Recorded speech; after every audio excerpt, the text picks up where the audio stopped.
Day 53 here. Still no Eric Braverman, Neil Brown, or Mark Turi. I must be getting close to the truth. All my videos are gone. So, but I will start over. I'm not stopping. So this is basically for people who haven't seen this before. These are kind of the 5 steps that Hillary had planned with Petraeus, starting in Libya, then moving to Syria, and then on up into Turkey. And I'll support that with lots of citations. But step 1 here was basically to get Gaddafi's stingers and get control of this part of the country. This is the part of the oil country, and then there's a lot of arms here at Sirte. So that would allow them to release assets of $30 billion, so that's $30 billion in cash, and then sell the oil rights, bring in an exile to sell the oil rights. Step 2 was really to topple Gaddafi, which he was over in this part, the Tripoli part of Libya. And that's going to give access to about $265 billion in Swiss bank accounts. So that's step 2. Step 3 is really taking these stingers to Syria and then establishing an oil rat line. This is just a truck rat line, not a pipeline. And I'll show how Christopher Stevens' death kind of upset the apple cart here. And then I'll go into step 4 here, which is they want Obama to come in like with NATO or U.S. bombing in Syria, just like they did in Libya, to take him out. So they do these 2 gas attacks, and I'll show how Petraeus uses a guy by the name of Mike Morrell to do that. Obama does not come in, though, because of this testing that's done in England at this Porton Down lab. And step 5, everyone knows the coup didn't go through in Turkey. But if you haven't watched the series before, Zero Footprint was the first operational plan that Petraeus did. This was getting the guns so that you could do this first step. Step 2 was this called Odyssey Dawn, which was taking over the rest of Libya.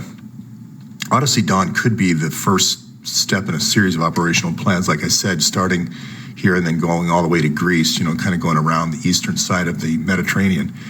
And then step 3 and 4 was give these stingers to the Muslim Brotherhood here and let them take Syria. And you're gonna have to do a coup in Turkey because it's a NATO country. So if you haven't seen the series before, it's just Eric Braverman, when he went to the press, they kind of find out about this right about here, that the Clinton Foundation isn't what they thought it was.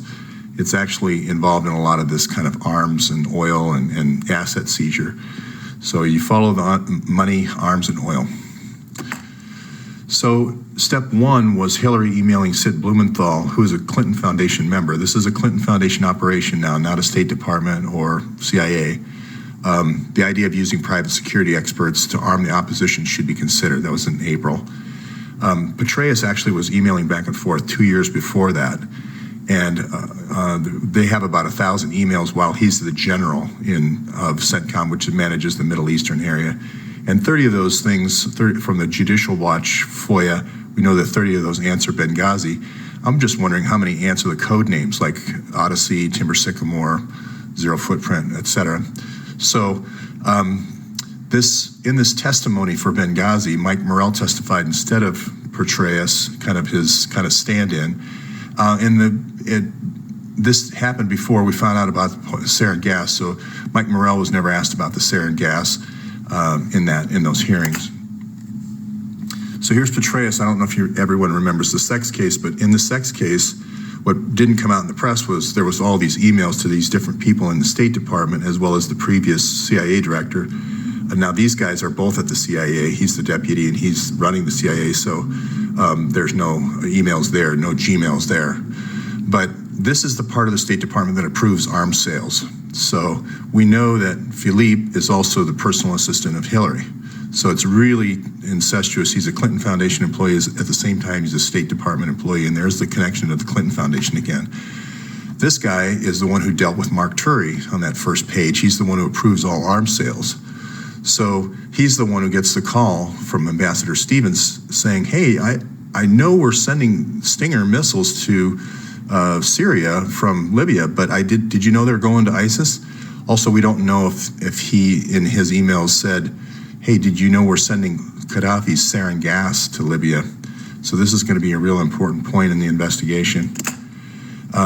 So here's step 2 is getting the forces arranged. So here's Blumenthal with his friend General, and they have a company called Osprey, and he's saying General Grange can take the forces in the plan to take Tripoli. So this is the step 2, which is the west side of Tripoli. And here's the CIA spy chief with the plan, a guy named Drumheller.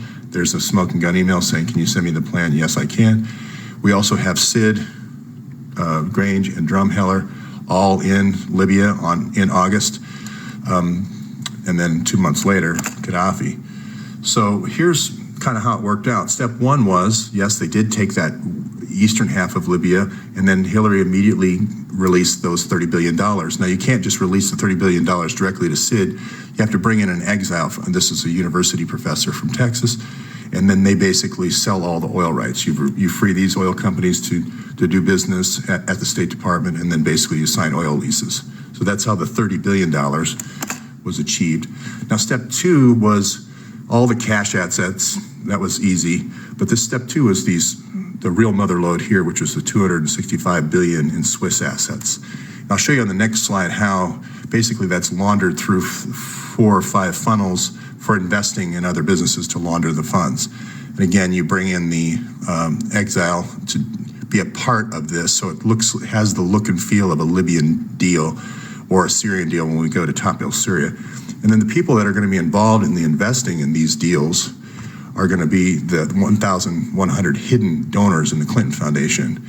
And this is called the Clinton-Justra Enterprise Partnership. So this is basically, it's oil, gas, and mineral plays. And these people kind of sort of pay a commission through this kind of suggested donation, but the number I've seen is about 12.5%. So Eric Braverman, who's the missing CEO of the Clinton Foundation, is not seeing who these people are through this, or eventually he finds out, and that's why he goes to the press. So here's Sid. Basically, he hires an army to get Gaddafi's $300 billion. I'm adding the $30 billion in cash and the 265 hidden. We know that he is doing that because of the emails I showed you earlier, but there's 180 private emails and then 25 on just Benghazi. So there's going to be about 25 for each of these different plays. And here are all the people in Mark Rich's network. You might have remembered Mark Rich was the oil dealer and arms smuggler and money launderer. So the way the money is going to get sent out, the way it laundered out is we're going to invest with Chaguri in Africa, in Nigeria, in pipelines. And also there's an ECHO project, real estate development project. So that's one way to launder funds. We're going to launder it through Joe Wilson, who also worked in the Clinton White House. That's going to be the sub-Saharan Africa. That's going to be Sudan, Somalia, Eritrea, all those kind of nations over there. Basically, you just split the country in two and you take that part that has oil. That's the whole South Sudan play. And then Justra is going to be your kind of more mineral play, where he's the guy who did the Uranium One deal with the $145 million back to the Clinton Foundation. So it's kind of like a maybe 12%, maybe 10% commission. He's also does some oil deals. He's going to be involved in your Greek oil play. So where did the $256 billion go? Some of it has to go back to the network of destabilization. So you have to put the money back into MoveOn.org and all these different organizations, you know, the radio stations he has and the spy network that he has. You have to put some money back into the organization to keep this going. And of course, you've got Comey, who all this money going into the HSBC, right? All of these guys who are the funnels, all putting their money into HSB, and all the dictators that are doing these deals, doing the pumping the oil, buying the arms, and then putting the cash is all going to HSBC, and that's all being carefully watched. Now, I'm not saying they're in cahoots. I'm just saying it's an uneasy partnership. But Comey sees all these transactions. Comey and McCabe see all these international transactions. And of course, Lerner here is supposed to be managing the Clinton Foundation at the IRS. She's looking the other way.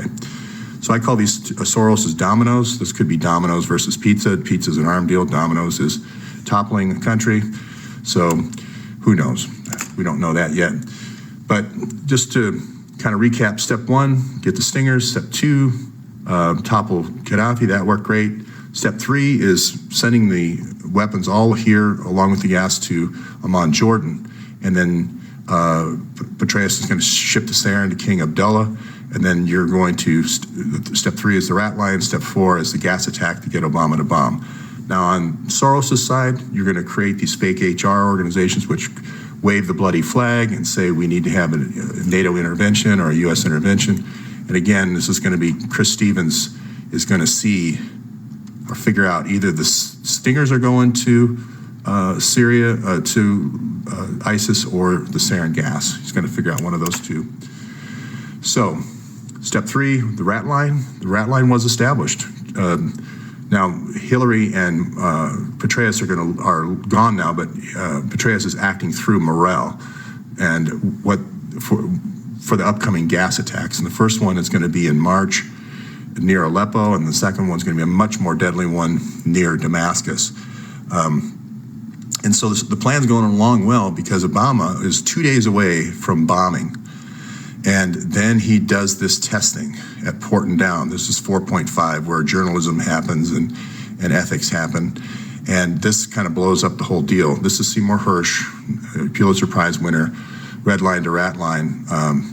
So not fake news. So he in this article says sarin gas precursors came from Libya, not Syria. So this is where it kind of falls apart, because now Morell's going to get kicked out of the CIA because Obama doesn't want any part of this.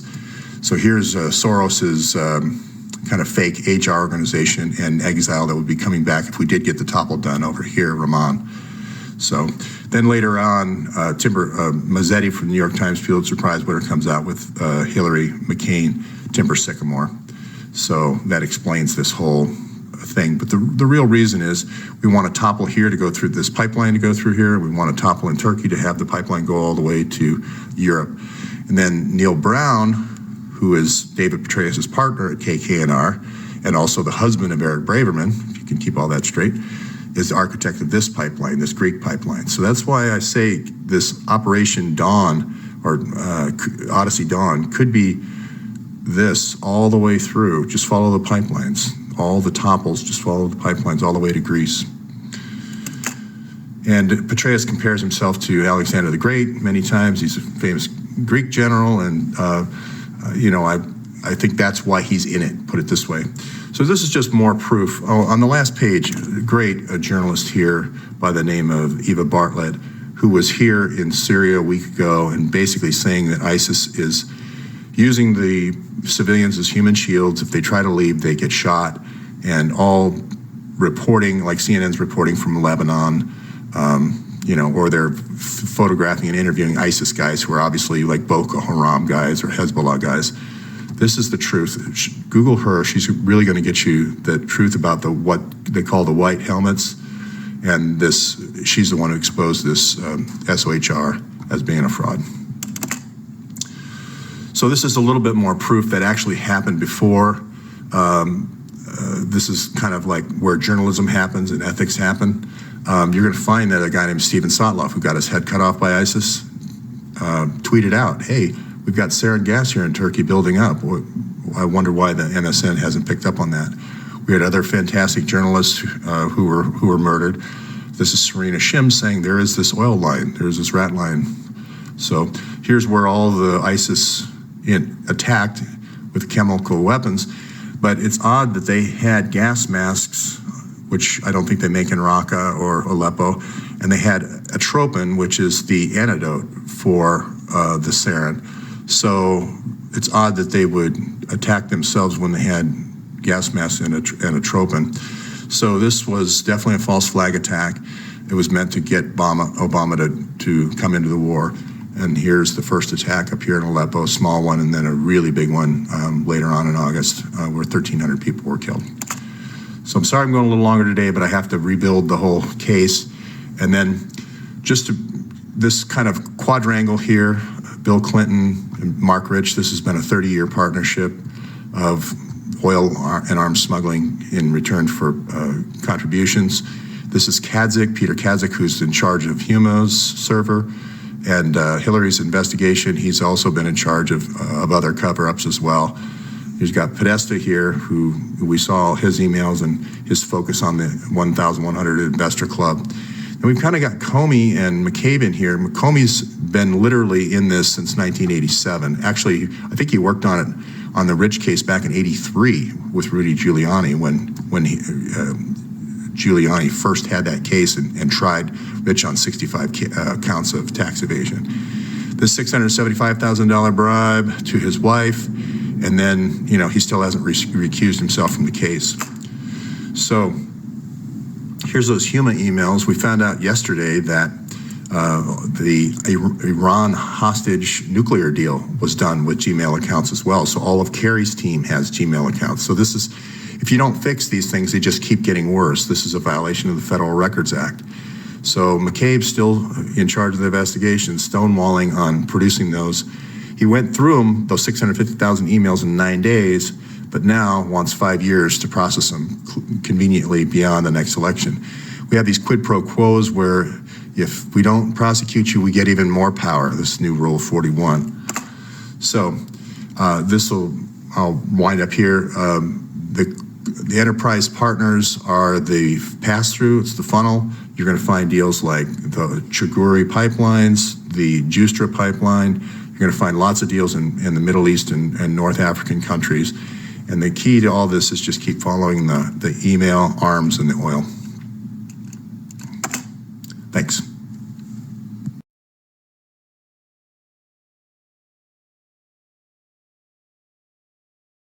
Okay, day 55, no Braverman.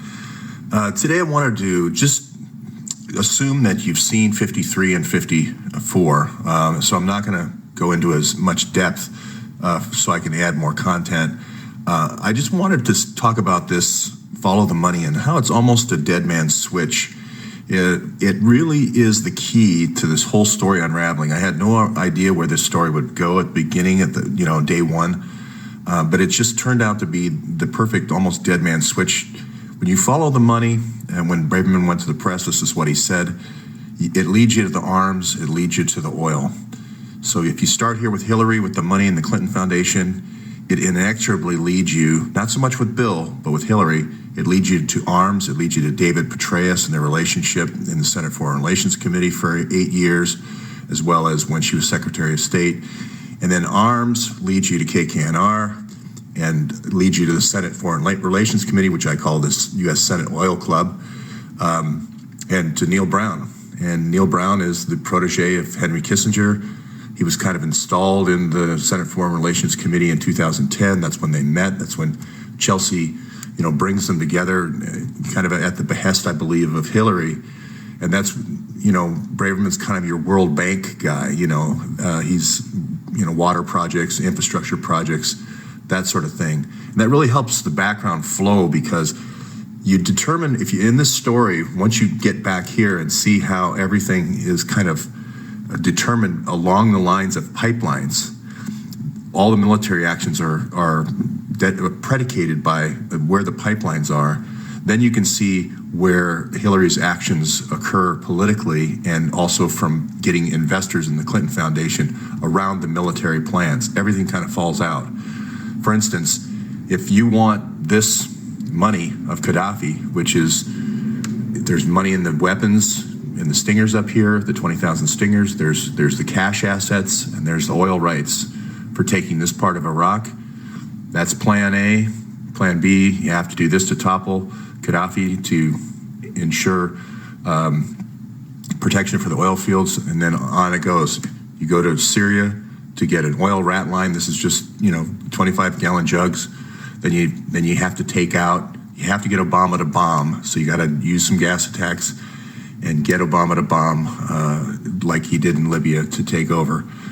And I think where this story falls apart and where he becomes the kind of the hero of the story is when he drills down on the donors, because he's going to see through drilling down on the donors. Hillary has predicated all the donors on these arms deals. Not necessarily, a few to the oil, but mostly to make sure these arms objectives, these country topples, happen. And then you're going to see that in the Turkey coup as well. So 1 happens here, 2 happens, Gaddafi is killed, 3 happens, the Stingers go to Syria from here. So this is just a quick proof step. This is Sid Blumenthal.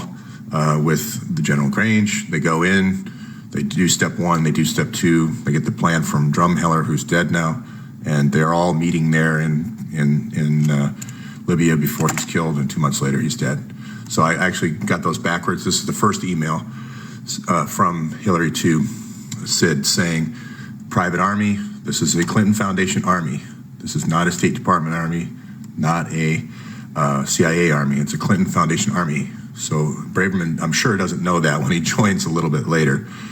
This is that Senate Oil Foreign Relations Committee that I was telling you about. This is Richard Lugar. This is Petraeus. They're now doing a world diplomacy tour together. So you can just see by these connections. Here's Biden. He's got an oil play in the Ukraine. So this is where you need to kind of, if you're going to do an invasion in 2011 of 3 countries, you're going to need to start planning in 2009. And that's where Hillary says, use my Gmail in 2009, and they trade 1,000 emails while he's commander. And we know all the operations from previous videos, so I'll go into those. And here's Mike Morrell. Now, he's a 30-year CIA guy. So he was the guy who was giving President Bush the daily press briefings when he got the news that the 9/11 towers were hit. He still has many, many, many contacts in the CIA, even though Obama kind of pushed him out. And the point I wanted to make is this rat line of information is still in existence today. He's at Beacon with Philippe, who's Hillary's kind of personal, body man.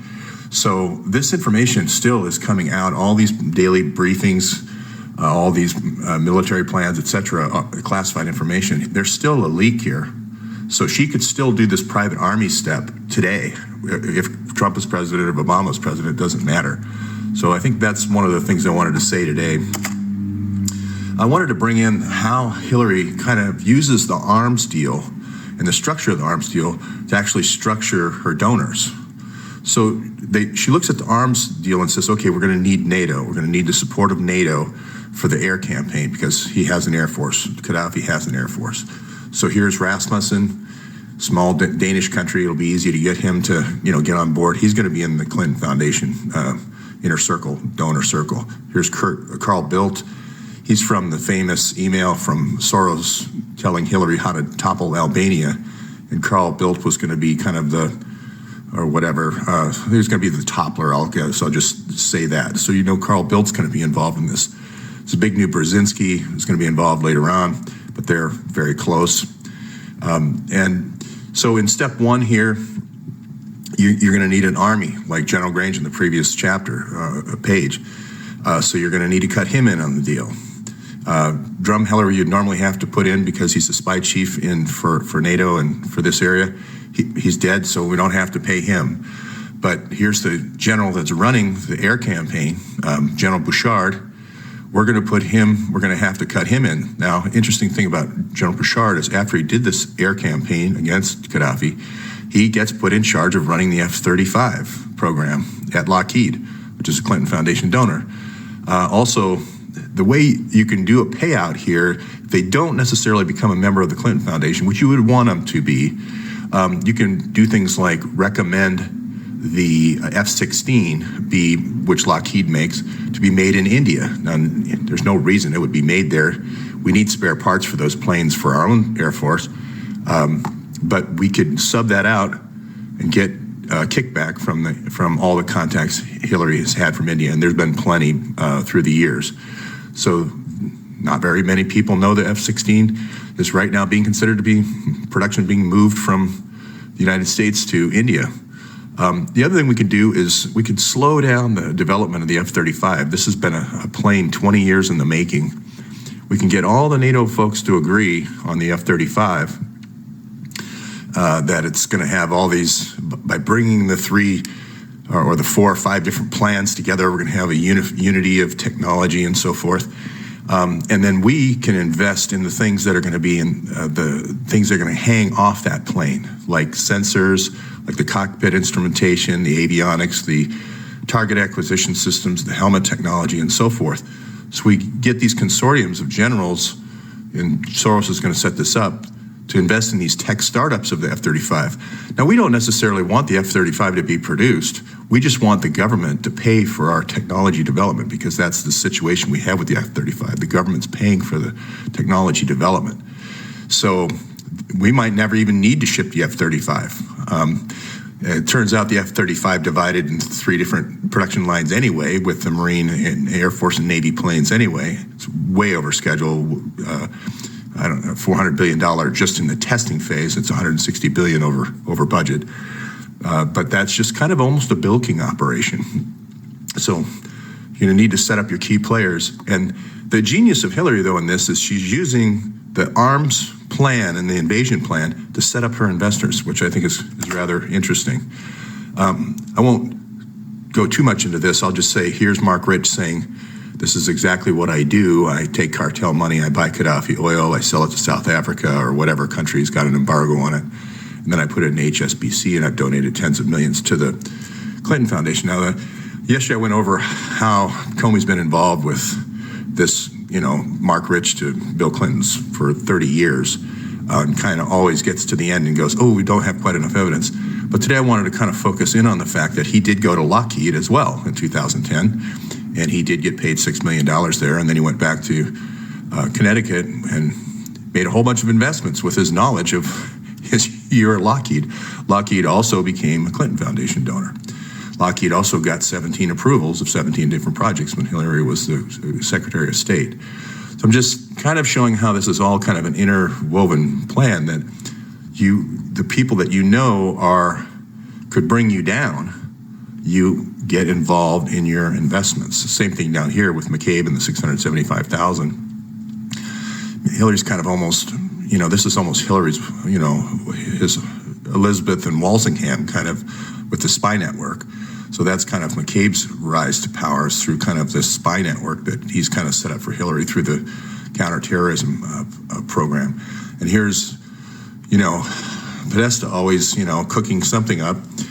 He's got his HSB 1,100 investors for the Clinton Foundation, and he's always looking for opportunities, for those folks with Lockheed. So I don't know if Kadzik is involved in Lockheed or not. But here's a shot from the Senate Foreign Relations Committee. Early on, Hillary really knew he would be an important person, because she really had this idea of conquest in her mind all the way back in 1993 when they did the Bosnia, Kosovo. Because if you look what happened in the breakup of Yugoslavia, it was the same sort of thing that they did in South Sudan. Break off a chunk that has resources and sell it to your friends. And then have them donate back into the Clinton Foundation. And that's happened over again with all these funnels. And then have them donate back to the Clinton Foundation, usually at HSBC. And who does the final settlement of HSBC is your guy, Comey again. So I just wanted to highlight that part today, which is these 1,000 donors. You're going to find these NATO generals with these arms players. So she's going to get arms investors for the arms deals. And for the oil deals, it's going to be these State Department people like Joe Wilson and Tom Nidus and other things like that, because those State Department people know about the resources that are in those countries. So she's smart. She keeps them separate and lets the deal kind of direct who is involved in the investment place, which I think is very interesting. I just wanted to further just show proof here of the modus operandi. That first step did work great. Hillary did indeed, almost days after they took over Benghazi, did release that money, the $35 billion, and they did bring in an exile to do the rubber stamping. This is your rubber stamping of anything Sid puts in front of them to get control of the oil. And here we go again. Step 1 fulfilled. Step 2, this is laundering the assets. You have to figure out how to get this $265 billion, which isn't, it's in cash, but it's in the name of the Gaddafi heirs. So what you need to do is you need to have an agent who goes to the Gaddafi family and al-Baghdadi, I also found in the papers, and convinces them to do these oil plays with these NATO generals, or with these ex-State Department folks, or with the other players here. Chiguri, Rich, Justra. These are all going to be the names. And here's your network that you're going to find these people. And just last, to save Braverman here, it's all funneled through Justra, so he doesn't see any of this. But I think with the audits he does, he starts drilling down and he starts reaching back to the arms deals. And that's how it unwinds. That's it for today.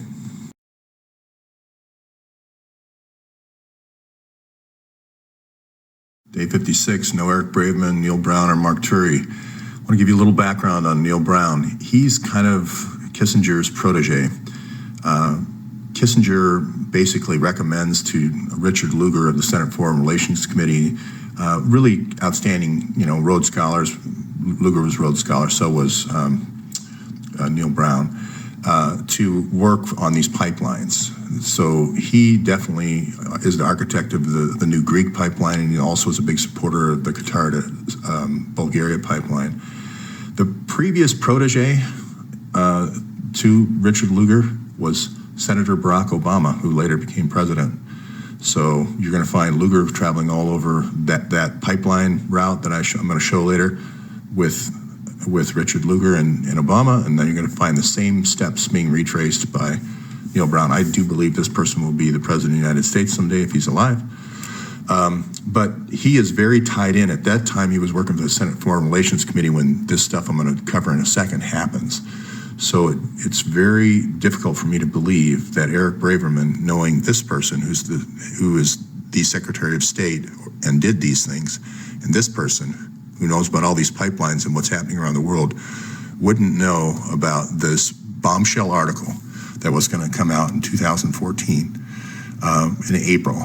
So he's married to this person, and he also was working for this person for 2 years, and he was working for the Clinton Foundation before he became the CEO with McKinsey. He went to Haiti and did a lot of work that he didn't get paid for by the Clinton Foundation. So that's why I say when this bombshell article happens, which is going to explain these 4 steps and how they were all connected and all planned by Hillary and Petraeus, this is written by Seymour Hersh, who's a Pulitzer Prize winner.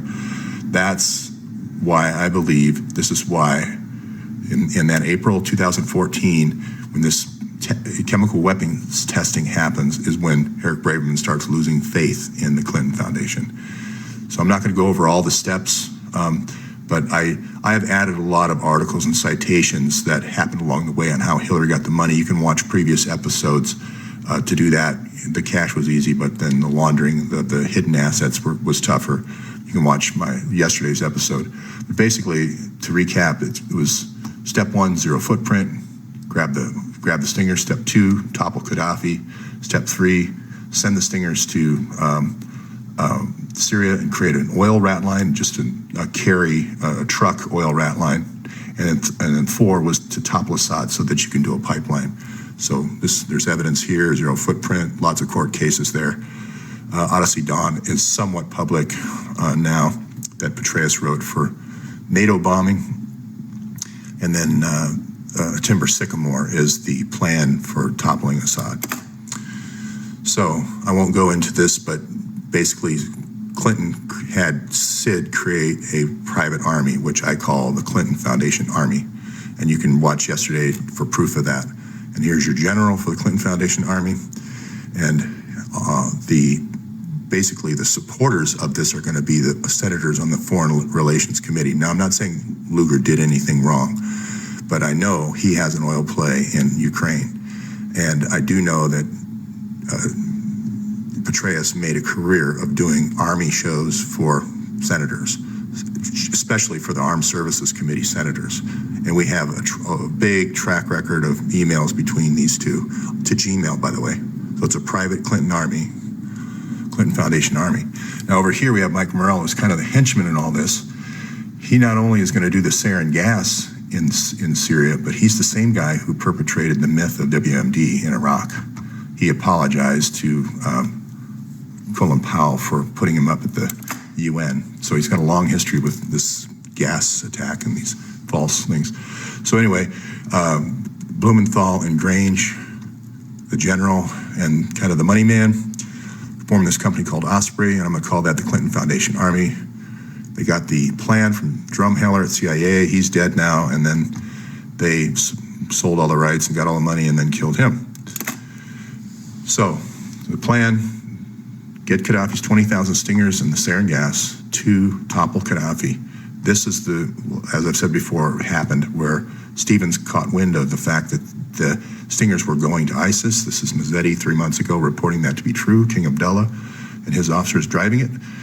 And 4, he got word of his sarin gas. So now you have to get rid of him. How do you do it? You don't want blood on your hands, so you bring in Turkish intelligence. Turkish intelligence met with Stevens 1 hour before his death. That's to fix him there, so we know the target is at the location. He also gives, this Turkish intelligence guy also gives money to the rebels. So when he's there, this all come out. But now though, the problem is, as I've said before, you need to have someone go in there, a team go in there. If Aleppo fell, I've said this in previous episodes, to get those Stinger missiles and sarin gas to clean up. Because if those don't explode and their serial numbers are left on them, that's proof of what I'm saying here. There have already been Stingers that have shot down helicopters and so forth and planes in Syria and all over the world. But this, more proof of this would just not be good for the U.S. and the world stage. So what happened yesterday? Well, or 2 days ago, the UN Security Council met privately because they arrested 13 or 14 officers. One of them's American and one of them's Israeli, as well as a Turkish intelligence guy. And they met privately, but it was all about, oh my goodness, these guys were in Aleppo. They were NATO officers running the recovery game. So you're gonna find out this is all the recovery of the Stingers and the sarin gas precursors. So to recap, now we're in Syria. 3 was the rat line, which they did. Oil is still running, as well as a rat line to Mosul on the trucks, still going. But step 4 was to topple Assad because you want to put this Qatar to Bulgaria pipeline through. So the first gas attack was in Aleppo. It only killed 13 or 14 people. That's terrible, but it was in March. And then you have this meeting with Turkish intelligence and Obama and John Kerry, along with Erdogan. And basically in this meeting, Erdogan keeps trying to bring in this Turkish intelligence guy, Fidan, keeps trying to bring him into the conversation. And this is where Fidan trying to say, well, Mr. President, you said that there was this red line in Syria. If they used gas, you would attack, you would bomb. And they had a big bombing campaign all lined up. And this is where Fidan is waving his finger twice at the president, saying, you said, red line, that you would bomb. So this is where Obama stops him and says, hey, we know, because we did testing at Porton Down in England. We know it was Gaddafi's gas, not Assad's. So that happens here. Morale gets thrown out. They still go ahead and do the Ghouta attack with the CIA, along with Turkish intelligence, still does this attack anyway. And you can see by the defiance here, waving the finger at the president in the White House, that it kills 1,300 people. So this is what can't be, you cannot find the mixing chemical, the mixing plant was up here in Aleppo. If they find that, the Russians have the proof. She was just here, great journalist, 2 weeks ago. She's basically saying ISIS is using the people of Aleppo as human shields. So Ava Bartlett, check her out. This has been reported by Serena Shim before the Turkish intelligence murdered her, Stephen Sotloff before Turkish intelligence murdered him. So this is Seymour Hersh, Pulitzer Prize. You must read this article, it's a great article. And then this is Mazzetti coming out later and saying, Timber Sycamore, yes indeed, that was the plan for toppling Assad. So this crime quadrangle has been going on for 33 years. Now, some of the people came into this late. Comey has literally made a 30-year career out of just prosecuting this Clinton-Rich connection. He's made a career out of coming in at the end, supposedly coming in at the end, and having not quite enough evidence. And there's another guy he's been on the outside some, he's been on the inside some, but there's another guy who's been on the inside, and evidence keeps going missing. Everything keeps getting obstructed. Bribes happen, quid pro quos happen. He keeps getting promoted, meteoric rise, all along the way. So in here between, for instance, 2001 and 2010, there's a whole bunch of attacks on 2002 and 2003 on New York banker types, as Hillary's getting ready, to get her campaign for the New York Senate to run for a second term. So there's just this whole career made out of this. So that's going to need more attention.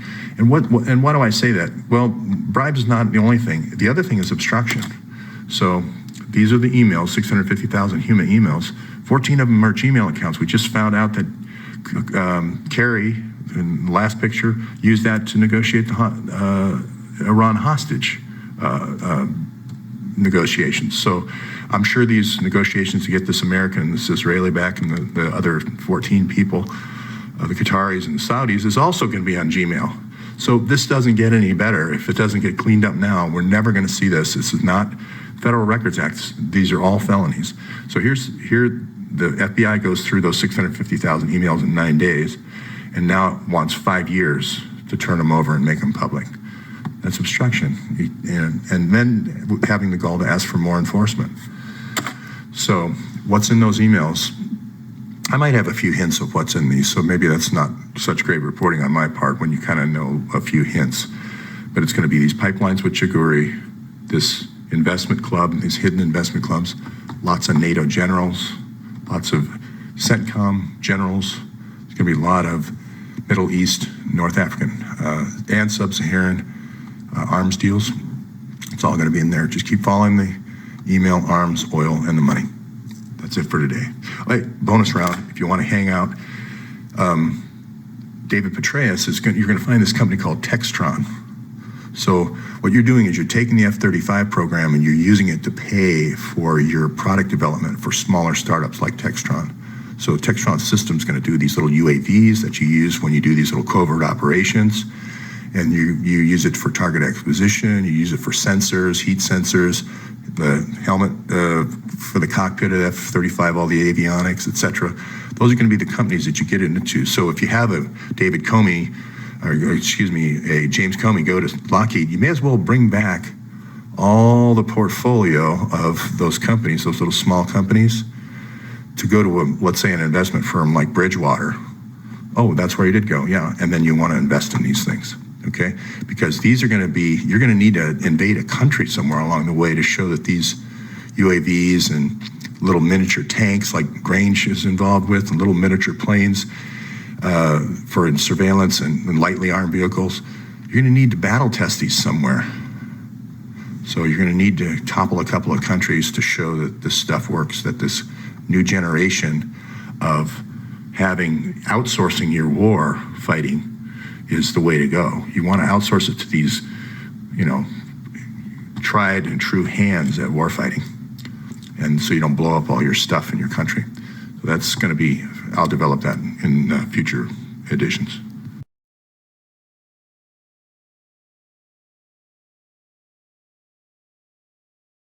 Okay, day 54, still no Eric Braverman, no Neil Brown or Mark Turi either.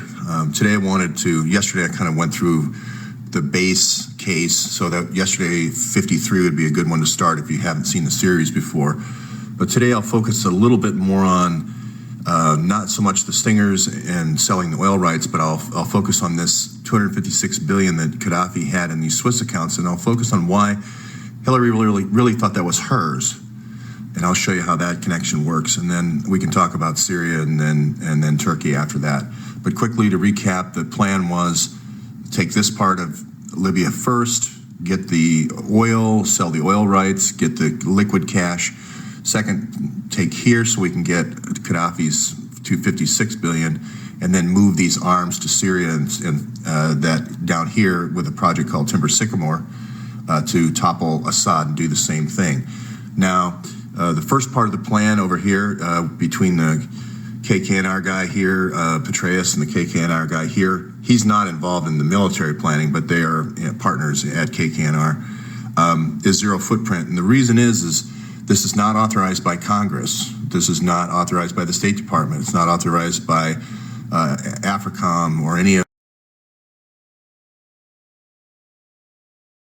Okay, day 57, Eric Braverman's still missing. So is his husband, Neil Brown, and Mark Turi, the arms dealer.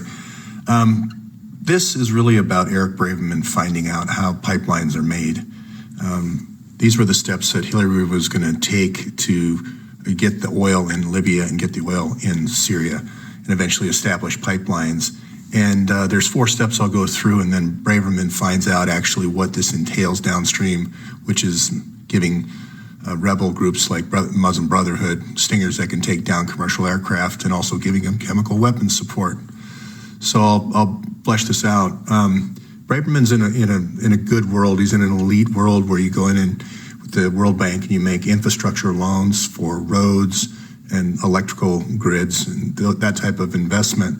Well, it turns out those investments are very good for oil pipelines because that's how you move the gas and oil along in the pipeline. And his business partner at KKNR Global Institute, that's all they do all day, is talk about places where pipelines can go in. But the other side of getting a pipeline is first taking the oil, and that means arms. So this plan that Petraeus wrote, and this is Seymour Hersh, I'm quoting a Pulitzer Prize winner that said he wrote this plan, is zero footprint. And that means going in and not leaving a lot of marks that we brought a private army in, we brought a private Clinton Foundation army in. And it's also kind of another word used in counterinsurgency, which means you don't want to blow your own stuff up. After you're done, you want to take all the assets and move them, sell them, and make money. So you don't want to blow up your own assets. And he literally wrote the book on counterinsurgency. I read it. So the other thing Braverman learns is downstream that there's a lot of folks that are, Delta Force that you have to bring in to do this stuff, and there's going to be a lot of people killed. And so that's I guess the second stage. So each one of these stages here is not only a stage in a military operation, it's a stage in his education about how this stuff's actually done. And to go over those steps, you can watch earlier episodes if you want more detail. But basically, step 1 is take these stingers, get the $30 billion in frozen assets and sell the oil rights. 2, topple Gaddafi, and then that's where all the hidden money is from the Mark Rich trading over 40 years. It's the $265 billion. Then you take these and you want to send them over to Syria, and basically do the same thing. These things in red here are the things that didn't go right, so they had to kind of call audibles, and that's how we know about all this stuff. And then, as I said, Eric Braverman finds out about what it actually happens downstream as you get closer and closer to these folks. So I call this follow the money, arms and oil, and really taking it one layer down. Follow the oil pipelines, the rat lines, the arms and oil rat lines, and then follow the sarin gas, because that's going to go in with all these as well. So what makes me say that? Well, here's today's report from RT. They found actually where it looks like they've found more chemical weapons in Aleppo. I think they will eventually find the actual mixing station where they do the mixing. Here's 2 weeks ago, Eric Schmidt saying that there's been 52 times that ISIS has used chemical weapons. So these are the chemical weapons that are coming from Libya. They have those attack signatures from his older stockpiles. Here's the United Nations Security Council meeting. They just captured 14 NATO officers who were there to get those chemical weapons before the Russians did. This information, this evidence has already been analyzed by the Russians, being sent to The Hague for the World Court to look at. There's an international coalition on chemical weapons that's going to do some analysis. So as I mentioned back on the first slide, step 1 was get the stingers and get the sarin gas. 2, topple Gaddafi. That went great. Somewhere along the way, though, either Stevens found that the stingers were going to ISIS or the sarin gas was, and he was killed. So we have David Petraeus flying in here to Syria 7 days before his death, the second unannounced visit in 6 months. Odd. And he meets with Fidan, the head of Turkish intelligence, as well as Erdogan. And as I said before, when you start doing stuff like this, you have to recover those stingers and gas before the opposition gets to them. You got these Muslim Brotherhood guys firing this stuff off all over the place, and it's going to leave footprints all over the place. So as I said yesterday, this was going to happen. I've said that numerous times in these videos, but yesterday is going to be, I think, where they brought in a team of chemists. It's going to really prove the analysis of this sarin gas usage to clear these pipelines. This is Mazzetti 3 months ago saying this is exactly what was happening. You can check that out in the notes. So step 3 again, step 4. Everywhere you see the oil pipeline, these oil rat lines for ISIS, you're going to find a chemical gas attack. The first, step 3, was this oil rat line to Aleppo, El Qaim through Raqqa to Aleppo. That worked great. You're going to find Mike Morales, the guy who is doing this for David Petraeus. Actual implementation and planning. We're getting closer and closer to the reality of the situation. That worked fine, but unfortunately there was this testing here that Obama did, this port and down testing right here at this English lab. And he confronts Fidan and Erdogan, the head of Turkish intelligence, at this dinner at the White House. Basically, Fidan says, you said if they use chemical weapons, they're trying to make it look like Assad's chemical weapons, that you would attack, you would bomb. And he waved his finger at Obama twice in the White House.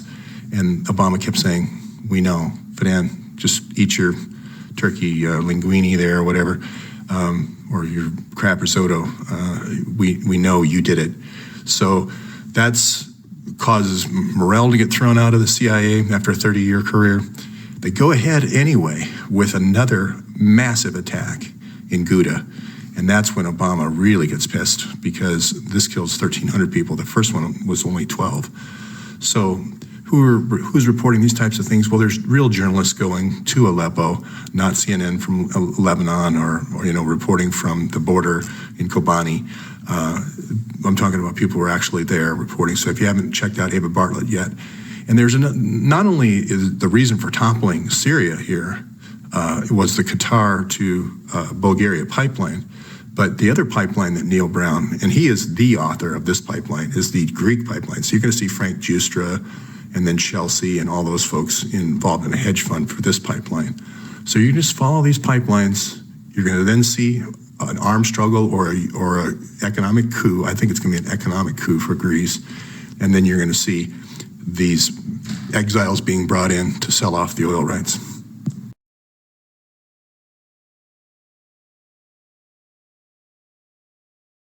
So this is part 2 of that presentation.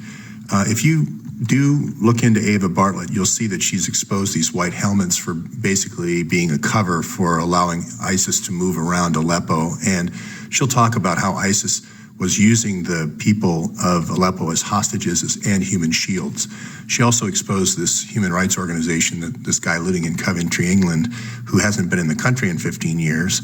And he's also exposed as a Soros exile. So he's going to come in and sell all the oil rights when they do topple Assad. So all this is covered, as I mentioned, with this is the Eric Schmidt article from the New York Times. There you've also got Seymour Hersh, Pulitzer Prize winner, used to work at the New York Times in 2014. And then you've got Mazzetti talking about the code word timber sycamore, which is Hillary and McCain's plan to topple Syria. So interesting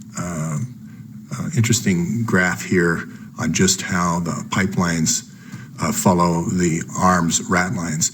As soon as you have a chemical gas attack, it opens up a pipeline. I don't know if you remember, all of Syria's oil is right here. That was the first segment of this pipeline. Then I don't know if you remember, ISIS had this incredible drive all the way to the outskirts of Baghdad in 10 months. Chemical weapons attacks leading all along the way. ISIS, all I had to do was go in and shoot the men, wait till the women woke up, sell the women off, and whatever. I don't know what they did with the kids, but then you had the same thing happen when they went to Mosul, and then they went back this way. And every time they did, they opened up a pipeline. So this is the reality that Braverman learned about, is when you clear this ground this quickly, you're using gas as your rolling thunder. The journalism actually did happen. They found that all of these gas attacks were from Gaddafi's stores. Here's the leading opposition leader has been jailed in Turkey by Erdogan for saying that. Here's Sotloff being killed for saying that on Twitter. Here's Sharina Shim being killed for saying that by Turkish intelligence. So rat line was opened here, and this was to topple. Oh yeah, ISIS has the antidote with them. and gas masks. So I doubt that they were surprised. I think they were the ones that were doing the shooting. So anyone who didn't see the earlier videos, this is Clinton creating the Clinton Foundation Army, really. That's what it really is. And that basically is Petraeus, his plan. That's according to Hersh. And here you set up your senators with their oil deals. I don't think Lugar, but he definitely has an oil play in Ukraine. Biden does. And then here's where the reality, rubber meets the road, or the sarin gas meets the children down here. He's also the guy who perpetrated the WMD lie for Iraq. So this is a 30-year career guy that just has done this over and over. Now this guy here, Morrell, is in this consulting group now. All these people that were involved in this kind of clearing the land for the ISIS for these fuel lines and oil lines are now all in the same company. And this is Hillary's body man. This is the male equivalent of Huma. And Petraeus is emailing them all. This is the cover stories. This is going to be how courageous Jeremy Bash is going to be, how courageous the rebels are and how fast they're moving and how scary it is and how Obama should get involved and we need to get boots on the ground. That's where you're going to have that messaging occur. And here we go. Here's Ambassador Stevens. This is the guy who's controlling, getting those stingers back, those 20,000 stingers back. And you've got Stevens saying, hey, they're going on to Oman, Jordan. From there, they're going to ISIS. And hey, the sarin gas is leaving. Why is that happening? So this was step 2, just to show you that this all did really happen. There's the emails between General Grange and Blumenthal. Again, here we go from kind of a high-level intellectual Washington, D.C. lobbyist, State Department guy to Delta Force. You know, this is where the action happens, where we get dropped in and you got to do the job. And here's your CIA guy. So this is where this stuff happens. So just the reality of how you get oil.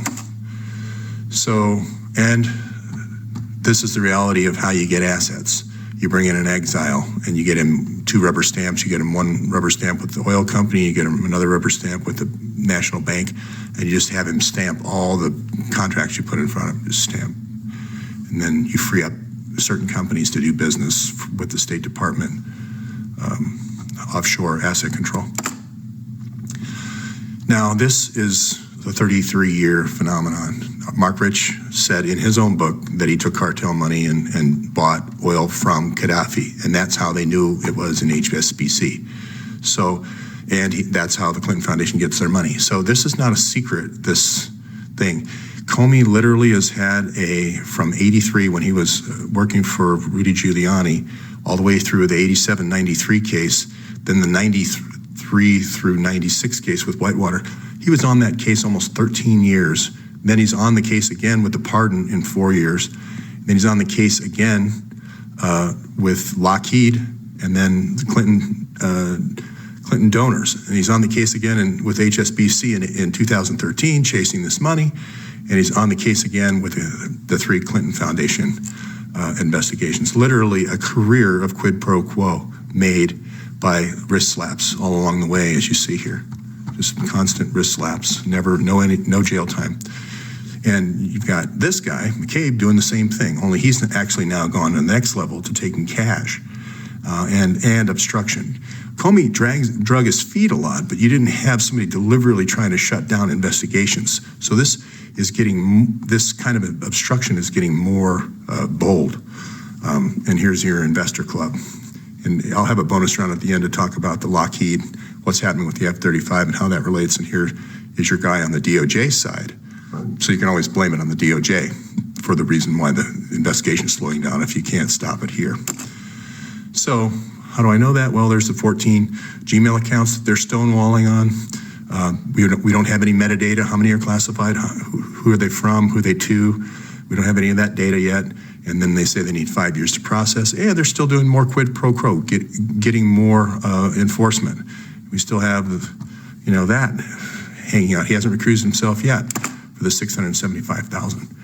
So this is the education of Eric Braverman, you sign a big pipeline deal, you're going to clear this area with sarin gas. No one in the Western Sahara, King of Morocco here, is allowed on a bus past 2 miles past this border. It's all been cleared out. It's a no man's land. So how did they launder? How did they keep it for Braverman for a year? Through Frank Giustra. He couldn't see behind this and see who the donors were. So he didn't actually have vision to that Giustra was doing the Greek pipeline deal or the Sahara deal. So that's where we need to go next, follow the lines of communication. Now, this is a bonus round for NATO, if anybody wants to hear it. If you're not the President of the United States, not the Commander-in-Chief, you're going to need another Air Force to do your topples when you start trying to topple countries that have major air forces. So that's why you need to cut NATO in on the deal. This is the guy who ran the air campaign. This is the Secretary General to the United Nations. This is Kurt Bildt. He's kind of your henchman that you bring in. And what you're going to need to do is, usually with Bill Clinton, they cut people in on oil deals. So you'd have all these people sharing oil deals. The new trend with Hillary is to cut them in on arms deals. So the F-35 is being used because the government's paying for all this development, $600 billion. It's being used to develop all these little startup companies to do all the different parts of the F-35. Then when you get the government to pay for all the R&D, everything you have after that is profit. So you get the UN people a share of these companies, these smaller companies, the ones that are based on target acquisition and the sensors and weapon systems and stuff, and then you let the F-35 languish. The other thing, though, that Hillary took to the next level is maybe she sold the plans to China for the J-31. I mean, here's the F-35, the J-31. They're out earlier with it. Hillary goes to Shanghai in 2010, and they say, oh, gee whiz, you know, I think my BlackBerry might have been exposed. Well, since 2002, we've known about this China hacking group, APT1. We know exactly where they're located. We know what their building looks like. You know, you would think if you're the Secretary of State, you would have somebody briefing you saying, hey, this is not a safe environment. I mean, this is a well-known group. Here we have the guy who died by barbell, and the kind of the money man from China. Yes, he was about ready to testify in an ethics trial. So this is a potential China. If you keep giving the F-35 plans out to as many countries, now you can take those avionics and small cockpit technology and so forth, armament technology, and then sell it to those countries where you gave the plans to. So this is it's getting worse in terms of treason to get the money, is my point here.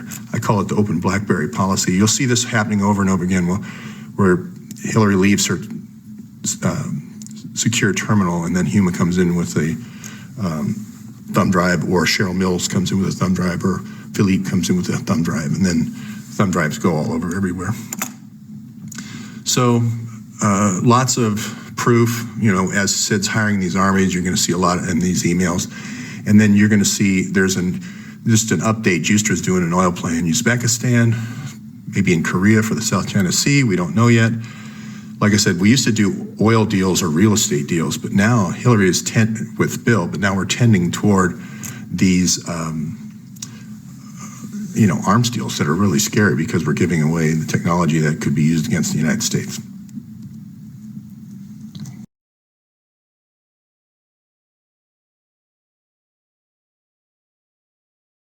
Okay, day 58. Still no Eric Braverman or Neil Brown or Mark Turi. I'm going to use this as sort of a baseline to catch everyone up.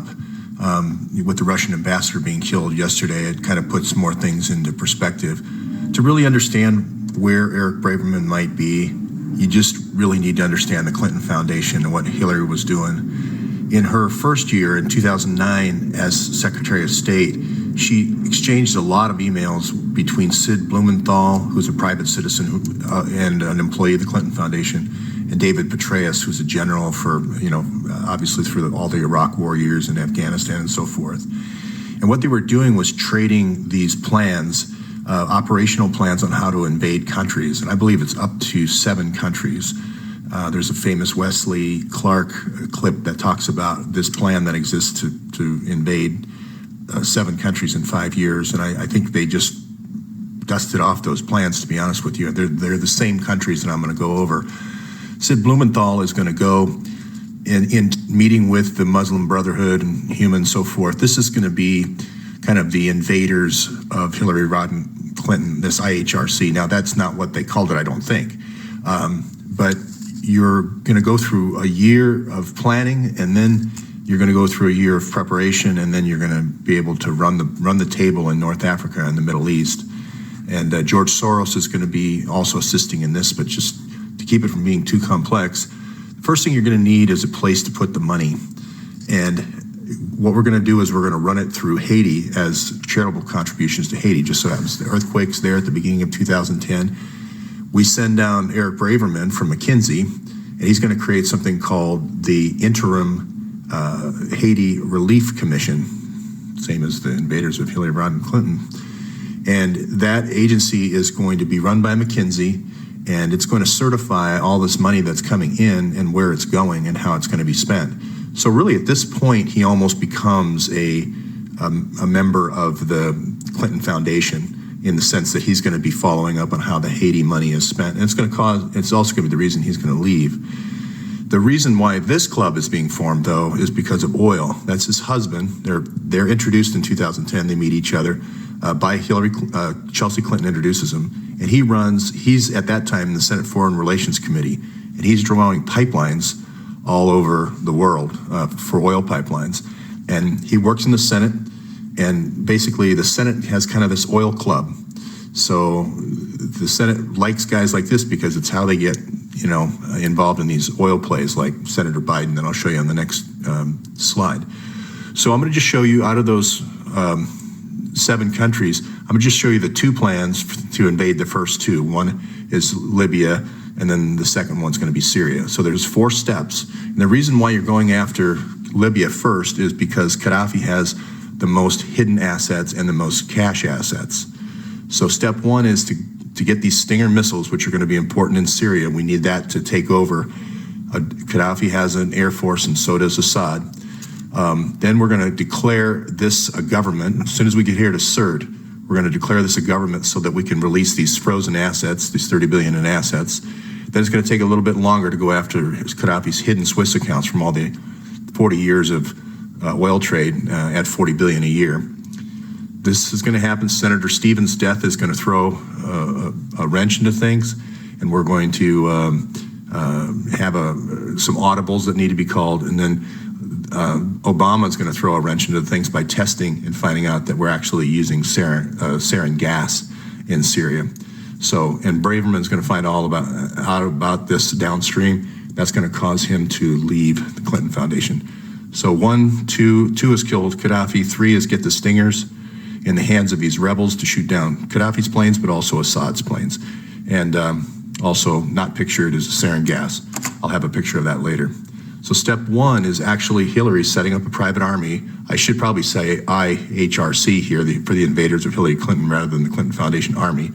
But this is the email that kicks it off, step 1. And here we have Petraeus meeting with, as I mentioned, Biden has an oil play in the Ukraine. So basically we freeze the assets like Yanukovych's assets, then we go in and invade. Then we kick the guy out, topple him, and then we resell these oil plays to different senators and so forth and generals. It's basically the MO. So we have all these emails. The first year's a planning year, all these emails back and forth between Hillary and Petraeus and also Blumenthal getting set up. We also have our 30-year CIA contact here. We're going to also need the secret information, not just the military planning information, but you're going to need the satellite reconnaissance photos, daily updates so that your invasion is successful, because, the planes can be moved around, et cetera. He's also going to be your guy for the sarin gas. He knows where all the WMD is. He's the famous person who was briefing George Bush about WMD and convincing him that they were in Iraq, or maybe not convincing. He's also still getting information from the State Department through his contacts at the State Department. Even though he gets booted out of the State Department for the sarin gas, he's still there. So I'll show you how they connect. So as I mentioned, that step one, as soon as we took the east side of Libya, we brought in this exile. And this exile, basically, we gave him a stamp for the Libya National Oil Company. We gave him a stamp for the central bank. And we brought Sid in and just basically stamped the contracts. There was a little bit he played a little bit between the French and the U.S., but he came around and Sid signed the contracts with him. So you'll see all this in the footnotes. So the 30 billion, even before Gaddafi was dead, October 20th, he released those assets. And now this is step two, where you need to get Gaddafi. So General Grange, he's in a business with Blumenthal. This is the email that sets that up and says, Grange can take Tripoli. Here's the guys from the CIA that we're getting the plans from. A guy named Drumheller, he's dead now. And then this happens, that should be the 20th, I'm sorry. So, as I said before, step one was getting the cash assets. They found 30 billion for Gaddafi's wife, so that was great. This is gonna take longer. This 265 billion, you just can't go into the accounts and just seize them and take the money. This is like the Iranian hostage money. This is like Mubarak's money in Egypt. This is like Ben Ali's money in Tunisia. You need to launder it. So you need a laundry expert, basically, and you need to launder it through donors, and those are gonna be the Clinton donors. And then finally, when you bring it through, you need to disguise it so 1,000 different donors then come back to Eric Braverman looking like one big donation of $1 billion from Frank Giustra. So that's how they're hiding this from Braverman. Okay? So here again, graphically is step one, get the stingers, get Gaddafi's sarin gas. Step two is topple Gaddafi. And this is what really kind of throws things off, is Stevens says, oops, there's sarin gas going to Syria. So that requires this to happen because you don't want any of the CIA people shipping that gas to talk, so you got to murder him in a very brutal public way.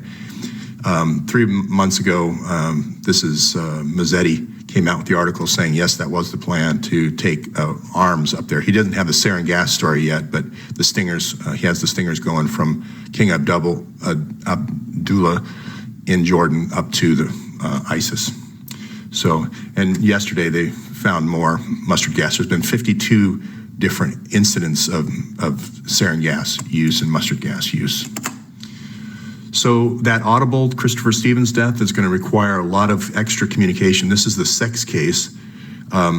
This is this is kind of the male Huma for Hillary. So he's going to be your channel to communicate with Petraeus on the cover-up. What should we do? What should we do? This is the person at the State Department who was supposed to be in charge of working with Chris Stevens to get those stingers back. They only got about 2,000 out of the 20,000 stingers. So where did those stingers go? He's going to have those answers. I don't think he did the sarin gas. I think that was just Morrell. But he's going to know where the stingers are.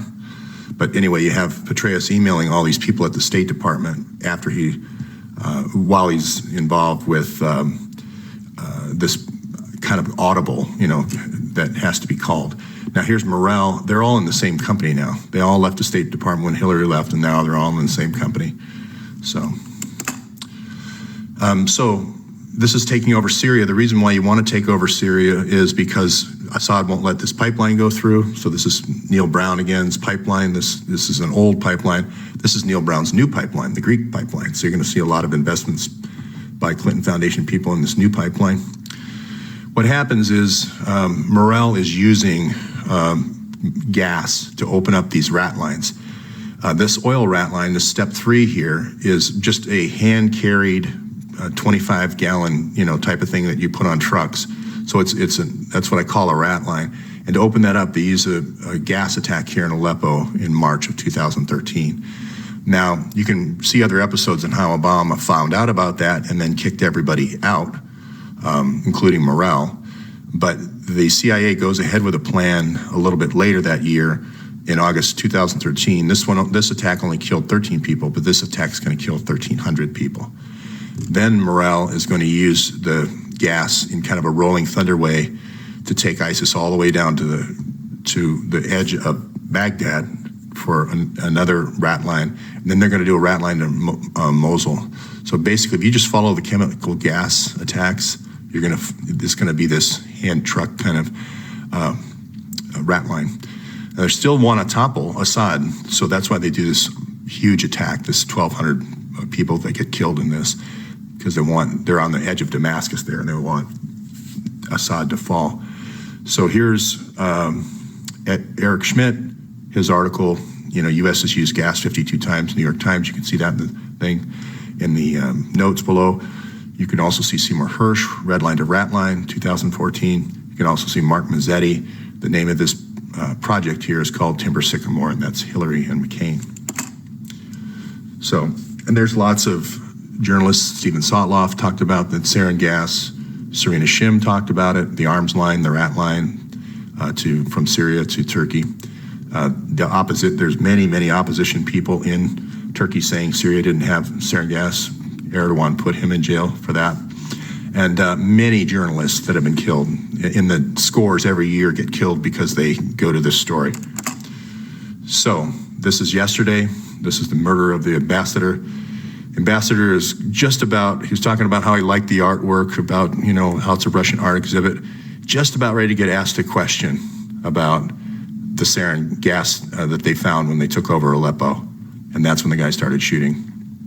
And here, Putin's old KGB guy, he knows that was intended as a provocation of Russia. That was not a incidental terrorist attack.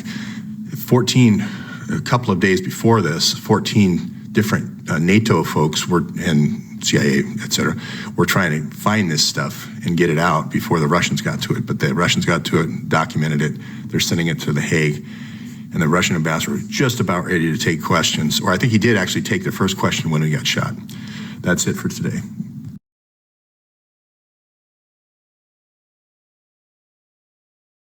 Okay, day 59, no Eric Braverman, no Neil Brown, and still missing Mark Turi.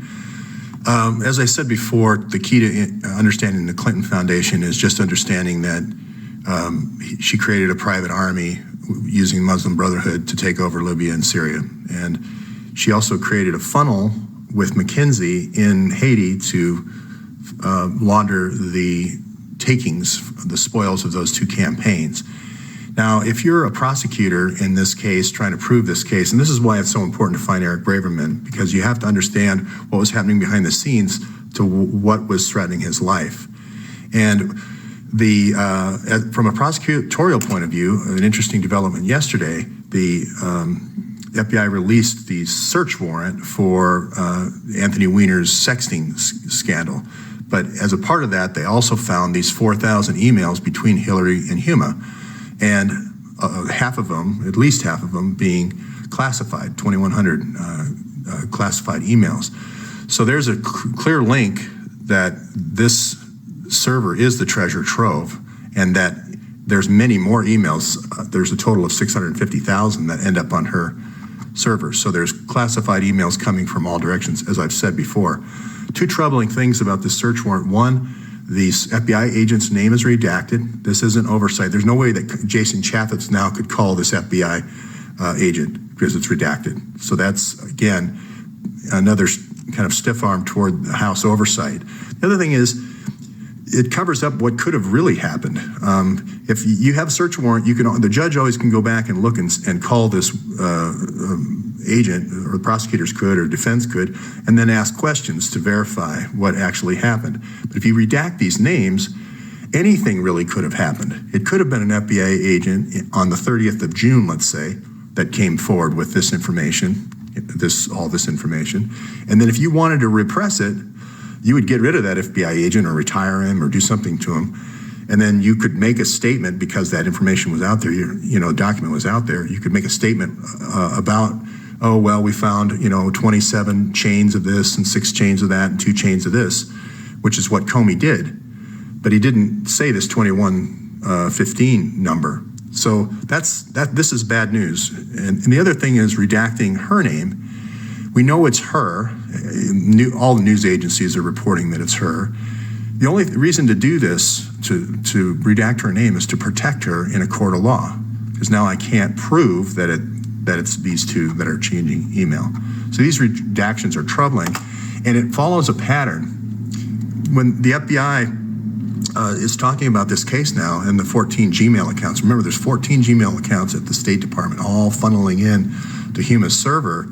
Those are all owned by us, the U.S. citizens, not by the people doing this. It's a clear violation of the law. The Federal Records Act means we own those emails. So this is a clear violation. These are all felonies. Now the FBI wants 5 years to process all these emails. And the State Department, Patrick Kennedy, who I'll talk about in a little bit, who's a very good friend of Jim Comey's, by the way, for a long time, wants 5 years. This is obstruction, okay?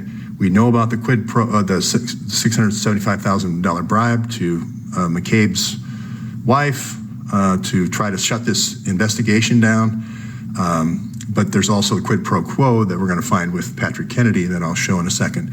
And also more and more enforcement powers being given to him in counterterrorism division. He can just go to his local judge now with Rule 41 and investigate anyone in the United States. This is all powerful now.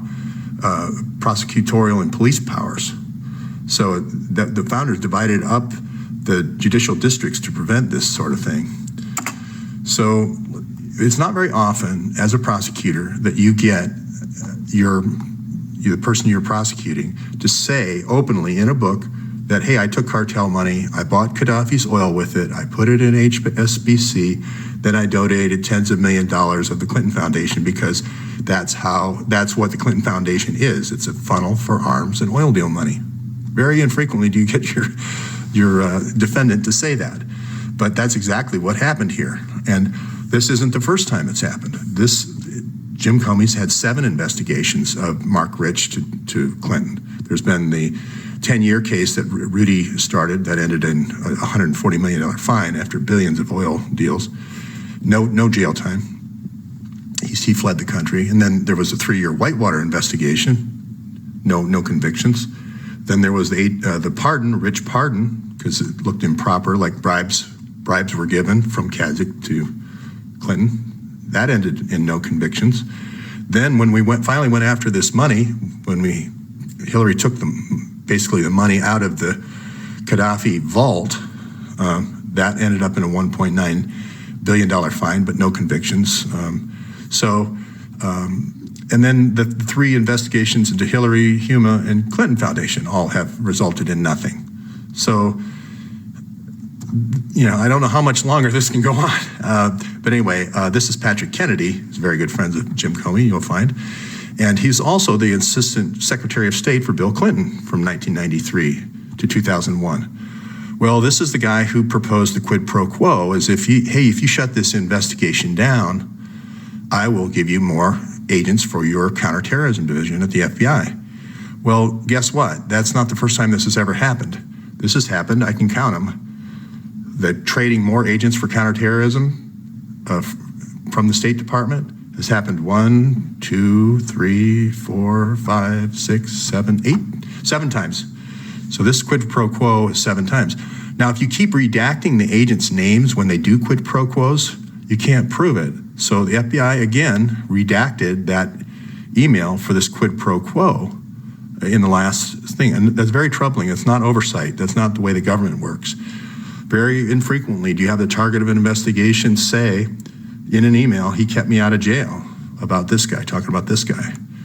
So, and very infrequently do you have a person who has been involved in an IRS cover-up and a Fast and Furious cover-up. Very infrequently do you put them then in charge of an investigation of the same person with the Huma server, the Clinton Foundation server, and the Clinton Foundation and the Huma server.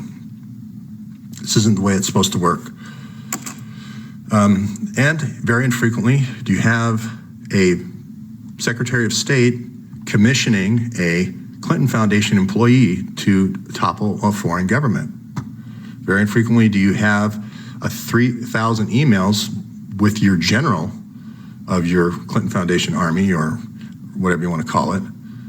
But we have those, and they answer the search term Benghazi, and they're stonewalling that. That's another obstruction.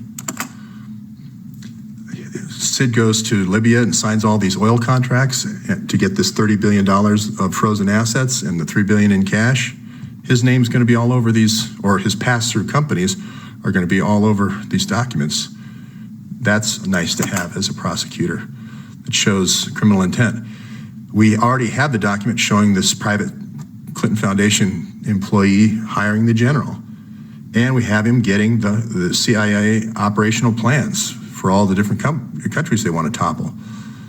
Nice to have as a prosecutor. Those are smoking guns.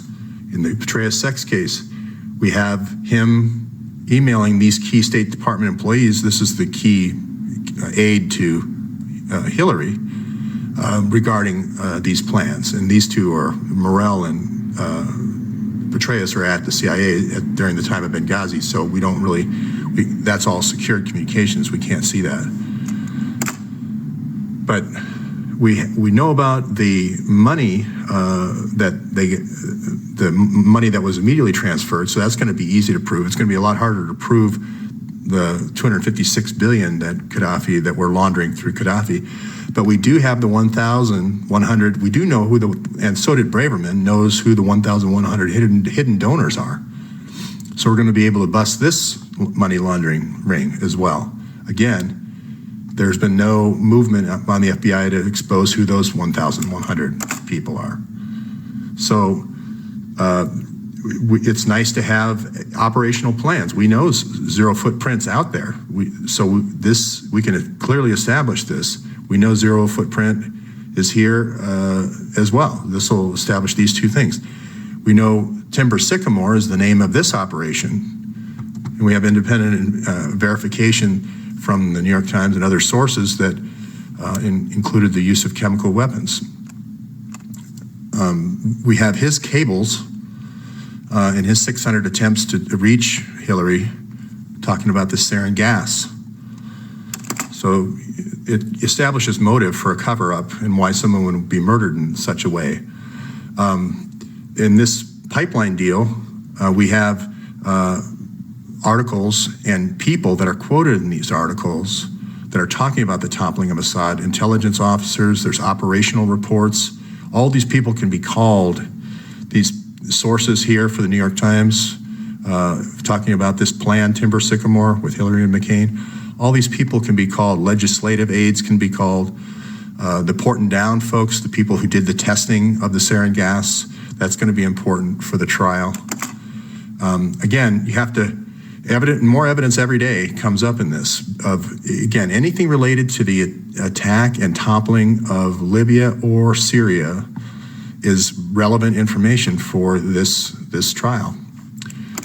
So as I said before, to sum up, the key to cracking the case open will be the publication of these 1,100 donors.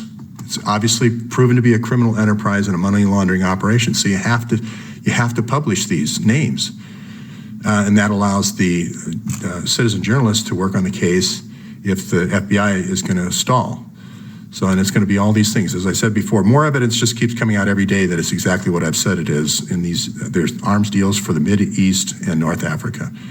And you're going to find the King of Morocco was that deal was the reason why Braverman left the Clinton Foundation.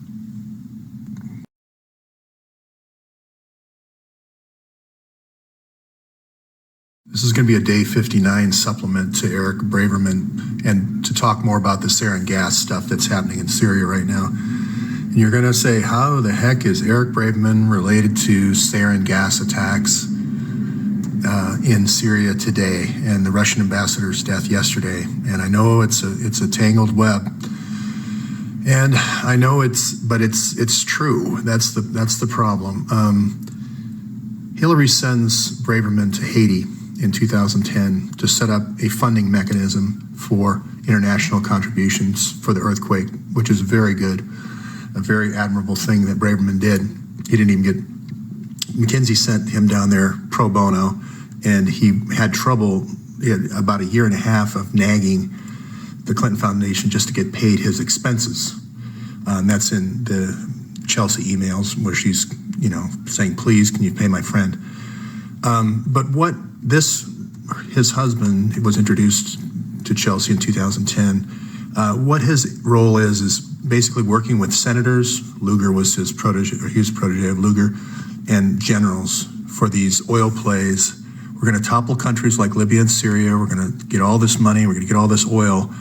And this money has to be transferred back somehow to the United States through what they call a SWIFT network. So the SWIFT network's been around a long time. I actually worked for Burroughs, the company developed the SWIFT network. And this money is going to be transferring. So when that happens, the FBI can see that transfer happen. Now, I've told you about the uneasy partnership that's happened before, but a perfect cover for hundreds of millions of dollars coming back to your Cayman Island bank account or your British Virgin Island bank account, a perfect cover is a charity. So that's why this is established all the way back in 2010. And you're going to say, well, how the heck are you going to say that, Hillary's responsible for the sarin gas attacks that are occurring right now? Well, I can show in a series of steps that she initiated. She commissioned Blumenthal, her longtime friend, and from 20 years back, to hire the Muslim Brotherhood to get the stingers to overthrow Gaddafi and to get the sarin gas and stingers, take them to Syria to try to overthrow Assad. So I'm going to focus on the sarin gas. I'm not going to spend a lot of time on this. This is just the proof that Hillary commissioned Sid for the private army. And then you have the 1,000 emails here with Petraeus to talk about the operational planning. His emails are going to come out soon as well. This is kind of Petraeus's henchman. And I said in an earlier video, he still has access to CIA info. So Hillary could still do another topple. She could go for South Sudan or Sudan, which I think she might be doing right now, without being involved in the government whatsoever, just through the Clinton Foundation. So, and we know those emails answered to the search term Benghazi. Now, these are David Petraeus' CENTCOM emails from his sex case. All these emails are just the flip side of Hillary's emails. Those Hillary emails, the 1,000, these emails are just the flip side. Plus, there's some more thrown in there, like emails to Hillary's closest aide, Philippe Reines. And there's going to be emails to Jeremy Bash for these cover stories about how the rebels are doing so great in Libya, and various cover stories, because he was married to Bash at CNN, the female, I can't remember her first name right now. So that's why these emails are important. They're just the flip side of the other emails on the previous page, Hillary's emails. The same thing happened with Sid Blumenthal's emails, which were brought by this Benghazi committee. Sid gave more emails than Hillary did. That's how they knew Hillary deleted email, okay? So I won't go through how basically Sid landed and they brought it in exile, and then they were able to siphon off this $30 billion in cash that Hillary released immediately after they got a foothold in Benghazi and the cash. I won't go through that on this one. You can watch previous episodes, but she releases the trading for the oil companies right away so that this can happen. And this is the plan, right? So the plans are called Zero Footprint. These first two, this is to topple Gaddafi, get the stingers and get the gas, and then topple Gaddafi. That happened. I'm almost sure now that Stevens probably did know about the stingers going over here, and he probably did know that they were going to go into Syria. And I think the thing that killed him was the sarin gas. More and more proof is coming up that he did know about this rat line from King Abdullah taking this to the Syrian rebels. So I know I've had a lot of people, this is a contention, why was he killed? Was it the stingers or the sarin gas? And it's looking more and more like the sarin gas is being added by another agency. So as I said before, the recovery of this information is going to be the problem, because if you have a big war over here and people are shooting off stingers in all directions and they're shooting off these howitzers with these sarin gas. I'm going to show a film, by the way, in the notes of ISIS actually firing this sarin gas off. It's not just the inspectors finding it. So the plan was to topple here so that this pipeline could go through from Qatar. That's why Qatar paid for the weapons. The first thing to do was establish these oil rat lines, which they have done. And that was step 3. And then step 4 was using the sarin gas. That was the first set of gas attacks in March and April. And then Obama finds out about it in May through port and down testing. And then there's a massive gas attack that's launched by Morrell and this Clinton Foundation network, and that is what causes the 1,400 deaths here. Check out Ava Bartlett if you haven't already. She's getting quite popular now. I saw her on RT. But again, I am not the one saying Hillary authorized the use of gas. Seymour Hersh has said it. I'll include that in the lines.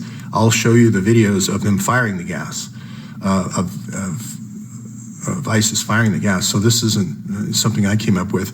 This is Eric Schmidt from the New York Times. I don't know if he's won a Pulitzer yet, but he probably will for this, with proof that they've used gas 52 times in Syria. You're going to find out there's going to be hundreds of uses of gas along these rat lines in Iraq. The reason why I mentioned this, and this is step 2, just more proof that, Sid was commissioned to get the Army. He got this General Grange. He did get this CIA guy down here to provide the operational plans, and this is all, Sid started this all. Now, interestingly, in the CIA business, you always have a second leak, because if the leak ever gets discovered and blows back on you, then you're on the hook for the operational plan. So you always have a second leak. So that's why Drumheller's brought in here, is so you have a second leak, so that, and he's conveniently dead now. But this is the sarin gas update. You've had this guy, David Scott Weiner, you're gonna find out he's gonna be a CIA guy, and then the Israeli guy is gonna be a CIA guy, and all these guys were caught in Aleppo. And as I said, when Aleppo falls, you're gonna end up having this situation. Now, they brought in a lot of other guys. There was a Turkish intelligence guy, and then there's some Saudis and so forth. But the Russians were able to recover all this, and they're sending it off to the World Court. And it's very detailed and documented. I read the documentation. No amount of shooting ministers or burning buses or having 7-year-old little girls walk into police stations is going to save ISIS here. This is still what the point of my video today is. All this past of Hillary's past is prologue to still today. It's still causing news. We're still following Hillary's policies.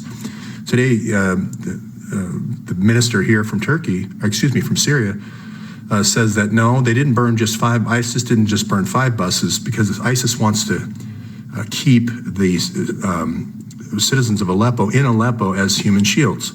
They didn't just burn 5 buses, they burned 25 buses. They shot 3 bus drivers, and then they put this 7-year-old girl, they walked her into the police station. So this policy has to stop. Great Americans are being captured in this policy. Kids are being killed. Kids are getting gassed. 400 died in the Ghouta attacks. Foreign ministers are getting shot.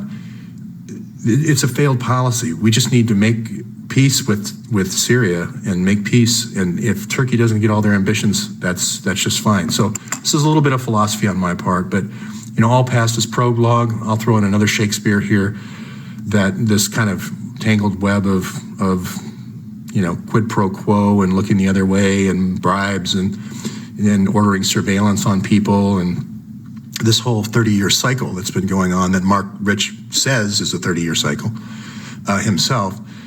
This reminds me of the Shakespeare quote, "The fault is not in our stars, but in ourselves." This type of corruption never gets better. It just gets worse, and it just gets more audacious. So it's a little bit of social commentary that I don't normally do, but I just see it keep getting worse. It just keeps getting more obvious, with the, stonewalling on the producing the emails, and so forth. So you're actually experiencing what Eric Braverman experienced when he drilled down on these 1,100 donors and found out they were the generals, and found out that they were the senators and other folks that he thought were producing charitable works for the Clinton Foundation, and it turned out to be people making mineral plays and oil plays and arms plays. That's it for today for the special edition.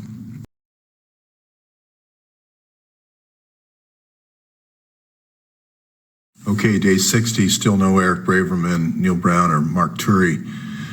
In this series, what I do, quoting Pulitzer Prize winning journalists like Seymour Hersh in this case, as well as James Risen or Mark Mazzetti, all of the New York Times, all New York Pulitzer Prize winners, is I connect how Hillary commissioned Sid Blumenthal to establish a private army with Muslim Brotherhood and then armed them by taking these stingers in Benghazi and also sarin gas and then conquering Gaddafi. And there's going to be photos in the notes below that you can see the actual ISIS firing off these rounds.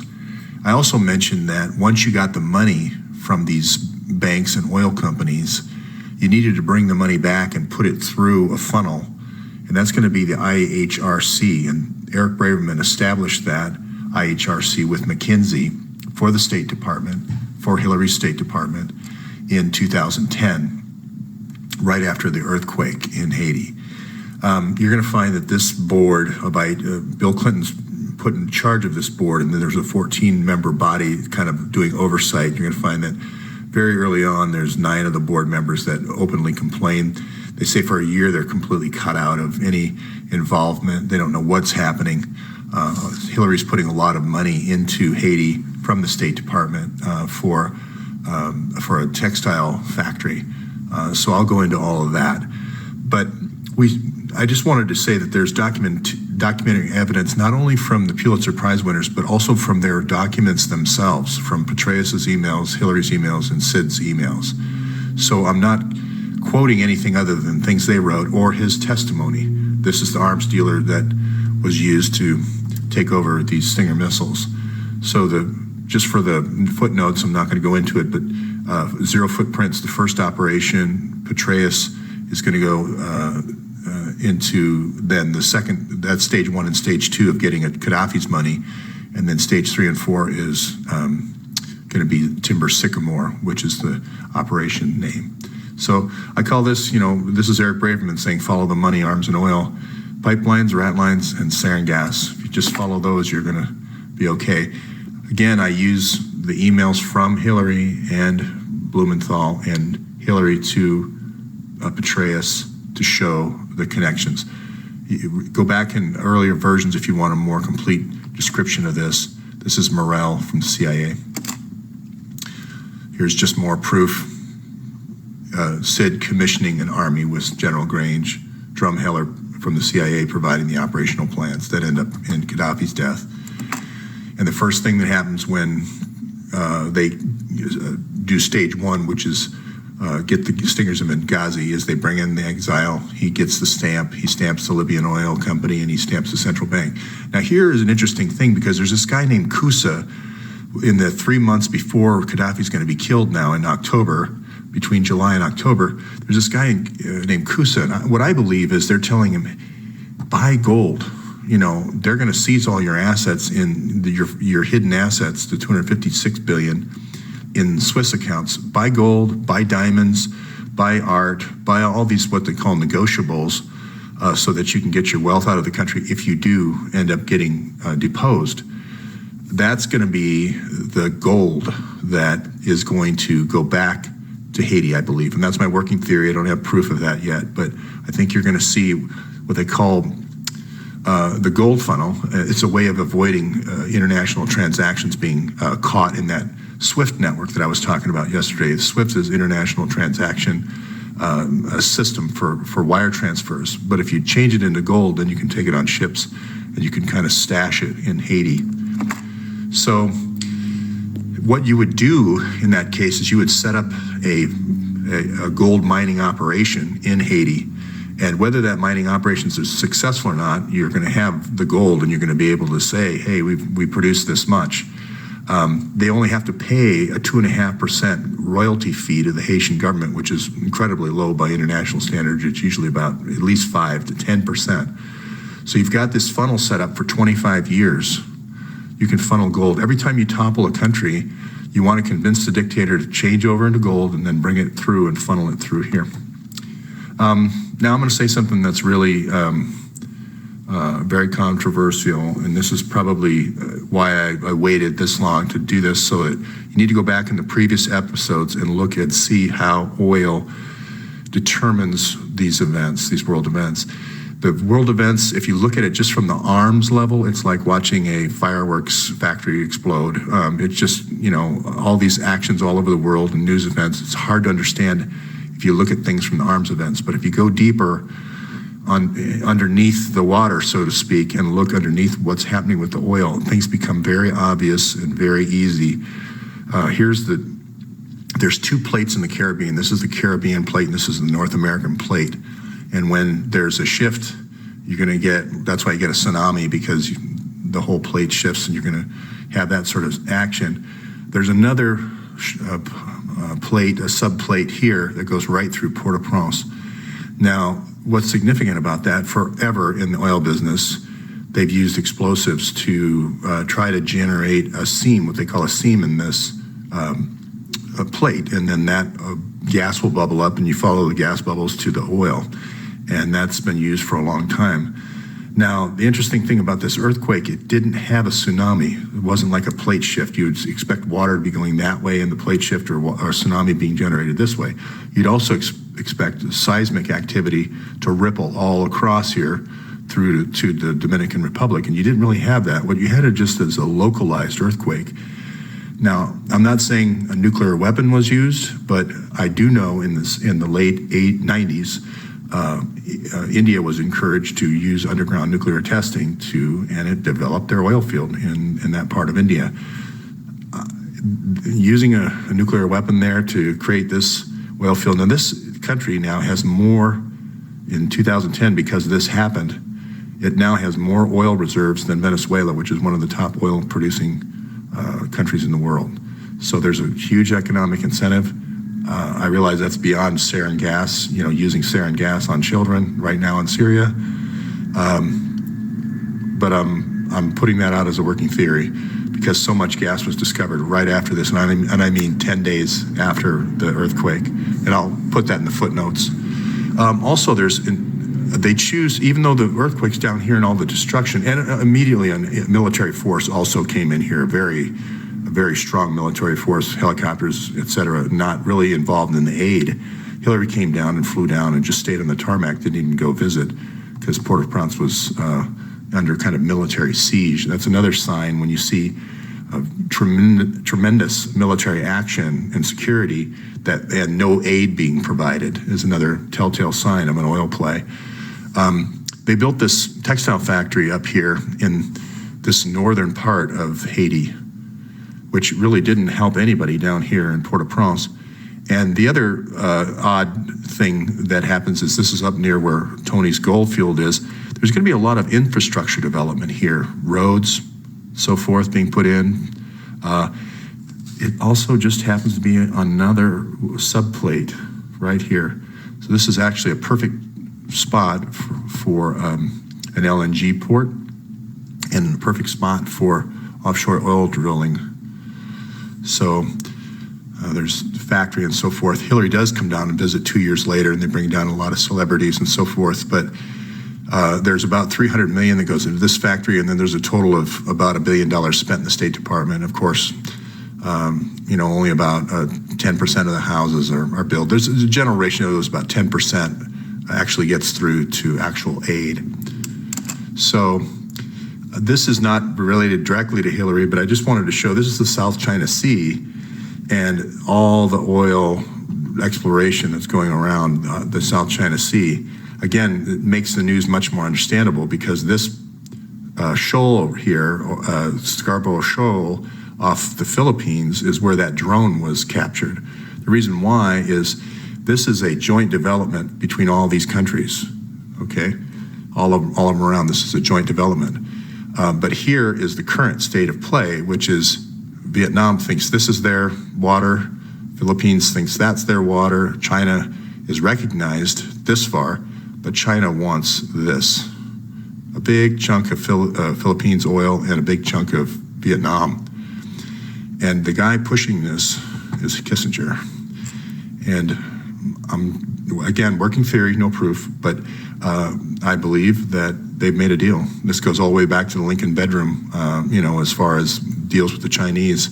I believe that they're trying to cut out the Vietnamese and the Filipinos. So you can see this joint pipeline is in doubt, and the Chinese may just go and do their own pipeline here and protect it with they're talking about putting the military base there with these kind of sandbar islands. So again, it just shows you the whole Trump thing and capturing the drone and all this. It's always related to what's under the water, not what's above the water, the arms.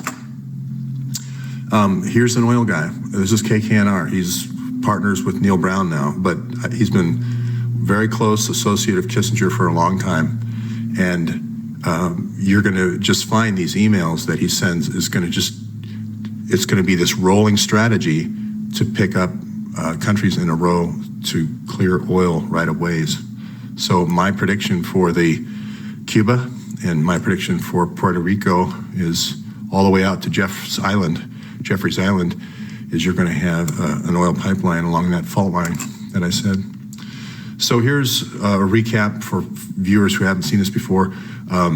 These were the first two steps to get, Gaddafi's money and oil, and then they were going to take the arms, these Stinger missiles and the sarin gas up to ISIS. Here's Chris Stevens is killed because he says, hey, wait a minute, sarin gas wasn't part of the plan. And now, just to update, this is step 3 and 4. We're going to use sarin gas attacks to open up this pipeline from Qatar to Bulgaria. They did that, step 3, which is all these Aleppo attacks. Now the Russians are discovering all these weapons artifacts, and they're going to test those. That's exactly what happened when they tried to attack Damascus in a huge attack, 1,400 people killed. And this, Reed, these guys, these New York Times guys, this guy's going to get a Pulitzer. This is Eric Schmidt from the New York Times. He's going to get a Pulitzer for 52 gas attacks. You're also going to get a Pulitzer for the guy who figures out that there's been gas attacks all along these hand-carried truck oil rat lines. So that's going to be coming. And, I don't know if we have cleanup teams there or not, but certainly the Russians have this, and when the Russians get down, and the Russians have this, so they have the ability to prove this. Timber sycamore there. So no matter, this is a CIA agent on a team of 14 that was trying to get to these weapons before the Russians did. Now the Russians have sent this to the World Court. So we'll see where all that ends up. But just wanted to really kind of focus more on the oil today, and then we can pick up all this other stuff later. Thanks.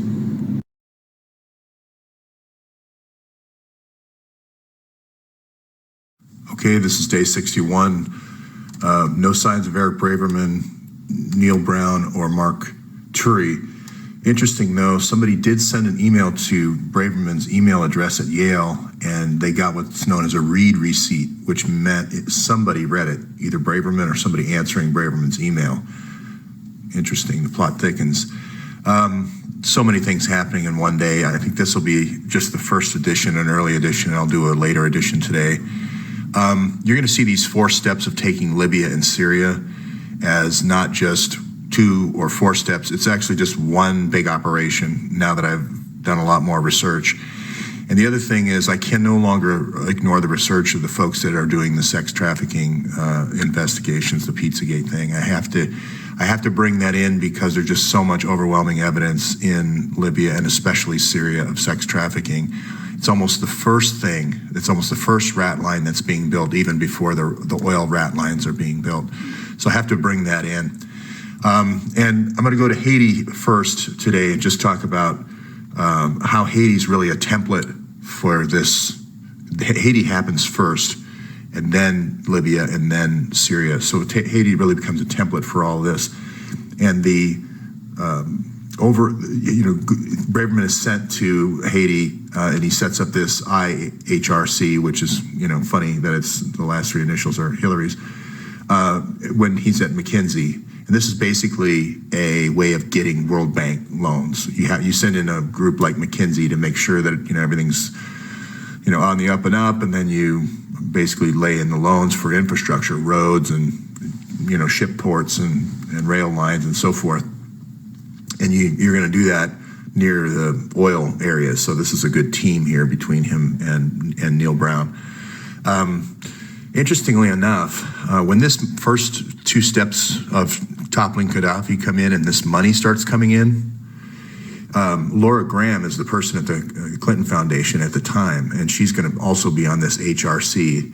And this is where, at the end of the year, December 2011, this is where she's at the pier in Staten Island, about ready to drive off. She's got drive into the water and commit suicide because there's so much infighting over this money as this Haiti money and this Libya money starts coming back into the Clinton Foundation. And just interesting, Braverman just kind of, when he gets brought in, he kind of replaces Laura Graham, and this is really turning into a Hamlet where he's just trapped inside this evil castle, and everywhere he turns is another thing that he, reprehensible thing. Haiti is looking like Libya and Syria now. The earthquake or whatever caused it is just the invasion piece.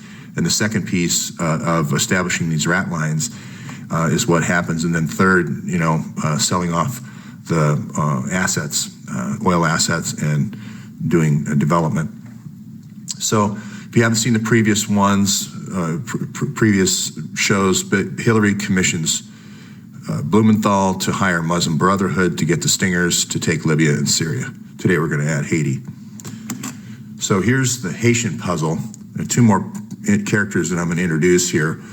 One is Jeff Skoll, who founded eBay and then kind of went, after he made his billions there, then kind of went to Hollywood. This is Frank Justa that you've met from earlier episodes.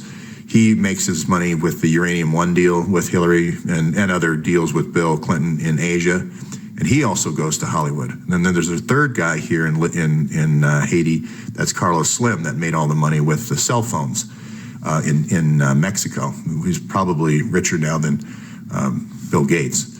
So Jeff Skoll here is connected with Eric Braverman in a company called Tembo. And Tembo is kind of like a consulting company on where to go to rebuild ravaged infrastructure. Sound familiar? Haiti, Libya, Syria. And this company, CCC, ends up in Haiti, Libya, and Syria, and probably would have gone to Turkey if they'd have been able to do that topple. So Carlos Slim here kind of shows up anytime you're putting in a port and you're starting to ship tankers. He's got a friend who's very involved in the drug business. Now, I've really tried to stay away from the sex trafficking piece and the drug piece, but the sex trafficking piece, I'm sorry, it just has to be covered here because there's just too much evidence. Finally, I'm just kind of overwhelmed by the evidence. The other piece of this is when you do take over a country, as we've seen before, you bring in an exile and you make him the president, and then that's how you sign off all the contracts for the bank and the oil. And that's what happens here for HRC. The guy they put in charge is this guy named Bell Reeve. So, and it just so happens HSBC comes back into the picture because as this company here, CCC, goes, they end up building banks everywhere, development banks, and they built the bank in Egypt after the topple there for HSBC, and they're going to build one here in Libya when the civil war is over, and they're going to build one in Syria when that when that invasion's over. These aren't civil wars. So yesterday I talked about the oil piece. And I know a lot of people thought, are you kidding me? How would you ever use a nuclear weapon to cause an earthquake to look for oil, to create fissures in these oil plates? There's one here along the north part of Haiti, and then there's one here down right on Port-au-Prince. Well, if you go back to the old USSR, this is called a peaceful nuclear explosion. You dig deep, deep, deep underground, so it's not, you can't really see it. But the old Soviet Union did 715 of these when they were looking for their oil. This is not unusual. So if you go deep enough, the problem is sometimes you cause a tsunami and sometimes you cause an earthquake. So I'll just let that be as it may. I mentioned yesterday Hillary flew down right after the earthquake, and she stayed in her plane. And then she negotiated the release of this Silsby gal who got arrested for the child trafficking, taking these kids up there from Port-au-Prince up to this north part of Haiti. And it reminded me so much of the Loretta Lynch episode with the plane. You stop on the plane, but you don't get off. People come up to the plane and you do your deals, and then you fly off. So this gal here, Monica Peterson, you probably have heard of. She was a sex trafficking investigator, and she went and followed this trail, and she was looking for organizations which were set up like Bill and Hillary's textile thing for Walmart and other companies up there in this northern part of Haiti. And apparently, through her investigations, a lot of times they'll set up a seamstress type factory. It's almost like a joke, seamstress, and that becomes a brothel. And she surmised that this mine that these guys all invested in up here in the north part of Haiti, this is the symbol for the VCS mining, is extremely close to these seamstresses here. And I don't know if you remember the Old West, but everywhere you had a mine, you had, a brothel and a playhouse. So it just seemed consanguinity is the only word I can think of. There's a better word here, symbiosis or whatever. But she investigated this, and she actually went to the mine and saw there wasn't a lot of mining activity. And so that's where I got the idea yesterday that maybe this is just a gold funnel for now until they perfect their mining techniques. They only have one page on their website. But here's another connection with Braverman. I misquoted yesterday that Hillary put $1 billion into Haiti from USAID funds. This is the kind of the funding mechanism of the State Department. It was actually $6 billion. And the World Bank kind of commissions this and sets up the loan, and it goes through the World Bank. And this is the connection to Eric Braverman. So this is the $300 million complex.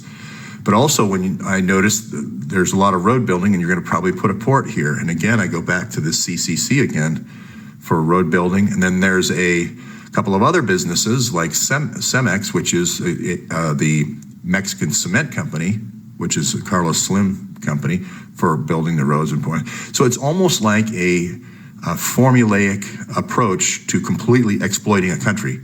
Oil, all the minerals, all the human capital, the low-wage labor to get into the United States. You can sell bribes to get no tariff manufacture into the United States and cheap labor for Walmart, and then Walmart will give you a donation. I mean, it's a one-stop shop.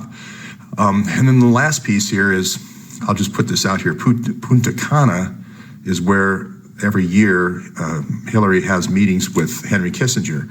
So I don't know what they discuss out there, but the interesting thing here is this gold here is being mined by Dominican Republic interests. So it's almost like they're using the Dominican Republic as this place where they're going to be going in and kind of sucking the resources and people and everything else out to build these, hotels and kind of luxury. So it almost seems like that's the strategy, is just almost to destroy Haiti to get all the resources out for these luxury hotels, like Richard Branson has stayed here with the Clintons and so forth. You'll see this in the Cheryl Mills email.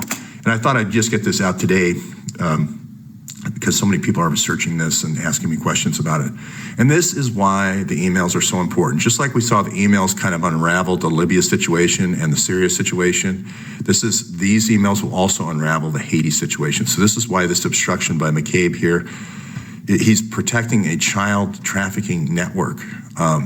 It's not just, I give up, guys. It's not just an oil exploitation network and an arms exploitation network.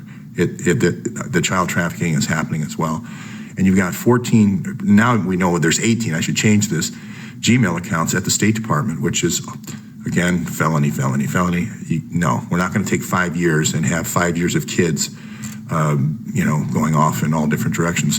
I don't know if a walnut is somebody from Haiti, and somebody said maybe pasta is from Syria and pizza is from Turkey. I just hope not. But anyway, this is not anyone's reporting. These are their own documents saying we're doing this. We're taking over the country. We're gonna, we're gonna do all this in Benghazi.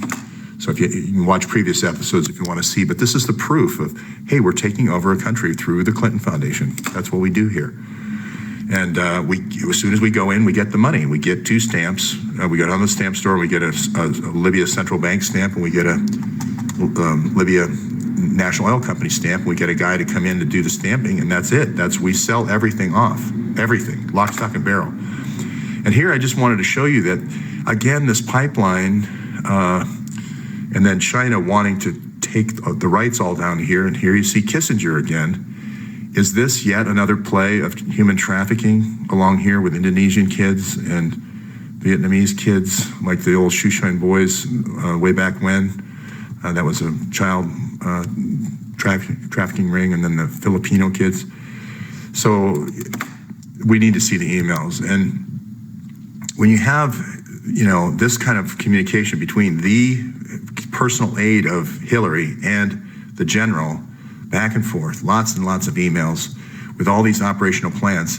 And remember, this is before and after he left the State Department, okay?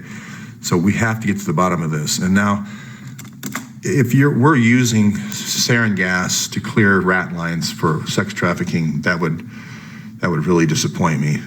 You've seen this in previous episodes. 1, 2 is to get rid of Gaddafi. 3 is to get the weapons over and up to through Abdullah here to ISIS, and 4 is the rat line. So the attack here on Aleppo, that's not only to open up this oil rat line, but it's also to make sure that the people are trapped, and then they're used, as this reporter said, Ava Bartlett, they're used as human shields, but they're not.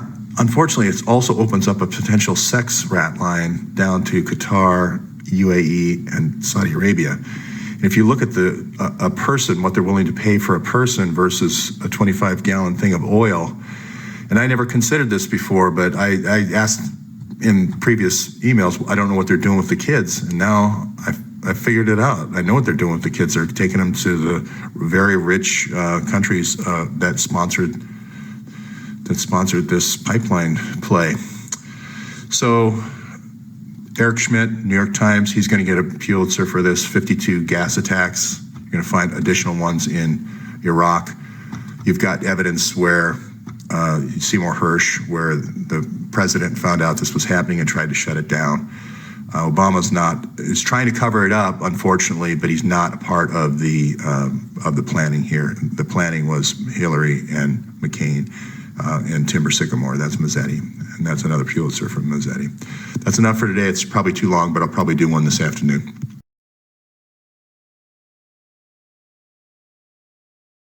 E61, still no Braverman. This is more of a supplement for people that are doing research in the sex trafficking area, or people who want to know more about the oil play.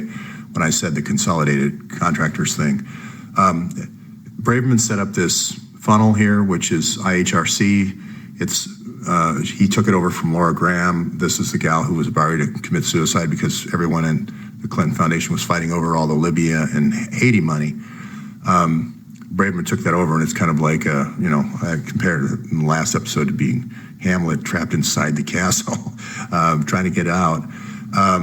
This IHRC is also going to be used to take this Libya gold money, which I think is a lot more than 1.2 billion, and funnel it through a gold mine for her brother in Haiti. So I'm not going to go through any of this stuff about how to hire the army, how to get the stingers and topple Syria and Iraq and Libya. Watch earlier episodes for that. I'm going to just jump straight to consolidated contractors. Now, for every one of these oil plays, and this is Jeff Skoll, for every one of these oil plays or mining plays or whatever, you're going to have a lot of roads and construction that you're going to need to build. So you're going to need if you really want to do this right, you're going to have a pipeline construction company. This is the largest construction company in the Middle East. You're going to have somebody who can build skyscrapers. You're going to have somebody who can build roads. And you're going to need a cement company. You're going to need a shipping company to bring it all in. And that's basically what Jeff Skoll and Justra have. They're all involved. They're going to all be involved in that Greek pipeline that I talked about in earlier episodes. So Tembo is more the consulting side. This is more like the World Bank side of whenever there's a disaster like Haiti, here's what you're going to need to do. We're going to need to rebuild your infrastructure, redo the pipelines, redo the roads so we can service the pipeline, redo the electrical grid so we can push the gas up and down the pipeline, all that sort of thing. So Jeff Skoll and Braverman are in the same group, and then there's another guy from the Clinton Foundation that are in that kind of the consulting side, and then it gets over here, it's more the commercial side. So the Greek pipeline, the Trans-Adriatic pipeline, you're going to see Consolidated Construction involved in that, and you're going to see Justra involved in that. There's also Carlos Slim, he's the billionaire from the Mexican or Latin telephone companies. So he's all over Latin America and the largest holder for telco. And I'll show how telco can be used to enable a prostitution network, unfortunately, also a drug network, and also a child trafficking network.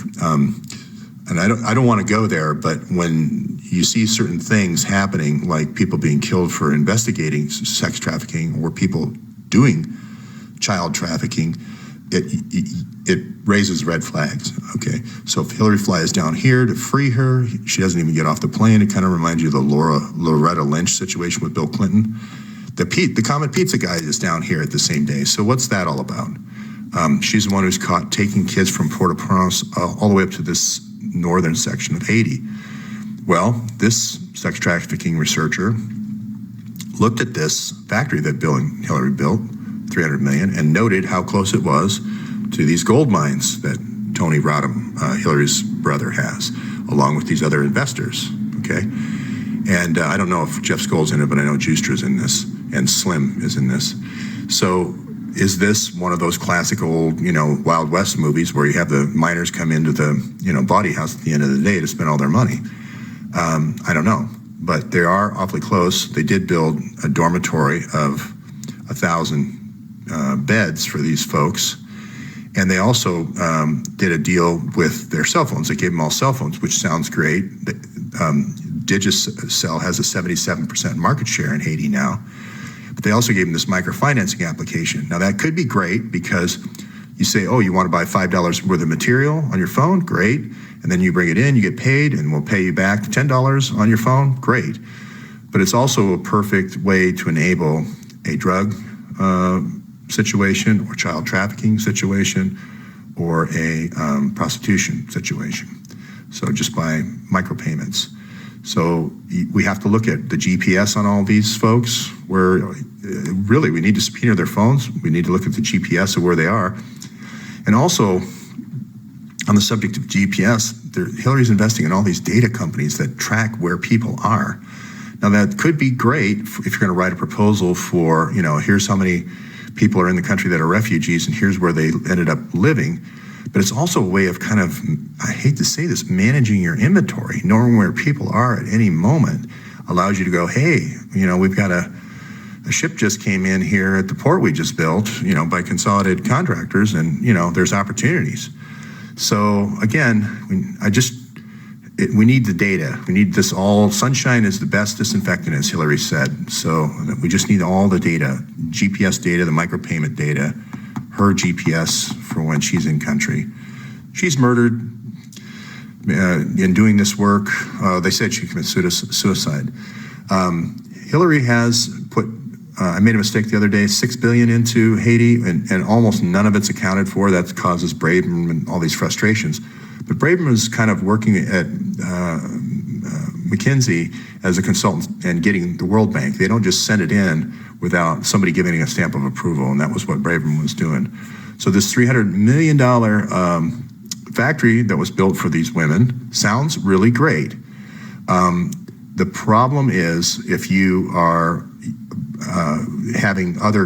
using this as a show home or a show factory, and you're going around the world to different countries like Tetra Pak and saying, hey, we'll use this aid money to build these factories. We'll build you a cement factory, we'll build you a food processing factory, we'll build you a shipping company. But that's what did happen. Tetra Pak did build a plant down there. Now, you're taking in free food and then you're packing it up so it lasts. I get that. But I don't think there should be a private business opportunity for the Clinton Foundation to build factories. I think somebody else should be doing that.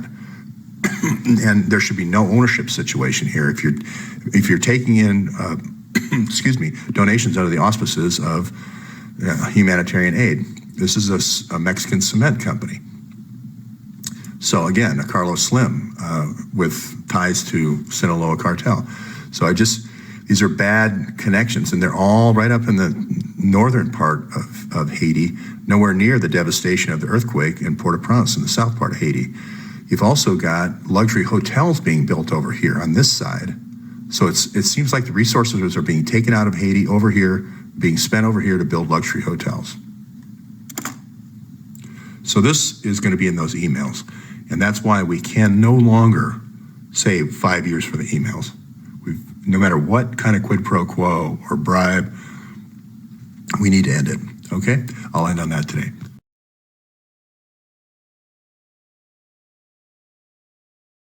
Okay, day 62, this is going to be a supplement. This is part 2 to a story I did earlier about Eric Braverman in Haiti. As I mentioned, I'm putting all my notes, all my citations and sources in the slides of this presentation, this Google Slides presentation. So you can go there and look at all the citations. And thank you to all the contributors who've been putting in citations, because I'm going to put all those on those slides. And so there's so many citations that the description in YouTube would not allow enough room. So today I'm just going to follow up on this Haiti thing, and then I'm going to show how you can use kind of an extortion. You can partner with law enforcement to actually extort gifts, contracts, speeches, contributions, deals, etc.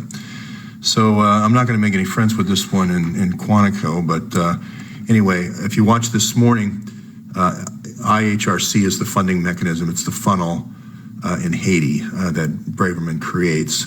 Now, interestingly enough, if Hillary hires McKinsey to go do this, and she's, again, acting as a private citizen if she's using Gmail, and she is creating basically a pass-through funnel to launder money, it's called a state actor. So that allows us to subpoena these emails. So these McKinsey emails are now a part of a crime, of a RICO conspiracy. So those are available to be subpoenaed. If it also is shown that we're trying to affect oil policy that KKNR Global Institute is affecting, then those emails to KKNR Global Institute are also discoverable and subpoenaable by either the Hillary email committee or in private lawsuit or government lawsuit. So I just wanted to say that the emails aren't just Sid's emails. So this is exactly how we discovered the Libya topple, was because Sid's private emails. David Petraeus also has private emails at CENTCOM. So all along the way here, we're not just talking about subpoenaing the people in the Clinton Foundation, the 14 Gmail accounts. Laura Graham's emails are going to be very important, because what caused her to want to drive off the Staten Island ferry and commit suicide before Braverman kind of was brought in to kind of save the day. So this all goes back to 2010. But what I should note here is that there are politicians in Haiti that say that Clintons have stolen from the island for 25 years. So, and I'll prove that today. So here's Jeff Skoll again. And he's kind of like the social justice face. He's putting a social justice face on this construction company from the Middle East. This is the largest pipeline and road construction company, and also construction for high rises. So it's kind of a triangle. Their symbol even, shows that. And, you can think of that, and this is kind of, the guy who owned this was very close with the Council on Foreign Relations. So he made a lot of trips to New York and so forth. So you're going to find that all around the UN and so forth, there are going to be all these meetings, and then the Council on Foreign Relations meetings in New York. So New York is definitely the hub, and you're going to find the World Bank in Washington, D.C. That's where another hub of activity is going to go on. These emails on all these entities that are created are also discoverable.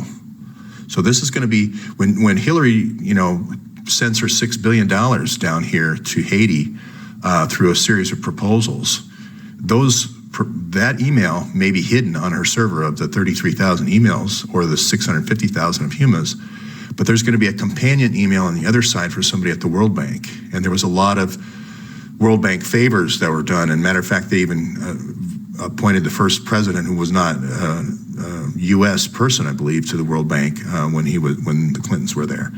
So all these Tembo's emails, this is Braverman's consulting firm, along with Jeff Skoll, are going to be discoverable. So as are all these other companies that are brought in and the joint ventures, they're all going to have emails. So now I can hear all the bleach bit sales going up while I'm doing this. But so I just wanted to point out that I'm not the one saying that the Clintons exploited the Haiti. The people of Haiti are saying it. And in this presentation down at the bottom here, you'll see those citations where you can have it on video, where the person's saying it directly on video, as well as, the news articles that came out about it. So this is going to, this fundamental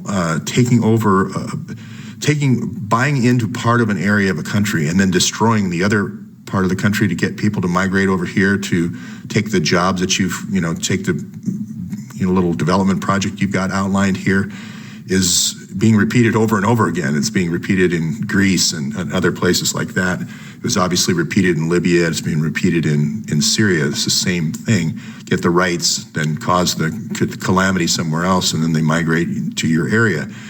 Now, what I predicted in the last video was hotel development and so forth, and I disagree with that now that I've looked more into CCC, Consolidated Contractors. I believe that's going to happen just across the border in the other area of Dominican Republic. I think this is where your LNG port is going to be. They do a lot of LNG ports, and you notice when I outlined Western Sahara, I also outlined where the LNG port would be, where the electrical grid was going to be, where the water pipeline was going to be, and where the petroleum pipeline was going to be, as well as where the offshore drilling was going to be. So I think this is going to be your kind of like Long Beach. If you've ever gone on the Long Beach oil terminal, this is going to kind of be that,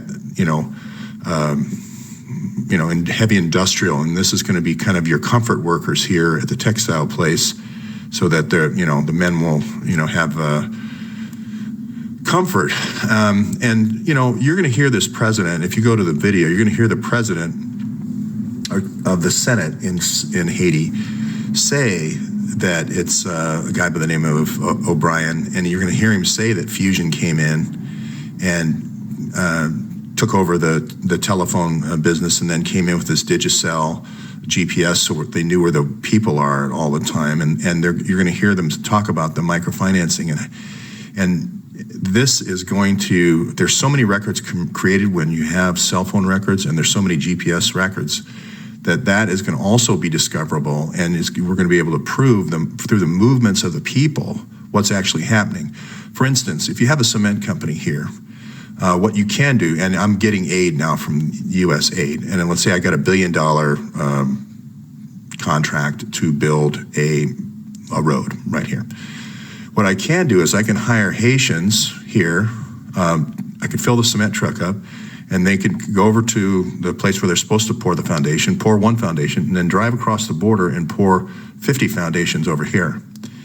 And this is exactly what a lot of people have reported in Haiti is, there's all these Haitian workers and all these cement trucks and so forth. And if you look at the building projects that failed in Haiti, they all were about 5 to 10% complete. Some died after about 2%, but they were pouring the foundations to show Eric Braverman, yeah, we're actually doing these projects, but then the cement trucks were being diverted over to Dominican Republic. They can cross this border twice a week. And that's the same border that Laura Silsby was driving up. So you just have to wonder, why is this flow? Why is there's this constant flow up to the north part of Haiti, and this where the disaster happened, where the earthquake happened, there's nothing. So here's that president of the Senate saying they've exploited the Haiti earthquake. He also said they've exploited Haiti for 25 years, and that 2%, his number is 2% of the money actually went to Haiti. Everything else went to the Clinton folks in New York City. That's what he says.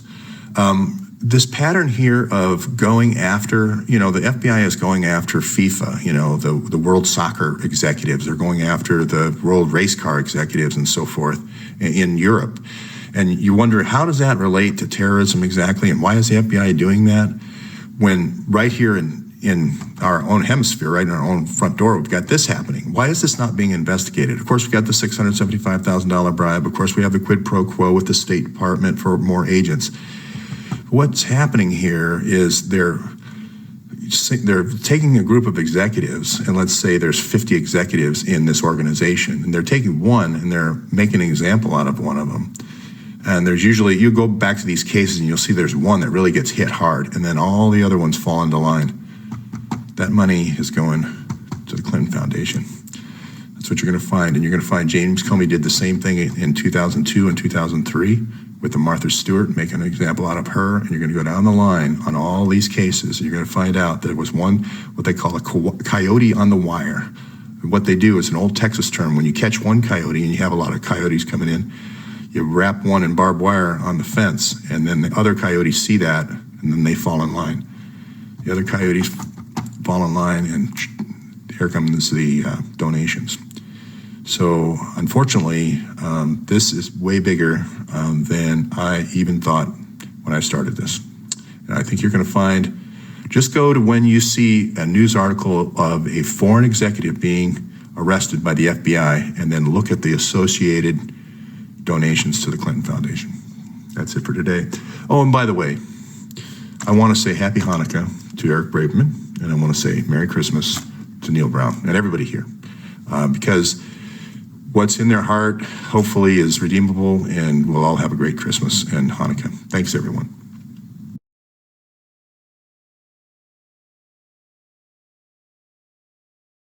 Okay, day 62, still no Eric Braverman. Interesting thing happens, though. Now Neil Brown has answered an email receipt, and it looks like they're together and somewhere over southern United States, southeast United States. Their pings, IP address, answer close to an FBI office in Lafayette, Louisiana, but they also use a product called X-Sphere, which lets you be anywhere, so you can report your location in one place but be someplace else. Now, I'm going to just throw out the Sea Island in Georgia, where George Bush used to do a lot of his meetings. And if you're kind of on the run and don't want to be seen on the street, not on the run, but trying to be undercover, you'll see these criminals will go to the island. Well, also people in the Clinton Foundation tend to go to islands. So the reason why I say Sea Island is it has two small airports, and you can get the tail numbers from the FAA and see what's coming in and what's going out, and look for the 15-seater Raytheon, just a little word of the wise. You can also look for Jeff Epstein's plane going in and out of there. The World Economic Forum also has their meetings there, and they are about to have another World Economic Forum right before the inauguration at Davos in Europe. So I'm just throwing out a theory here that they may be going to the kind of a U.S. preparatory meeting to the World Economic Forum in Sea Island. So just a wild theory. But anyway, following the trail here, I've been concentrating more on Haiti with Eric Braverman. He goes to Haiti in 2010 as a representative of the Clinton Foundation from Hillary. Now, this is where, even if he is working for McKinsey to set up this IHRC, which bears a striking resemblance to Hillary's initials, this is a proposal generator, basically, and it's going to be a funnel. Every time Hillary topples a country here with SID and her private Muslim Brotherhood armies, this money is going to come back through this funnel, this IHRC funnel. Remember, Laura Graham was the person who, when she originally started getting this Gaddafi money coming back, they started all arguing about it and almost caused her suicide. She was literally on the edge of the Staten Island ferry, about ready to drive off the pier. So Braverman's going to come in and take over her job. But it's really looking at this connection here, this IHRC, and Braverman's connection to it. And again, oil, I'm going to show you the oil play here and how oil kind of drives everything.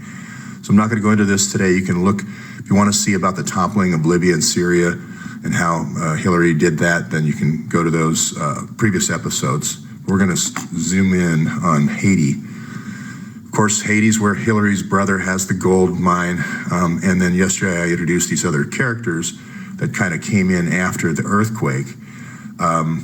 One of them was Jeff Skoll, who founded eBay and now is doing kind of social justice documentaries in Hollywood. And you're going to find Frank Giustra is going to be one of his, partners in those kind of Hollywood-type productions.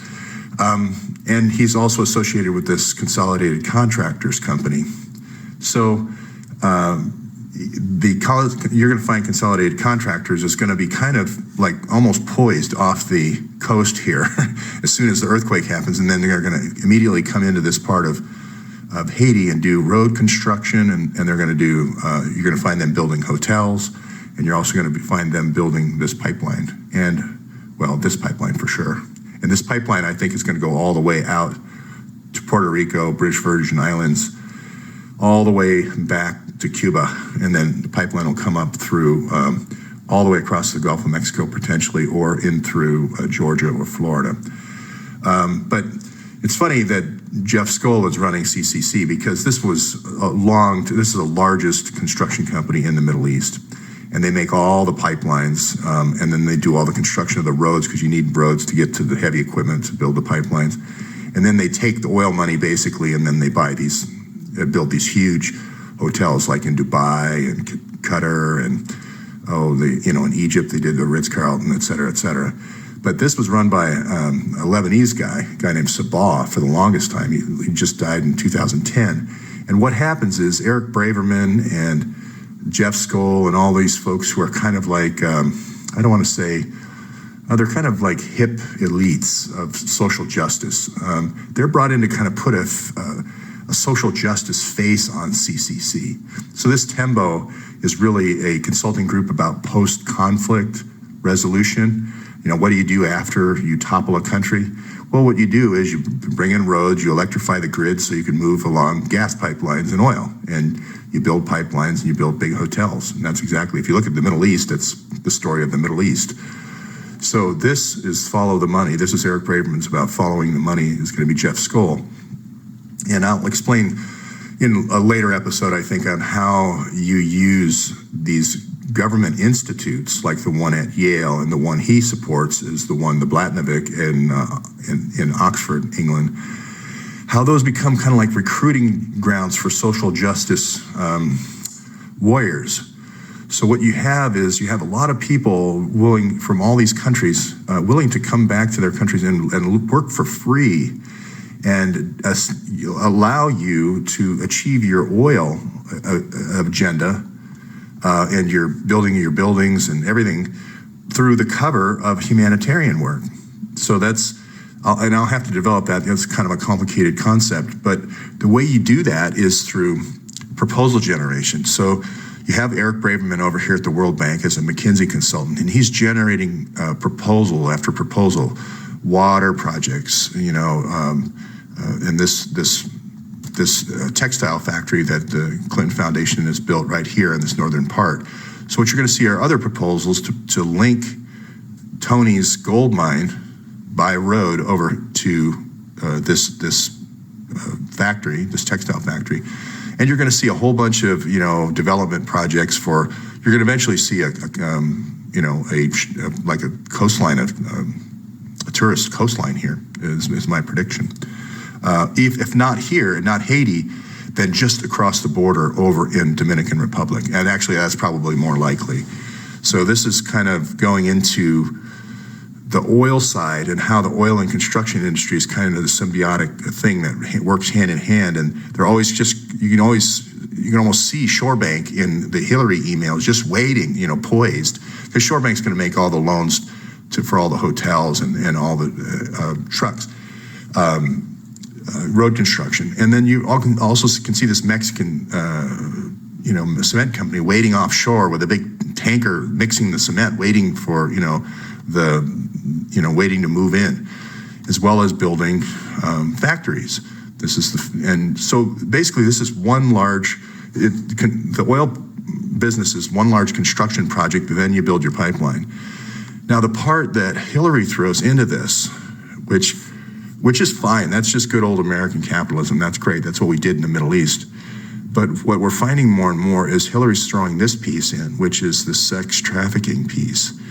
Not only this, sometimes, robber barons will do this, where they set up a factory, and what you do is you have your social justice folks talk to families, and they think they're doing the right thing. They're getting these women into this factory. They're getting them a place where they can stay, a 1,000-bed facility, this ecom housing where they can stay, and improving their lives, right?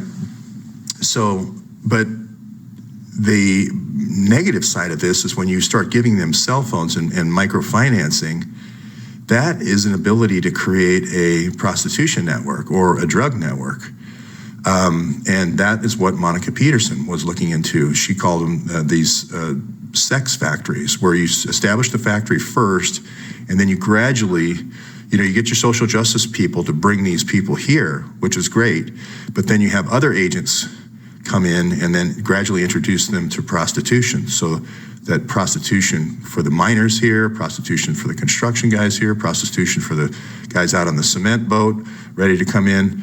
And then you always have your bankers. Just if you read these emails, she's the CEO in her emails to Hillary is just chomping at the bit. When are we going to go? This part with Laura Silsby and her involvement there in literally hundreds of emails about between Hillary through Huma to Laura Silsby, it just really, it begs the question. Again, those emails are going to be so important. Now, a lot of folks, and I'm not going to talk at all anymore about the money aspect. I mentioned yesterday there was $6 billion that came through here through USAID. What Braverman was doing was basically generating proposal after proposal after proposal for USAID. Now, I think everyone knows that there's $6 billion that was missing from the State Department when Hillary left the State Department.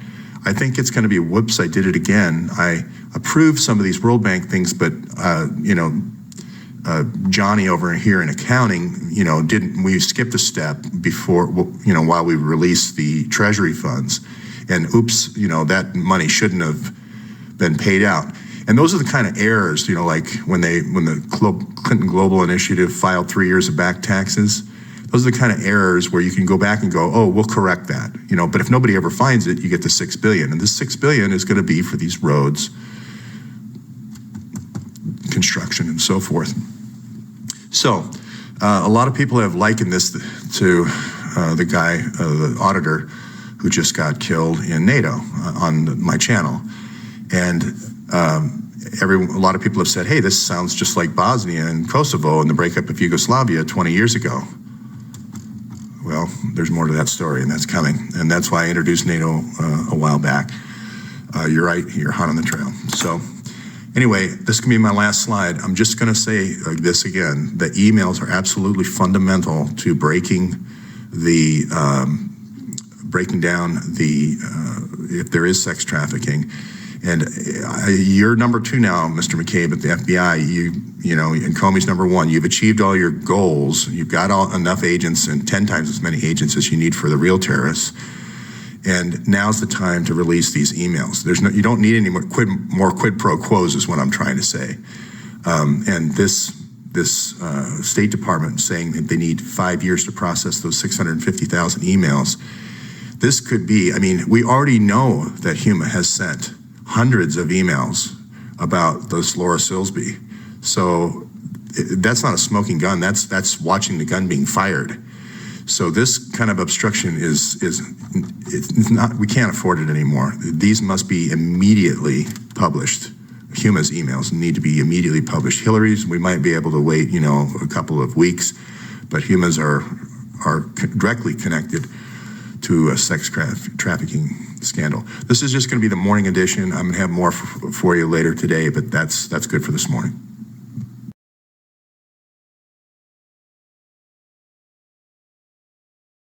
Okay, day 63, still no Eric Braverman, no Neil Brown, no Mark Turi. These two might be in Southeast United States. We ran down an IP address from one of their email servers. So that may be where they are. Still no information beyond that. In my earlier tapes, you'll see how these first 2 steps of taking Gaddafi's money and the next 2 steps, which didn't go so well in Syria, is being funneled. This money, this frozen assets, and then the hidden assets are being funneled back through this funnel that Eric Braverman creates in 2010. And this money is going to be coming in 2011, but it's called IHRC, sort of named after Hillary, I believe. The previous person that was running this almost committed suicide. They were about ready to drive off the Staten Island pier. Braverman's going to come in and kind of clean it up. And you're going to see that oil is driving all these decisions. Now, the interesting part of all this is, Braverman gives us the answer, follow the money. And I've added arms and oil. And that's been very good for the first part of the series, but I'm also adding kids because it turns out kids are even a better example of, if you follow the movement of children, where they're going to the orphanages and then where they go after that, and how none of that's documented, like the white helmets are doing. Children are leaving, but you don't know where they're going. So there's another what I call rat line. This is it's an illegal trade route, arms, oil, and kids. So I call it pipelines for these two guys are in KKNR, rat lines for these three things, and then also I break out sarin gas because that's especially dangerous. These stingers are dangerous to commercial air traffic all over the world, but the sarin gas is obviously even more. Now, also when Hillary's hiring a private army, this doesn't have to be when Sid hires Muslim Brotherhood. This doesn't have to be Muslim Brotherhood. It can be Sinaloa cartel. And the guns are Fast and Furious. As a matter of fact, I believe Mark Turi worked on Fast and Furious. There's another thing that I can't prove, but when it comes out, you're going to find out he was shipping a lot of these contractors, CIA contractors that were involved in this program were also involved in Fast and Furious. And Mark, if you're out there, prove me wrong. I'd love to talk to you. So I talked about Haiti yesterday. I talked about Tembo. We talked about Jeff Skoll and how Jeff Skoll and Eric Braverman in the same company, they're basically consultants for post-conflict situations, like how do you rebuild the country with infrastructure so that you can get the pipelines going. That's basically what it is. And I talked yesterday about this largest contractor, Consolidated Contractors. This is the largest builder in the Middle East, and they do pipelines, they do roads, and then they do big buildings. So Dubai and UAE, they did the Dubai airport, huge shopping centers over there, et cetera, as well as the roads. But the roads are going to be first, then that you can bring in the heavy equipment for the pipeline, and then third, you're going to build the luxury hotels over in Dominican Republic. And I won't go through all of this but it happens through the World Bank. Braverman's works for the World Bank. You basically put a proposal in and say, we need $1 billion worth of roads. So Hillary cuts a check through USAID for $1 billion, and then the roads go in.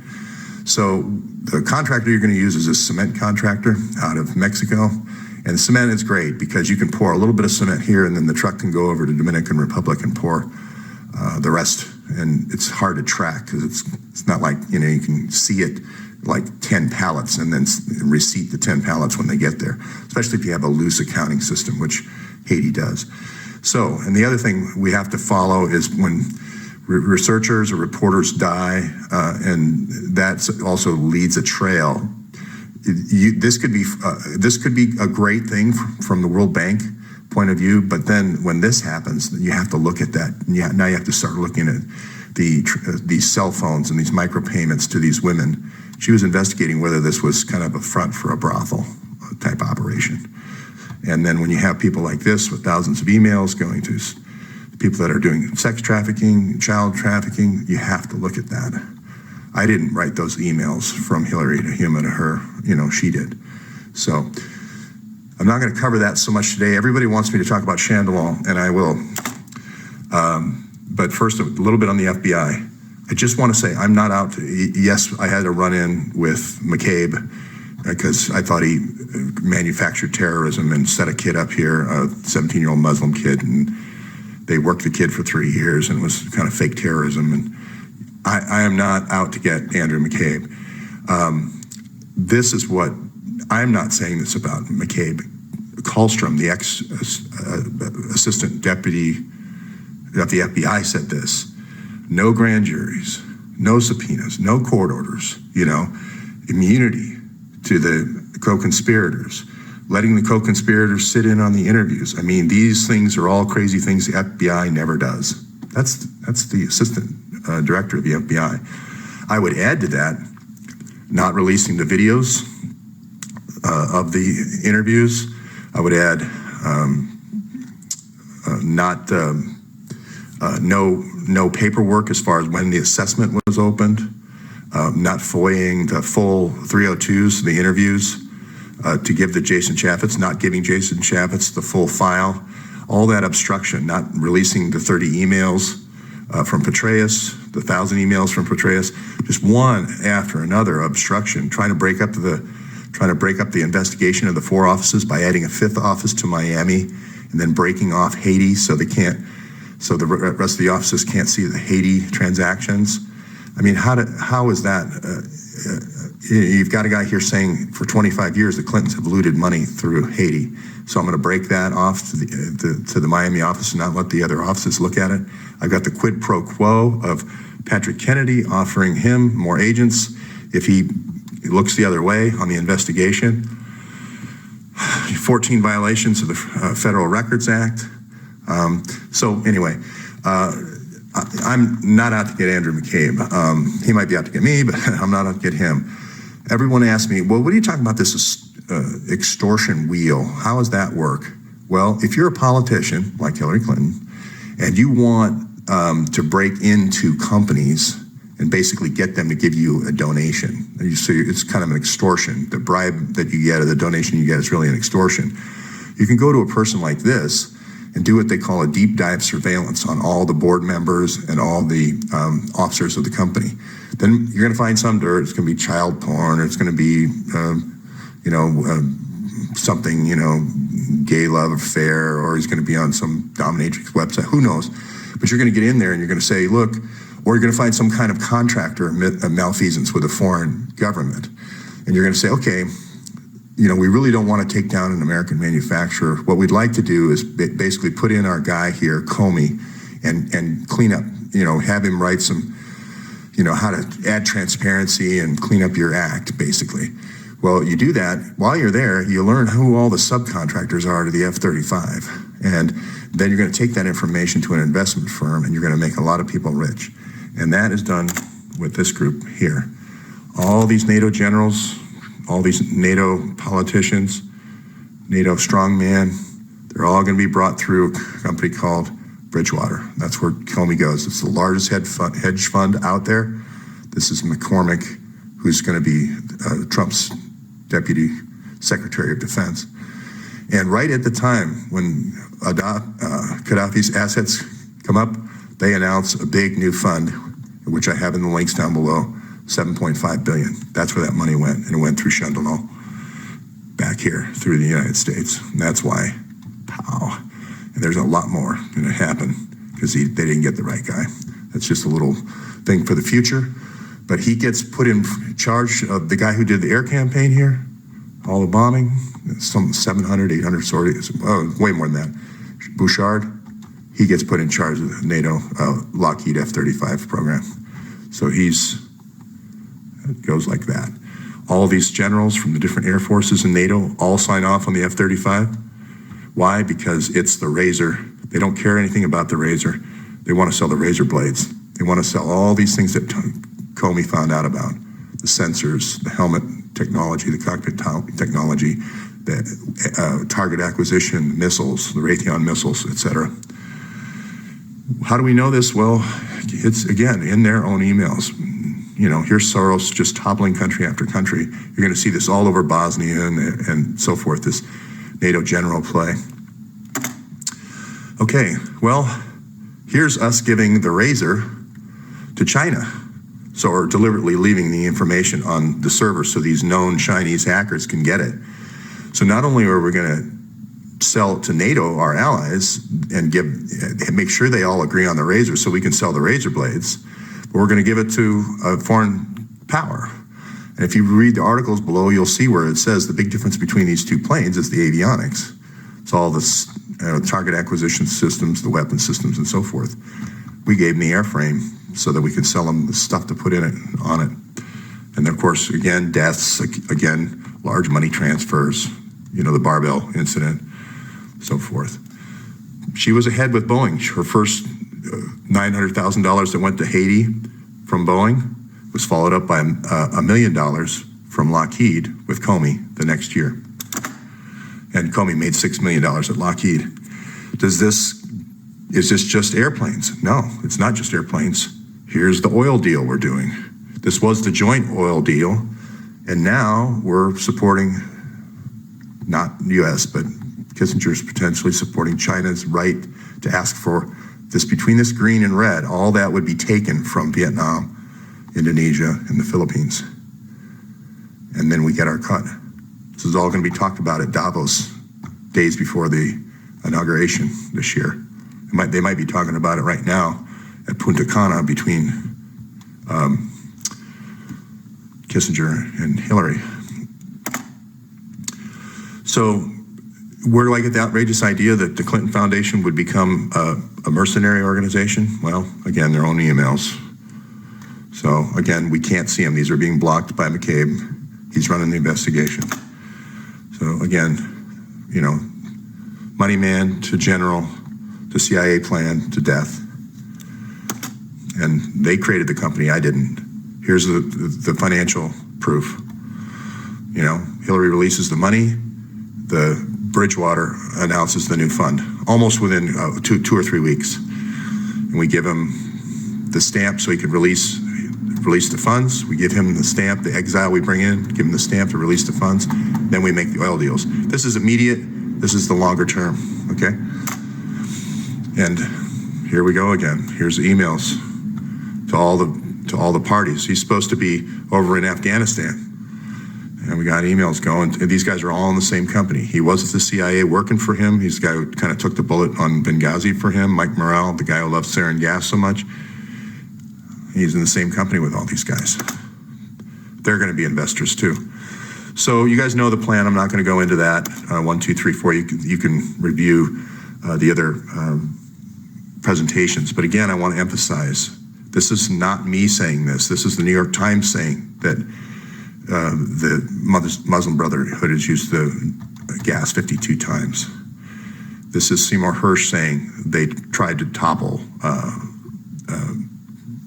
Assad using gas.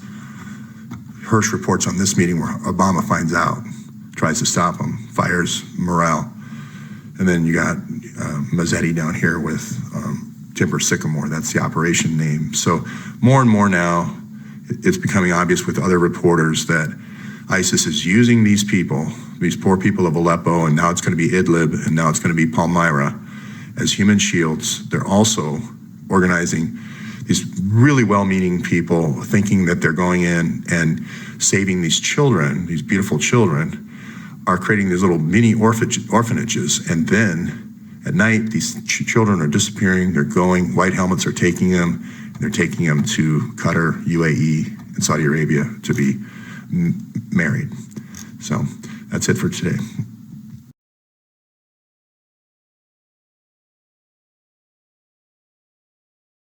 Okay, day 63, with the shoot down of the Russian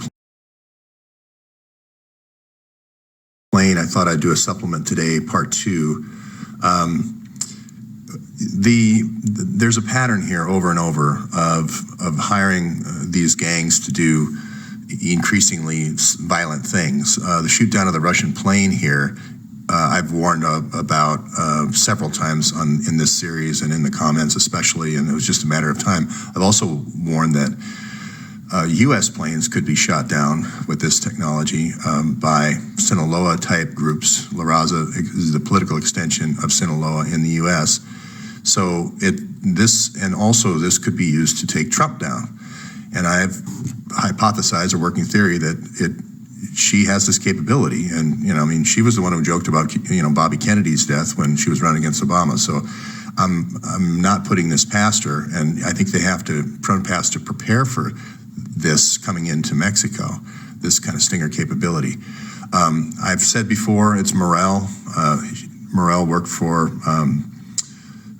David Petraeus, and Morrell's the one who's ordering the ambassador to get shot, and he's ordering these planes to get shot down, and he's doing the sarin gas. And you can just watch the videos of Morrell and saying, I want to kill Russians, kill Russians, kill Russians, and you can see that pattern emerging. But everyone says, oh, how could everybody be in this? How could it be such a large conspiracy? And actually, my thesis is it's quite the opposite. It's how few people are involved. You really only need one, you know, bag man, you know, and you only need one tribe. You need a different tribe in Mexico. You need El Chapo and Sinaloa. and you need one other guy. I think it's the same guy for Fast and Furious. So you only need, or maybe there's two. There's a California gun dealer as well. But Braverman creates one funnel. I mean, all this money is going to be coming through that one funnel. So it's kind of an easy thing to track. So I didn't want to give the idea that everybody's in on this. It's quite the opposite. It shows that if you get people in the right positions of power, then everyone has to follow orders beneath them. You only need a very few people. The old, Hitler, used to say it was me and 7 guys around a kitchen table that took Germany.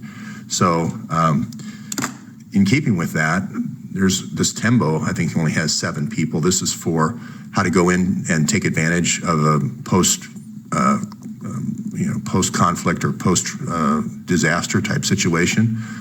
And it's the same construction company over and over again. Build the roads, build the pipelines, build the hotels. So it's going to be Cemex again. They want to do the wall. They want to do Trump's wall. That's Trump knows that it's Sinaloa, guys. So ease up on that. But here's Justra. It's one guy and it's an investment network of 1,100 people. Well, that can be covered by 7 or 8 different investment advisors, one in LA, one in Chicago, one in Tampa, one in, Mar-a-Lago. She only has one brother. That's all we need for the gold funnel here. World Bank, we only need to have the president. That's all that they put the president in. That's all you need. You need one person generating proposals. That's Braverman. So you only need one person running the people. There's 10 volunteers that are working with her or whatever, but she's the one who knows what the real program is. Everybody else is thinking, hey, I'm really helping people here. So I'm not saying there's not a lot of people that are being used. There are, but the actual people that are in the know in the inner circle are very few. For instance, the shoot down of the plane today, that's going to be an order that's given from one CIA guy over to a tribe leader, and probably al-Baghdadi and a couple of other people are involved, and then that's it. The tribe just is ordered to shoot down the Russian plane. They don't really know anything beyond that. They don't know who ordered it or anything like that. This is a very tight group here, Beacon. You're going to find a lot of answers, and these are all guys that are in the same company now. He's the male Huma, close body man. Again, with the FBI, you don't need, all the field offices are great people.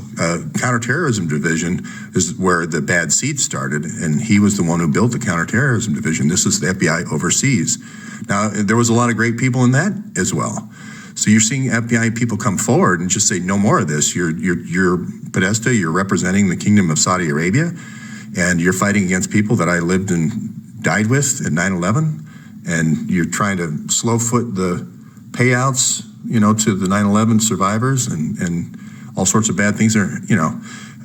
There's very few actually that are the corrupted. So I didn't want to give the impression that I thought, the FBI is all in on it, and not quite the opposite. There's a lot of great FBI people out there, both retired and active, that are helping solve this situation. Like Kallstrom is a good example, saying, hey, when did we start these practices and how we interview and so forth. So, and again, I've had this slide many, many times. This is a very tight circle. This is a quid pro quo to Patrick Kennedy to get more agents for McCabe and the counterterrorism division. He's the godfather of his children. He's Comey's let him off 7 times. This whole cycle I've showed is a 33-year cycle, and there's been 7 different quid pro quos over time. Small group. Here again, NATO generals. How many people can run how many different countries are there in NATO? I can't remember, 35 or something like that, but how many have an Air Force? Those are the only ones that you have to cut in on the F-35 deal. A couple of guys that are running the air campaign, a couple of the political people for NATO, and you got a couple of strong men like built down here, and you're good to go.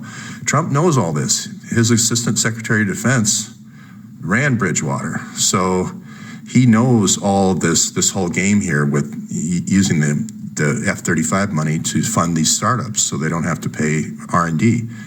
And he's aware of the whole funnel. So Trump's fine here. What Trump is doing is he's not going to attack Hillary directly, like with a special prosecutor. He's just taking the NATO support base away from Hillary. He's taking the Haitian type support base by cutting USAID and cutting World Bank. So she loses her diplomatic mechanisms for the people she has in the State Department. Here again, with China, he's not going to go after Hillary with an investigation on the F-35. What he's going to do is he's going to cut the deal that Kissinger made with the oil. So he's not going to play this game here. He's not going to let these nations get cut out of their oil. That's Hillary's real base, is this oil money. And once that goes, then she only has the arms left.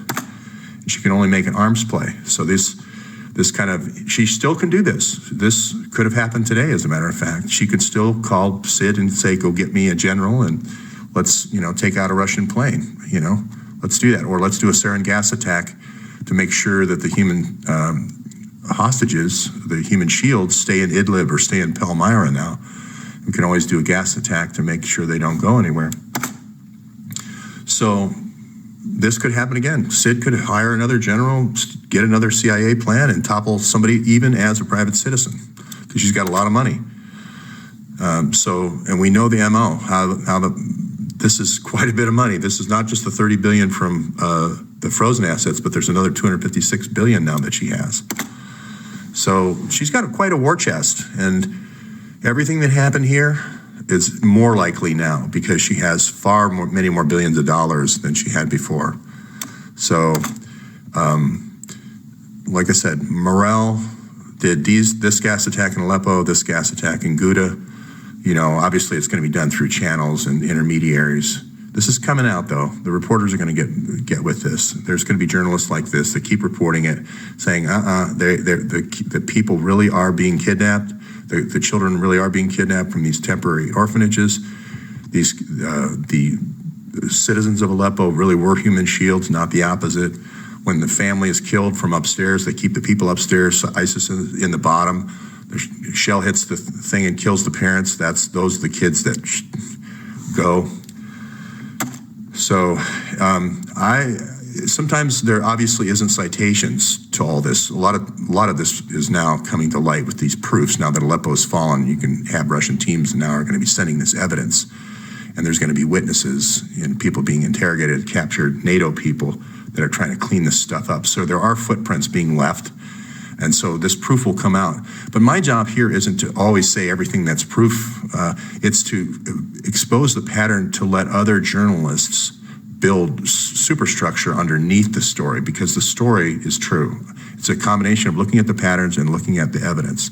So I'm always about 80% evidence and 20% working theory, and I have to be, because otherwise a journalist would go onto some other story. The Russian ambassador would get shot, and everyone else would say, oh, well, he's dead now, let's move on to the next story. They don't realize it's related to this story. They don't realize that the NATO guy is related to this story, getting killed. They don't realize that the shoot down of the plane is related. So here again, small group, Soros, a couple of insiders, 7 or 8 insiders that donate to the Clinton Foundation. Then you got for the larger group, you got Podesta to manage that for the 1,000 there, and with Justra, these two guys working together. Really not that complicated. And then you bring it through. The only thing that's complicated are all these shell organizations and so forth that Soros likes to do. Very, very good at that. So again, the risk here when you start playing this game, this all goes back to Arkansas, by the way. Bill was the good guy, good cop, and Hillary was always the bad cop. Hillary was always in charge of the Arkansas, mob or gang that they had, and they were always killing people. The only thing that's changed is Hillary's gone on a larger scale. She's gone on a worldwide scale with the Muslim Brotherhood in 32 countries now with al-Baghdadi. So the only thing that's changed is the risk to the world, because as I predicted earlier, these are going to start shooting down Russian jets, and then they're going to start shooting down European jets, then they're going to start shooting down American jets. So that's and they can shoot down the president's jet. If you shoot 50 of these at Trump's plane, those 4 engines are going down. So that's why these emails have to come out. You got to stop the sex trafficking. You got to stop the arms trafficking. You got to stop these surreptitious oil deals, the drilling along the eastern seaboard and the Arctic drilling on the U.S. side. Nobody's fooled by that. The secret drilling that they're trying to do there and keep Trump out of selling those leases. Trump knows all this stuff. Tillerson knows all this stuff. So the public has a right to know, though. It can't just be something in the back room that Trump does and deals with. It has to be brought to light with the sunshine. And sunshine is the best disinfectant, as Hillary says. So, like I said, this is just another slide to show what a small group it really is, and we know who they all are. It's not like we have to go, find them, and out of 50 suspects. We know who the bag man is. We know who's giving arms to Boko Haram. We know Mark Rich was dealing with Gaddafi's oil, so it's Gaddafi's money that's moving. We know that it's Justra doing all the metals plays. He's doing the Greek oil play. Joe Wilson's doing the Sub-Saharan Africa, Somalia, Eritrea, etc. We know who all the players are. So this isn't like a tough case. This is an easy case because the players, it's a small group and they keep repeating the same crime over and over again with the same MO. So that's my point today, is it's not a vast left-wing conspiracy. It's a very small conspiracy of themselves. It's not left or right wing, it's of themselves, especially her. Thanks.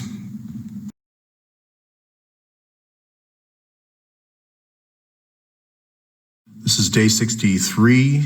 Where is Eric Braverman? This is part 3, and I wanted to give everybody a little Christmas Hanukkah bonus for being such great contributors. If it wasn't for my subscriber contributors, this story wouldn't have come together nearly as quickly. I just wanted to show you quickly how oil drives this whole thing. And you're gonna probably wonder why on this slide I keep bringing up this large Middle Eastern oil company that does all this construction, the largest builder in the Middle East.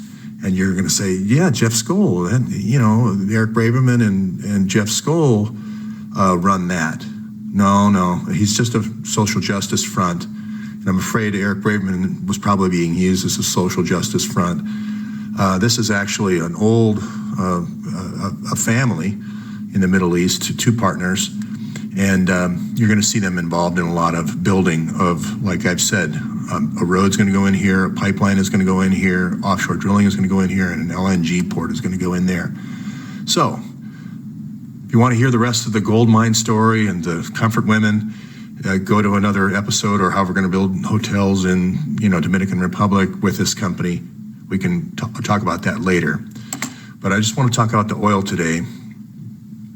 You probably remember me bringing this guy Rahman in to the discussion, and I've left him up here in the window, and there's a good reason for that, because he runs this human rights organization that's been putting out all this stuff saying, how horrible Assad has been and how he's killing his own people and he's bombing his own people, and that flies in the face of reporters who are actually there. He's in Coventry, England, and he hasn't stepped foot in Syria in 12 years. She's there last week saying, no, the people are trapped. They're being used as human shields. The beautiful kids somehow disappear in the night. Don't know what's going on. Remember that pipeline I said he was working on? This is Neil Brown's pipeline to the Adriatic. And remember how I said he was at a petroleum conference in Kazakhstan? So it's interesting that a person who has an interest in putting in a pipeline through Turkey and you're going to also find out that he was involved in the potential coup of overthrowing Bashar Assad 12 years ago, and that's why he left the country and hasn't gone back. But let's do a little drill down. So you can read all these. Let's find out a little bit more about Consolidated. Well, they're great at building pipelines, and matter of fact, they partner a lot with this company here called Petrofact. Now, let's see Petrofact. What do? Well, they're kind of like an architect. They're the architects, and then they're the construction company. You're familiar with that analogy. Here, they just won a deal, and they won lots of deals. $4 billion deal, a couple of last year, doing the architecture and for the Kuwait Oil Company. And they've done projects all over the Middle East. So that's an interesting connection. Well, what's he done? Well, he works with a guy named Max Blumenthal. That's a familiar name. Max Blumenthal is the person that does all the publicity for the white helmets back here.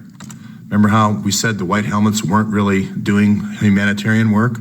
They were coming in at night. There were some in the day that looked legit, but then there was other ones coming in at night, leaving with these kids. The white helmets are, being brought on as, these great saviors. Well, Max Blumenthal turns out to be Sid Blumenthal's son. And I'll put an article below that shows how Max Blumenthal forgot to mention that the person sponsoring the white helmets is a billionaire of Petrofact, Asfari. So these are two quite closely connected. And now you're going to see who founded Consolidated Contractors. That was a guy named Kamal Abdul Rahman. Well, that's funny because this guy who hasn't been in Syria in 12 years, and the guy who's living in Coventry, England, and he's the sole source for CNN for facts about what's happening in Syria, his name is exactly the same. Well, it turns out that's his son. So that's the connection to Haiti through Consolidated Contractors.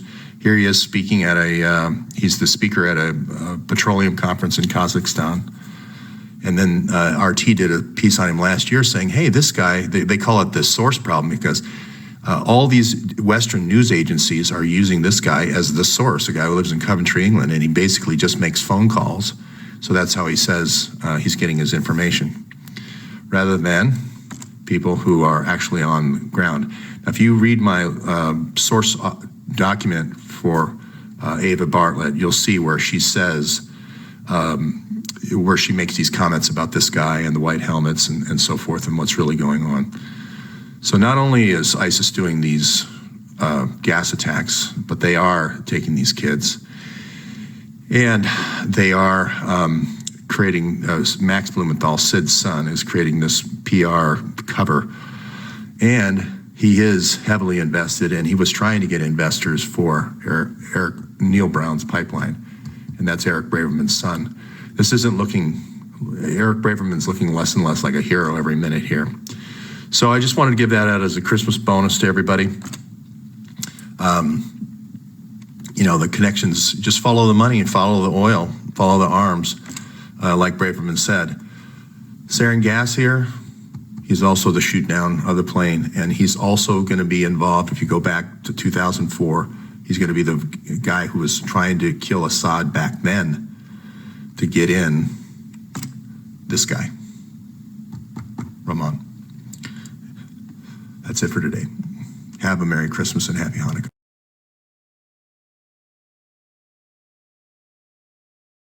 Hey, day 64, still no Eric Braverman or Neil Brown or Mark Turi. Today I want to look at motives, because motives are an important part of any kind of investigation, and they're extremely important in any kind of prosecution. First, review the facts. There's 4 steps that Hillary committed. The first 2 were to take this part of Libya and then take this part of Libya. That resulted in $30 billion and 256 billion or 65 billion in hidden assets, frozen assets and hidden assets. So that was kind of the first crime, if you will. The second attempted robbery or attempted crime was the topple of Assad in Syria, and then that didn't go so well, and I'll show you how those gas attacks didn't go so well. So the gang, if you will, and the bag man, the money man, was Blumenthal, and the gang was Muslim Brotherhood. And the weapons that were going to be used were going to be first Turi's guns, and then get these stingers. And then we're going to take those stingers, and we're going to try this second bank job here in Syria. Okay? So now, what are the motivations? Who's bankrolling the robberies, basically? There's 2. There's the oil bankrollers, and there's also the arms bankrollers. So you can think of this as the Senate Foreign Relations Committee, and all those senators are basically oil senators. So, you know, like a Lugar or whatever.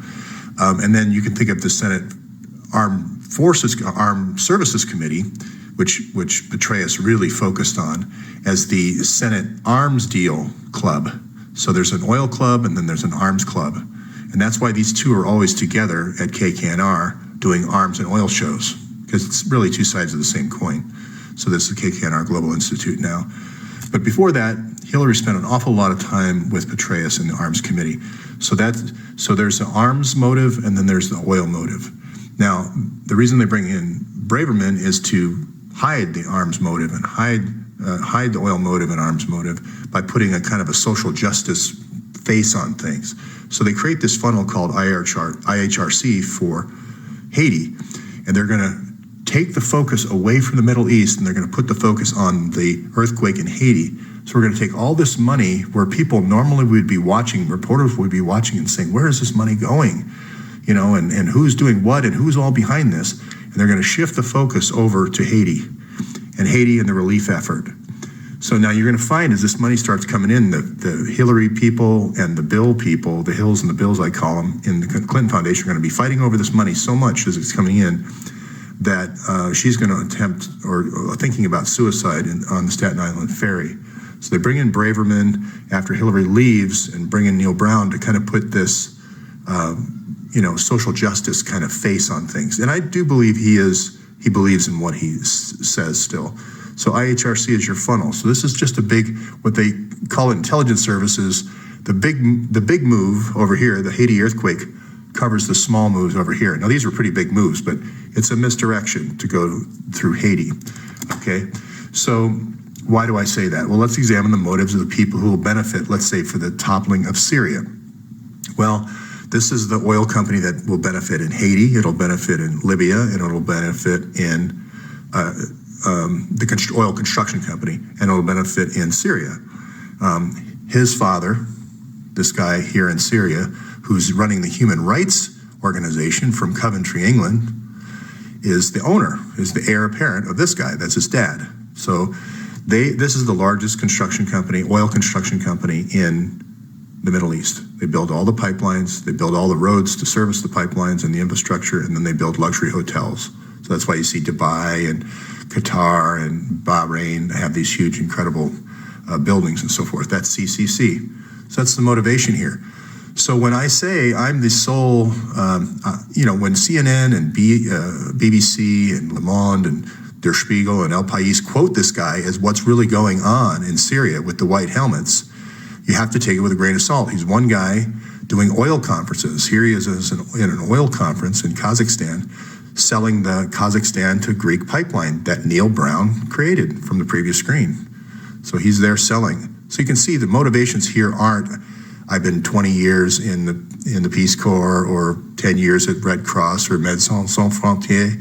No, he's an oil guy sitting up in his house in the UK trying to get Americans to take over and bomb Assad so he can come back in and sell all the oil, just like the other guy I showed did for Libya, Kakia. The other guy who is out there bankrolling the PR campaign for the White Helmets is also a billionaire, and he's a billionaire for a company called Petrofact. Petrofact designs oil pipelines and designs infrastructure to support oil pipelines. They're the architect, and this is kind of this construction company. And here they bid together all the time, CCC and Petrofact, and they win these multi-billion-dollar contracts. Now, who is he working with when he's bankrolling the White Helmets? Does he come out and say, hey, I'm an oil billionaire and I just want to let you know we should topple Assad and I'm doing it for the good of Syria? No, he goes through a front. The front he goes through is Max Blumenthal. Who's Max Blumenthal? He's the son of the guy who overthrew Gaddafi for his oil.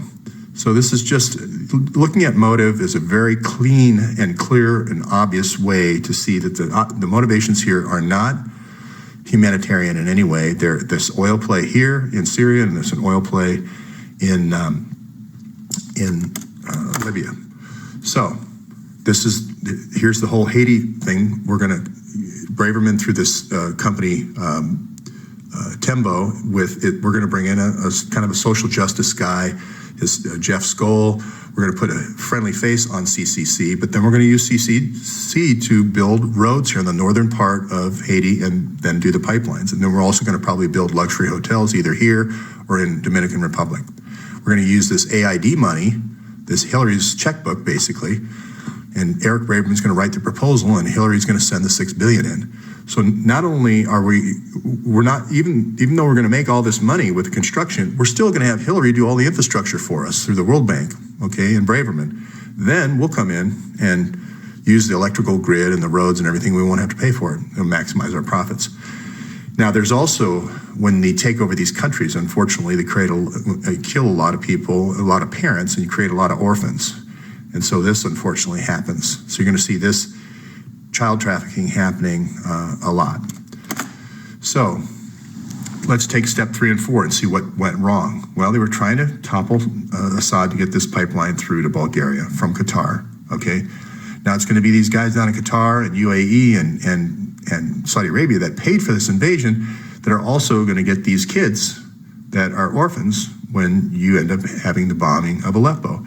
So what happened here was they used the gas attack to take over Aleppo, and that created a village or a large, huge city of hostages, of human shields.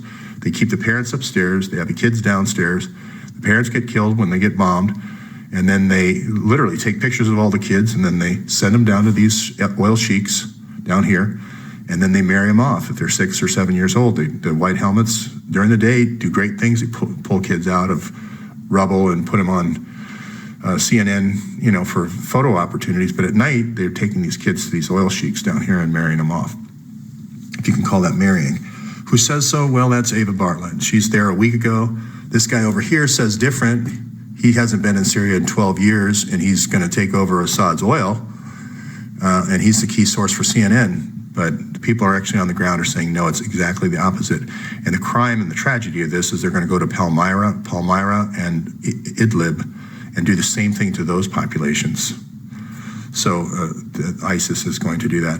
Anyway, Morell is going to, with the CIA and his people that are still at the CIA, are going to try this huge gas attack for one more chance for Rahman to take over Syria, and it fails. And even though ISIS has all the gas masks and the antidotes and everything, so you're going to find that there's testing of this gas, and the first testing that happened in Port and Down in 2013 came back Gaddafi's gas. It had his signatures, not Assad's. And you're going to find the one in Aleppo that just happened with the huge Russian team that went in there. They sent it off to the World Court. You're going to find that gas was also from Gaddafi's. So not only are we going to topple the dictator, not only are we going to take all the money, but then we're going to send his chemical weapons over to do that again to another one. And the plan was to keep going through Turkey and then do an economic coup over in Greece to complete this whole pipeline all the way through. And this is Rahman's pipeline here, Kazakhstan, Turkey, Greece. That's why he needed to topple Turkey. And that's why the Turkish coup failed. So you've got reporters like Eric Schmidt, who's going to get a Pulitzer at the New York Times for saying, hey, there's 52 gas attacks that ISIS has done here in Syria alone, not counting even the Iraqi attacks. And every time they take over a village, kids, again, pictures of the kids, they send them to the sheikhs and they marry them off.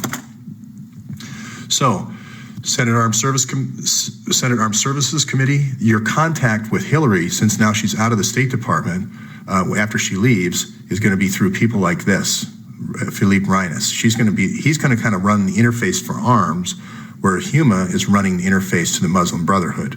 So contacts with, Morell. Morell has left the CIA now. He's in this. These guys are all in the same company. So all these State Department people that were involved with arms, he's going to be the funnel of the emails, and then Huma is going to be the funnel for talking to the tribe. So this is guns, and Huma is the gang. And now here we go with Comey. Now let's look at the trajectory of Comey. He worked at Lockheed in 2005. Do you think you would need to meet with the NATO generals to get them to sign off on a program like the F-35? Well, that's exactly what happened. And there was 5 years of meetings. And the guy who set those meetings up, quote unquote meetings, was this guy, Chandelon, the guy who just was killed. Now he was setting up these parties. Well, first we talk about the F-35 for about an hour, and then Comey goes back to the hotel, or whoever the Lockheed execs are, and then they bring the girls out, and things, if you read, things get worse from there. So that's why they think this guy is the leak. There's different leaks for this, but Comey's at Lockheed for 5 years, and they're pushing the F-35 the whole time. It's really when they went from the Joint Strike Fighter to the F-35. Huge Clinton Foundation donor. And also, Comey makes $6 million his last year. I don't know what he made over the whole 5 years. But then Comey goes to Bridgewater, the largest hedge fund.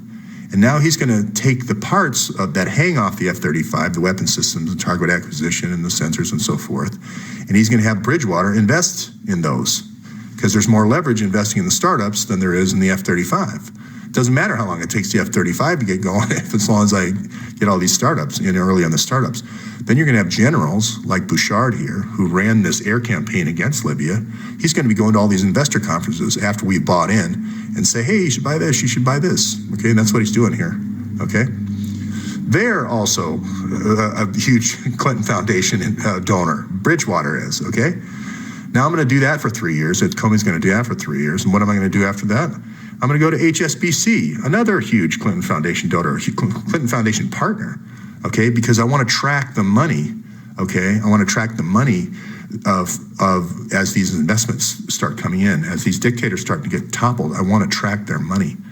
So that's the cycle of 3 huge Clinton donors in a row that Comey's worked for. Then he becomes director of the FBI to obstruct when the crime is done, now you have to do the obstruction. So first you have to rob the bank and then get the money, that's HSBC.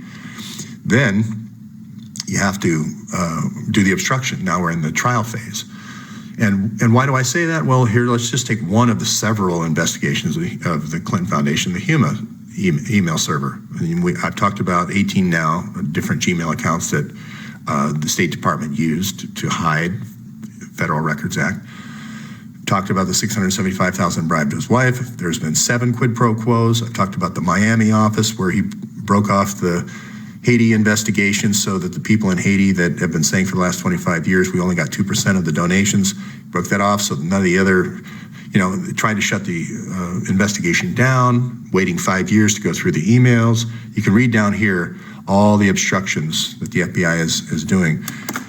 Now, I've also pointed out that the guy who's at the base of this whole gang, this is kind of like the mastermind, Mark Rich, wrote a book and said, this is exactly what I do. So very rarely do you in an investigation get a chance where the guy who, the mastermind says, this is how I did it. But I took the cartel money, I bought Gaddafi's oil, I put it in HSBC, then I donated tens of millions of dollars to the Clinton Foundation in arms and oil deals for quid pro quo, okay? And all the players are the same. He's a relatively new player, but he's been around with Hillary and Bill since 1993, and he was the Assistant Secretary of State. So Hillary was using him when she was the First Lady, aspiring to be the Secretary of State way back then in 1993. She's working with him the whole way. State Department arms deals, State Department arms deals. That's all she did her whole time, other than coming up with a surveillance system with the FBI to add police powers. So that's it for today. And I might do a later edition if we get any late breaking news.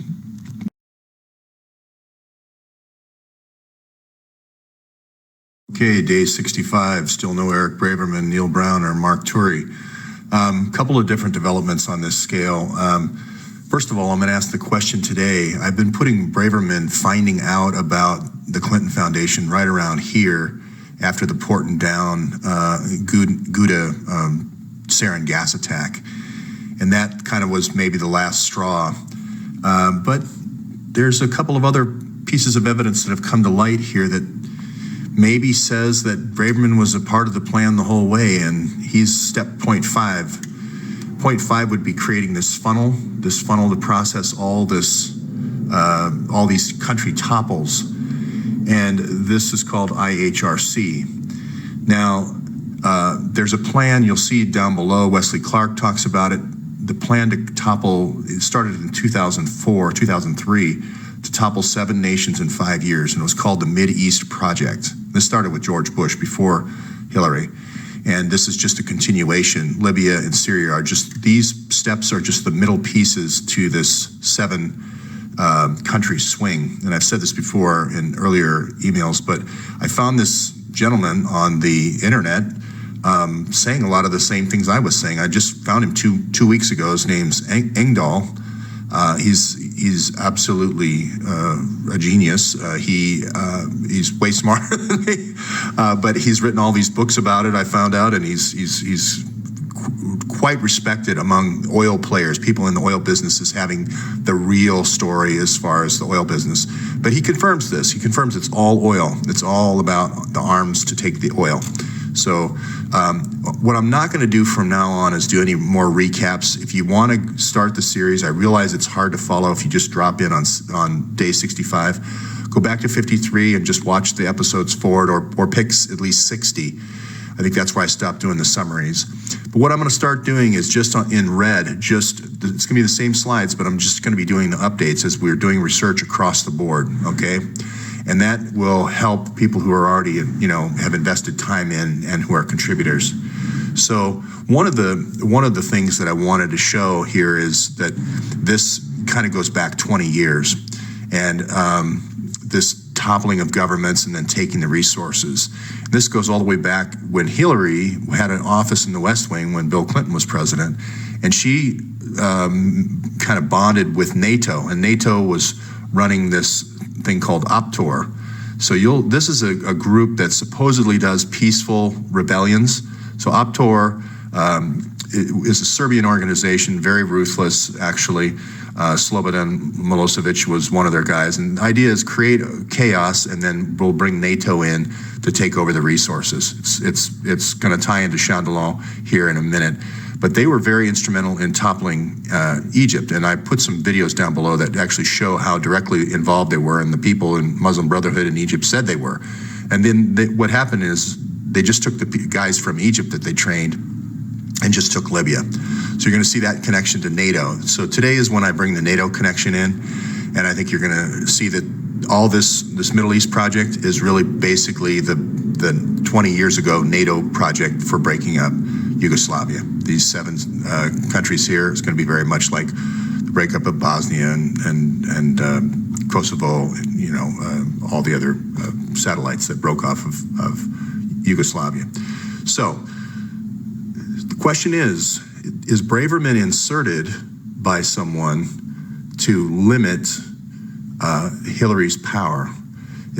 Now he is extremely good friends with Kissinger. So one of the theories here is that Kissinger is able to insert someone in the process here to kind of, I'm not saying infiltrate, but just check Hillary's power so she doesn't get too all-powerful, the same way WikiLeaks kind of checked George Bush's power with the collateral murder video. So that's the question I'm going to leave out here. But the big new idea here is the Middle East project, okay?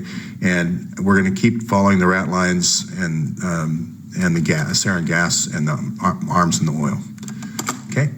So I developed this idea yesterday of this oil construction and luxury hotel company, which is the largest one in Middle East, having interest in Haiti, Libya, and Syria. But I believe that they're actually the preferred construction company for Iraq, Lebanon, Sudan, Yemen, and Iran. And those were all the additional countries in the 7 that were going to be toppled. I showed yesterday how the Human Rights Organization for Syria, SOHR, is actually an oil construction company owned here by his dad. And I showed how the PR firm for the white helmets, supposedly saviors of Syria, is actually backed by an oil billionaire that does pipeline architecture, construction architecture. Here you can see a project they did together. So I'm developing this out now and saying not just Haiti, not just Libya, not just Syria, but all these countries they're going to be involved in. And they've been involved, as you can see, in Kuwait and many other countries. So this is the vehicle. Here I had them drop into Haiti to use World Bank loans to develop this as an LNG port, develop roads along here and so forth. Now you may hear a little bit of disruption in the background, so I don't know where that's coming from. But anyway, the big idea I'm going to develop here in Haiti is this IHRC funnel is actually the Middle East project funnel. It's where all the money is going to come from the Middle East and North Africa and be funneled through Haiti. It's kind of a bait and switch. It's kind of divert. And I still believe this gold mine, you can generate any kind of revenues you want from the gold mine. You can say this 100 billion all came from the gold mine, because you're going to get a question. If I put 200 billion through here in these banks, where did it come from? You have to have a cover story. That's why I think, he's, it's a one-page website and so forth. If you look at the gold, it's actually like dirt. They call it invisible gold. So that I'm going to just keep that working theory going. Now the other one down here is the cell phone business, and how the cell phone business, and when you put a microfinancing application on it, it could enable a prostitution ring and even a sex trafficking ring. And Carlos Slim, it turns out, not only does the Mexican phone system, which is one of the highest priced phone cell services in the world, but he also does microloans to Afghanistan.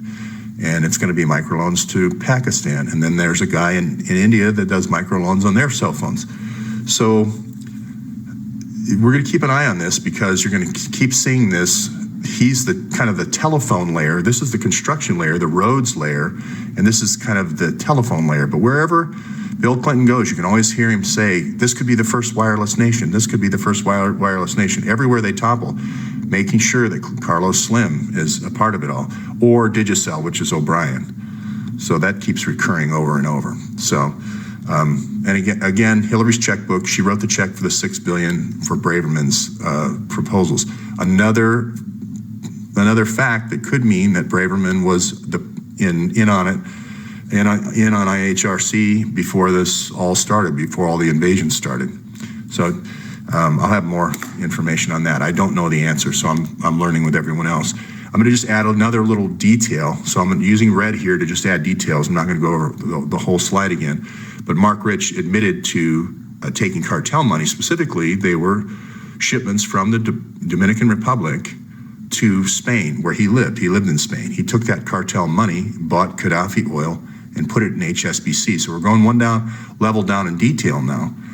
Now, Hillary, at the same time this was going on, was making friends in the State Department with Patrick Kennedy. In 1993, she was trying to curry favor with ambassadors to get them buried in Arlington National Cemetery. Patrick Kennedy lives very close to Arlington National Cemetery. So in the West Wing, she's already, when Bill's president, she's already making these machinations toward not only the State Department, but also to Morell. I'm not going to put him here because there's too many pictures on here already, but to Morell and the CIA. And I actually believe that the Petraeus-Morell connection goes all the way back to 1993 in Somalia, where they used Stingers to shoot down Black Hawk helicopters. I'll develop that out later. I have evidence to point in that direction. Again, read the connections down here. And I also believe that the beginning in 1993, when this 10-year case gets dropped against Bill Clinton, against Mark Rich, that Hillary begins working with James Comey and this gentleman, even though he's going to be a lawyer in a Midwest lawyer, on a surveillance system, a much greater surveillance system, taking the DEA capability that they had at that time with wiretaps and moving that gradually toward cell phones. And I know you're going to say, okay, Comey was at the, side of Ashcroft and made the big thing.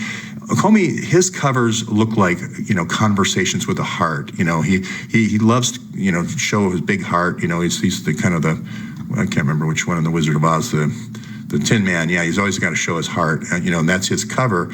But in actual fact, you'll find that he keeps putting in things to add police powers.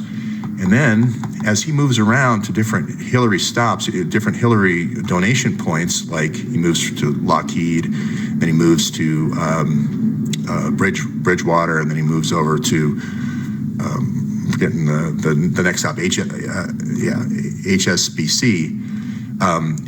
There's an inside guy all along the way, doing the police powers. Like, for instance, when he drops the case, the 2003 investigation of these two guys, Kadzik almost thought he was going to get arrested. So he fled to Los Angeles, and they had to bring him back to the trial. He gets made to be the district attorney general. So as soon as he gets let off with this $140 million fine, Comey, with a quid pro quo, becomes deputy attorney general. Kadzik, again, believe it or not, is the guy doing the Huma case and the guy doing the Hillary case, as is McCabe. So this is quite incestuous. So, and of course, 93, Podesta starts working with Hillary. Hillary doesn't get him into the White House until 96. So there's going to be an interesting 3 years here. I'll just let that sit out there for right now. You've seen this slide before. I just wanted to say that this is the Middle East Project, and David Petraeus is the author of those 7 plants, those 7 topples that Wesley Clark's going to talk about down in the thing. David Petraeus is the author, and Mike Morell is the henchman that conducts all these sarin gas attacks and so forth. And they're basically just stepping up the Stinger. It was going to be just Stingers to take out other air forces, but they've stepped up the plans now with the sarin gas. And that, of course, ends in the death. And I'm saying right here today, I believe, I have enough evidence to believe that Petraeus and Morrell killed Chris Stevens. So this, again, that professor that I found, Engdahl, that you're going to find his link down below. He covers a whole thing on Syrian oil. I just found it today, and I couldn't believe how accurate it was, or how accurate I've been. That's nice to find somebody saying all the things that you're saying, and he's just coming out with a book that's saying this. But there's a company called Genie Energy. Oh, where am I? Okay, Genie Energy, just north of Israel. That's found a huge gas supply right off in the Golan Heights, which is the area between Syria and Israel. So the cast of characters is the same old cast of characters, the Halliburton cast of characters with Dick Cheney, Rupert Murdoch, who was Mark Rich's partner, Larry Summers, you know, the guy who did the Facebook thing, CIA thing with the Facebook, James Woolsey, who was the CIA director. It's like almost like a Batman, you know, with a penguin and all that. So anyway, all I wanted to say on this one was that there's that reference to Engdahl, so you should watch that. There's also a thing on Optor, which is the Serbian group that's doing all these topples, that's training the Muslim Brotherhood for all these topples, and that's very interesting to see. Again, this is Neil Brown's pipeline. This is all Kissinger, Neil Brown. So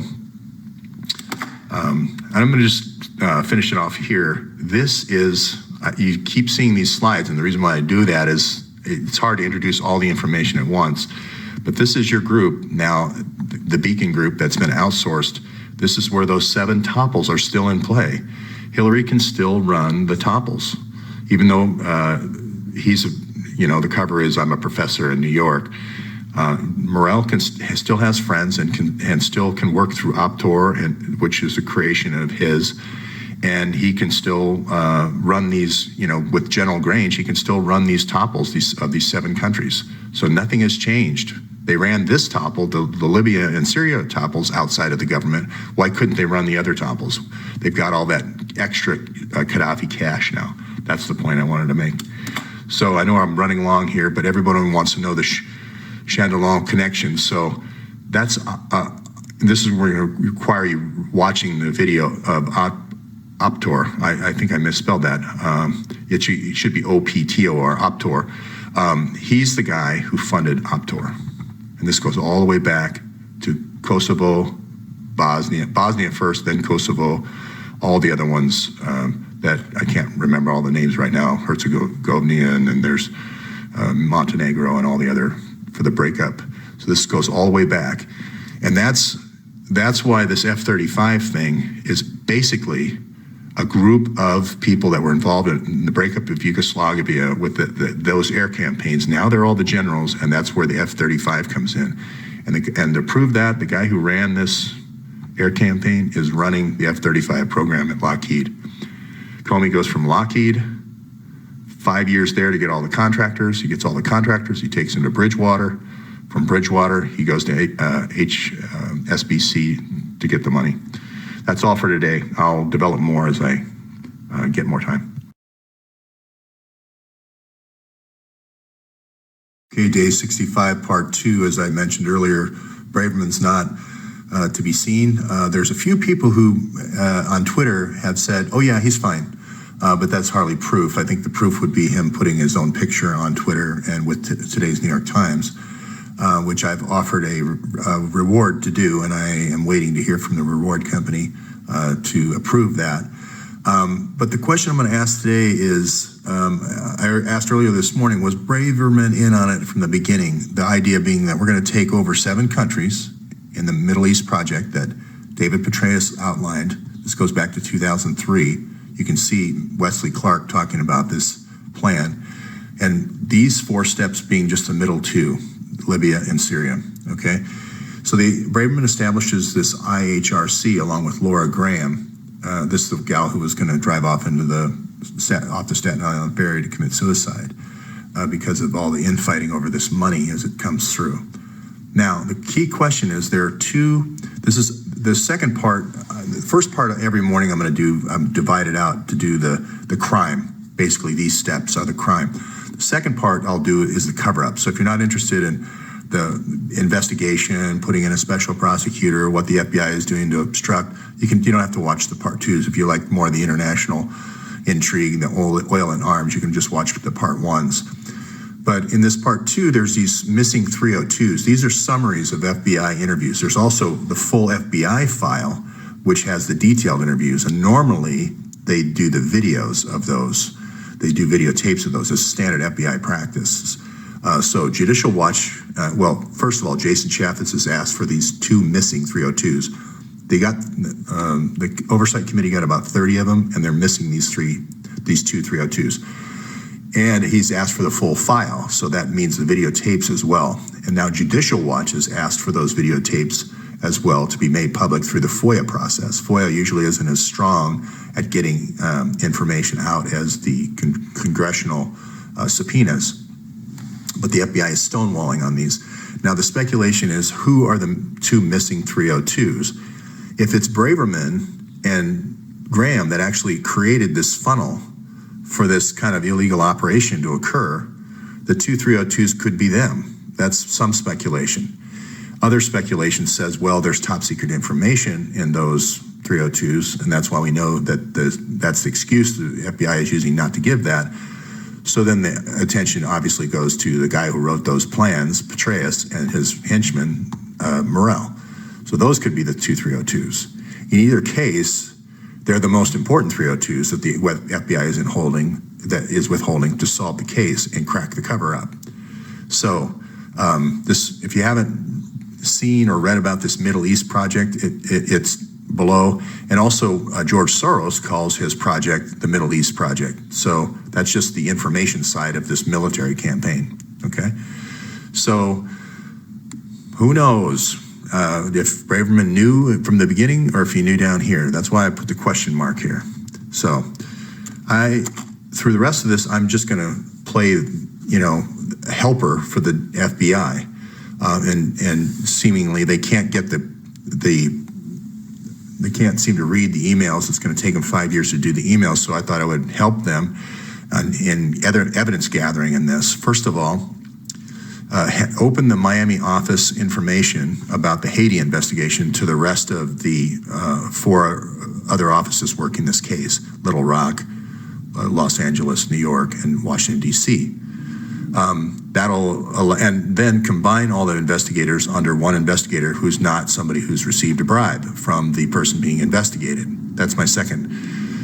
Then come clean on all the quid pro quos that have happened over the last 20 years and anytime you've destroyed evidence. Now, you get immunity, but I think it's just important that the public understands that. And the other thing about the 302s that I mentioned earlier, if you were an FBI agent and you worked your life and you started, J. Edgar Hoover hired you, and you saw this counterterrorism thing being brought in and kind of wedging out real law enforcement with this fake terrorism stuff that some people have been involved in, like Mr. McCabe here, you would, if you saw Bill Clinton climb the stairs of Loretta Lynch's plane and fix the Hillary investigation, if that was your investigation that was being crushed, you might go and subpoena Eric Braverman and Laura Graham, or you might go and subpoena Morrell and David Petraeus because you want to get to the bottom of the case.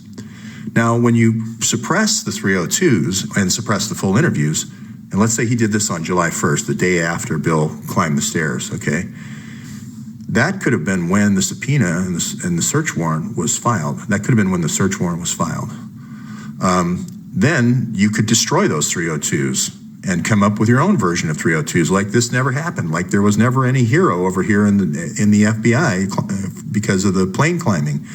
And I'll bet anything that happened in New York City because they're trying to put us as representing the Kingdom of Saudi Arabia against the people that were killed at 9/11. So anyway, that's another story.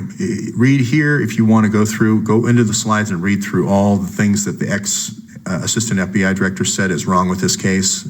So I won't go over all those things like giving immunity to the conspirators and letting the conspirators all sit together in the interview and not videotaping Hillary's interview and not doing an interview under oath and all those other things that have happened. And then I would recommend not giving any more prosecutorial or police powers to folks in this situation when this kind of stuff is going on. So what I'm going to do is help the investigation along with what I call a subpoena stamp. And I'm going to just say everywhere there's been wrongdoing, where we have a smoking gun email, we can issue a subpoena. And if we don't issue a subpoena through the FBI and the Justice Department, then we can issue it through the House Oversight Subcommittee.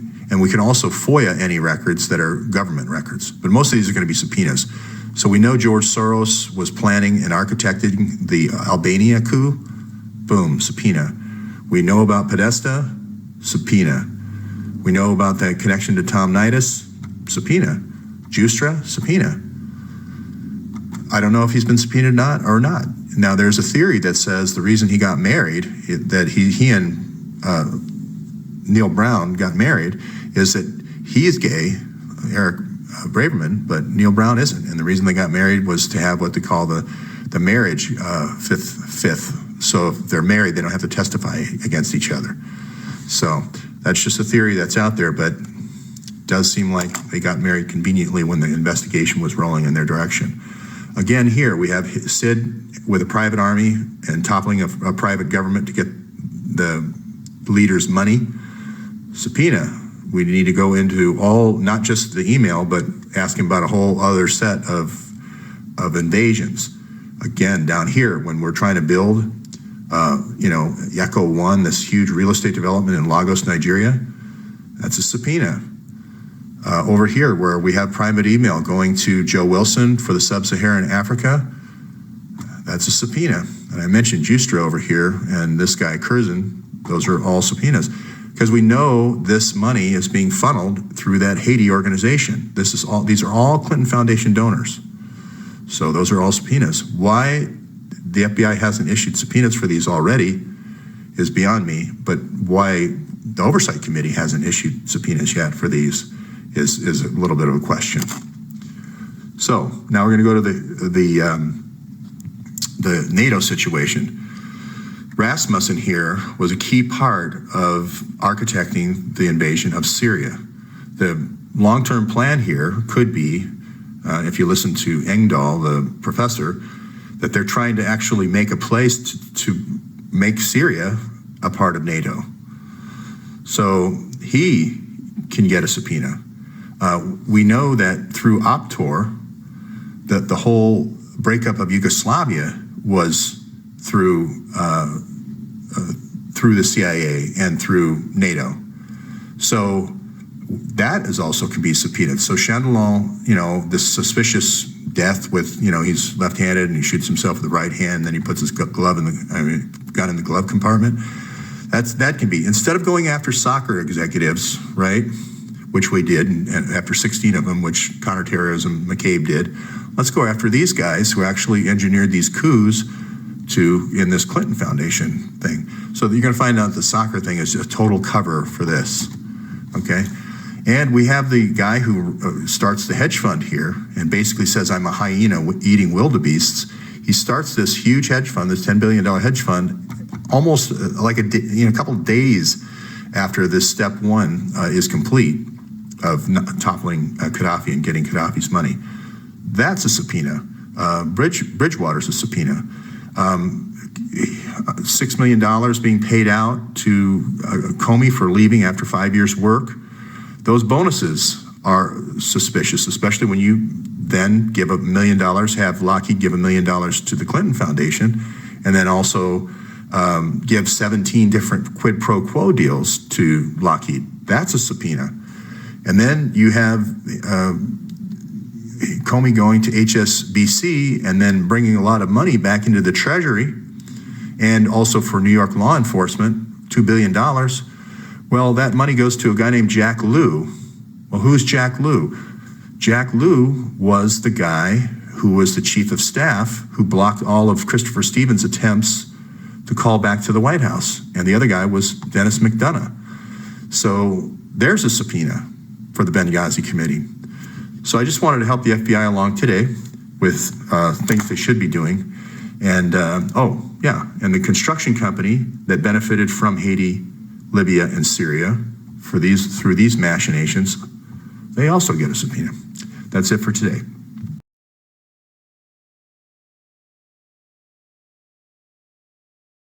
Okay, this is going to be day 65, part 3. Normally I only do 1 or 2 parts, but this is going to be a supplement for questions that I get. A lot of people have asked about the hedge fund and the Bridgewater thing, and they don't quite understand how Comey's movements through there, so I'll cover that.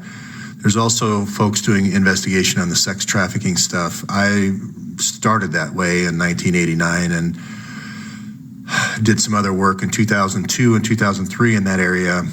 And I don't really want to go there, but I'm going to drop a few breadcrumbs from the stuff I know from those investigations way back when. So I'll go right to the Comey thing.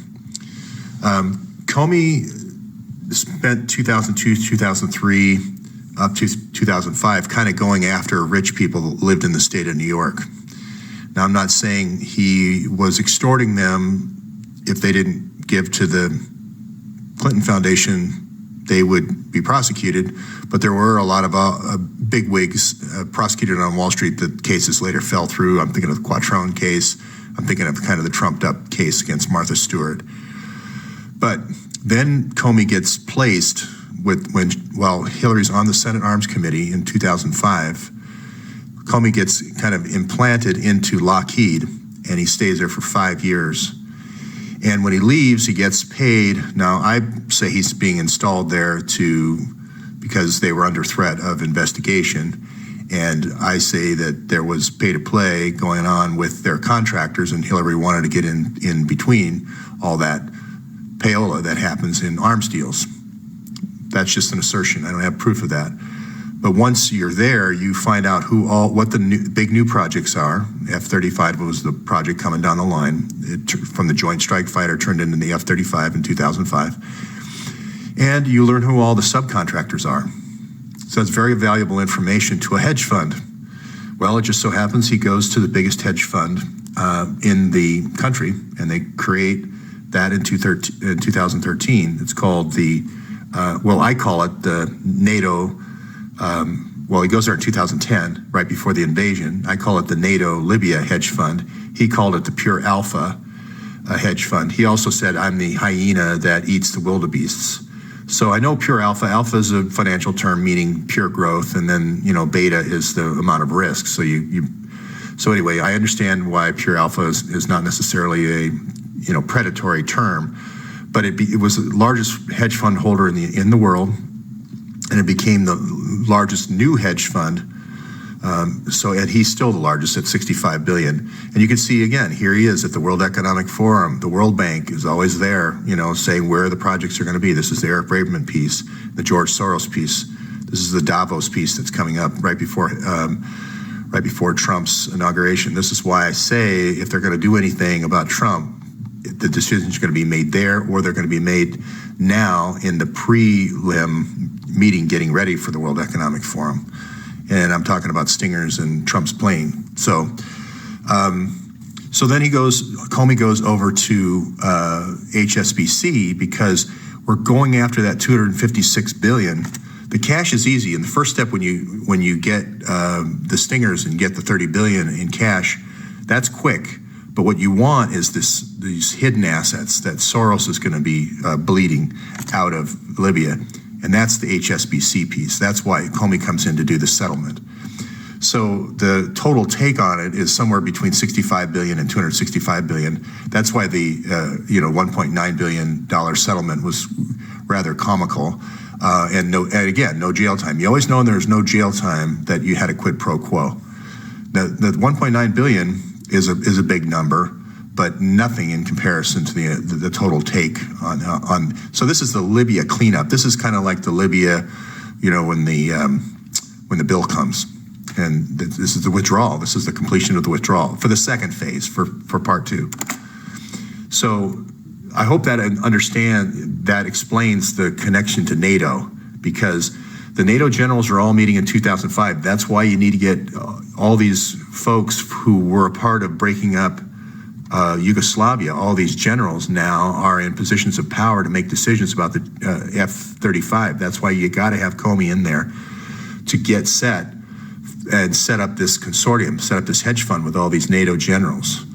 And that's why you need a guy like this, the Chandelon, who did the topples. He did all these topples for Yugoslavia 10 years ago, and now he's going to do the topples for Libya, and he's going to do the topple for Syria and Egypt and Tunisia through Optor. So he's the Optor guy. And Comey's going to bring over all those, like I said, he's going to bring over all those startups for the F-35, get all the generals to buy in to that is the platform. That way your investments pay off. You know you're going to have a market. You know you're going to have a platform for, you know you're going to have a razor for your razor blades, in other words. And that's this Bridgewater hedge fund, this $10 billion that's created in a couple of weeks before,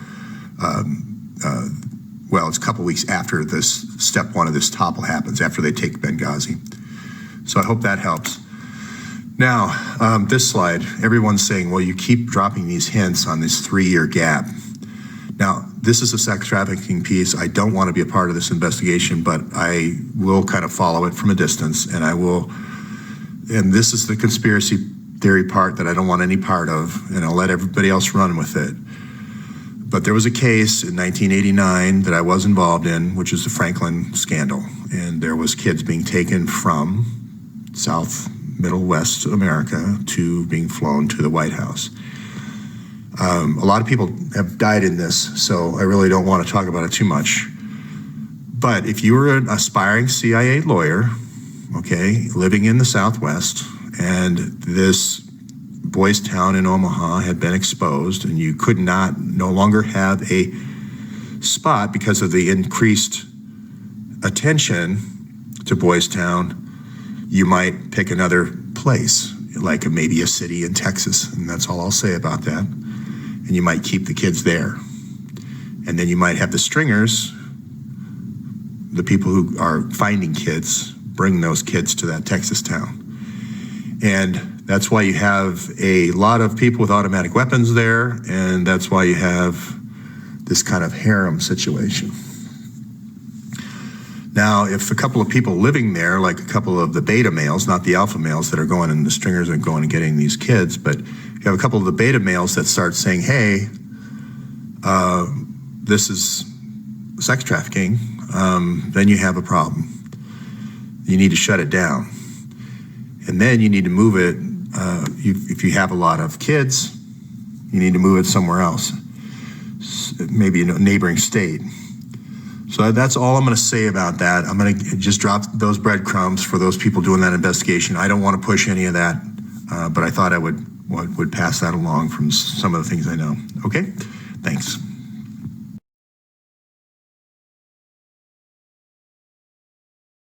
Day 65, part 4. Normally I would never do a part 4, but this part I predicted here about the sarin gas, we have confirmation now that it's been found in Aleppo. So I know I've had some critics saying you're crazy. United States, not the United States, but private parties like the Clinton Foundation would never send sarin gas into the rebels. Oh boy. So here we go. These are the weapons stores. Check this, I've watched a whole video on how they load that and fire that, ISIS. So that blue top, distinctive blue top here for the sarin gas just found. The link's going to be below. You can watch the video, the 8-minute video. Billions of dollars worth of ammunition. This is what the NDAA paid for the moderate rebels, for them to fire off sarin gas at hostage cities. The only sad part about this is obviously good to prove the case, but the sad part is a lot of it probably got moved to Palmyra and Idlib, and they're going to take over those. We're going to send them more arms, and they're going to take over those populations, and they're going to make those people hostages. As I said before, this was Petraeus Morale. I said that Stevens was killed and murdered because of the sarin gas, because he detected the sarin gas going up to Aleppo. So Seymour Hersh, I want to give credit where credit's due. Seymour Hersh was right. Everything I've been saying about the attack on Aleppo here in 2003 in March and the Ghouta attack, August 2013, was correct. Eric Schmidt was correct. New York Times, ISIS has used sarin gas 52 times. Obama was correct. He was the one who told Morell to get out. He was the one who told the Turkish intelligence to get out. He knew that ISIS did the attacks. Porton Down was correct. The testing there was correct. This can be very short now. The Russian chemical experts were correct. Now I'm going to say one other thing. Well, Putin was correct. We were trying to poke him in the eye. The 14 people that the NATO guys were trying to get to the weapons stores and blow them up before they got on the video.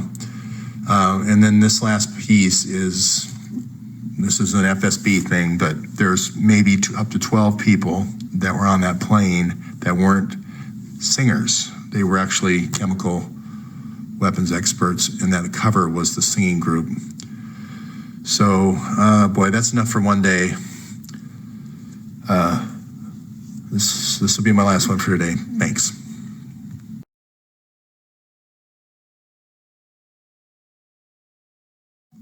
Okay, day 66. Eric Braverman, Neil Brown, and Mark Turi still either missing or in hiding. The question I asked today is, did Neil Brown know what Hillary was up to in Libya and Syria, and did he tell Eric Braverman?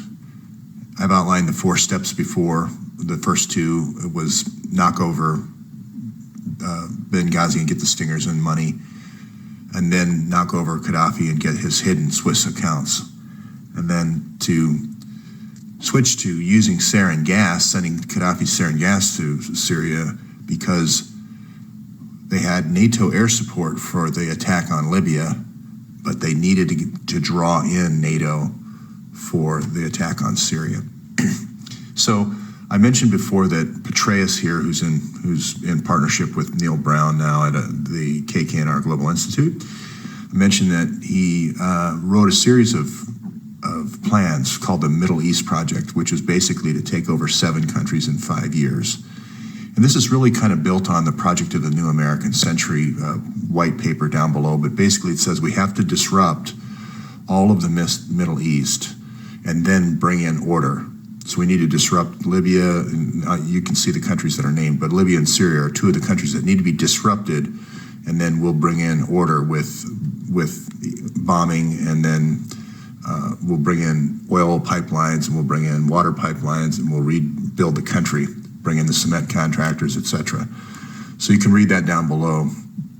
So the plan was to use stingers, because Gaddafi had an air force, to take down Gaddafi, and sarin gas, these sarin gas tubes that fire off these howitzers, to use sarin gas in Syria. And I presented a lot of evidence yesterday, and I'll just now, Awan saw that evidence, and now he's saying also that Hillary supported ISIS. So when your partners in the crime start saying that you did it, then not a lot of denial.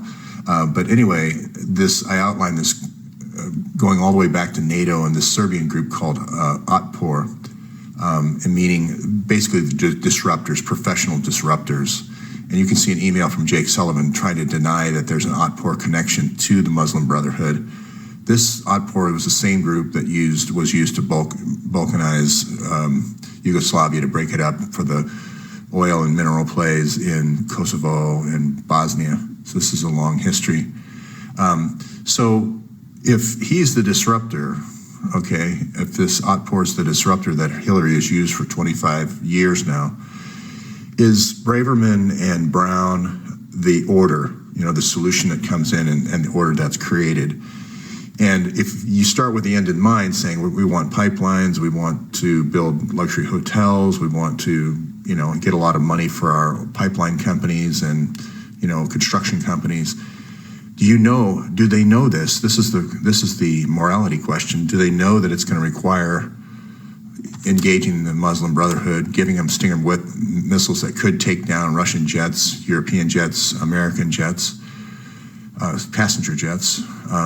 And do they know that the sarin gas is going to be used on populations to create human shields? And I don't know the answer to that question yet. But I do know that Braverman did say follow the money, and I added arms oil, and through a lot of research help from other people, I've added kids. And the way you follow it is you follow these pipelines that he creates, you follow these rat lines, and you follow the sarin gas. So following the sarin gas, well, first, this was the plan, get Gaddafi's sarin gas to Syria to get the NATO bombing. You topple Gaddafi later, but the key was in order to, now we've got the money. Once we got the money here from Benghazi, the next thing really was get this sarin gas over here. And you can see here Mazzetti talking about the Jordanians driving it over there. And this is where Stevens obviously said, hey, the gas is going to ISIS. What are we doing here? I doubt he knew about that. And Petraeus, you know, he may be looking at this like, well, we got to get rid of this guy. And maybe he rationalized this as kind of like Churchill bombing the French in the World War II, you know, at the start of the war over here in Algeria. You know, we got to get him out of the way. But I think it's morale. I'm going to push his underling, his kind of henchman that decided on this cruel, tortured death that was filmed, because he wanted to make sure all of his CIA guys were quiet, stayed quiet, and they had to put the coyote on the wire in this horrible tortured death. So I'm going to put that forward. And as I mentioned before, this is the Middle East project that's based on this Project for a New American Century white paper. I can see saying the strategic objective is more important than any one individual, but I disagree with this kind of murder. And I still think it needs to be answered for. Before in my argument, I relied on people like Eric Schmidt saying ISIS used sarin gas in 52 countries to prove the case in Syria and Iraq. And so we had to go to weapons inspectors from Russia and then them sending it to the World Court. We had to look at things like NATO cleanup teams being captured and so forth. And, you know, UN announcements saying that we're using 7-year-old girls as suicide bombers and so forth, and ISIS is using the population of Aleppo as human shields. And they're taking the kids and sending them down to the southern Gulf states. But I don't think I need that anymore after yesterday. I mean, this is direct photographic evidence of billions of dollars worth of sarin gas. I don't know if you, just to link it up to the first page, there's the sarin gas canister, and there's videos of ISIS firing those off on on civilian populations. But here's Erdogan yesterday. I'm sure you saw this video evidence. He comes out and he says, I have evidence that the U.S.-led coalition has given support to ISIS. Other articles, Yahoo News, and this is the Independent, but other articles say they helped ISIS. And he's close to saying Hillary gave ISIS sarin. We just need a little bit more. When this analysis comes back on this stuff, he's going to have to, with his relationship with Russia now, he's going to have to say Hillary used sarin gas. But again, she's using the Muslim Brotherhood, and the gas is a disruptor. The only difference between Hillary and Petraeus here and Morale is the level that she's willing to go. The level Morale and Hillary are willing to go to cause disruption. It's disruption almost at any cost. And then we get the bomb with NATO. And this is, of course, the bait that Obama didn't take here. Obama rebukes Morale, throws him out, and he rebukes the foreign intelligence minister there with Erdogan. And now Erdogan just is wanting to wash his hands of this. It's like this was a kind of a ill-planned, not well thought out plan to topple Assad here for this pipeline from Qatar to Bulgaria. Now it's unraveling. All the motives are coming out. All the means, you know, using sarin gas, using hostages, using, you know, running these kids out of here with the human trafficking, the huge gas attack here in Damascus at Ghouta. And all this is being reported now by great reporters. And she exposed these white helmets, and she exposed, you know, this guy over here, this guy living in England, as the human rights person who's actually owns the largest oil pipeline construction company in the Middle East. So these phony human rights organizations, White Helmets and SOHR, are being discredited. But these are the people that call for the NATO bombing. Once you have the disruption, they're the ones that are out there calling, we must bomb, we got to bomb, we got to bomb. And they're the guys who are designing the pipelines and building the pipelines, as well as the luxury hotels. Now, I will say that I think I got the scoop here on his connection to the largest construction company. I got to give RT credit for calling him out as being a pipeline guy. He gives lectures on pipelines, but RT, I don't think, had that connection. So anyway, I'm just a little pat on the back of myself. But anyway, again, this disruption campaign isn't just for Libya and Syria. It's going to be for all these countries. And I think you're already seeing that in Sudan. I think there's more, actually. But as you know, the White Helmets are Max Blumenthal, son of Sid Blumenthal, the guy who toppled Libya, is the mouthpiece for White Helmets. So I think and it's funny because you got Lindsey Graham and John McCain, who came up with this plan to topple Syria with the sarin gas, along with Hillary, still quoting these guys. So even though they're completely discredited, they're still quoting them. So here's the people that you have to bring on board in order to bring this NATO order. You've got guys like Rasmussen to the UN saying, we must bomb, So you have Otpor here creating the disruption, and then you've got Rasmussen saying we must bomb. And then you're going to put in Kurt Bildt here. He's going to be the order that we come in with. And you say, what proof do you have of that? Well, there's that famous email from George Soros to Hillary saying we need to create disruption, we need to bomb, and then we need to bring order. So this is just the same MO being repeated over and over. And the next thing I'll go to is you can take that same strategy for going after these going after these NATO generals. If you wanted to take over and control them for your bombing campaigns in the future, you could go in and disrupt them with sex scandals and sex parties or investments or whatever through Chandelon here, which they did, lots of sex parties. And then come back later with an F-35. Now that's order. You're putting in order now. There's an orderly platform we can all hang our tech startup investments on, and now we'll move forward. So, and I talked yesterday about the Bridgewater. Basically, Bridgewater is going to go into Connecticut. It's going to go up to GE Aerospace and say, hey, why don't you pull off the sensor business and create a company called Textron, for your sensors and your target acquisition and so forth. And hey, Lockheed, why don't you pull off this, subsystem, and we'll use the government to pay for all the R&D, and then we'll yank that part off the F-35 and we'll invest in it ourselves. And here's Bouchard, the guy who ran this bombing campaign, is now the head of the F-35 program. And it's for exactly the reason I just said. So you can pull off different parts, create startups out of it, not have to pay for any R&D, and then make money as these F-35s go in. And Israel just got 2 of them, so I wonder if they're going to be involved in the Syria campaign. I wonder if the S-400 Russian system how that'll fare, but against the F-35. But is not Comey going into Lockheed the same strategy, which is disrupt Lockheed? Maybe maybe they have some unnatural dealings with foreign powers for bribery or something for arms deals and so forth.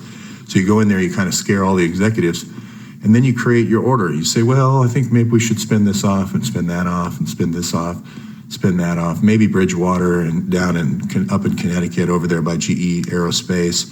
Maybe we'll get United Technologies with the engines, Northrop with the airframe, and then we'll have Textron with the target acquisition, and maybe FLIR Systems over here in Oregon and so forth. And we'll basically carve off all these pieces and make this hedge fund called the NATO Libya hedge fund. And it's going to take 5 years, but over time, that's what we're going to do. And then we'll be ready to go and launch a pure alpha hedge fund, and then we'll make a lot of money. And then what we'll do is I'll go to HSBC after we topple all these people. We'll make sure the dictators all put their money in HSBC, and then we'll do a settlement. We'll do a public settlement of 1.9 billion, but then I'll do a private settlement of hundreds of billions. So watch for more of that. There's more to this story underneath this. So, and finally, I'll say, if you can have this disrupt and then create order strategy for countries, and you have this disrupt company for countries, and you can have that same strategy for companies like Lockheed, would you ever think of doing something like that for individuals? Well, this is the presidential decision directive that Bill Clinton signed in 1988, which says, I mean, this isn't my words, it's his, disruption. I want the CIA and the FBI to get together on your best methods of disrupting individuals. Now, this is supposedly for foreign terror, and that's why this organization is created within the FBI and the Foreign Terrorism Division. But you have all these people at the FBI, all these whistleblowers saying, this power is being completely misused. The people that are being disrupted are like the Lockheed executives or anybody else I want to destroy in order to get money and donations. I'm not using this disruption to disrupt terrorists. I'm actually creating terror through kind of fake terror entrapments. But the people I'm disrupting are the people I want campaign contributions from. I think and this is a nice reminder that this has happened before. Hersh comes out with this in 1974 saying the CIA had a huge operation to disrupt anti-war people because they wanted the war to go on. And this caused a church committee. And what we need, and this is my final statement here, is what we need now is another church committee, because we have all these whistleblowers saying this is a complete misuse of power. So I'll end on this. This is just the proof. This, not just McCabe with the $675,000 bribe, but this really here, the stonewalling on the 650,000 Huma emails and all the Gmails, the asking for more police powers at every moment, at every point along the way, and this dividing off and walling off all the stuff that happened in Haiti with the Miami office of the FBI, and then all these unnatural acts as far as how investigations are never done, are being done. And then, of course, you have the cover-ups. You know, the people that are actually the targets of the investigation are actually running the investigation and making decisions about whether we're going forward on the investigation.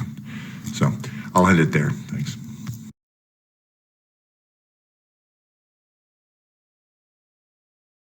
Okay, day 66. This is part 2. Still no Braverman, Neil Brown, or Turi. What I wanted to do is a supplement for kind of the arms and oil supplement to the part 1 I did this morning. And this is really, a lot of people have asked me, well, what should Trump do? Where should Trump, how do you fix this mess, or how do you get out of this mess, or what's the next steps? And I want to remind everybody, first of all, that this, even though that there was military people in operations planning and they used, military think tanks for these operations to take down Gaddafi and take down Assad. This was totally a private affair. This is a Clinton Foundation army with hiring of Sid hiring General Grange, who's not pictured here, and the training and arming of the Muslim Brotherhood in Egypt, then to Libya. This has nothing to do with the United States, okay? Even though she was Secretary of State, I believe a good case can be made by the Attorney General that she was acting alone. She was using Gmail. This is an outside activity, as well as the 14 other conspirators, where this is an outside of the United States activity. So I'll move on to, and then the stingers being used in Libya, and then the sarin gas being used in Syria. And this is what's going to cause most of the lawsuits from the World Court, is the sarin gas use. Again, an individual private enterprise move. Now, the question is, did Eric Braverman know? They did create the funnel, the IHRC money funnel in Haiti, which needs to be looked into. But I'm going to leave Braverman out just a second. If Neil Brown knew, then there is some culpability there if this is a conspiracy. But for right now, I'm going to just leave it for this very provable part of the conspiracy. And then this is really the question, is what should Trump do? Well, when documented evidence of videos and photos come out of the billion-dollar weapons cache in Aleppo. This isn't just like one spent shell now. There's these huge weapons caches found yesterday. I would recommend Trump do what Erdogan did. He's finally said, I was in on this, I was a co-conspirator, but this is a dopey idea, and I'm not going to waste any more time on it. I'm going to just say it's the U.S.'s fault. I'm getting out of this thing. And I think Trump could do the same thing. Why hang the millstone of Syria around your neck and the millstone of Libya around your neck? You didn't get any of the money for it, so what's the point? And then everyone asks about Tillerson. And here's where Tillerson and Trump can totally remove U.S. dependence on the need for Syrian oil or Nigerian oil or whatever, because this $500 billion deal, he could just reverse the sanctions. He doesn't need Congress for this. And we don't need to do any sarin gas attacks by ISIS on Aleppo or Damascus to do this deal. Tillerson could do it with a stroke of the pen. And we've basically got their oil for the next 50 years. We don't need to, the leverage of the Middle East is gone in this scenario. The leverage of Nigeria and other people who want to do cartels, the cartel is over, OPEC is over if we do this deal. And I believe that the U.S. should be suing the Kingdom of Saudi Arabia for the 9/11 attacks with all the people they had here. That's why we passed the Just Actions Against States Terrorism Sponsors. That's JASTA, which, by the way, Tony Podesta is representing. His lobbying firm with Tony and John Podesta are representing KSA. I would rather be suing Kingdom of Saudi Arabia for what they did at 9/11 than being sued by Syria for, I should say, sarin gas attacks in Syria. The other thing is, this is the probability chart where the oil fields are much greater. We might never have to, if we do the deal with Russia, we might never have to worry about them again. Plus, we have our own Arctic gas. So Trump could reverse that ruling, and now we've got our own stores here. Again, this whole idea of having to topple people and all these regime changes and all this murder and sarin gas and all this stuff goes away. Why not be in control of our own future? The second thing I would do if I was Trump is I would renegotiate this deal that Kissinger has with Xi Jinping here for all this area down here in the South China Sea to do all this exploration. There's these little tiny sand islands out here and out here, the Spratly Islands and then the Scarborough Shelf here. So China wants this whole area. They want to take all these resources away from Vietnam, Indonesia, and Philippines. If Trump just says forget it and just basically takes a bulldozer on this and pushes that out and says the Spratlys are at low tide these islands disappear. So at high tide, excuse me. So they're going to talk all about this at Davos right before the election, which is when I think they're going to make their big decisions about how to deal with Trump. But Trump should just renegotiate. What did China ever do for us? I mean, China's done a lot for Hillary, but what have they ever done for the U.S. or what have they ever done for Trump? There's really no interest that Trump has.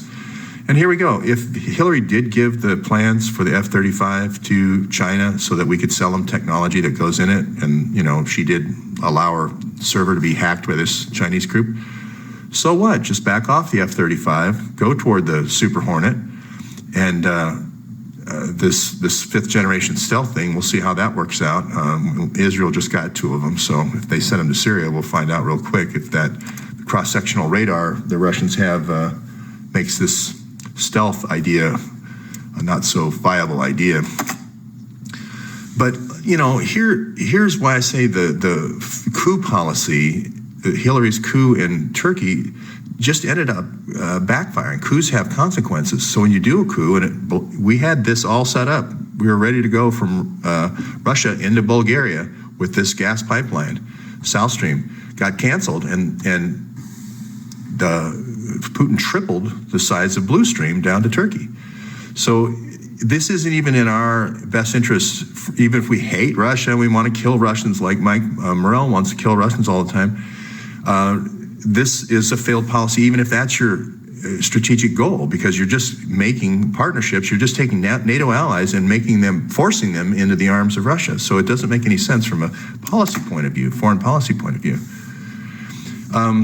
So the other thing I think Trump should do, like in this area where, Chris Stevens was killed and the whole sarin gas and so forth, rather than try to bury this, rather than trying to hush it up and so forth, just come out and say, look, hey, U.S. backed ISIS. It was stupid, dumb idea. We're going to launch an investigation into his death. We're going to release his emails. Why Millstone? Again, this was a private action. These maybe Morell was at the CIA when he did this, and Petraeus was at the CIA. But there's enough deniability to say no. This was a private action done by a bunch of ex Delta Force folks, but they weren't working for the United States. And just admit it, So one of the best things he could do, and this is without FBI, is just release all the 650,000 emails. Just release them. Who cares if there are, you can redact the sources and methods and let the world see. Yes, it'll prove their case that we use the sarin gas and so forth. But again, it's a private company that did this. Clinton Foundation did this. The State Department didn't do this. CIA didn't do this. If they did, then they are culpable. But I say just deny it and just say, hey, Hillary did it. So if you want the money, sue Hillary. That's the easiest way to go here. Again, this is hanging the millstone of Syria and Libya around our neck, the U.S.'s neck, and creating a liability. So when there's this kind of we're going to take 5 years to process the records, and we're not going to release the Gmail accounts, and we're going to destroy the investigation on the Clinton Foundation. No, this is exactly the opposite of what we should do. We should say, go after the Clinton Foundation if you want to Syria, if you want to Libya. Have at it. Their assets are your assets. You can sue them in the world court. They're not going to try to push the case on the United States if they know that they can get evidence for an easy case against the Clinton Foundation. It just makes sense from a U.S. foreign policy perspective. We just need to divorce ourselves away from the Clinton Foundation. Seems obvious almost. The other thing you can do is release the sealed emails from the sex case. Here's Petraeus sending all these emails to Philippe, Hillary's body man, kind of, and they were trying to independently. This is an independent group now, Beacon, trying to topple countries. They still might be. We have to warn other nations now. These other 4 nations or 5 nations that were in this topple plan for the Middle East project group, we have to warn them and stop this, because this is just going to create more liability every time we do one of these topples. The last topple was done with private people, and these topples could easily be done with private people. So we're not going too fast here. Anyway, I just wanted to finish off on this. Obama did the right thing. Obama called a halt to all this. After the first gas attack, he actually went and verified with the Port and Down group and found out that it was Gaddafi's, and he got rid of Morell. And he told the Turkish intelligence guy to take a hike right in the White House. This guy was waving his finger at the president twice in the White House at dinner as Obama was hosting him at the White House. Obama just said, get out. This is the exact same strategy Trump should use. Just let sunshine be the best disinfectant. So that's it for today.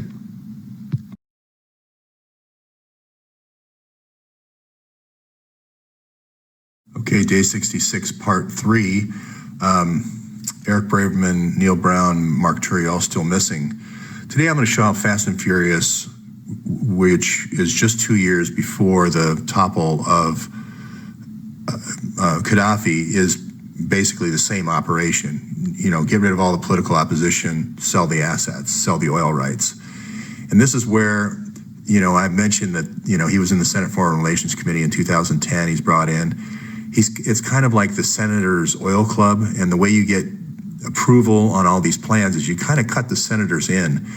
And I'm going to guess today that Petrofac is actually that Senators Oil Club vehicle. We know KKNR, that happened a little bit later, but in 2010, I'm going to say Petrofac. And the one that is kind of the Senate Armed Services kind of investor club is going to be CCC, the Consolidated Contractors. And this has been going on a long time. So I think Petrofac kind of comes in a little bit later. But basically, the armed services senators like Lindsey Graham and McCain are going to share in every time we do one of these topples on the arms deals and the construction of the pipelines. And then the Senate Oil Club, I think, is going to share in at least the architecture of the pipelines and maybe the construction of the pipelines as well. I don't know who gets the hotels, but you're going to see Petrofac again and CCC again in Mexico. And you're going to see them in Honduras, you're going to see them in Colombia, and you're going to see them all over the place, and you're going to see them in Libya. So that's the one running thread through all of these. And that supports my theory that this was a series of topples. It wasn't going to just be 1, 2, or 3. There was 7 in the Mideast. But the Soros project is actually called the North Africa and Middle East Project, and I think there was going to be a lot more topples as well as Central America. Venezuela being another one. He wrote a position paper on that, as well as Argentina. So in order to break up the state monopoly for Mexico, Pemex, there was all these kind of regional powers, and each one of them had aligned with a cartel. So you had, like, depending on who's counting, you had between 8 to 13 cartels. And they would fight any reform on energy because they were still getting their piece of the pie. So Hillary's plan was, we'll send in ATF and we'll make Sinaloa our gang of choice, just like we chose Muslim Brotherhood in Africa, and we'll kill everybody, and we'll get them to fight it. We'll use Morell's tricky techniques of gang counter gang, and we'll spread rumors that each one is trying to kill the other. So we'll have as many of them kill each other as possible. Then we'll come in with better weapons with Sinaloa and then kill the rest off, and then create our vacuum, our political vacuum, so that we can then sell off these oil rights. And you're going to find CCC and Petrofac are the ones that get the business. You're also going to find that they create a water company in the Cayman Islands and sells a water contract. I think you're going to find that. I put a note down below. Exposed these guys before. Believe it or not, they're still being quoted as the human rights organization in Syria. He's doing. Rahman is doing all these oil pipeline and oil discovery things for the company his father owned, which was CCC. And here's Petrofac doing all the PR for the white helmets. So this is the group that's being brought in. And if I was the lawyer for the people of Mexico, I'd say, Your Honor, this is the motive right here. And then the previous slide was the modus operandi. I'll go to another slide for modus operandi. This is what they do, Your Honor. They land, they take over a part of the country, they bring in an ambassador, they declare it a real country, and then they transfer all the assets. They sell off all the oil leases. Modus operandi. They also go to other countries and do it. Syria. So here's what they did there. There was a pipeline they wanted to put in. Here's the topple. Here's all the the witnesses and pictures and news articles and so forth. This is all evidence that you would present and just say this gang, goes into countries. And here's the email to show that this Hillary's the head of the gang and told me to do it. And here's, like, Biden in Ukraine. We could go to that example if we wanted to do that. And you're going to find that also the senators are putting money into, like, this is just an aside, but putting money into the small states up in the North Sea, like Tallinn, where they were, Estonia, for instance, and they're going to be running gambling operations out of there, like for online gaming, and the obligatory prostitution and sex parties and beach condos and all that. But I don't have time for that today. But that's kind of what's Hillary spent her time in the Senate doing, is setting up all these deals so that she had this power base that she could go forward with. And that's why they're always commenting. McCain and Lindsey are always, making a negative Trump comment, because they're in on these deals. They want these deals to go through. So, Your Honor, I don't know how I could prove it easier. Here's the Clinton Foundation person hiring the Clinton Foundation general with the Clinton Foundation CIA plan, with the Clinton Foundation murder. So, this is the modus operandi. And here's they bring in this Texas professor to, they give him a rubber stamp for the oil company and the bank, and then they move all the assets out. Here it is. It's all documented. That's what they do. And, Your Honor, that they're not even content with that. They go after the hidden personal assets of the deposed leader. In this case, they're in Mexico. Nieto is just kind of an install, but the real money behind Sinaloa and so forth is not pictured here, and that's Carlos Slim. But basically, the Judicial Enterprise Partners is like CCC or Petrofac. They're a group of these people that have interests from either the oil side or the arms side. If you're talking about an African or if you're talking about an African or Middle East deal, you're going to include NATO because you're going to need NATO. But if you're talking about a deal over in our hemisphere in North America, we don't need NATO. So you're not going to find those same investors. So there's going to be clutches of different investors, and this is probably the star symbol is a good symbol here. There's probably in any given deal, like 10 senators and, 5 generals and 2 or 3 intelligence people and so forth. So that's probably a good accurate depiction of how many people are in these Judicial Enterprise Partnerships. But then we're going to, if we're cutting them into the deal and we're taking over countries for them, they're going to have to pay us back here through the foundation. So these contributions from all of us are going to look like just one payment to Eric Braverman. So I still don't know if he's in on it or not. But you got the picture. Gaddafi's $256 billion went into HSBC because HSBC is our partner in this. Now, they paid a $1.9 billion fine, but what they're not telling you is they're sharding the accounts. They're taking Gaddafi's account and they're sharding it into, let's say, 30 or 40 people and making these transfers so that it's hard to follow. And from an investigative point of view, it's hard to follow. And he's done doing this a long time. He knows what's going on. And McCabe beneath him knows what sharding is and how to follow the money. So anyway, it makes it difficult for an independent researcher like me with limited assets and no access to records to find it, but he can find it easily. But it's these 1,100 donors. So it's 30 here for Libya and it's 30 there for Algeria. And like if you're building an airport here in Tripoli, which CCC did, there's going to be a group for that. And every project's going to have about 30 of these things. But all told, it's going to be about 1,100, these secret donors. And that's why Hillary doesn't want this out, because this is going to be the giveaway, because then you're going to be able to trace all this back, all this sharding back to where it actually came from. So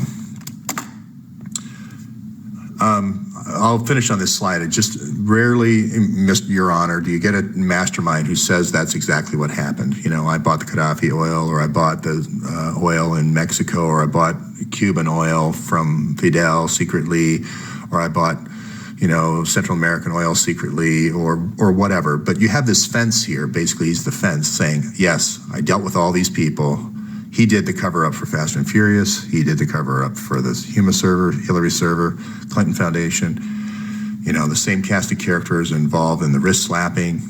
The same cast of characters are involved in getting us more agents overseas so that we can get in the way of more deals. This is I call it an uneasy partnership because there's 2 guys here that are supposed to be kind of holding up and knocking down these kind of things. And so that's why I called it an uneasy partnership. That's it for today. Fast and Furious is just like the other 2.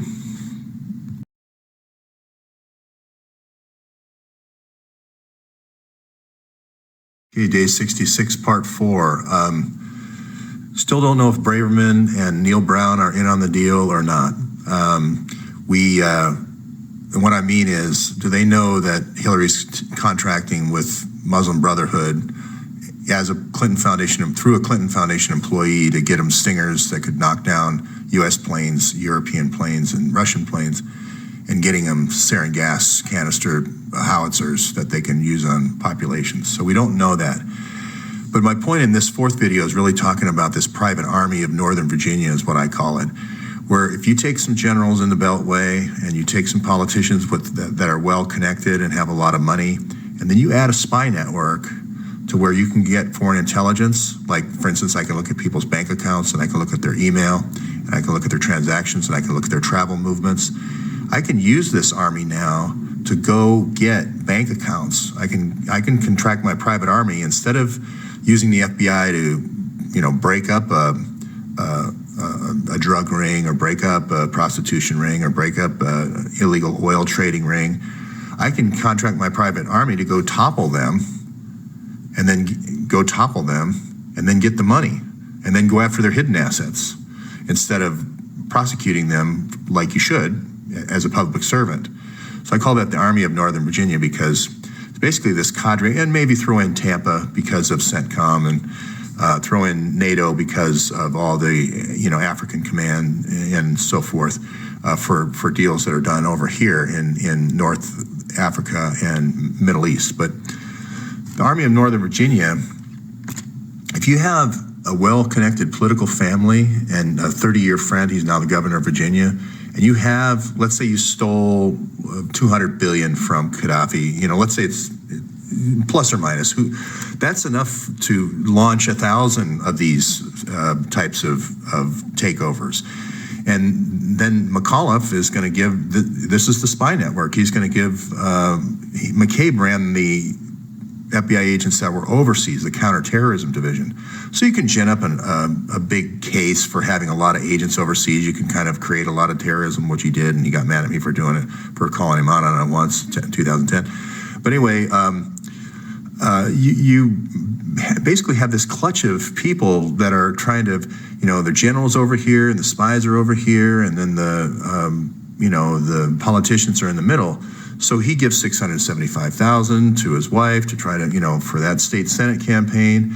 Every time he shuts down a Hillary investigation, he ends up getting promoted. He gets promoted several times along the way here, from counterterrorism all the way now to the number 2 guy at the FBI. And then Secret Service is also in on this. So he's promoted when he hacks the number 2 guy at the FBI to get him out of there. So he goes from number 3 to number 2. And then you use guys like this to do those types of hacks. I don't know if you remember Joe Clancy, but he had 50, as soon as Jason Chaffetz started saying, hey, that bomb at the White House, you should have, kind of probably called it in to the police of Washington. You left a bomb at the front of the White House, you probably should call that into the police, Capitol Police. He instead of saying, gee, that was pretty bad of me, since we were all out at a party getting drunk, we didn't call it in till, way late, and then we let the person go. No, instead of that, they had a 50-person massive attack on his personal records. So this, if he's willing to do this, if he's willing to attack the person who's in charge of the Oversight Committee for the FBI and the Oversight Committee for the Secret Service, there is no way in the world they wouldn't do it on you or me in a heartbeat. And that's a huge power over somebody, because you could, something you did wrong 12 years ago or whatever, and that turned out he tried to be a Secret Service agent, he couldn't be, and then they exposed that and leaked that. That's an intimidating power that is being used, and this is a collusion here. This is the Army of Northern Virginia. The Secret Service has this ability way beyond the ability to protect the president. They have this kind of cyber responsibility. It's supposed to be to track cash, because in the past they used to be a anti-counterfeiting group. This group should just protect the president. This should not be involved in attacking the legislative oversight, okay? And if you have this kind of ability, you'll never have oversight of the FBI, okay? And then you'll be able to quid pro quo your way through the State Department all the way up to number 2, right? So that's exactly what happened. He shut down the investigation a couple times. He walled it off. He walled off the different FBI offices from seeing other evidence, so you can't build a cohesive case. Can't see both sides of a transaction. Completely walled off Haiti by adding the Miami office, which is kind of the office where he can justify going and getting, world soccer executives or whatever. You get one guy in here to act like, he's part of the deal, and then you can jump all over the world for all kinds of cases. Nothing to do with terrorism, which is the Counterterrorism Division is the name of it. So yeah, every time tries to shut down, he gets every quid pro quo, he keeps going up. And I'm not saying this is the assistant director of the FBI, retired now, saying this is unheard of. These are unheard of practices.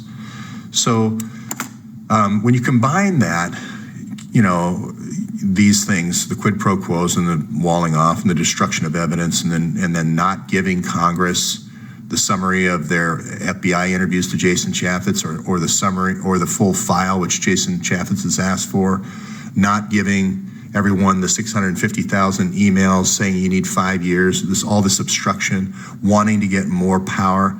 This is the spy side of that network.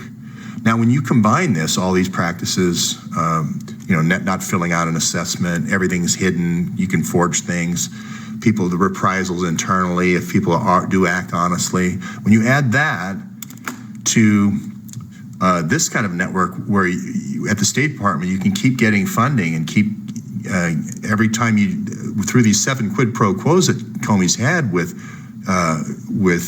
Clinton, you've been able to build this army. You just keep adding more army, just piling it on. The counterterrorism division, if it was focused on terrorism, and I assume some of the people are, it wouldn't be near the size it is, because they wouldn't have to manufacture cases like they did here in Portland with the 17-year-old Muslim kid. So anyway, that was the one I got hurt on. But anyway, so this is building an army by this kind of tight triangle between State Department and the executive branch and the FBI. It's creating this. We'll look the other way as long as you make us more powerful. And this is the Army of Northern Virginia. Why do I say that? Well, here's the general living in Virginia, and his wife also ran for state senator in Virginia, and they're getting, support from McAuliffe, from the state of Virginia political party. And, his wife was a general too, and he got into trouble for moving arms back into the U.S. from the Middle East, So it's one of those things that just if you let it go, it just doesn't get any better. And you got people dying, and the murders, and it's one of those situations where you don't want a private army out there doing these things, because it creates a lot of liabilities for the United States.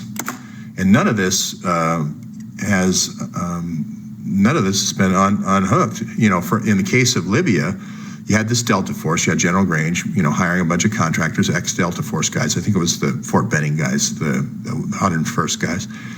And they've got these laser sights, and they've got these night visions, so I can paint targets for the jets, and I can paint targets for the cruise missiles on the ships, and hit all these targets. For my whatever gang I choose, okay? So again, a private army, what's gonna stop the next topple? And as predicted, if you don't stop it here, then it goes to the next level. We're gonna go to sarin gas. So now I can take these little mini tanks that they sell and these little mini planes that General Grange likes and David Petraeus likes. Now I can start doing what I call fire team, kind of like Rolling Thunder with gas. I can start shooting gas in front of ISIS and then letting them go in, shoot the nearly dead people, and then collecting weapons. So ISIS is really nothing more than a weapons collector at some point. All along the way, I won't show that here, but if you have this incentive where people can cash in on the oil design and oil construction of the hotels, you have the franchise for the phone with the micro lending and all that, with the child trafficking, it just creates the motive for them to keep this Army of Northern Virginia on the roll, and keep taking over countries. Remember, I've got a spy network, so I know where everybody's keeping their money. I know what's happening with email. I can target anybody around the world with the counterterrorism division in the FBI, and then I can commission, as long as I have an incentive here, somebody to bankroll it, I can commission a private army to go get it. And my point being with the Middle East project is that there are plans. Petraeus has plans, way more than 8 binders that he gave to Paula Broadwell. He's got 50 binders of everything all over the world. And it's not going to stop these guys. The reason why all these guys went into the same company, Beacon, after they left the State Department, Shapiro and Reines and Bash and Morrell, is they're going to keep doing this. They're going to keep doing this. As long as you have, the intelligence, in the spy network, which is this, along with McCabe, and you have the guns and the general, and you have the money with the Clintons, you're going to keep seeing this. There's nothing to stop Hillary from continuing to do Libya, Syria, on and on, as many as she wants. So that's it for today.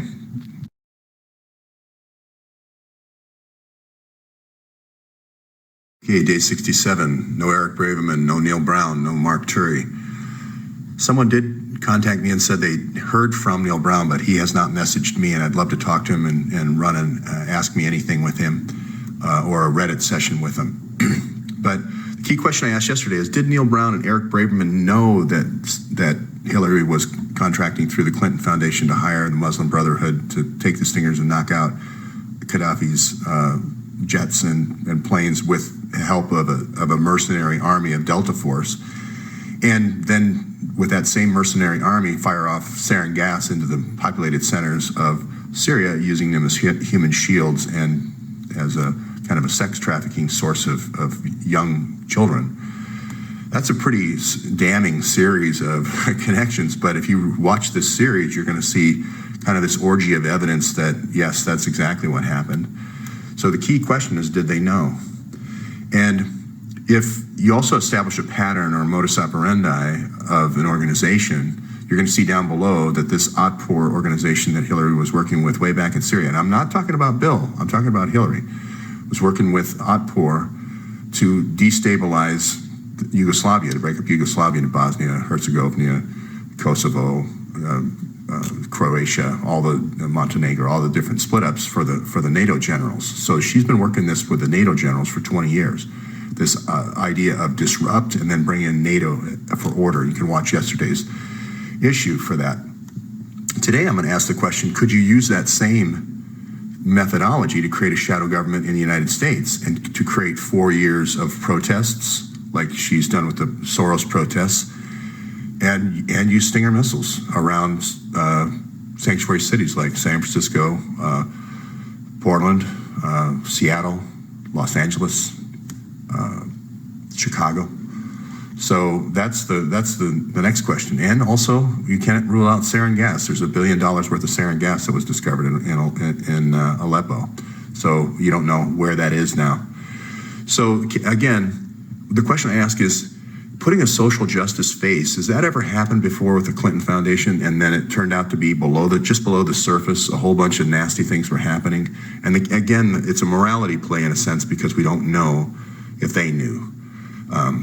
But again, we're going to go to Haiti for the first example, 2010, before any of this other stuff with Libya and Syria happens. And you got the previous director of IHRC, which is this money funnel from the State Department that we're going to funnel all the money through, as well as donations. And she's on the Staten Island ferry about ready to drive off because of all the conflicts about the money coming in and people fighting over the money. And now Braverman's going to come in as McKinsey to kind of save the day as she is grappling with these moral questions. So I'm gonna get to that in 1 second. I'm gonna go to the social justice face, but I just want to say social justice now versus real justice. And I'm going to show the difference. And what happened yesterday is real justice. Real justice is going to a judge, and this is Judge Stephen Williams, and saying, you know, those 55,000 emails that we got from Hillary and the 30,000 she didn't produce? Well, you know what? The State Department and the National Archives need to come up with those 30,000. You just didn't try hard enough. So yesterday, this judge said, you need to produce those emails. And this is how we're going to unwind everything. As I've always said throughout this whole series, if we get the emails, we're going to unwind everything. And I gave him a little donation. You can go on to Judicial Watch. I give him a little. Every time I see a good piece of news, I give him some money. And he's got a new book called Clean House. This is Tom Fitton. You're going to see this over and over again. You're going to see Tom Fitton with the IRS. You're going to see Tom Fitton with the Fast and Furious. Tom Fitton with all the Huma servers and the Hillary servers. And he's working the judicial side of this. So I'll keep updating you on that. This, I'm just going to say, it's real justice. This is the danger of, this is IHRC again. This is Eric Braverman. This is Jeff Skoll, founder of eBay. He's the guy who made the movie about the dolphins being hit in the cove and all that. So it's a social justice face, but what is it a face for? Well, we showed in previous episodes that it's really a front for this CCC, which is an oil pipeline builder, and this Petrofac, which is a pipeline architect. And we showed how Hillary used her checkbook with USAID, and Braverman wrote the proposals, the World Bank, as McKinsey on behalf of World Bank, to build in all this infrastructure for where Bill had a factory and so forth, and where Hillary's brother had a gold mine, connecting those kind of two up. And this group also, in addition to building roads and pipelines, also builds luxury hotels. So we talked about the hotels that may have been built just across the border in Dominican Republic. So again, the dangers of a pretty social justice face in front of really, the reality here is we're going to use State Department funds to do all this development and get a whole bunch of contracts so we don't have to actually pay for them. And then we're going to, privately take advantage of this. Well, we developed out CCC, and that CCC is not just taking advantage of this system in Haiti. We successfully exposed them as the people running the false human rights organization in Syria. And I tied that directly to CCC on the backs of great journalism by RT and Ava Bartlett. And we also tied him to the fact that CCC and Petrofac go around the world bidding together, all over the world, for these oil plays. To this oil billionaire, who's funding the PR campaign for the White Helmets, the ones that are doing the trafficking of the kids to Saudi Arabia, Qatar, and AUE. So it gets even worse below the construction layer, is what I'm trying to say. It gets even worse. This is where you've kind of plumbed the depths. Not only is this guy who's supposedly doing human rights, doing the oil, but then we have the White Helmets, and that's where I'm saying we're going down into the bouges. We start talking about White Helmets. Now, social justice face. I've said before I predicted Neil Brown will be president one day. And he's a Rhodes Scholar. This is a video you can go, I got the links down below, you can see. And you can just see him being groomed in the image of Bill Clinton as a Rhodes Scholar. And also, this is much the same way Obama was groomed.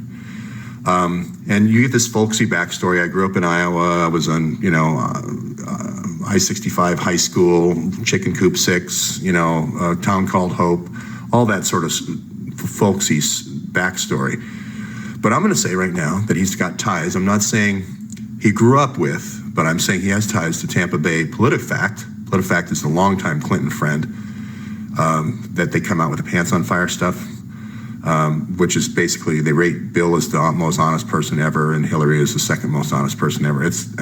People don't realize that Pants on Fire is a Bill Clinton prop. Even though I love Bill Clinton, except the rape, it is a fake news. And they come out with a thing every year called fake news, a lie of the year, I'm sorry. And they gave fake news the lie of the year this year. So it's just kind of like piling hypocrisy. But anyway, you're going to find, and I'm not saying that he grew up with Neil Brown. I'm very careful to make that distinction. I'm just saying there's a genetic connection to Neil Brown. And I'm going to leave that out there for right now. But for you researchers, this is going to become important. The White House, Obama's staying in the White House, and he just bought an 8-room mansion. And with 10 cars garage. He's not leaving the White House. They're setting up, you'll see an author in the notes below, Ed Klein, talking about them setting up a shadow government. And basically, this is going to be like the British system where you have this backbenchers. And every time Trump says something, you're going to have a team come out and say, here's why it's wrong with the economy, or here's what's wrong what he said about the environment, or this or that, labor, or whatever. I'm predicting one of those people that's in that room is Neil Brown. And another one that may be in that room is going to be basically Eric Braverman. And that will be, these two guys I predict will be in that White House, or in that residence. It's going to be basically a shadow White House. And you can read more about it down below. I know seems like a wild prediction, but I'm just making it right now. The danger of the friendly social justice phase is it can be put on an Army of Northern Virginia, which I talked about yesterday, which is this potential to literally overthrow the government. I'm not saying in actual fact, I'm just saying you can have an insurgency go on for 4 years where you're politically using the police powers of the FBI to destroy competitors and other political figures all along the way. And I've shown in other episodes where this pattern started all the way back with the FBI and Bill Clinton with the enemies of the impeachment. And I've developed the idea of Hillary having an enemies list all along the way and destroying political rivals all along the way. Here I talked yesterday about the quid pro quo, using, police powers or using the powers of looking the other way to be promoted all the way to second in the FBI. And I talked about using other agencies, like people who ran my Secret Service detail when Bill Clinton was in the White House, to use that as an insurgency team that can go into houses at night. They're called prowler teams. And, they have a way they can do it while you're even in the house. They can gas the house and then they can go in while you're in the house. So now you have this kind of almost a Secret Service capability along with the electronic intercept and agents. And you put America is confused because they see this great social justice face, but it's really underlying this. And that's the danger to our democracy. And why do I say that?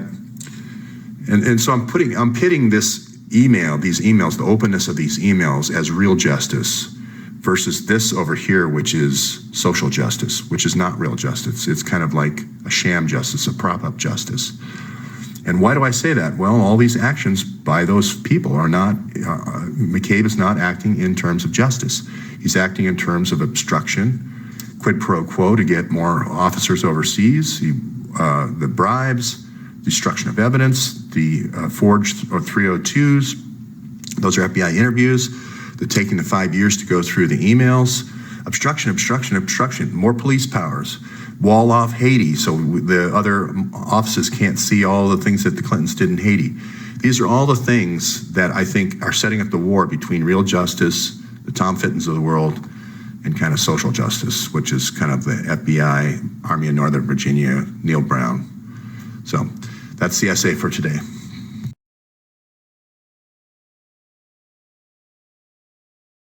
Okay, day 67, still no Eric Braverman, no Mark Turi. Have a friend of Neil Brown supposedly saying to me that he's on vacation, and I asked if he would send me a selfie with today's paper anywhere in the world. That would be great. The question I asked last time was, did, Braverman and Brown, they obviously knew people, Petraeus, because they're in the same company. They founded the same Global Institute together at KKNR. Obviously, Braverman knows Hillary. I would assume Braverman knows Sid Blumenthal because he was the CEO and he was working for him.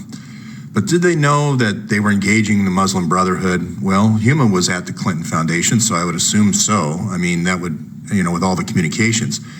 Now, the next question is, did they know about the stingers and the sarin gas? And in a larger sense, do you realize that it's the stingers and the sarin gas that are being used to clear the way for the pipelines?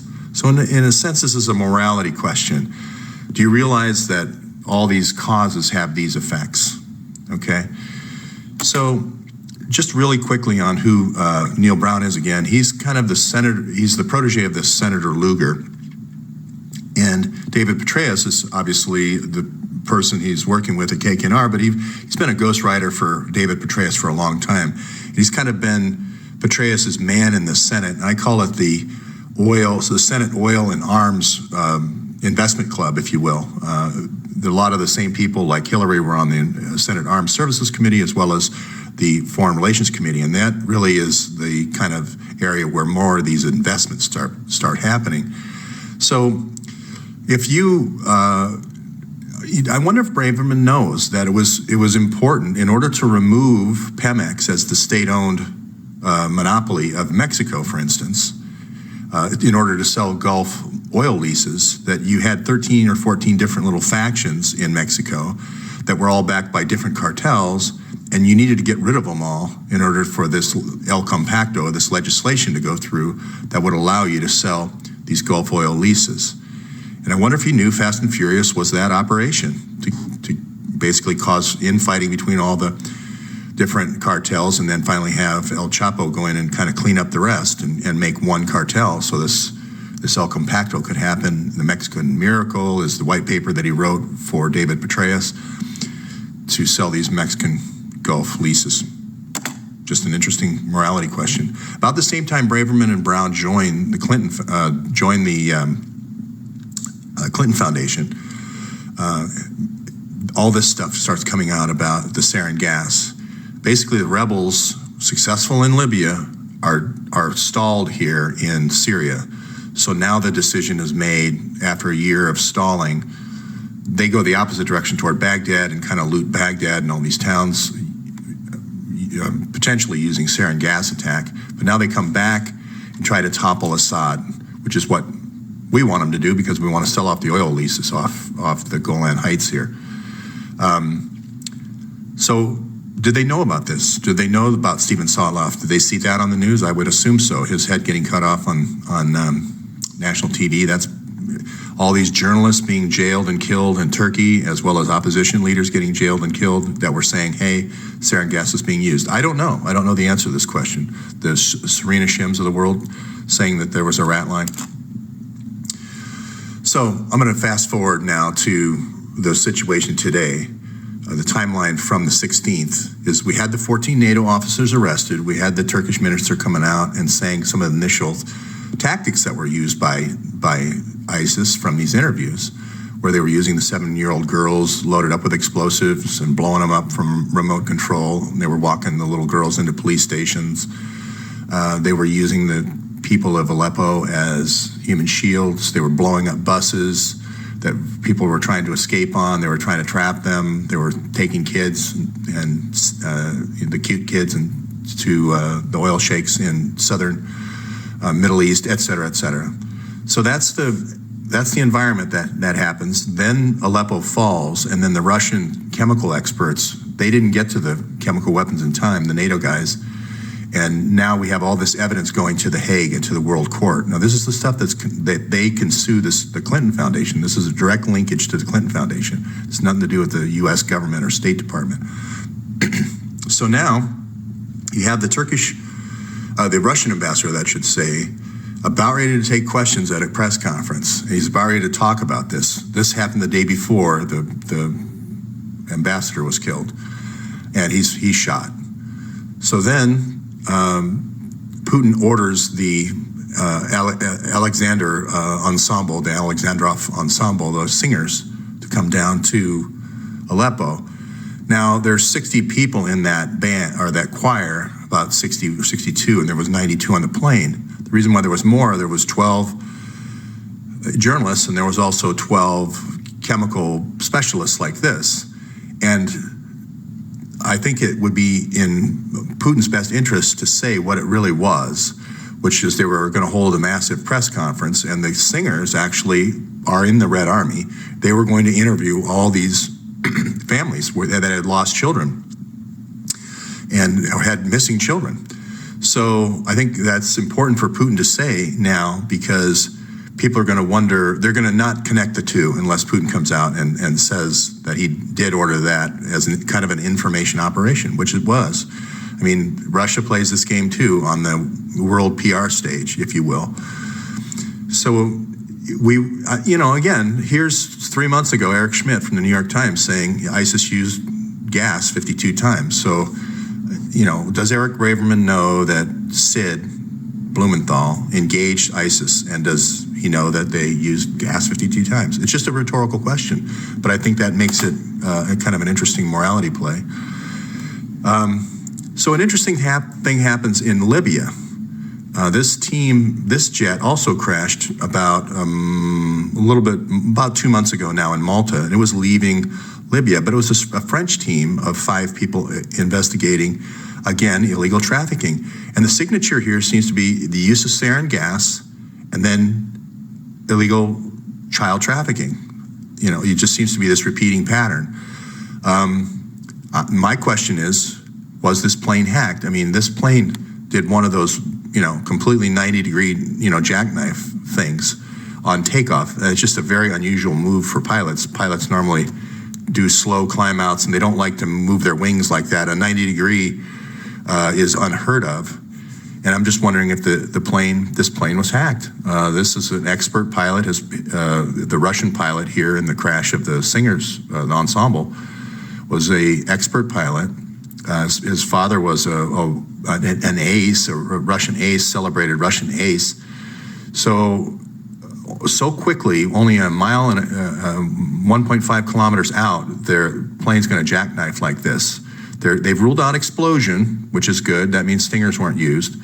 But I just don't understand. And the similarities here are just too jump out at you.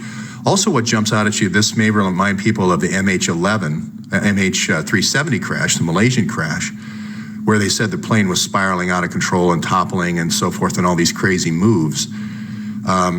Is the plane hacked? And I put an article down there about the chip. I'm not a conspiracy theorist with this Rothschild and Illuminati thing, but there is this chip, this KL03 chip, that is used in a lot of these planes.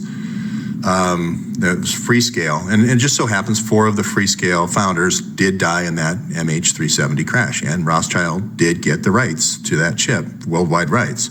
A little bit odd. Again, I don't want to go there on the conspiracy theory, but I do want to note that these jackknifing planes is just a very unusual situation. Even in bad weather, which there wasn't in this case. It was at night, but it wasn't bad weather at all. It was a little bit of snow. It's just extremely unusual that you'd have this jackknife plane situation. So step one here was get this Gaddafi sarin gas over to Libya. And step 2 was to topple Gaddafi. Was step 2 also to get these cute kids over to Malta? I just don't like seeing investigators being murdered in plane crashes. It's a bad thing. So that's my question here on this slide. And then the second question here is, these are Neil Brown's pipelines. He's taken over this pipeline for the Senate Oil kind of investment club from Qatar all the way over to Bulgaria. But he is the author of this pipeline. And here he's meeting with the North Sea kind of state foreign ministers here. But he meets with the foreign ministers basically and talks about pipelines. And the other guy from Syria, the guy up here, the guy with construction company, is over in Kazakhstan doing seminars on the other end of this pipeline, selling shares for that pipeline and construction contracts. So again, I asked the question, do you know that Morel was using gas here and gas here? And the gas leaves footprints. So again, if this is really a 7-country project, which was the original Mideast project, and there's only been 2 of the countries toppled so far, that means there's still 5 more countries out there that are going to be attacked in this way. Will they be attacked with taking out the Air Force with Stingers and taking out the human shields with sarin gas so you can take over the control of these cities? And since the last Clinton Foundation private army, Delta Force plus Muslim Brotherhood occurred with these folks, they can still do it again. There's 5 more out there. So there's 5 more sarin gas attacks. There's 5 more child abduction kind of operations that could happen. 5 more human shield, 5 more Aleppos, or more than 5 Aleppos, 5 more countries with several Aleppos. And I predict here that Idlib and Palmyra, where the people from Aleppo went to, are going to also be Aleppos. There's going to be human shields, sarin gas attacks, child trafficking, etc. So we showed that these folks are not only fake human rights organizations, SOHR, but they also own the construction companies. But one level down from that, the white helmets, are they also the people that are performing or doing the human trafficking? These are billionaires, but are they the recipients of the human traffic? Where have we seen that before? Here again, CCC, all up in here for the infrastructure, for Hillary building the infrastructure for this construction company. And again, we see the human trafficking. Why do I say that? It's not me saying this. It's researchers like this, Monica Peterson, going in and saying, hey, where they set up these kind of sweatshops, which is well and good, if it wasn't for the fact that there was kids turning up missing. And if she wasn't arrested at the border here with 33 kids, I wouldn't be saying this. If Hillary hadn't sent hundreds of emails since 2002 through Huma to her, I would not be saying this. I'm just saying this repeating pattern of sarin gas or tragedy, a huge earthquake. In comes the kind of low-wage labor. Then in comes the phone with the microfinancing thing, which kind of sets up either a drug for the men, drug dealing network, or a prostitution network for the women, and then the kids disappear. And this is happening over and over again, this cycle of country to country, that same cookie cutter kind of exploitation of the country. So I ask again, do the folks in Ivy League kind of ethereal, planners realize the actual things that happen on the ground when these kind of plans are executed? And I really don't know. All I know is that KKNR did come out with a joint venture after Fast and Furious cleared the way for the Reforma Energética. Okay? That's it for today. Round 2.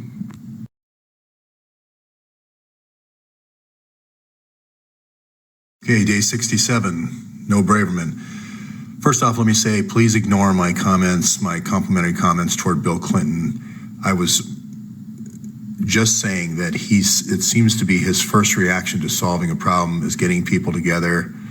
I realize you can be phony in that, but going to the barbecue and, getting everybody together, listening, working his talking points out, putting in the effort, at least as a politician. And I have gone to Arkansas and I've talked to many people who, he knew in the 8th grade, and he remembered their names 20 years later. And I walked around a party and I talked to a lot of different people, and they all said the same thing. If Bill Clinton walked right up now, he would tell me what my name is and he'd know my kids' names. So I'm just trying to contrast that to someone who tries to solve the problem with military force or killing someone or using sarin gas as the immediate first reflex action. That's all. So I'm not trying to say Bill Clinton's a great guy. I like Obama as well. I've let that known in the past, but my personal opinions about Bill Clinton and Obama don't really matter. But Obama went to 99 counties and went to the chicken fries in Iowa as well. And other politicians didn't step into Wisconsin one day. So for the whole election. So that was all I was trying to say. Let's put that aside and get back to solving the problem. And that really, last time I asked, do these folks know, does Braverman and Brown know what they're really dealing with, okay? So I'm gonna dive down in on the contractors now, and this is gonna be more for the researchers who are doing the trafficking stuff. So there's a long history in the Middle East of Bechtel and Halliburton and so forth, building these pipelines across Syria that goes right after World War II, basically. If you watched earlier versions, you're going to see the secret pipeline that Mark Rich had and all that. Where the trafficking comes from is 2 places. Well, I'll go back to the slide, but you get these contractors that are involved in like Al-Mabani here and CCC again. They do these mega projects in the Middle East, and this is the Saudi Arabia Metro 1 and Metro 2. These are multi-billion-dollar projects. And so in that loop, when you're going for, kind of, and especially the pipelines, you make a lot of trips. Like the previous owner of CCC is, I think even got a fellowship named after him at the Council of Foreign Relations. And this is in New York City. This is basically an oil subsidized lobby of a cross-section of people from a lot of different walks of life. But you have politicians, you have economists, you have people from the State Department. You've got a real mix of people. This is World Bank, but I'm just using this to make an example. And like you even have journalists like Fareed Zakaria from CNN and so forth. And they're going to say, well, let's talk about that pipeline going from here to there. Neil Brown, let's put your pipeline up, up on the wall, and let's all chat about it. So what I'm saying is these executives like Rahmani here at CCC and the Albani executives and so forth, Bechtel, these are all these kind of subcontractors, would bring them to New York.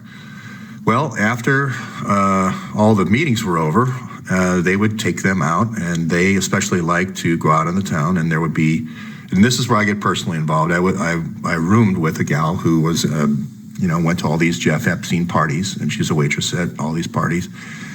And let's just say the party had a definite beginning, a middle, and an end. And actually, Trump would go to these parties very early. He'd be there 5 minutes. He'd be there with a supermodel. He'd shake a few hands, get his picture taken, and then go to another party.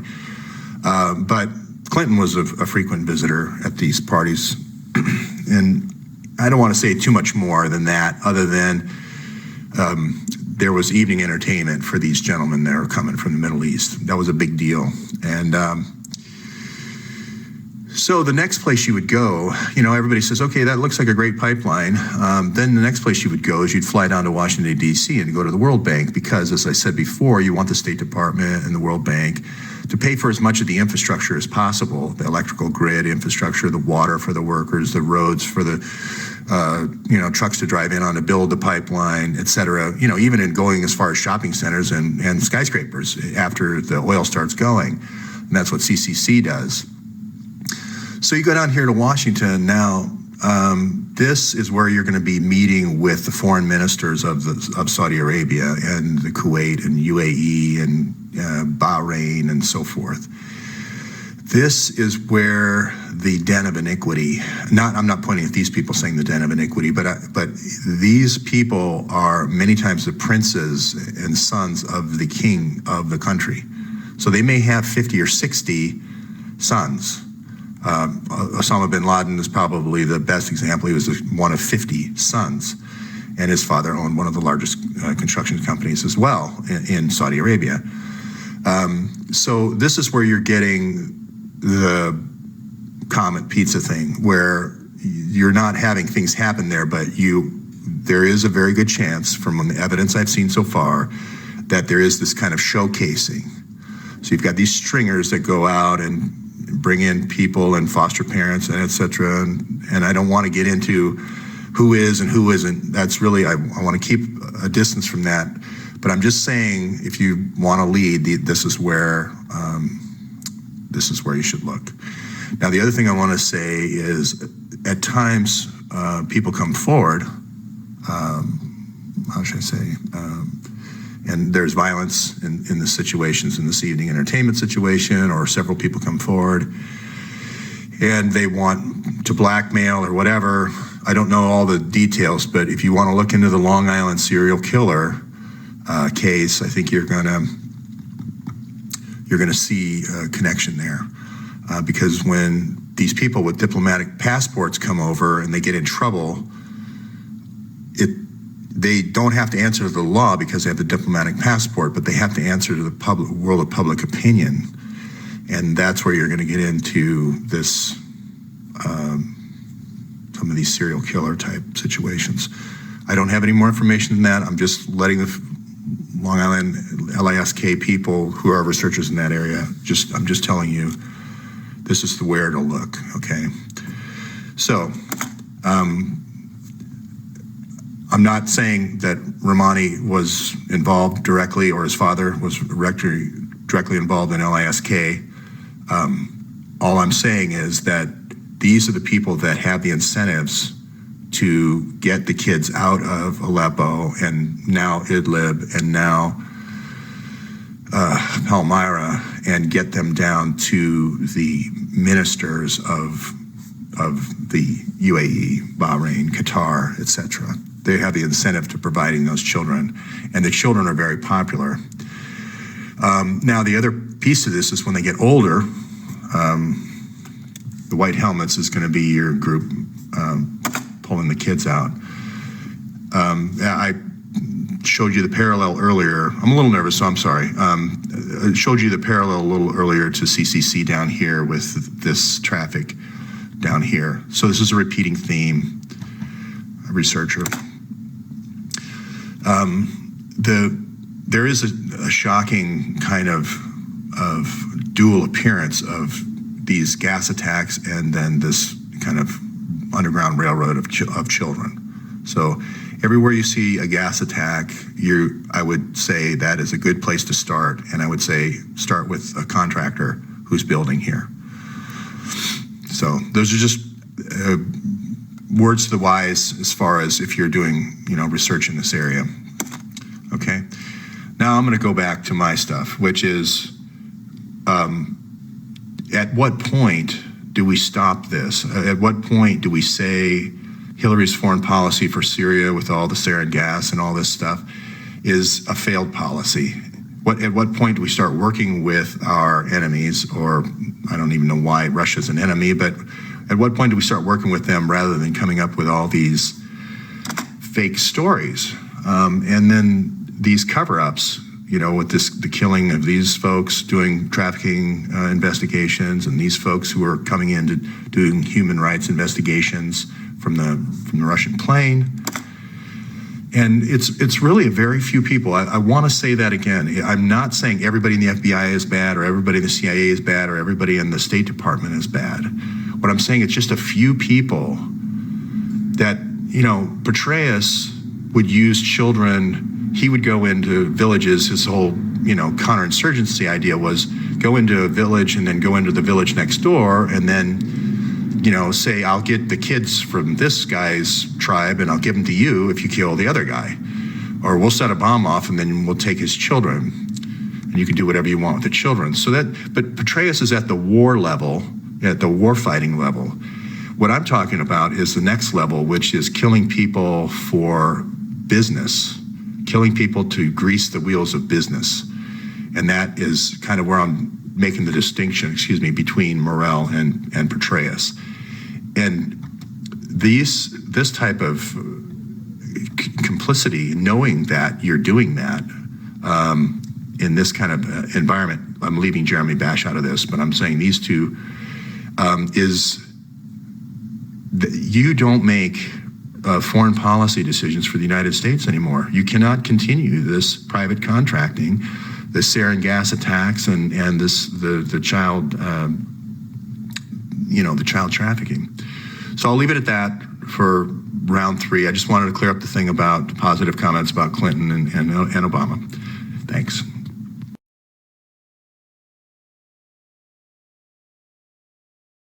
Okay, day 68. Still no Braverman, no Brown, and no Turi. What I've done in this series is try to establish a chain of evidence, and I've focused mostly on Hillary going forward with Sid Blumenthal hiring Muslim Brotherhood to topple Libya and Syria with the sarin gas.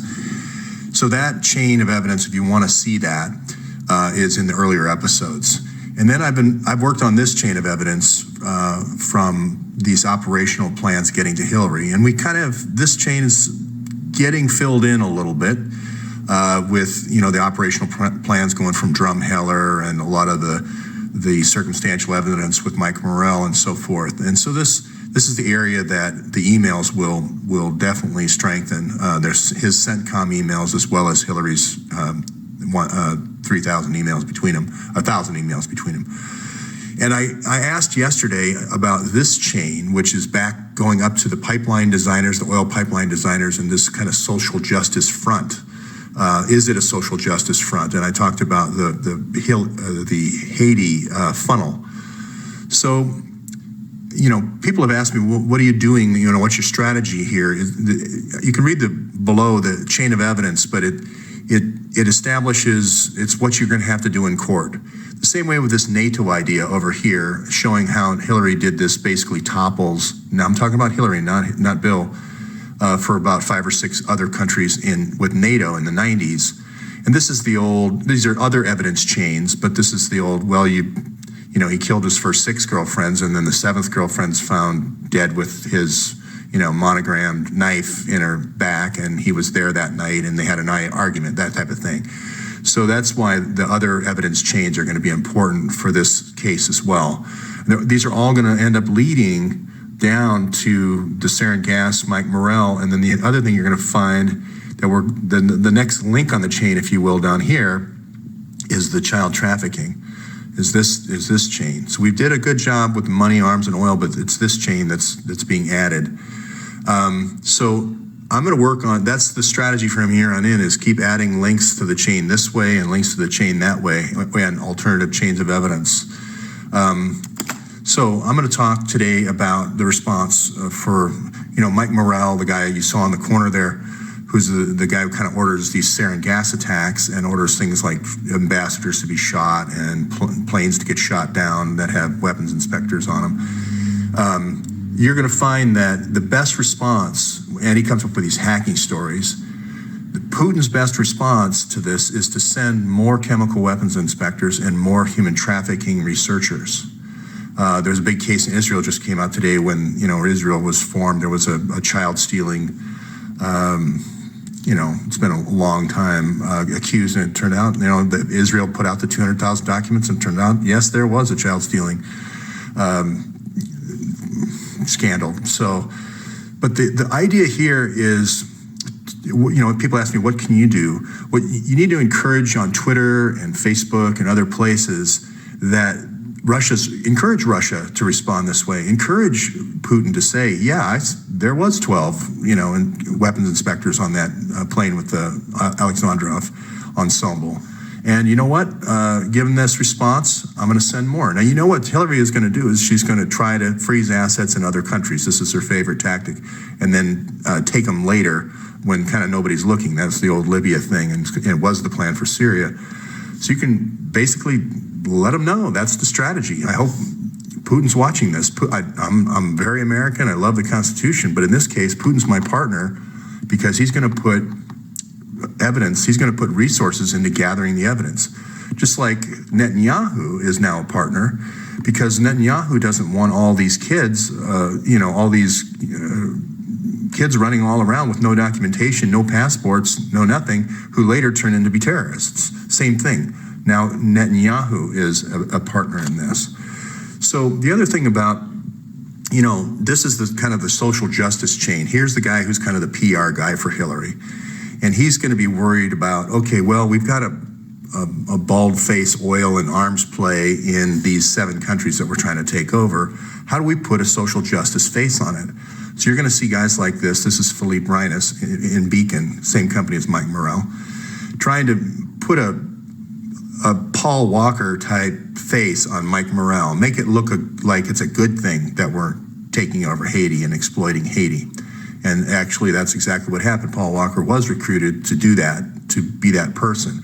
Now, it's also funny, he died in a very suspicious circumstances. He had given a lot of money to his foundation, and then after his death, his foundation was cleaned out. So you have some articles saying Paul Walker is a great guy, gave everything he had to those kids, which I thought he did because I saw him there a lot.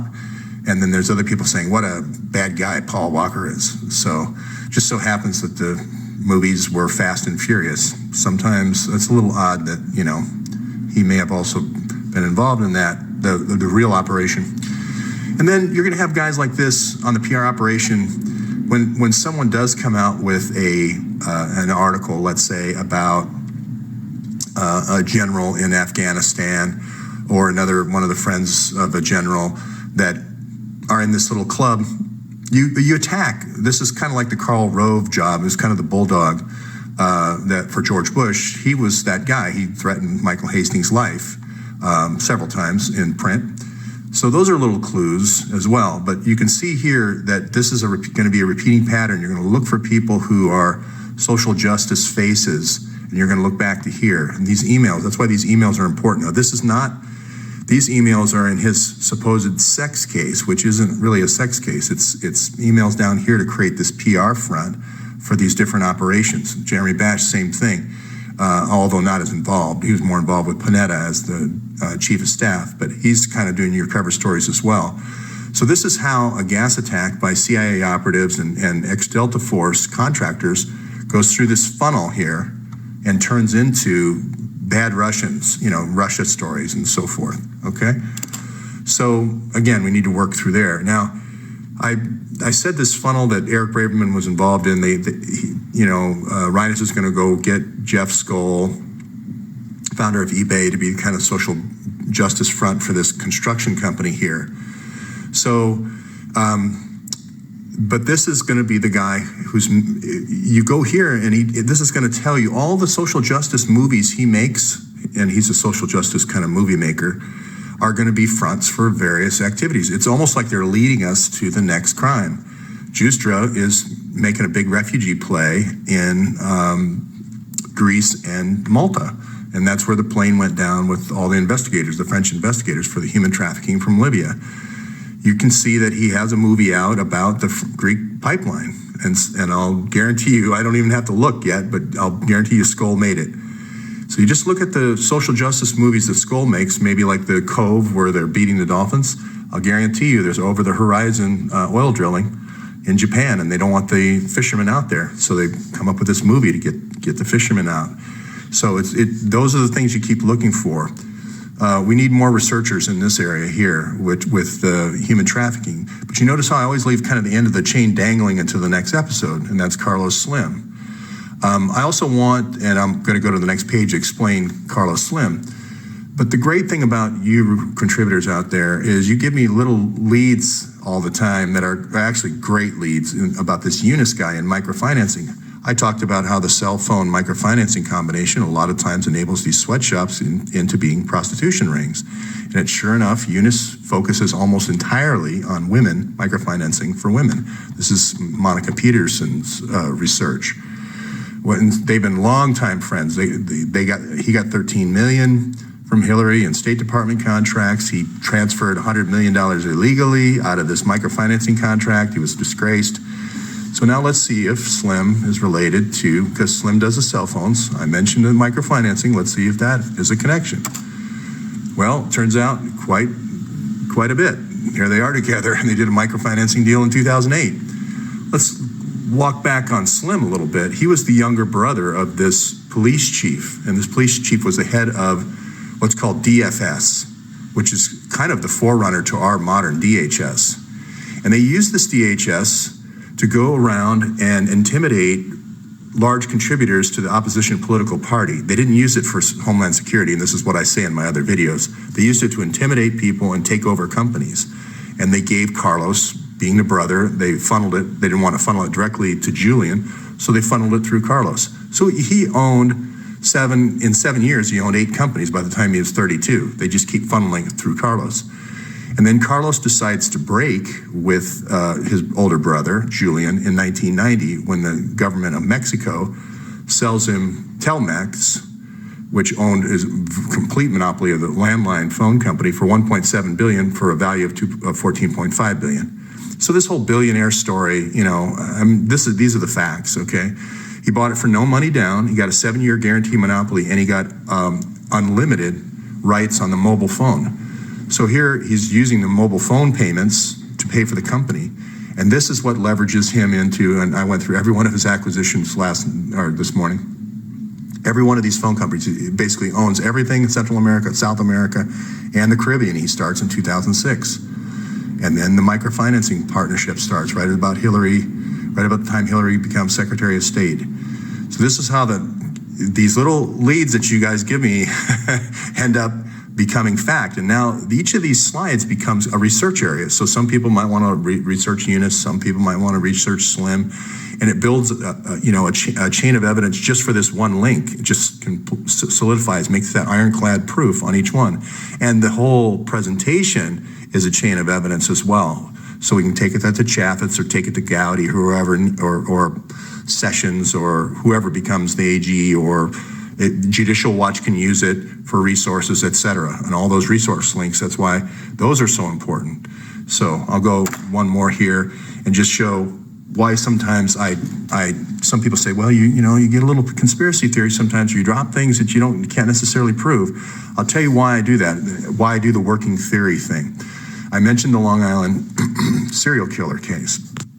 And what you had is these Middle Eastern contractors coming to these meetings, these oil meetings in New York at the Council of Foreign Relations, and then they were going out at night to places like this. It was called the Boom Boom Room on 9th Avenue, in the high 40s back then. And it was a strip club, basically. That's where they took them, and they said, okay, you're nice and drunk now. Hey, you want to go to a party? Let's go over to Jeff Epstein's house. So this is 2002, 2003. Now it's moved down to the meatpacking district. It's real nice and posh, the Boom Boom Room is. But a retired deputy sergeant from NYPD watched this and said, hey, so I'm trying to engage other people who were involved in these cases to connect the dots. The other thing is, if you look at the Long Island serial killer case, and I'll use this is a group of conspiracy theorists that think that they were all prostitutes, and this is a group of conspiracy theorists that thinks that none of them were prostitutes. Well, the truth is, there was a few of both, and this sounds terrible, but it's called a cover murder. You kill the people you want to kill, the 5 or 6 people that are coming forward that actually just went to parties and were drugged and drug raped. And then you cover it, unfortunately, with prostitute murders you don't think anybody's going to care about. Usually people don't have a lot of parents or haven't lived there a long time, immigrants and so forth. But you mix them all together and you confuse everyone. And you get these two groups fighting each other. I'm talking about from an operations point of view now. And you get them all fighting each other, and they don't realize that it's a mixed bag. These are cover murders. So the reason why I do that is to get both of those groups that are involved in those investigations on side and focused on the right things rather than fighting each other. Okay, so again, and I'll end on this one. Connecting the dots here is so important for like a journalist like Ava Bartlett, because if she doesn't know this connection, this downstream of where the profit motive is, it really limits her and her. She can only say SOHR is a fraud, human rights organization, but there's this huge iceberg underneath. Now, with this information, hopefully people will send this to her, get her on board, because she's the Pulitzer Prize winner in this case. The Sharina Shim was also as well. All the stuff I'm presenting is basically Sharina Shim's work. Just Turkish intelligence murdered her. So I'm just picking, I look at myself as kind of the flag bearer, she fell with the flag, I'm picking it up and carrying it forward until I go down. So here she is, talking about these chemical weapons attacks. If she has the Russian investigators that come in and the child trafficking investigators, Sharina Shim was the first one to say, hey, oil is going one way, arms are coming the next way. They're in World Health Organization trucks by the UN. And there's a lot of kids going the wrong way here, that way, south. So she was the one who put together this working theory, and then this is further supported by Ava Bartlett. And that's where I'm saying these working theories are so important, because they turn into chains of evidence, okay? And I'll end it on that. And I'm sorry I didn't give Ava Bartlett enough credit on a previous slide, and today I wanted to make up for that. Thank you.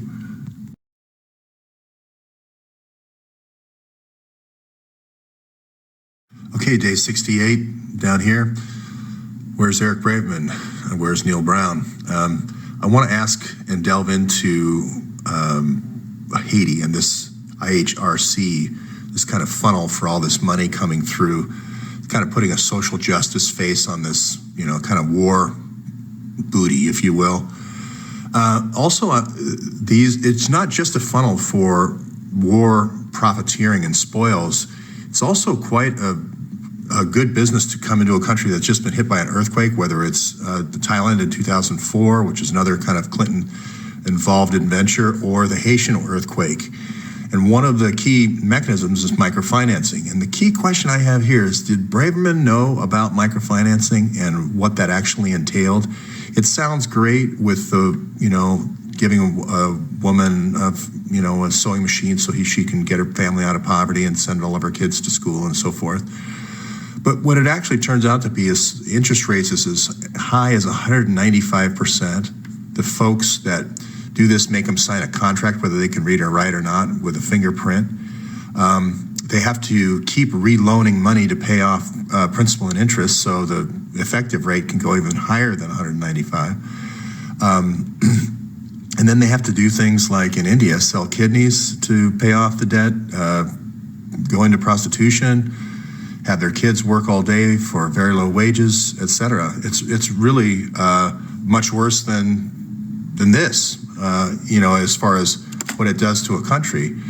I mentioned that there's this social justice front on the front of IHRC, and all these movies and documentaries are done about what great works are done, but it's sort of like taking the picture and leaving, just so that you can bring in donations.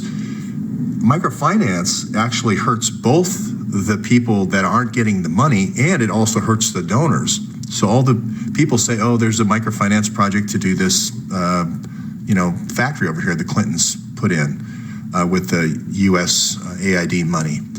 Well, they donate all this money because they see the pictures of the women working here, and that looks great because now they have a place to stay. It looks clean. It looks bright. It looks like decent living conditions and wages and so forth. And unfortunately, there's almost no, and Braven was supposed to do this, there's almost no solution to what they call the principal agent problem, that money actually goes to where you say it's going. There's actually no regulation whatsoever. And this is what Monica Peterson was investigating, saying, hey, this isn't what it says it is. This is, these women are going into debt and they're being forced into prostitution through debt coercion. So as I mentioned before, this front end activity that Jeff Skoll is doing, that's, he did a refugee film for the Greek refugees, but Justra actually is involved in this pipeline that Eric Brown is proposing. So you're going to donate a lot of money to the Greek refugees and so forth. You might even have one of those monthly deductions, or some of the Haiti stuff he's done, and that money is not tracked whatsoever. And I found that out through, again, contributors sending me information about it. Some of the times I find the links, and some of the times, or most of the times, the contributors that watch these actually, send me the links and crack the case. So I appreciate that. I did a lot of research this morning. I went through every one of Carlos Slim's acquisitions. And then what I try to do is lift out the patterns. And up until 1990, the pattern was his older brother, who was the head of what they called DFS. It's kind of like our DHS. They sicked the DFS on the people, mainly the contributors of the opposition party. And they used every trick in the book. It's very much like DHS's techniques now, where you get on a list, have tips, community policing tips, and all kinds of ways of, fingering, pointing the finger at a neighbor or whatever that, or a competitor saying, I want that company. And then all the suspicion and surveillance goes on that company. And then the company's taken over, a lot of times through torture and murder. So there was several cases. There was a 75 case where, a guy was tortured for 5 days. So that's how Carlos Slim, he's the younger brother, so he's the funnel, gets in 7 years to age 32, he gets 8 companies. But then everything kind of switches in 1990 when he gets the cell phone company, a really sweet deal for Mexican Telmex, which you can watch the previous episode if you want to hear that. But then in 2008, he hooks up with this guy, Yunus, this Mohammed Yunus. So this is where this Hugh Sinclair, not one of these people that from like the Clinton Foundation that fly in for a day and take a picture of the women working in the factory and then they go home. He actually lives there. Again, this is kind of like the Sharina Shim thing. Reporters will actually go there, at Ava Bartlett. But Hugh Sinclair actually lived there for 8 years out of 10 years and looked at this and looked at the follow-up. And he said, no, this is exactly what it is. It's 195% interest rates. People are trying to repay the loans. They get behind. They go into prostitution. They work their kids to death to help pay off the contracts. Some of the women in India were giving up one of their kidneys because you can live without one to pay off to get out of the debt cycle. Signing contracts with just a fingerprint, long-term contracts. So this is even worse, I think, than funneling, being used, the IHRC is being used as a funnel. So here's this book, Confessions of a Microfinance Heretic. So you can see where Slim, using Telmex and the unlimited rights to the mobile for Telcel, uses that to go buy up all these undervalued assets in all these countries. They basically crash wait till the country is in a down cycle, and then they buy up all the cell phones. So this Yunus platform, and he's completely disgraced. He skimmed $100 million off of out of his company in India, and then this guy wrote the expose, and it kind of ruined him.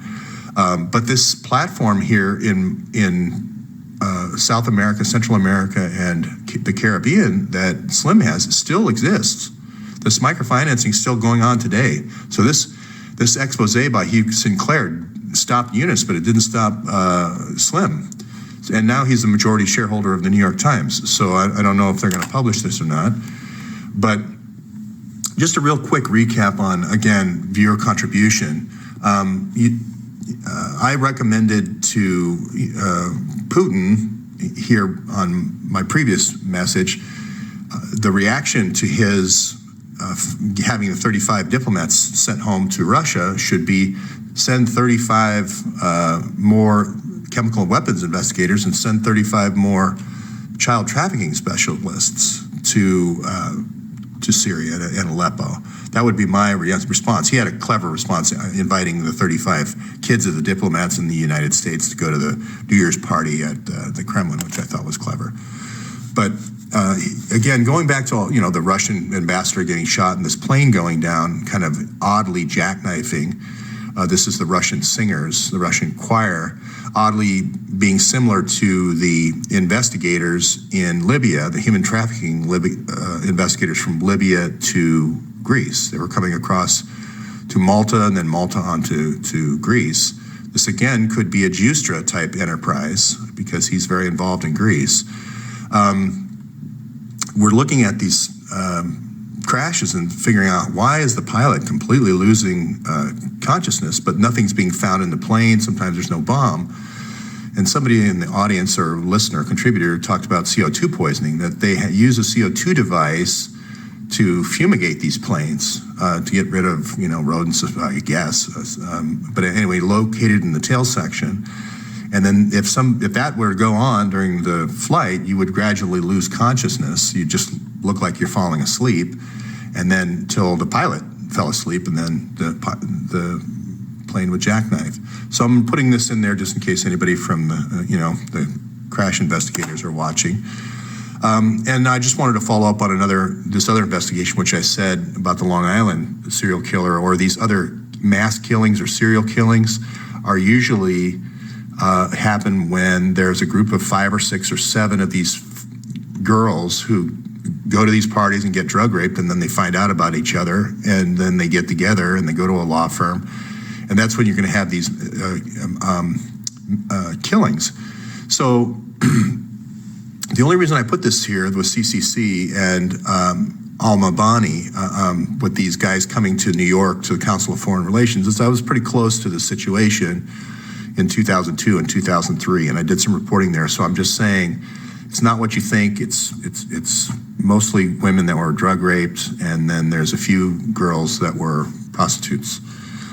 But here's and oh, by the way, that's the same group that is this fake human rights organization. So to add to the hypocrisy of this cover-ups and the child trafficking and the sex parties and the cover-ups of the sex parties, if the people find out they're drug raped, then you have kind of the added insult of them wanting to be the human rights organization, standing up for human rights, supposedly for the nation that they're trying to exploit as soon as the government falls.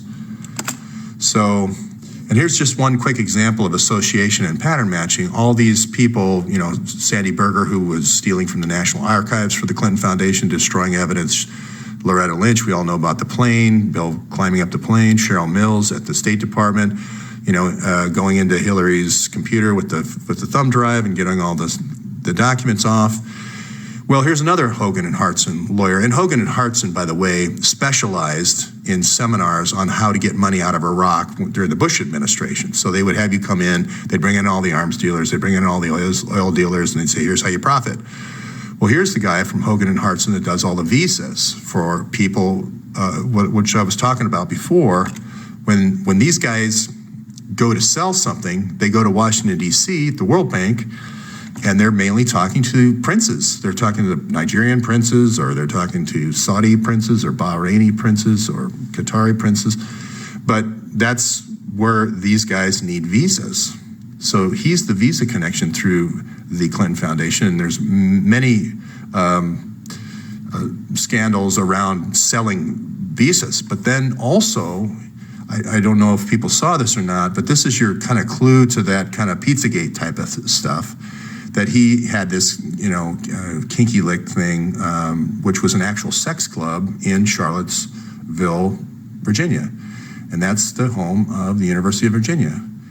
And it also is the address of his foundation for his son, who was killed in 2004. So, this is going to be another area where you're going to see recruiting, and you're going to find women coming from these areas, war-torn areas, having to pay off debt or whatever, coming here on student visas, working at clubs like this. They're not really students, they maybe take one class, but being abused and exploited in places like this. You're going to find that. If you go there and you do the work and look into it, you're going to find that. Just talk to those folks. Again, this is not my area of research, but just talk to the girls that go to the rolls here at University of Virginia, talk to people who went to this club, and then there's this Ashley Madison connection here. So there's a lot of Ashley Madison emails that have been published, and then you can put it all together. This isn't my area. So that's the update for today.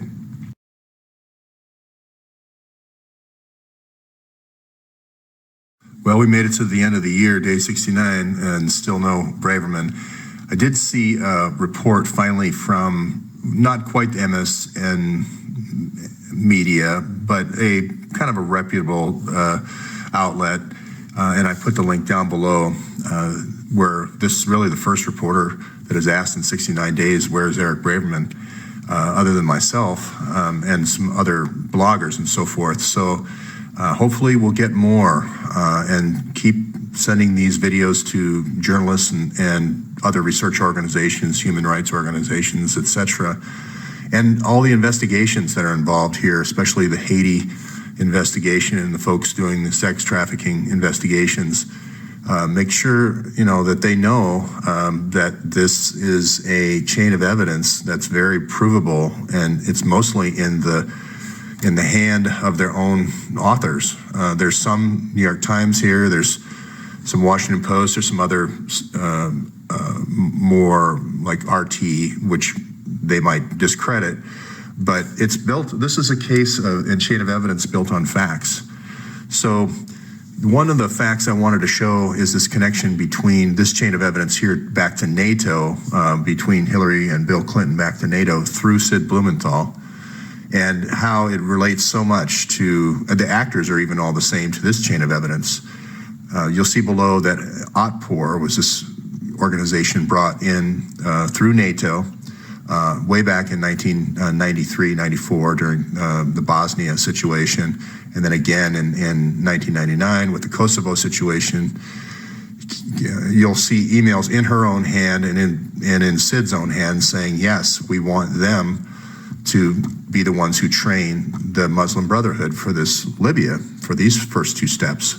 So again, I don't know how much better the evidence could be than Sid saying, I want OTPOR to train the Muslim Brotherhood. So that's why OTPOR is relevant. And I'm going to link that back to NATO on the next slide. So again, the question is, does Braverman know this relationship from a 20-year relationship on how to topple countries? This is nothing new. And Sid Blumenthal, his employee, has been doing it for 20 years, or 23 years. So again, does Braverman know this or doesn't he? It's the question that remains. So we'll go to the NATO connection. Here's Sid, and I'll start with him. He's the guy who's kind of like the needle in the opposition into the Bush administration, and he's going to needle them all along the way. He's a journalist, but he's kind of acting as kind of a front for for Bill at that time. During the impeachment, he was one of the people to testify and so forth and defend Bill and so forth. So he's kind of this opposition information agent, if you will. And I don't know if anybody remembers, but they were trying to, kind of discredit Bush, and maybe Jeb Bush was going to run. I think they thought so. In 2007, Sid writes this article that Bush knew that there was no WMD. And he quotes two CIA agents in the piece.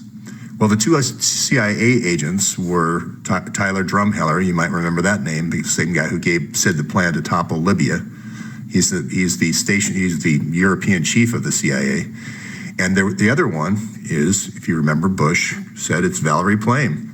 These were the two CIA agents in this article, this very famous article. And you can see here Valerie Plame tweeting last year when he died. That was her boss.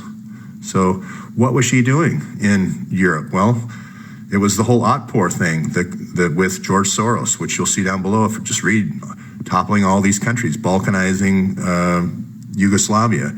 And every time that happened, the NATO generals profited through a variety of means. And the main way they did it was they went to these parties, and the CIA ran an operation in all the parties, and they've done this since Allen Dulles, really since 1949, what's called a brownstone operation, where you get the generals drunk, introduce them to all the girls, they have fun with all the girls, and then the next party they get younger, and then until you get to this situation where the girls get to be, 12, 13.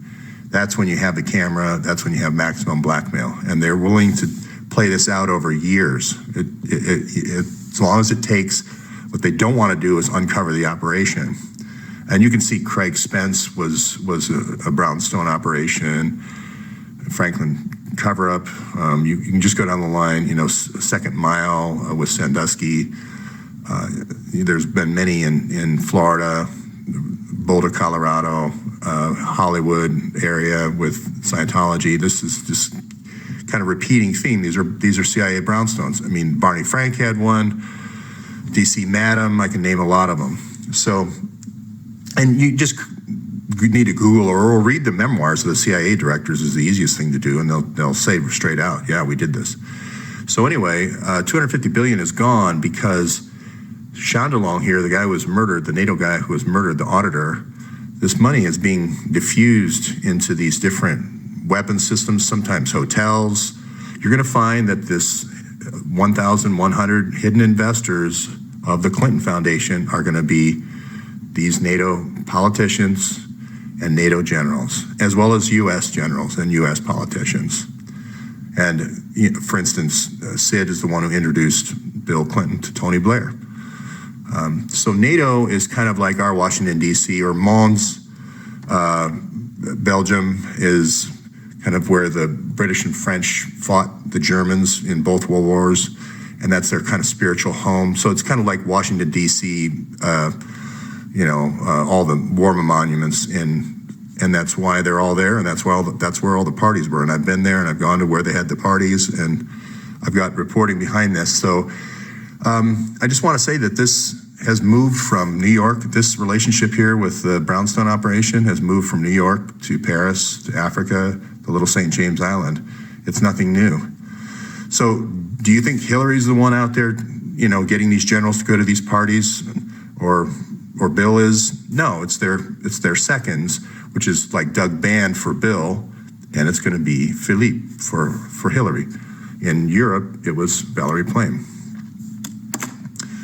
So that's why this sex case, is more important than just, the Paula Broadwell. It's all these operational plans. It's all the pillow talk of all the generals. It's setting up the parties, and then eventually they get to the Epstein level where you get the 12-year-old girl or the boy, preferably a boy because that's instantaneously, blackmail, third rail. And it's at these NATO, and I've mentioned this before, it's at these this goes way back, at these NATO C3 meetings where we go meet with all the generals. This is the people from the State Department going to meet with all the generals. Now, I'm not saying Bash or Shapiro are involved in the Epstein stuff. I'm pointing the finger here. That's why I put it over Philippe. But that's why when a reporter comes out and says, hey, what's going on with McChrystal in Afghanistan? And you get this almost death threat-like letter from Philippe. That's why he's acting and lashing out so angrily at anything that even approaches kind of a sex scandal, because he's behind it all. Now Morell is in the same company as Beacon. So that I'm just showing you that he wasn't far away from this picture, and I don't think he was going to the parties as much, but he's definitely one of the masterminds of this kind of, camera back here and a camera over there, low light cameras, let's make sure we get it in 12 different angles, that kind of thing. So if you didn't remember who Tyler Drumheller was, when Sid Clinton Foundation kind of information officer hired the general of Army of Northern Virginia here, this ex-Delta Force guy, General Grange, and he's going to put these Delta Force private mercenaries in to topple Gaddafi for the Clinton Foundation. Tyler Drumheller was the guy providing the plans. I mean, again, it's in their own hand. You know, people say, well, where's your proof? I mean, well, Drumheller to Blumenthal. I mean, send me the plans. So, I mean, the woman quoted me, the mainstream woman said I was a fringe site. I'm like, okay, well. So my question is, if you know these things are happening, if you know that things like Haiti are happening, or Libya, or Syria, and you know there's investigators that go down there. This reminds me of the civil rights work. This is Monica Peterson. She's the investigator into these, what they call sweatshops, or I've heard them called micro sweatshops, because they work with microfinancing, provider microfinancing schemes. So they call them micro sweatshops.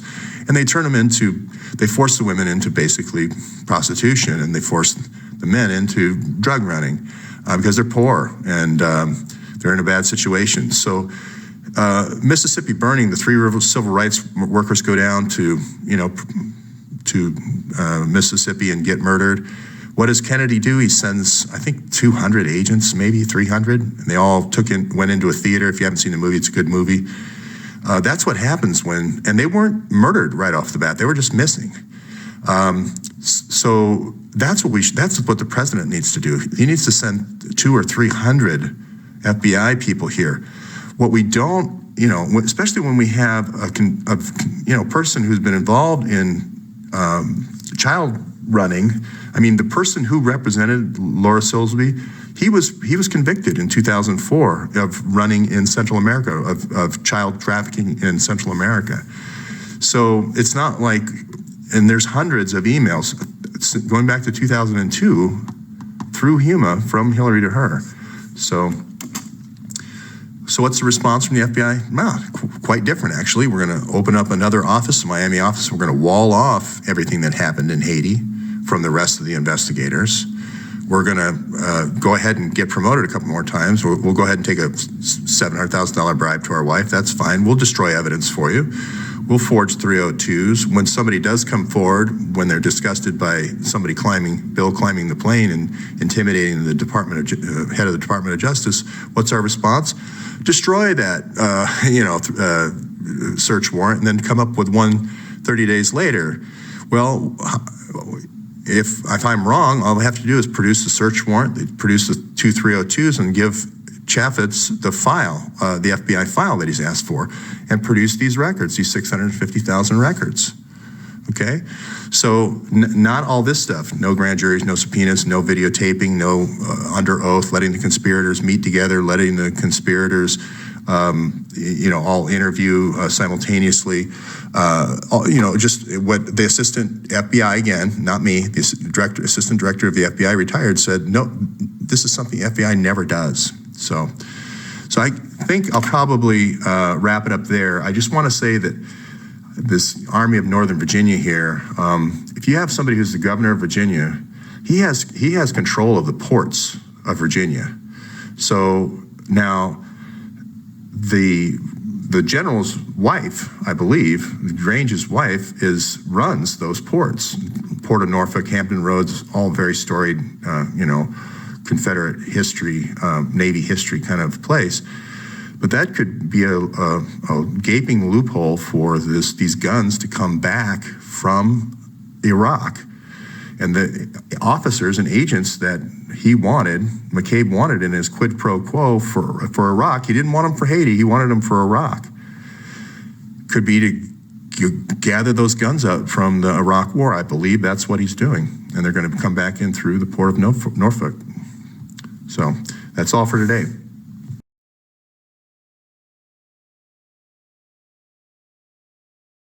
Okay, day 70, still no Braverman, Brown, or Turi.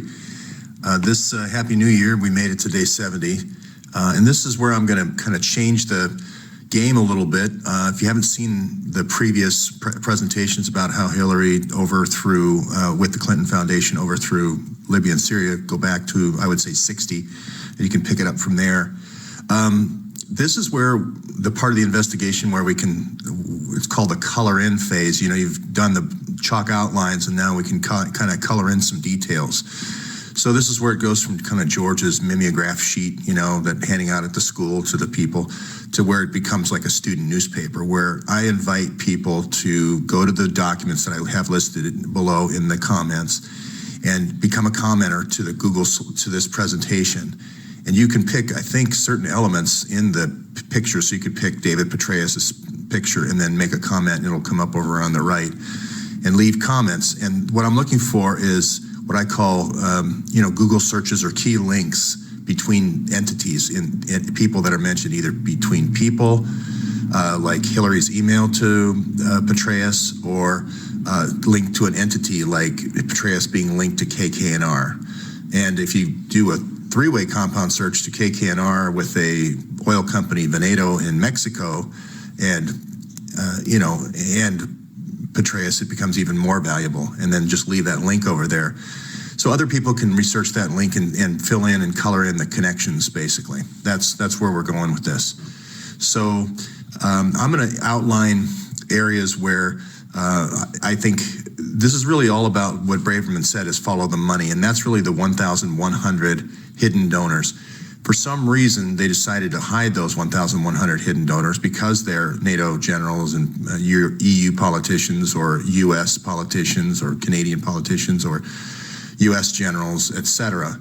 So this, I've done a lot of the heavy lifting, as people have mentioned, with a lot of the entities already to get this to the kind of the chalk outline phase. And now I'm asking folks out there to kind of jump in and do some of these compound Google searches to color in some of the details.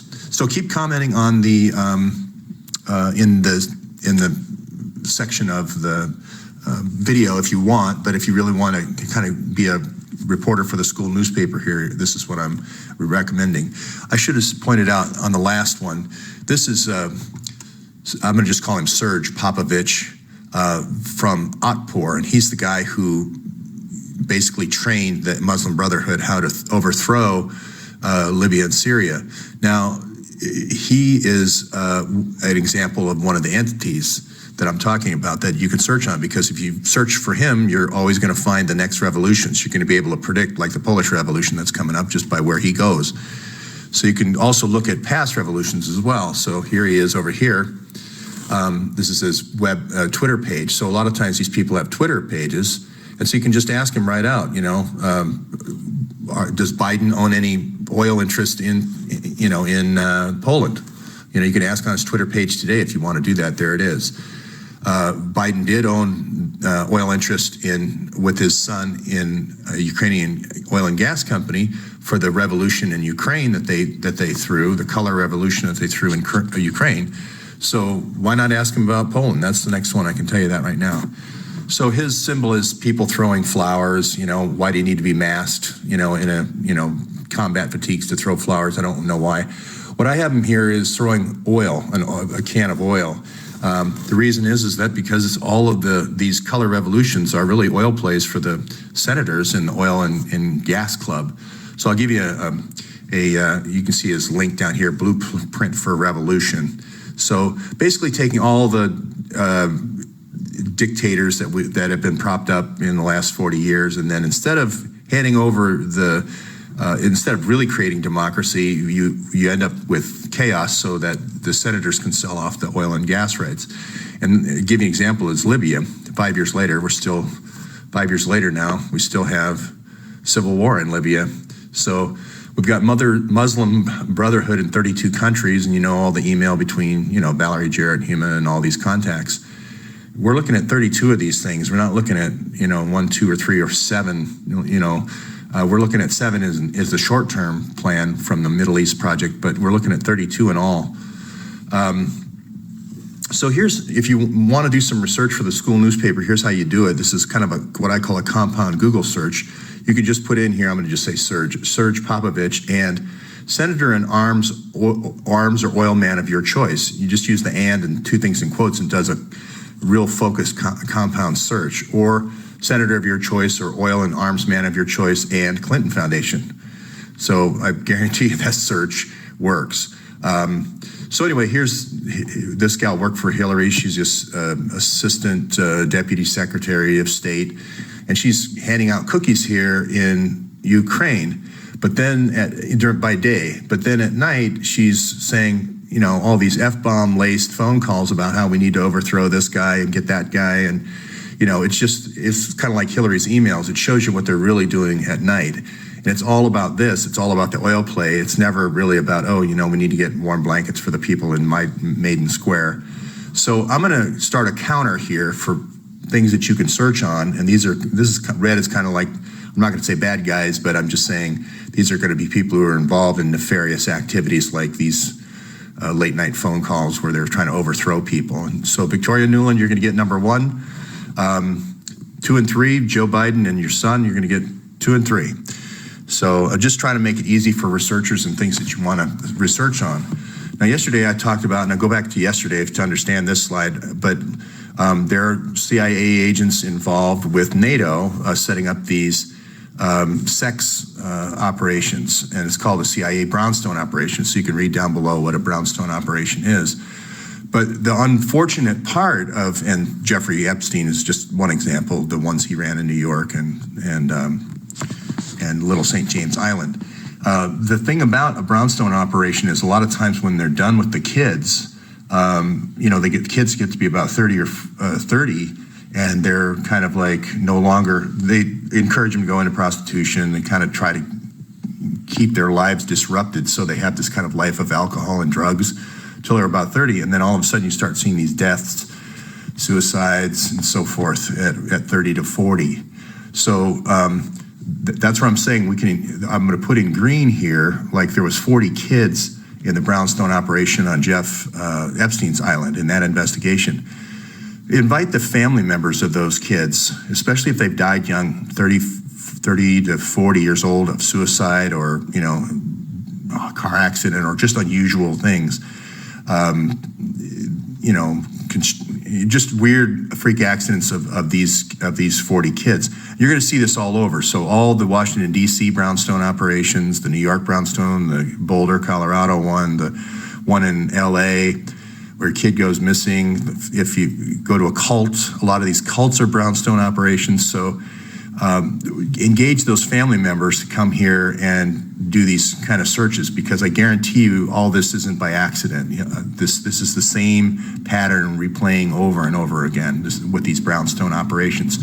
So Chandelon ran the one with Valerie Plame in Europe for the NATO generals. So I'm going to use him as, like, if you have NATO general research, he's going to kind of be the figurehead for the NATO generals. And if you have CIA type information, Drumheller and Plame are going to be the keys there, okay? So the leopards don't change their spots and they keep repeating the patterns. So you're going to see like Epstein and Drumheller or you know, you're going to keep doing these compound searches, because that's how you can see if there's a connection, okay? So I'm going to go ahead and say that any Middle East contractor coming to the Council on Foreign Relations in New York is worthy of a search, especially if they're kind of these billionaire recluses that are hiding behind fake organization names, like White Helmets for SFARI, or like Rahman for SOHR, the Human Rights Organization for SOHR. Especially when they're speaking, if they're speakers at petroleum conferences and so forth. Now, I'm going to go right out now and say, well, I'll wait till the slide on Long Island Killer. But I should have put a green symbol for here for Ava Bartlett. Let her know what this investigation is doing so she can help connect the dots as well. So the people in green are going to be places where you're going to either do some recruiting, for good guy recruiting, I guess is what I would say. So here is the Justra with the 1,100 donors. That's the guy that we're trying to bring to light who are the 1,100 hidden folks. I'm going to go ahead and say Jeff Skoll, CCC, all the people at CCC who have ever traveled to New York, Justra, Slim, Carlos Slim, Bell Reeve, who is in IHRC. This is the funding arm that was created for Hillary for the U.S. aid and World Bank, and HSBC private bank members. So anybody involved in that investigation, those names, I think they scrubbed them pretty good. Comey scrubbed them pretty good, but any of those names can be used in the compound searching. Anyone involved in the Monica Peterson investigation also becomes an ally, and let them know, because they become a potential searcher here as well, okay? You're gonna start finding out that there's gonna be serial murderers in different parts of the country and things that didn't make any sense, and the mothers are going, why? It usually is something like this. Either they're investigating something like this, or they've been a victim of these kind of brownstone drug rape things. A lot of times the girls don't even know that they were raped because of the propofol and other things they use, where it eliminates the memory of it. So people involved who've lost children, and it's unbelievable that Laura Silsby would be running the AMBER program right now. But people who've lost children, I heard she's changed her name, but anybody who's lost children, get them involved in this as a researcher, because this is all tied together, and one hand washes the other in this research. Microfinancing is another one, which is kind of almost like micro loan sharking. This is, if you read about Hugh Sinclair and how micro loan sharking is used to force these women into prostitution and force their children into prostitution, okay? So on to the next slide. This is Slim and Eunice, kind of the microfinancing people. You're going to find this microfinancing that Hugh Sinclair talks about that happened in India, where these people were getting 195% interest rates and couldn't even read and write, and they were signing contracts with their fingerprint, and they were having to borrow money to just pay interest. So that's that whole loan sharking thing. That's a gateway crime to push people into the other crimes that they never thought they would ever commit, like prostitution, or prostituting their children, or removing one kidney to pay interest rates and so forth. You're going to find out this link to Slim is going to be done all over Latin America. So you're going to see this Central America, South America, and in the Caribbean especially, okay? So that's why Slim is so linked to the Monica Peterson case. Again, all these folks, he's going to be very involved with Epstein and setting up these parties. The other one, that's Rhinus, okay? There's Petraeus, Bash, Shapiro, Morell. Again, Bash is the good guy. He's the guy coming up with the cover stories. Hey, the rebels are really horrible, or hey, the rebels are really good guys, whatever the spin is that CNN wants to put on things. But Rhinus is going to be your guy that's going to be doing the parties. And look at these NATO C3 meetings, get the calendar out, see when the C3 meetings are, see who the attendees are, see who the speakers are, and then start doing those compound searches. You can also do a compound search on CENTCOM or anything Michael Hastings ever wrote about. So these reporters that were killed become great focal points, because they didn't get killed for no reason. They got killed for a good reason. So, this, also the reason I'm doing this color in is, hey, if I get hit by a bus, I'd like this to go on afterwards. So again, Grange would be another good one to do a compound search on. Osprey would be a good one. Anything with CIA, Delta Force, and Blumenthal would be a good search. Okay, and just put them in the comments, and I'll publish them all, and I'll be the one taking the risk. Comment anonymously if you want. Again, with the FBI cover up of this, all the names like Andrew McCabe, anything he did case wise. If you have case citations where he's done cases, by looking at how he's proceeded with like he did a lot of kind of fake terrorism, like entrapment cases. I was involved in one of those where I kind of was a critic of him, and that's why he doesn't like me. But anyway, any case citations that you want to send me, I'll process those, and we can do compound searches on who the victims were of those. Like, for instance, Quattrone and Martha Stewart, et cetera, et cetera. So, especially look at cases around 2002, 2003, 2004, when Hillary was trying to build up her war chest for the Clinton Foundation after Bill had left office, and they kind of they had a kind of a dip in donations. So I'm probably going a little long here, so I'll quit. But McAuliffe is going to be another one. if you look on people who all of a sudden their lives kind of take a huge disruption and a huge turn downwards, all of a sudden you find somebody that you knew or a friend, they started, getting paranoid. All of a sudden they were very successful. All of a sudden they're paranoid. They think everybody's watching them, et cetera, et cetera. They get on medication. Their life starts going downhill. This is a sure sign of what they call active surveillance, okay? So if you know anybody who's had that happen to them, they couldn't quite figure out why their son or daughter OD'd or whatever, they're a great place for researchers. Another good guy here is Ron Fournier, the original reporter where Braverman said, follow the money. So I'll just keep going here for a couple more names. Joe Clancy, Secret Service. This is kind of like McCabe's doing the electronic surveillance on people, the kind of the Snowden type stuff, and then Clancy's doing that with the 50 agents when they need to do a deep dive on like Chaffetz. He's also doing the prowling, the night prowling.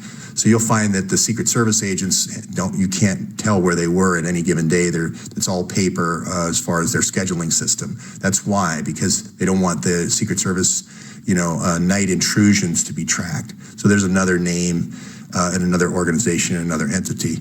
And this is so important. I'm going to go a little bit long. Journalists, Ava Bartlett, Seymour Hersh, obviously, Mazzetti here, James Risen of the New York Times, all journalists in general, but the ones who've already reported are going to be your best bets. Eric Schmidt here with the New York Times, and just make comments. Just put their citations on the right here, and I'll publish all of them. Okay. So I think we'll get to sarin gas here. Yeah. The other thing I wanted to say is this page is for people who want to kind of do the trafficking. I want Putin to send hundreds of investigators, not just 12, in the plane that gets shot down or whatever happened to it, gassed or whatever happened to it. I want Putin to send hundreds of investigators for the child trafficking and the chemical weapons. So encouraging posting to RT and other, kind of Russia-backed publications are going to be good. If you have, for instance, when this French team investigating human trafficking in Libya was killed in Malta, if you want to look for Malta offshore accounts, this is the Panama Papers is a good source for that. Also, just plane crashes in general. If you see small planes going down and you can't figure out why they're doing this weird jackknifing, or it's weird, like, it looks like they might have been gassed, or, you can't figure out why, send me those links of weird plane crashes, okay? And this is the Long Island case. I'm just going to go ahead and say that start searching for any meetings of the Council of Foreign Relations where they had Middle East contractors coming in. Okay, that's where you're also going to find that Popovich guy from the second slide. He's the guy meeting with these oil guys, this Popovich, saying, what do you want me to overthrow first? Where's the oil so I can establish the rat line, so I can meet with the CIA to establish the rat line? So, Morell needs to know where to gas, because they don't want to do it away from the oil line and have a rat line to nowhere. So I'm going to just tell you right now, Council on Foreign Relations meetings with like Al-Mabani or CCC are going to be places to look, and it's going to relate directly. I'm not saying Rahman killed or ordered anybody killed, any of the girls killed in the Long Island case, but I'm saying he does have information that will lead to the killer. Okay. So last one. I'm sorry this is so long, but Hogan and Hartson is kind of this clutch of lawyers that, Sandy Berger destroying things at the National Archives, Loretta Lynch, so many obstructions I can't count them, and then Cheryl Mills with the thumb drive in Hillary's workstation to get the secure stuff off. Khan, who's doing the visas for all these people, the sex shops. Look for like this kinky lick or whatever the heck it is down in Charlottesville. Look at temporary visas for students staying just one summer and so forth from Middle Eastern countries, okay? So these are just a couple of the areas I want to encourage. Send me your emails and I can make you, if you want to be known, if you want to remain anonymous, I think you can just comment anonymously. That's it for today.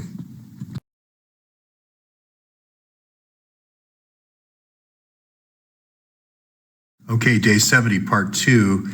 And this one I'm going to really talk more about Braverman and Laura Graham. And I wrote a little kind of what I'm going to say verbally down here if you want to read it again. But this story really is morphing into Braverman, really Braverman's story into really more Braverman at the beginning and Monica Peterson at the end. Monica Peterson was the gal who went to Haiti, who was looking into the sex trafficking, and she kind of stumbled into the hornet's nest, and then she was murdered. People say suicide, but I doubt happy 23-year-old, traveling is just going to all of a sudden commit suicide. And I've talked to a lot of her family, and they've said she was an incredibly happy girl. She was tweeting all the time. It just so happens her tweets ended when she said, I'm looking into this Pizzagate thing and so forth. I know if I say that word, probably kills my YouTube. But anyway, so Braverman and Graham together create this thing called IHRC, which is this funding mechanism that this money from different topples are going to be funneled through all over the world, Honduras, not just Libya and Syria. But Graham knows what's going on. She's on the inside, and Braverman, I still believe to this day, is kind of on the outside. She's kind of shielding it. So for 2 years, they run this IHRC as this money is coming through.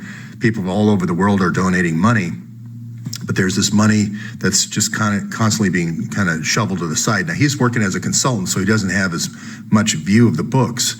But when she has kind of her nervous breakdown is when he gets his first inkling, when she's about ready to drive her car into this, into the river off the Staten Island ferry.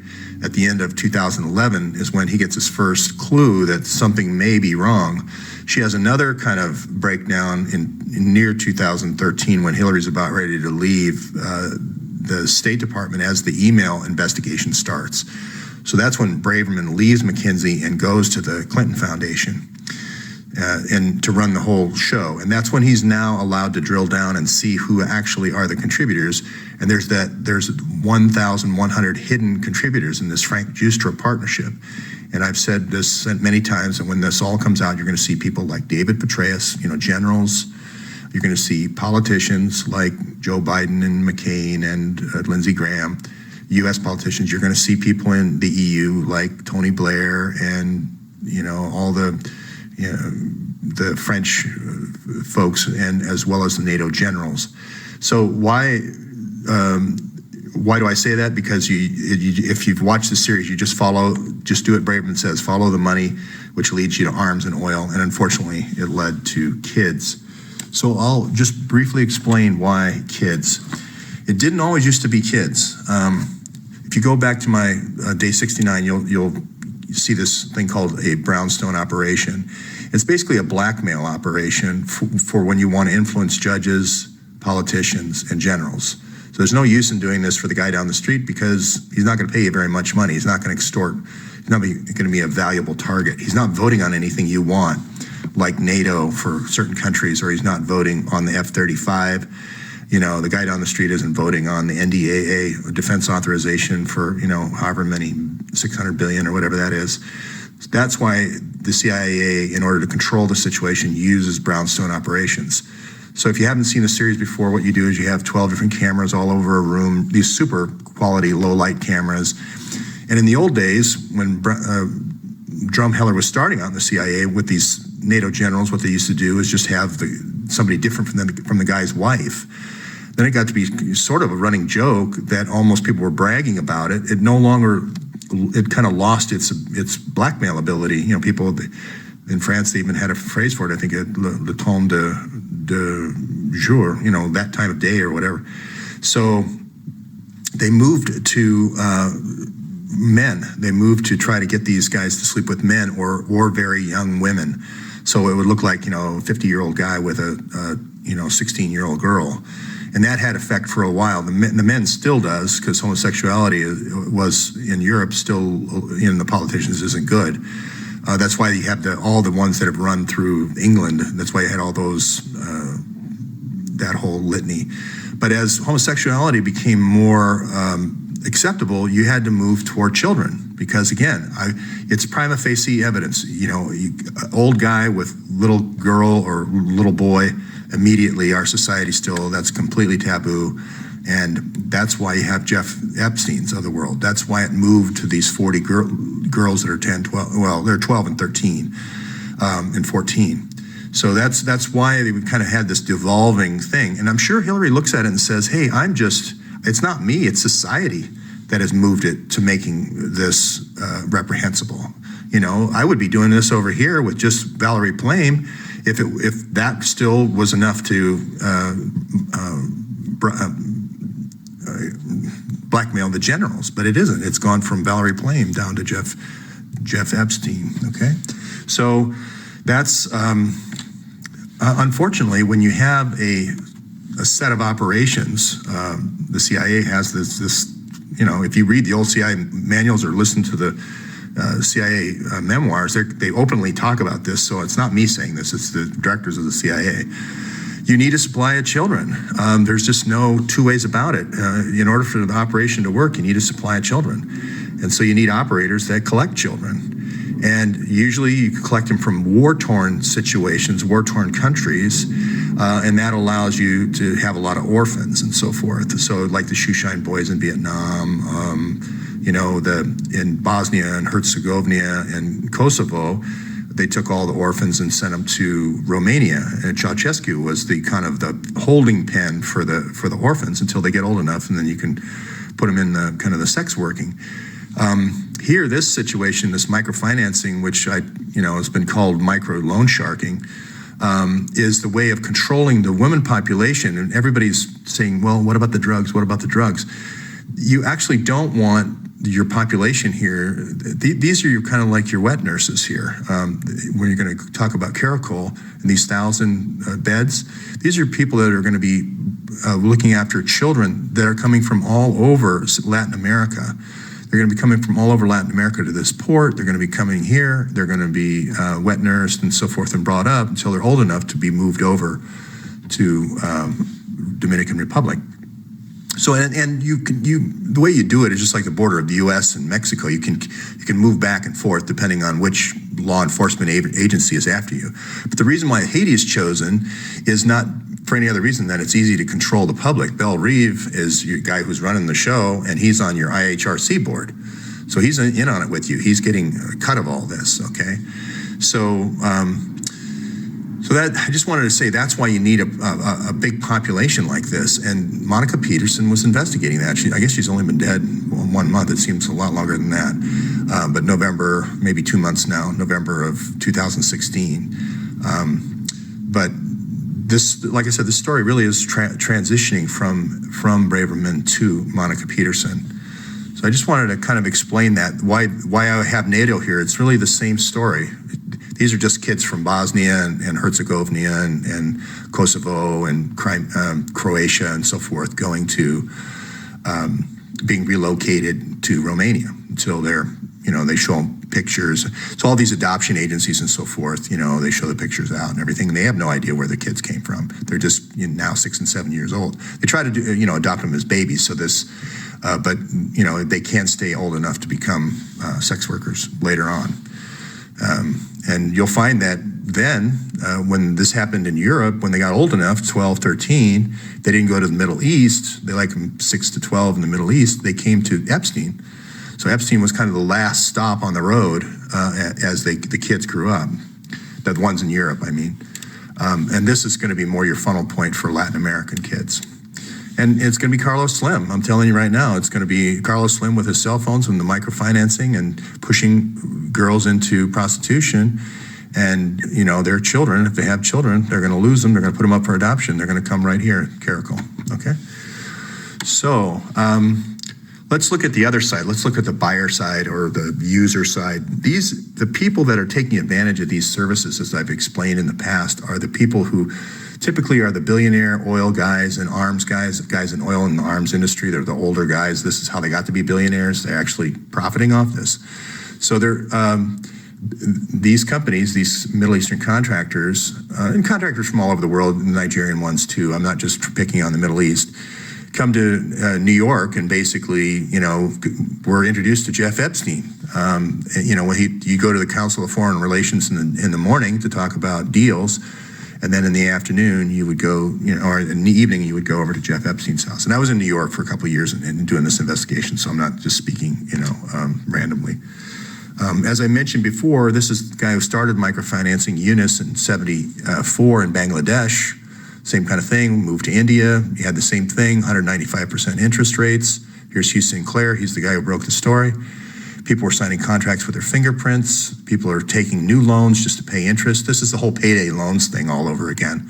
But I'll guarantee you this microfinancing is happening. All the places Slim owns sell interests.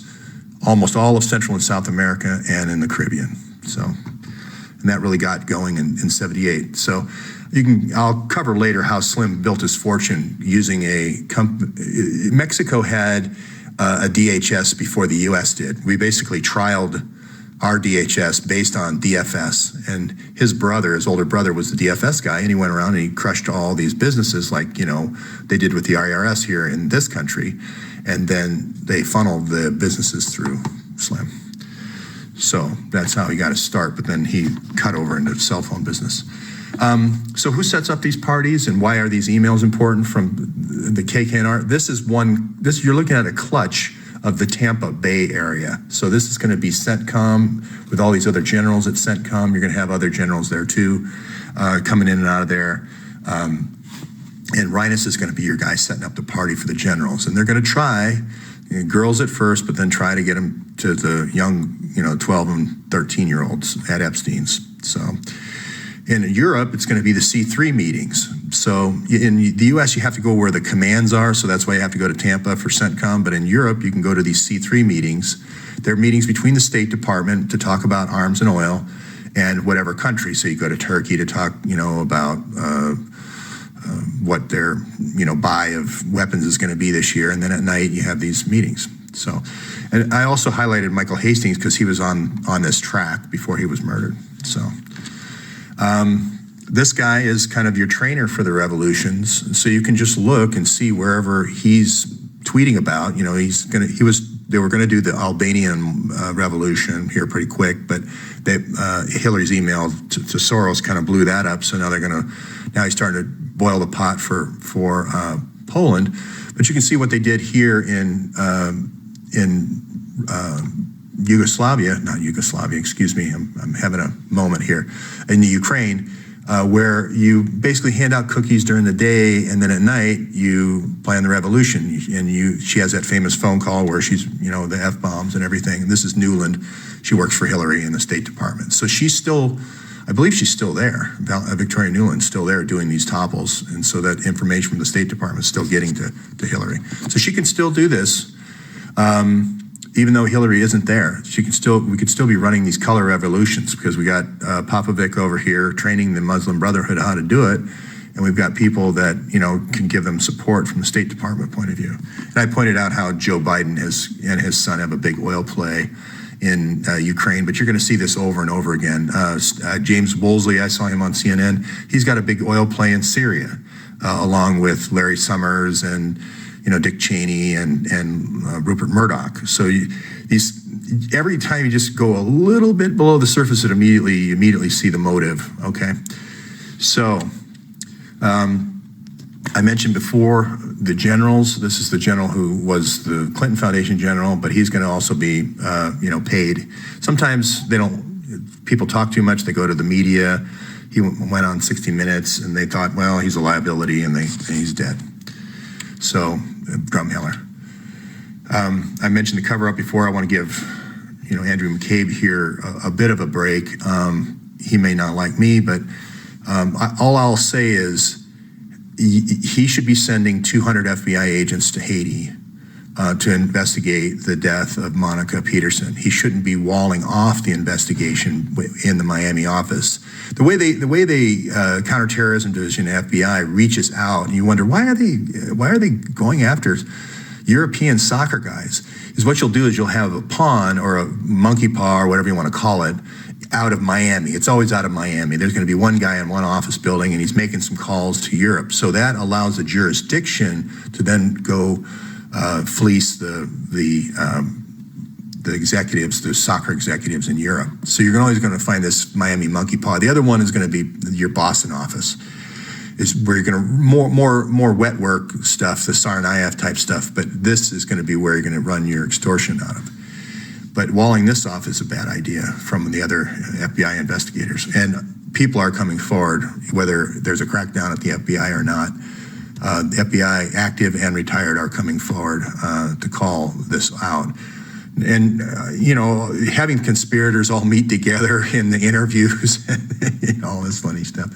So anyway, we need the emails. The emails will make this all clear. Some people said that there was more emails coming from WikiLeaks, so I sure hope so. I'm kind of waiting for what my contributions to WikiLeaks to drop because I'm still waiting, and it's 2017.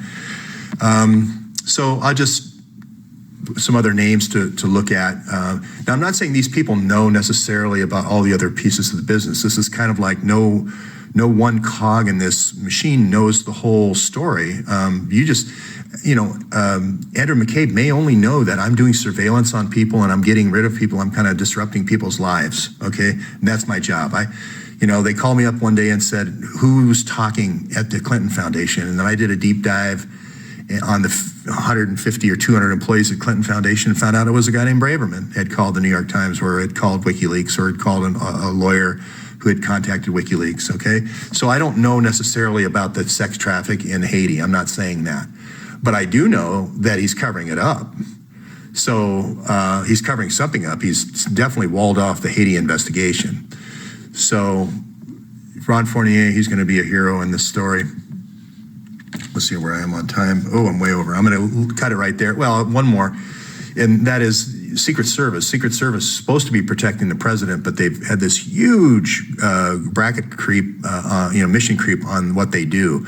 So they have all this surveillance capability to be able to go into homes and all this stuff. And it was to be able to go into homes to see if somebody was building a bomb. But now you can turn that around if you have the right drugs, and that can be a very, using drugs can be a very bad situation to give that kind of power to a whole bunch of Secret Service agents. And you saw what happened with Hillary and the Secret Service agents in Colombia. So that I need not say much more. They have big parties in Europe, all over the place. If you just look into this just a little bit. And their scheduling system's all paper, so you can't tell where they were. Okay, that's it for today.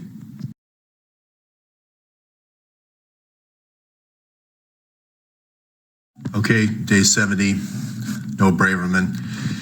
I just wanted to comment about this is more feedback to all the people who are contributors, and thank you very much again for all the great contributions that I've been getting. One of the things that I really want to stress is that this whole system of Hillary kind of ordering, the Muslim Brotherhood to topple countries, this is not new to Hillary.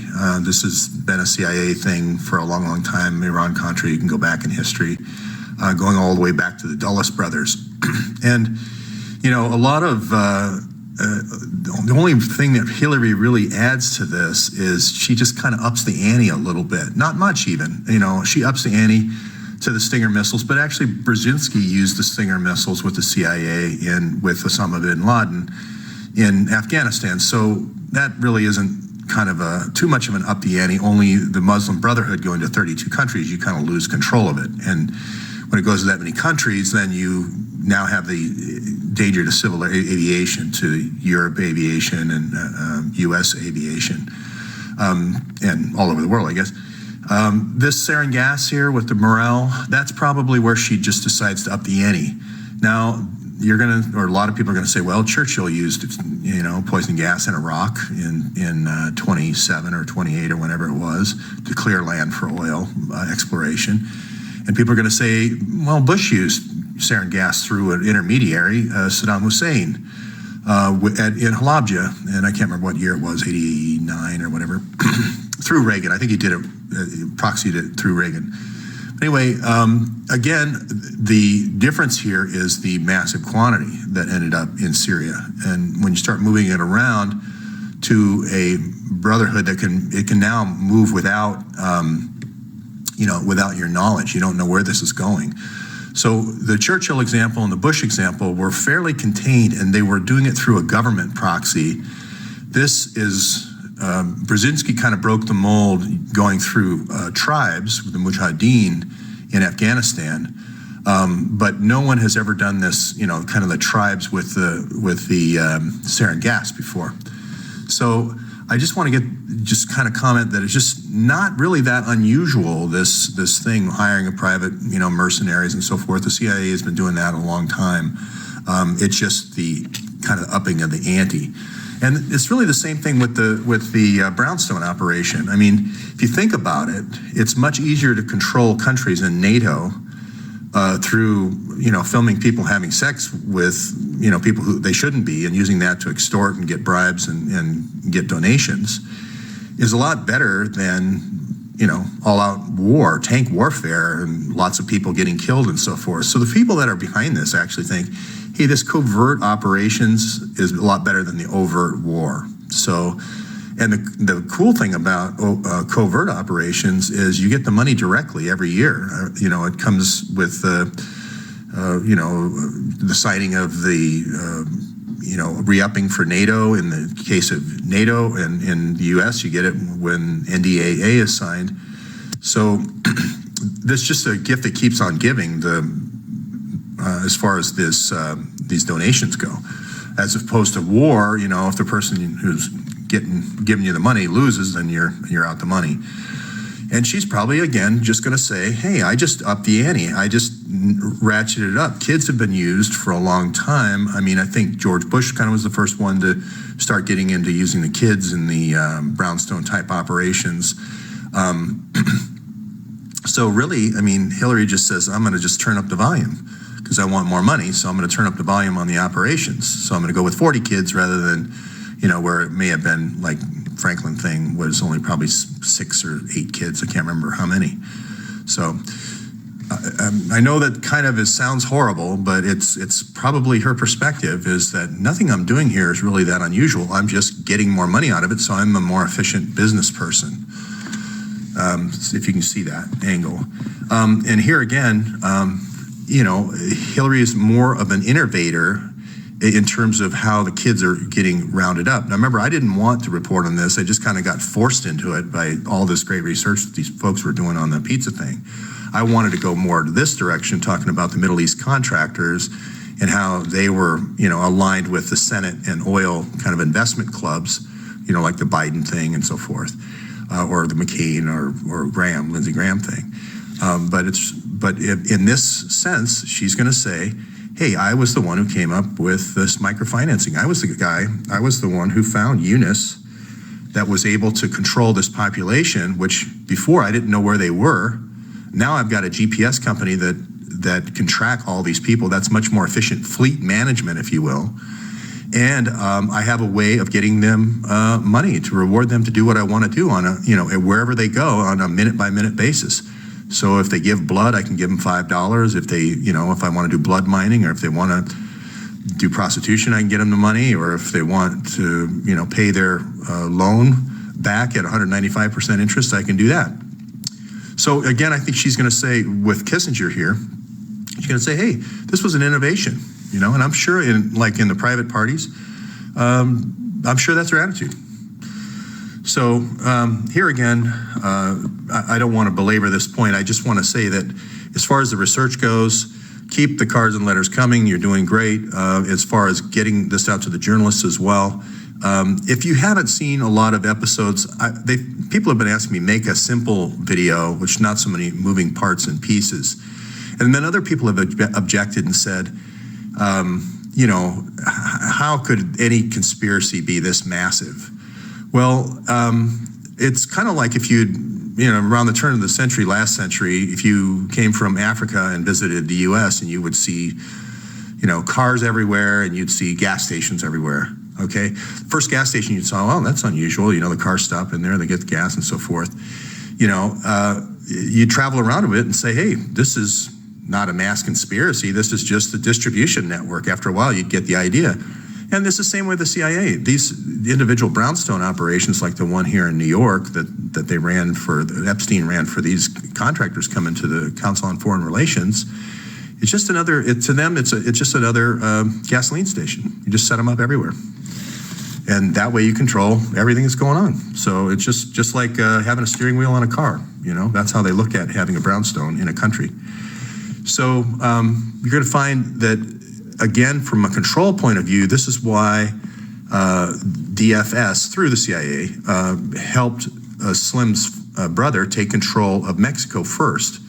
Same idea with the cell phones, then bringing in the cell phones. You know where all of your pieces are. You know where your enforcers are. You know where your drug runners are. You know where your gun runners are.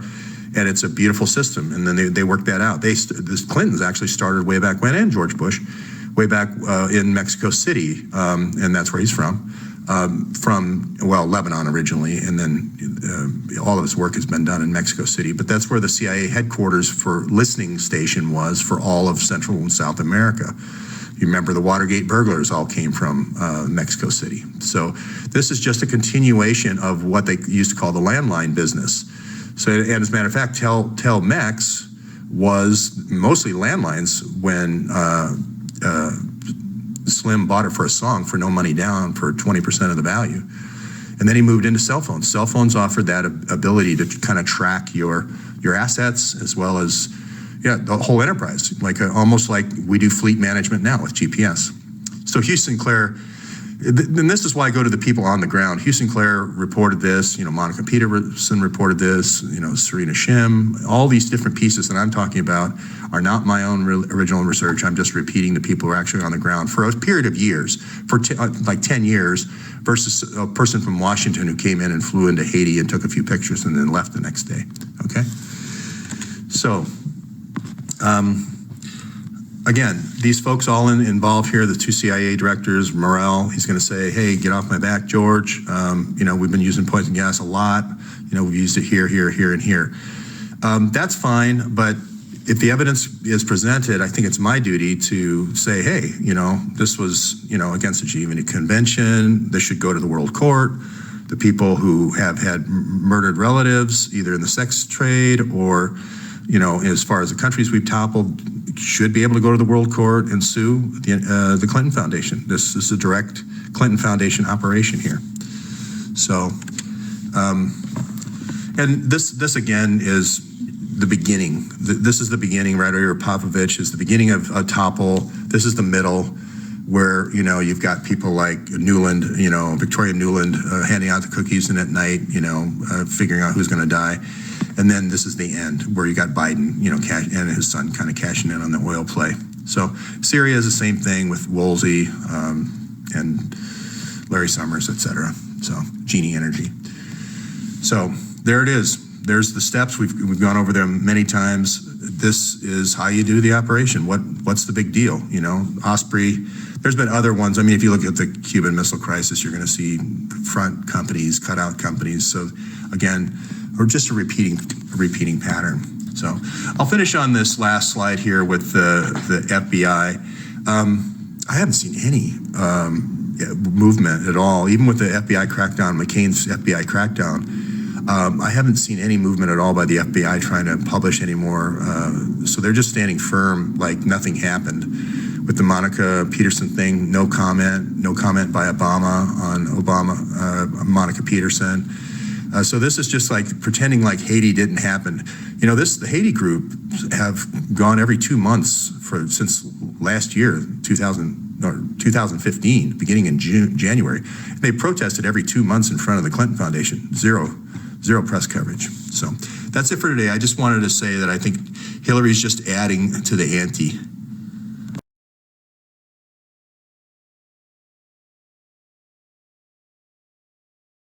Okay, day 71, still no Braverman. That IHRC there is the what I call a bribe funnel. It's the way that governments can get money to the Clinton Foundation through a cover, which is a humanitarian cover. That's the organization created for Haiti. So Hillary used USAID, and about $6 billion was funneled through IHRC that Braverman created, along with Laura Graham of the Clinton Foundation. So that's a bribe funnel.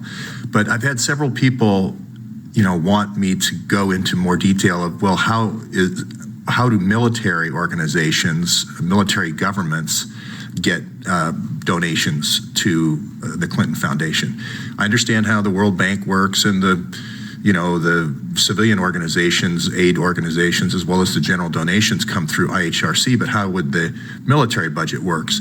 And I'll show you how you do a bribe funnel. It's usually done through an arms program. You funnel it through an arms program like the F-35 program, or before that was the Joint Strike Fighter program, and then that's how you can get military money, both from the U.S. government, which is the largest military spender, as well as the NATO governments.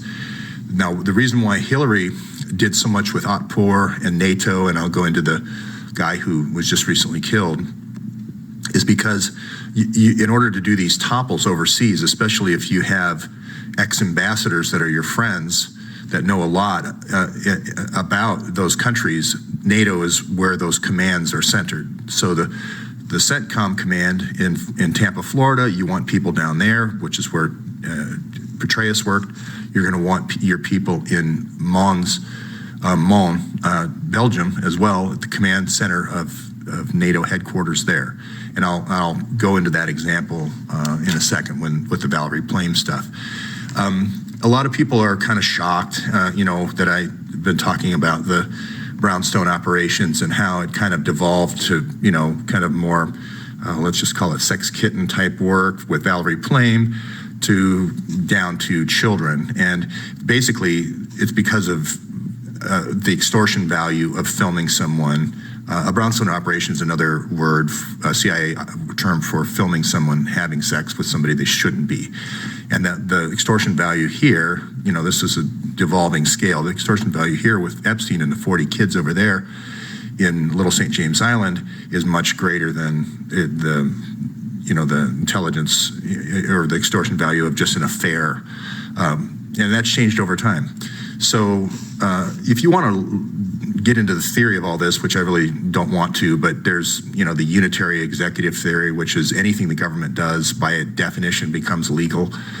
There's also the permanent government theory that Michael Hayden has that says there's a permanent government, which is us folks, the intelligence community, either State Department people or CIA people or FBI, and then they call it actually the transient government, which is the Obamas and so forth coming and going.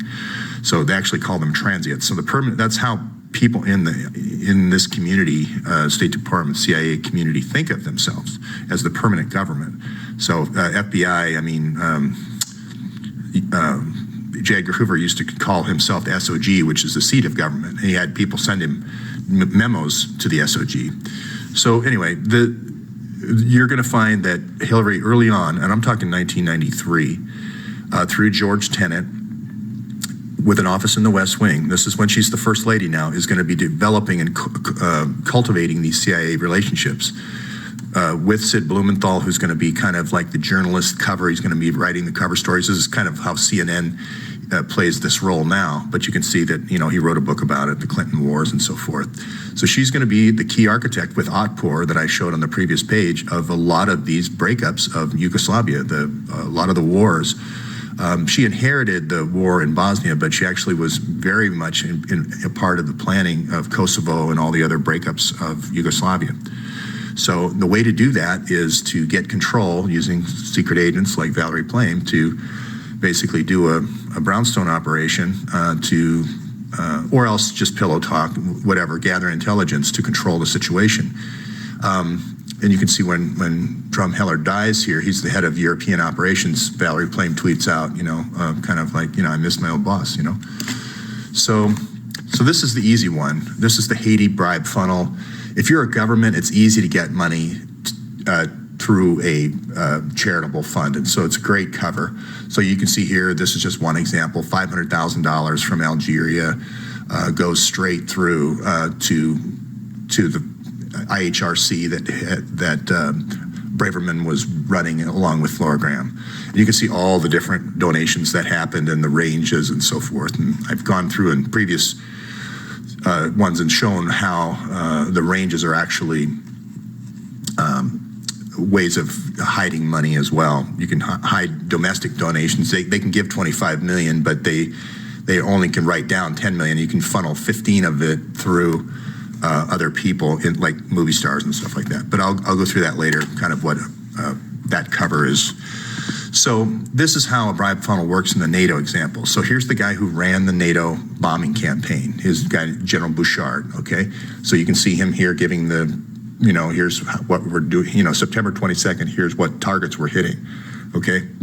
Well, you need to set up, if you want NATO, if you're gonna be a Clinton Foundation, you're gonna overthrow Libya and you're gonna overthrow Syria, you need people who are expert in that from a CIA point of view, and that's where you're gonna have Valerie Plame. She was in the Counter-Proliferation Division, both for Libya and Syria. That was her job. But even before that, she was in Paris and she speaks fluent French, and her husband, Joe Wilson, was in Stuttgart, and he's obviously speaks German. So she speaks German and French very well, but I think French is her best language. Anyway, she went to cafes. Like I've said before, this is where they went. Mons, Belgium is the Supreme Allied headquarters. It's called SHAPE in Mons, Belgium. And this is where I went. And this is where the Chandelon was, he maintained the budget for this organization. So this is the way to get the money, and I'm going to show you how you use a program like the F-35 to get the money. Now, this isn't something that I'm saying that she was a secret agent or whatever. I mean, she wrote a book about it called Fair Game. It was made into a movie by Naomi Watts. And basically, the idea is that this budget, if you can use the right intelligence operations, it becomes fair game to the U.S. to be channeled however. Now, I'm not saying all the money went into the F-35. No way. Most of the money is redirected into intelligence operations. So for some of it goes into chemical weapons, some of it goes into getting the rebel stingers, some of it goes into what they call human intelligence for operators to run brownstone operations. But in this case, it was actually there's Britishers Officers Club is also in Mons from the World War I days, but it's a great hotel. I've been here and did some, I don't want to call it surveillance work, but just notice who went in and out. And so anyway, they used the F-35 program here to, this started out as a joint strike fighter in 1993. Basically what you do is you get these generals to all agree on funneling the money through some kind of weapons program. And then what Lockheed does is it's going to funnel R&D dollars to the subcontractors. So the key thing about the Joint Strike Fighter was that they were going to pool and have the governments pay for all the research and development. That's how you funnel it back through the subcontractors. So the generals don't have a lot of stake in the F-35, but they do have a lot of stake in the subcontractors. This is why Comey's at Lockheed for 5 years to get the his folks lined up with the subcontractors. This is how the money is funneled back. And if you really follow news closely, you'll notice that Bouchard now has been named by Lockheed to run the F-35 program. He's been working with this and Valerie Plame since 1993. So check your calendars for when she was in Brussels. She was based in Brussels for a while, and she was also did a lot of work in Paris, and you're going to find a lot of work that she did in Mons, France. And, if you read her book, she's quite open and honest about, she used her sexuality to get information. She was extremely effective covert agent. So this company here, again, Consolidated Contractors. I know sometimes I just say CCC, but this is the one of the subcontractors that you would use all over the world, and you're going to have these NATO generals, you're going to have the U.S. generals, you're going to have EU politicians, and you're going to have U.S. politicians. And this is going to be your group of 1,100 hidden donors that don't want to be named. And so that's why I keep pointing out CCC, is they do not only construction projects in Haiti, but all over Central America. Wherever you see the Valerie Plames of the world and the USAID funneling money by Hillary, you're going to find CCC. And you're also going to find the other company was Petrobras. Okay? So I just wanted to kind of go over funnels, Petrofac, excuse me. So that's why, fast forward now to the conflict right now in Syria, This is where Valerie Plame was an expert in the counterproliferation division. So she was critical in the setup of Libya, as was her husband, Joe Wilson. He is also, envoy to many African countries. But that's why this guy who runs CCC, who inherited it from his dad, that's why he is the front organization for this human rights organization. It gives him a front to go around and basically cover stories, talking about how horrible Assad is and how horrible Putin is. And in actual fact, as Ava Bartlett correctly pointed out, these white helmets are the people that are taking the kids and to Kuwait and UAE and to becoming the kind of sex slaves for these Middle Eastern guys. So it's very tightly wound. It's not too complicated. I know it seems complicated that they need a second kind of funnel for NATO and the NATO generals to get military budget, but they need to because they need a cover. So I think I'll probably leave it there and just I can talk about the cell phones and how the cell phones kind of creates a fleet management, or where all your operatives are. So you're going to see. In Europe, for instance, you're going to see all the cell phone companies like Ericsson and Vodafone and, a lot of the Scandinavian countries that initially made the mark into Europe with high market share. That's going to be your CIA supported. That's going to be your CIA supported technology for tracking the agents and tracking all the stuff that's going on in Europe. I'll bring that out in future videos. Okay, that's it for today.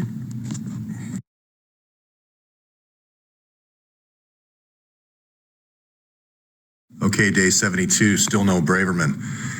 I'm going to say something now that everybody's going to find maybe a little shocking, but the question I'm going to ask today is the Clinton Foundation a CIA cutout? Again, on this investigation, I go where the facts lead me and where the patterns lead me. And I just find it hard to believe that Hillary could, by herself, do all this, basically. A CIA cutout, by the way, is, this is the classic where we're making, let's say, parking meters, and we're sending parking meters to Nicaragua as a cover for sending airplanes down there. And what we're really making is hollow nose cones so that you can put cocaine in the nose cones and fly it back to an airport in Arkansas. So, which is there's a movie coming out next year, or this year now, Mina. They might have changed the name, but Ron Howard was making the movie. So if she was involved in a CIA operation that far back,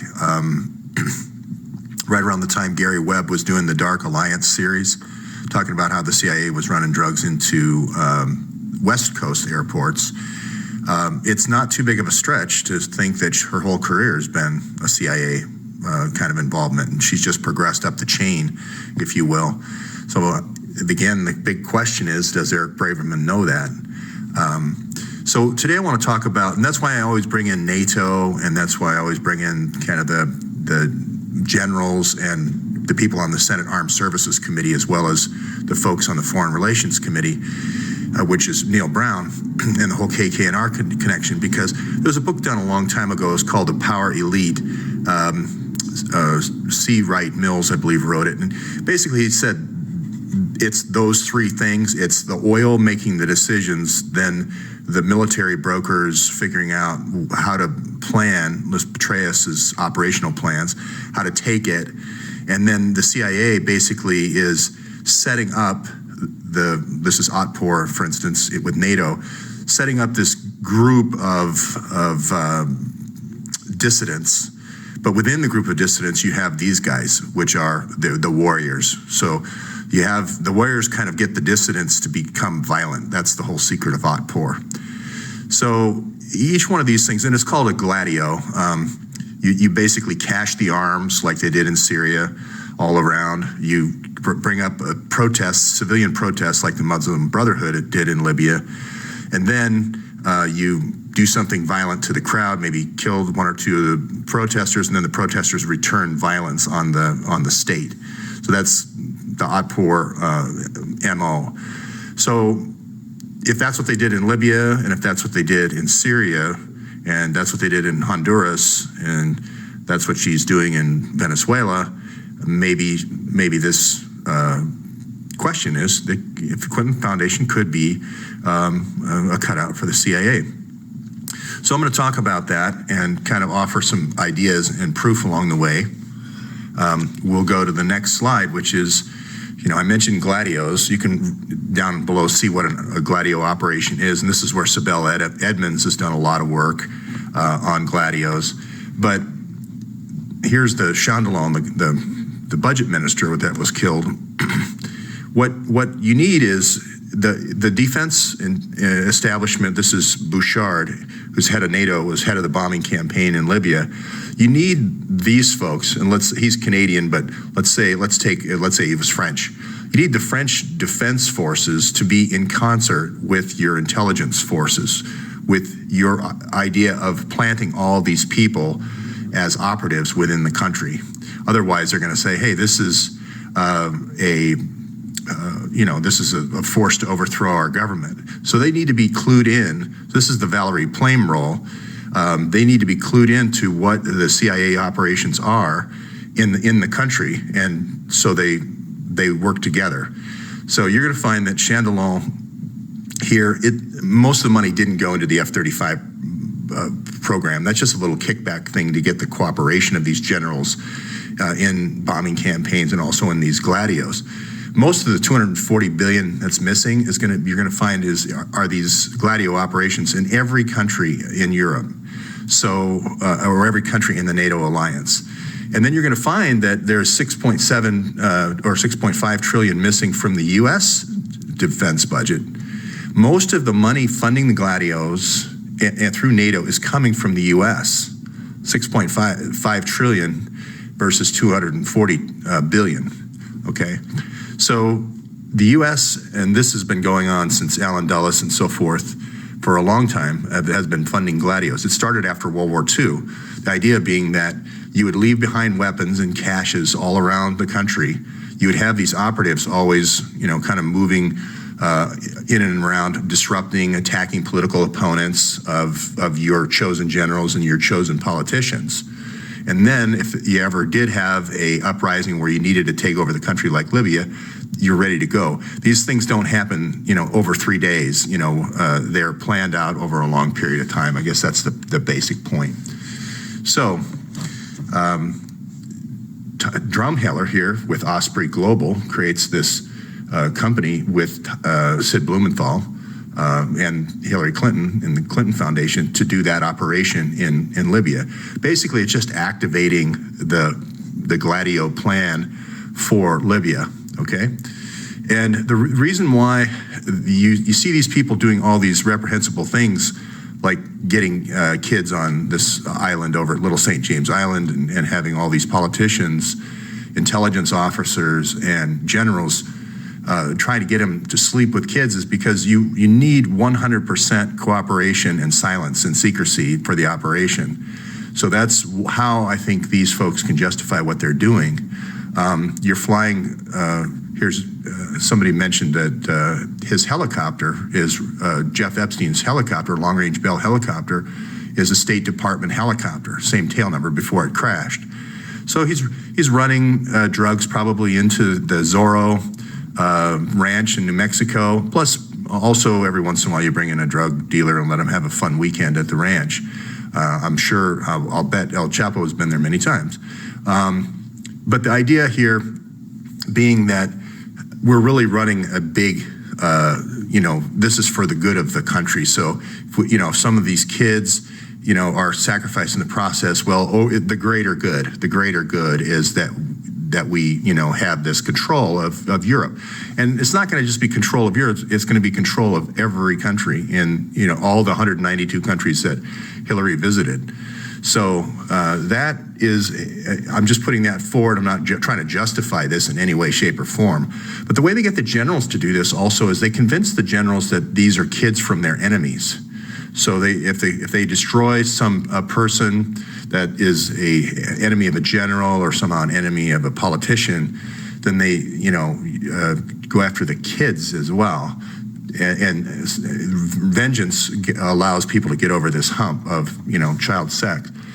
So again, I can't prove a lot of these things. I'm just going from, if you read the Gladio stuff, you'll see that going all the way back to the original, they actually call it Operation Midnight Climax, where they were doing this, in the 50s in Haight-Ashbury in San Francisco. So let's just take one example, which is the Libya example. Here's Sid Blumenthal. I'm going to kind of say he's the, the money man here. This is kind of like the U.S. budget. You've got Grange here, General Grange, and you got Tyler Drumheller again. They're all in the same company, Osprey. Okay. If you look at, again, I go to the history of these things. His wife, Holly Grange. Her dad was a general, General Getz, Charlie Getz, I think his name was, and he was also bringing guns back into the U.S. And the cover was, it was for collectors. But basically what the original Gladios started out, after you have a war, you have all this guns from all these other, from all the operations, and you collect them up, you bring them through a port like Wilmington, then you stash them for an American Gladio. So you would put in every state these cut out businesses and so forth, just in case the American people ever rose up for whatever reason. Let's say they enacted martial law and now the American people are uprising. You would have these caches of weapons to go to, as well as you need a force, a group. And I'm not talking about MoveOn.org or any of the Soros stuff. I'm talking about operatives that are much more violent. That are willing to do anything. And you'll see a relationship down below with Hillary and a group called the Fellowship. And that's exactly what that group is. Doug Coe runs the Fellowship. So watch that 4-minute video by NBC News, and you'll see that actually is the makings of an American Gladio. You'll also see that Hillary's ties with Senator Byrd from West Virginia. He's going to have a large group of mercenaries there. And the plan was that she would recreate the KKK type mercenaries that were kind of hiding in the hills of West Virginia in Arkansas. So if you go down, if you look at the Project Veritas videos, they're saying always, we'll go get some mentally deranged person from Arkansas to do this kind of stuff. So that has developed over time to all over the country. But I'm just showing you the same steps that you would take to set up a Libyan Gladio would be the same steps that you would take to set up an American Gladio or a Canadian Gladio. Why would I say something like that, and what proof do I have? Well, here it is, 1998. Bill Clinton signed it. It's a disruption campaign. So you basically hire a group of people that are posing as, in all walks of life to then disrupt terrorist groups. But what they're not actually doing is they're not actually going after foreign terrorists. They're going after political enemies of the regimes. So newspaper writers, here's a classic Gladio operation in the 70s with COINTELPRO and Operation Chaos in the US. The only difference between this and this is this was discovered by the New York Times. This is Cy Hersh, I think, broke this story way back when, great reporter. And they haven't broke this story yet in the US. Now, Sibel Edmonds has broke this story, so she is an FBI whistleblower, and you can see the notes below. The idea was to combine the FBI and the CIA to include the CIA's counterinsurgency operations. So these are kind of like stealth night operations. So that add that to this program, which was just bugging people during the day and kind of crudely sending them, hey, Martin Luther King, we think you should commit suicide. Kind of not so effective. This is much more effective when you get into the night operations. You can gas areas and do that sort of thing. So here's why what I think the Clinton Foundation's defense is going to be. They're going to say, hey, we are an instrument of the government. We are a CIA cutout or whatever you want to call it. And therefore, the state secrets allows us to sit on these 650,000 records. It allowed us to do the Gmail accounts. It allows us to do payola to FBI and so forth. It allows us to destroy evidence. It allows us to build up our counterterrorism division. So this counterterrorism division that McCabe runs is as I said, what he did is quid pro quos with Patrick Kennedy. He wanted more agents for Iraq, not for Haiti. Iraq, and what I believe it's a weapons recovery program for the U.S. program, counterterrorism. But when they talk about counterterrorism, they're not talking about Muslim terrorism or something else. They're talking about the Timothy McVeigh. That was the original model. We're going to develop this angry white man meme, and you even hear Bill Clinton saying it, if it wasn't for angry white men, Trump wouldn't have won. So it's this angry white man meme that they keep repeating to then launch this, American Gladio type operation. So just another thing on Haiti really quickly. A lot of people have done some great research on USAID. I posted a few things about some of the things that came through the USAID. And this company called Dying Corp. And the CIA likes to do fun names like, play on words of the word dying corporation, like we cause death, they do a lot with pirate symbols and all that sort of thing. So you'll see some links down below about how Monica Peterson worked for somebody for Dying Corp. And I don't know the linkages there, but there's some interesting things like Jeffrey Epstein's helicopter also did work for Dying Corp. It was the State Department had registered it for anti-drug operations from Dying Corp. So I don't have anything to say about that. I just wanted to kind of put that research out there. Again, these operations don't happen overnight. They loaded up people up here. The CIA loaded up people over here, or the Clinton Foundation, one of the two, in this northwest corner of Egypt. And then the insurgents came in. It wasn't just protesters here. These people were being trained by, General Grange and Delta Force and so forth. They also came in from Tunisia on the other side, which surprised Gaddafi completely. So kudos to General Grange and Petraeus on a good operational plan. So that's it for today. I heard Ford is keeping the jobs in America. Some jobs, kind of a token amount really, but it's nice to see that. So that's the news of the day. Thanks.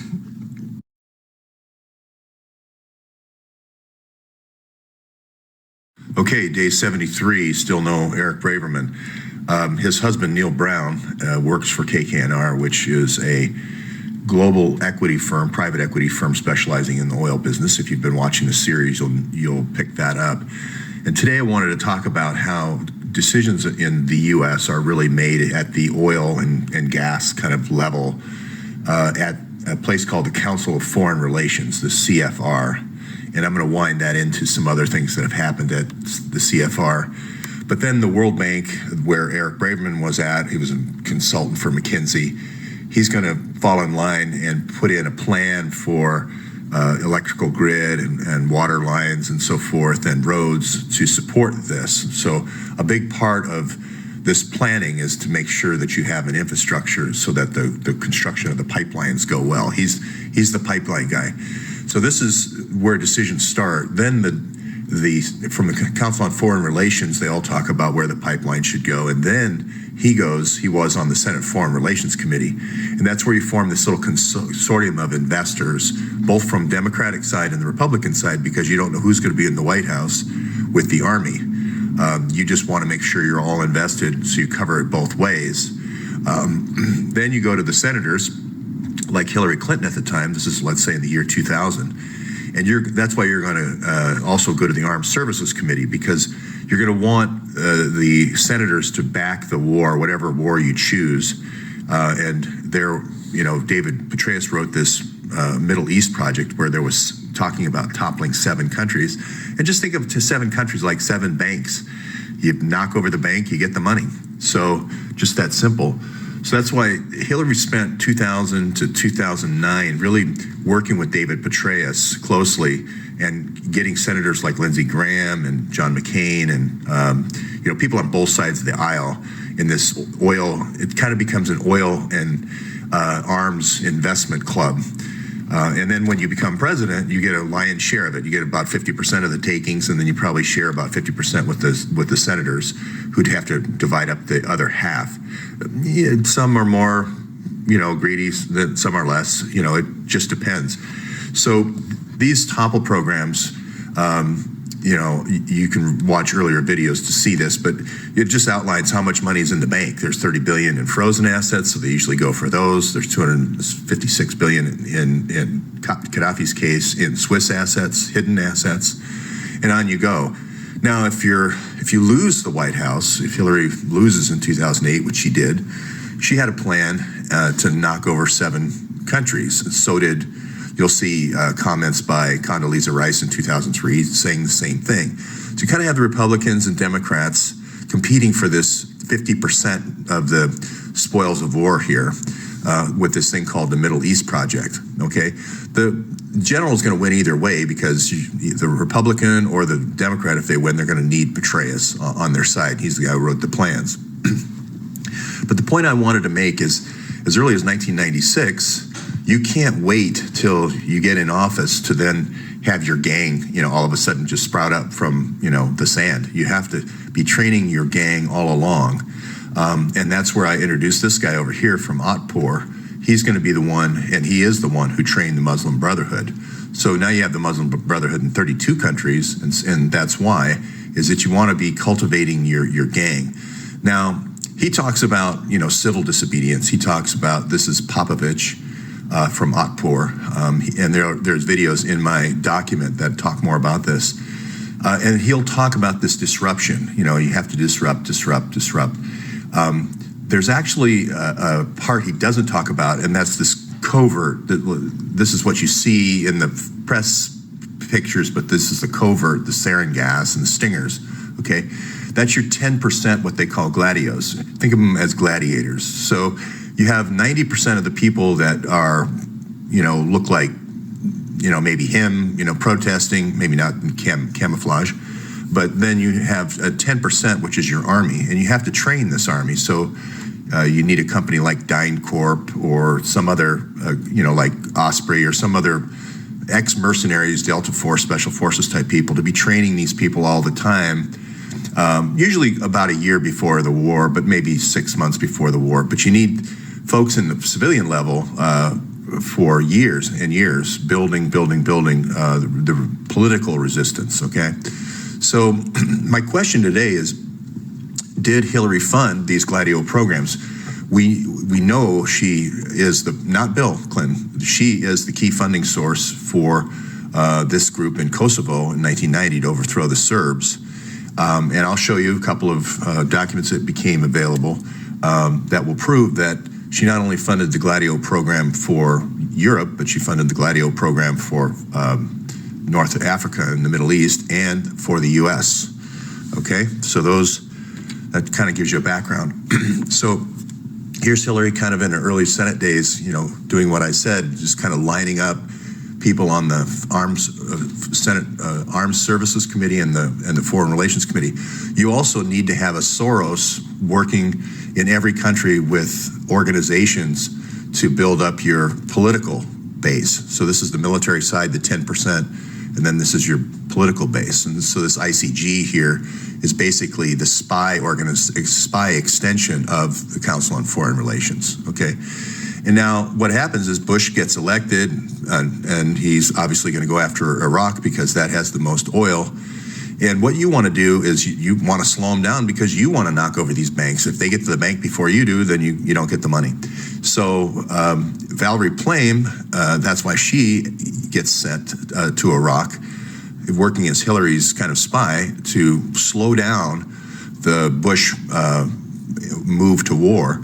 So that's why you're going to see these hidden donors, this Clinton Foundation hidden donors, is these NATO generals as well as these U.S. generals. Because if you don't have an army yourself, like Bush did, then the only other way you're going to do a topple is to get NATO to do it for you. Okay, so I'll explain the Valerie Plame angle. So you need to be working on these NATO generals years in advance, and this is actually, you're going to find Valerie Plame here working with folks like this. They're going to be doing those kind of brownstone type operations, get them in compromising positions, take them to the parties, film them doing something embarrassing and so forth.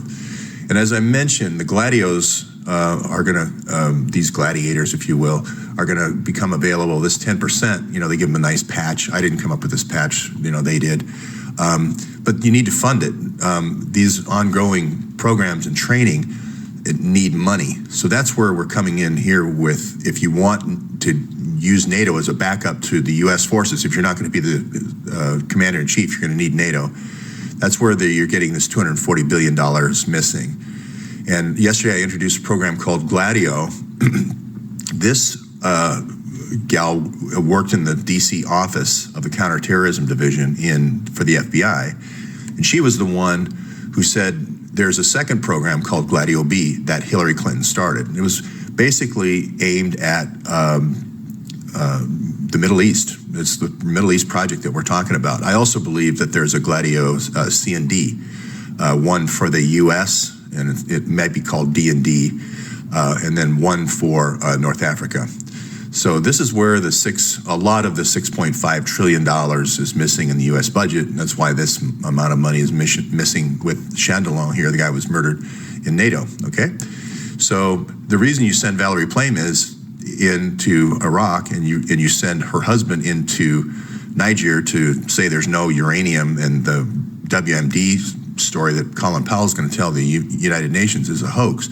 That's why she got involved in this.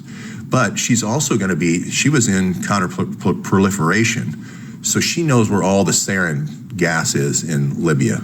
You just need to have somebody check that, every once in a while to make sure it hasn't moved. And they have sensors that they can put in to see if the sarin gas moves. So you can see all this really came about in 2003, this topple, okay? So watch the other videos if you want to look at what a brownstone operation is. It's basically what, to get a general to do whatever you want or a politician to do whatever you want. So now here's something that came out today that WikiLeaks said, they offered a $20,000 reward for anyone in the Obama White House that sends them files. Because what happened the last time the Clintons left, as Hillary's doing Kosovo and so forth, she destroyed all the files. She destroyed 2 terabytes of files.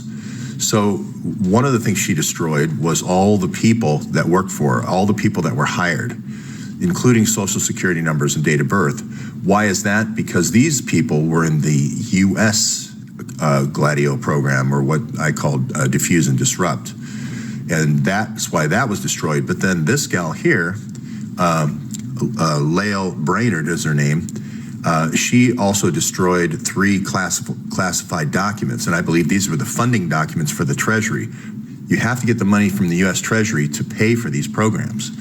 And you're going to find that the program, the U.S. Gladio program, was called Presidential Decision Directive 62, or Diffuse and Disrupt. And then there was a Gladio B program was for Europe, okay?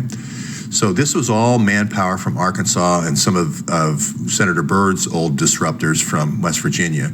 And then groups have been added on, but basically the idea is just targeting political opponents initially. But as time has gone on, they've targeted more and more people with the disruption program, okay?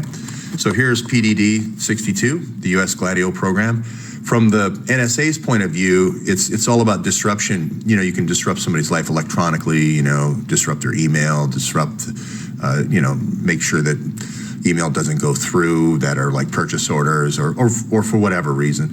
And then this D&D is diffuse and disrupt is actually with, operatives out in the field. So the key here is that it wasn't just for overseas, it was for the U.S.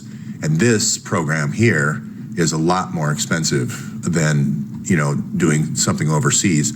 So you have to use a lot of informants and so forth, and you're just kind of in this continual recruiting and training cycle. But here are all the special agents that talk about the huge growth of informants, all the whistleblowers saying, hey, we're not following procedure, we're not opening assessments, we're doing these sneak and break-in type searches without warrants. The whole Constitution is just kind of forgotten. And the FBI has gone through this thing of, let's get rid of all the old agents that know about the Constitution. Let's bring in all these young guys and young gals and train them the way we want to train them. So I think like half of the FBI has changed over since 9/11. I think it's more than that actually. But here's just a reminder that this stuff does happen. Political people saying things like I am saying right now do get targeted because you don't want them in the You don't want their message going out.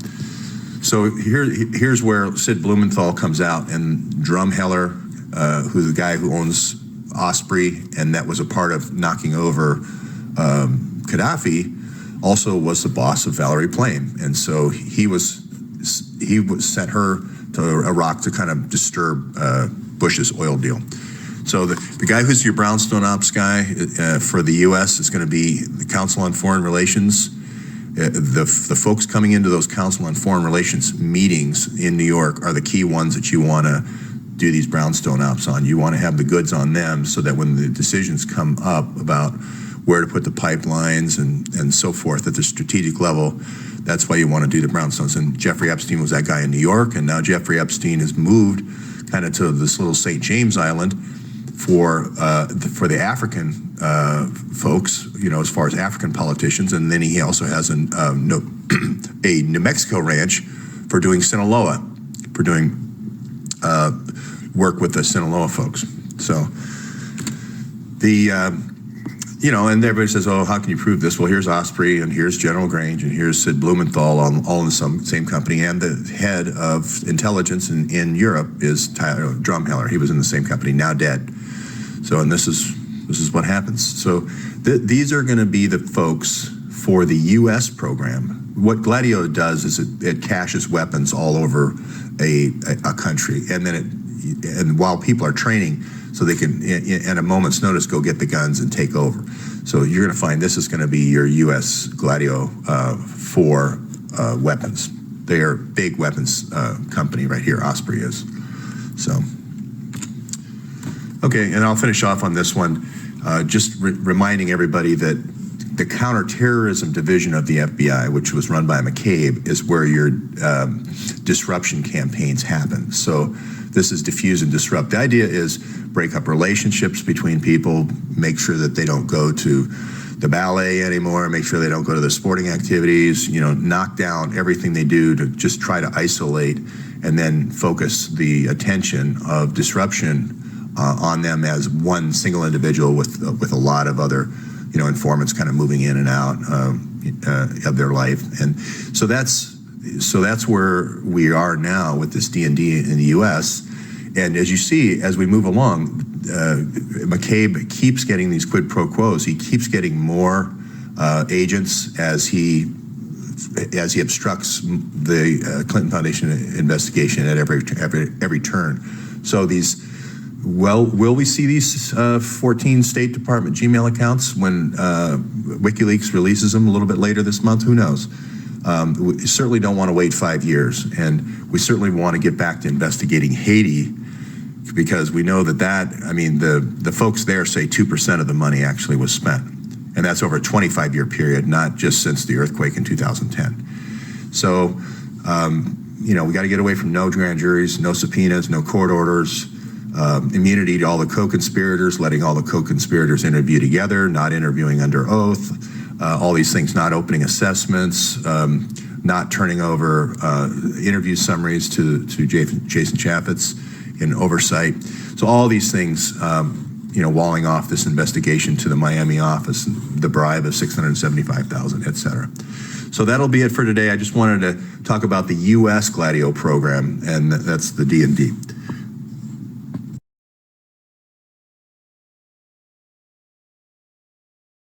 Okay, day 73, no Eric Braverman yet.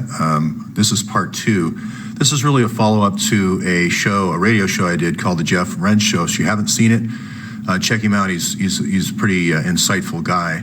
And the discussion last night on the show went into if Hillary has used the Clinton Foundation before to hire and train gangs and arm them with Stinger missiles to topple Assad to get his money, and with sarin gas armed that same tribe, Muslim Brotherhood, in 32 countries with sarin gas, and use that on Assad, then would she do it again for Mexico and or the United States? Could she use, let's say, La Raza, which is kind of the political arm of Sinaloa in the U.S., to arm gangs in sanctuary cities and use either sarin gas on those cities or use the Stinger missiles against commercial airplane traffic?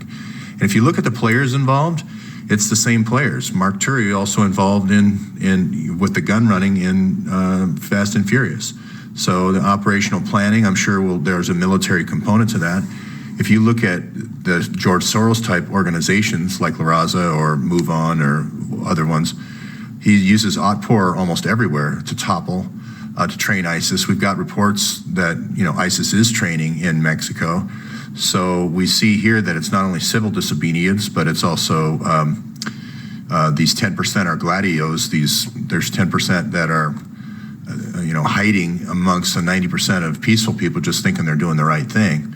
So why not? I'll even go as far as sarin gas and show where that's been used before. So if you haven't seen the series before, I would go back to about day 60. If you're just coming in from the Jeff Wrench show, and it's really about following the oil, and there you're gonna follow the arms, which I call a rat line. You're also gonna see children being secreted away to Middle Eastern countries, and then you're also gonna see this sarin gas being used. So where has this happened before? Well, here's Tokyo, 1995 sarin gas attack on the subway. Not sure how. The sad thing about the CIA sometimes is they come up with a new technology in the science and technology division, and then they feel like they have to try it out in reality. So a Stinger missile, some people have talked about the Long Island shoot down of the jet.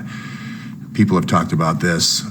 It just kind of, I know it sounds sick, but it's almost like the nuclear testing the CIA did on soldiers to look at the effectiveness of the nuclear weapons or biological weapons. The history just keeps repeating itself.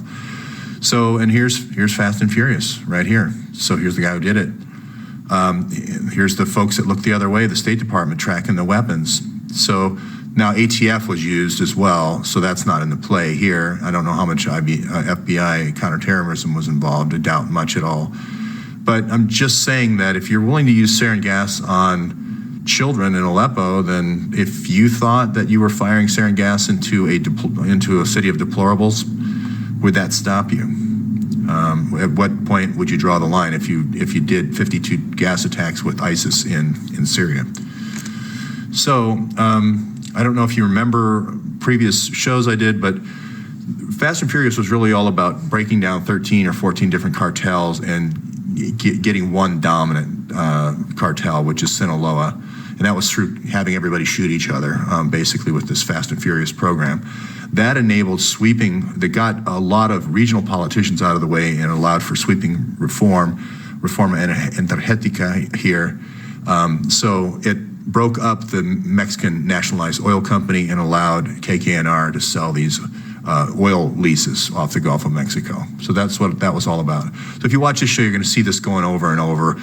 Follow the money, which is what Eric Braverman's advice was. Here, KKNR and Venado are making a partnership, oil partnership down here to swap our really good oil for their not so good oil.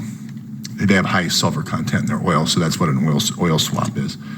So what will that look like? I mean, like I said before, there's nothing to stop Hillary from having Sid pick up the phone, call General Grange, get the Delta Force,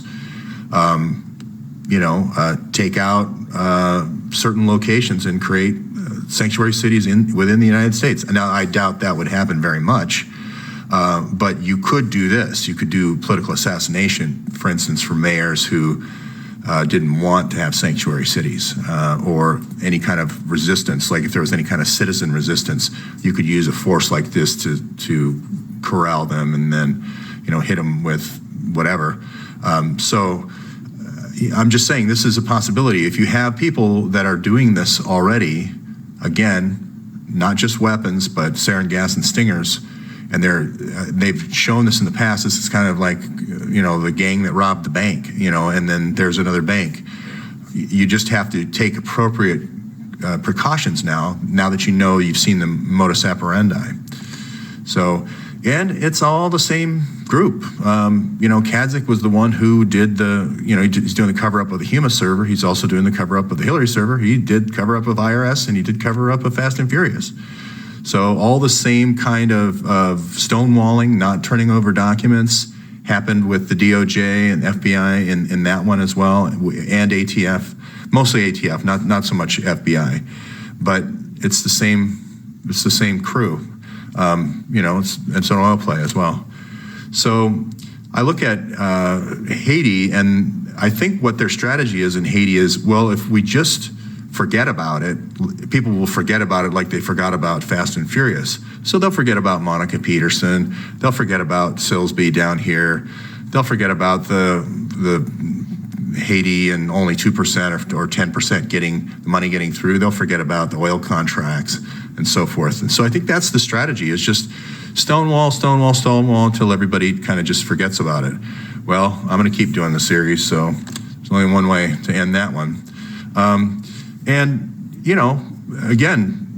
Stonewall, on everything.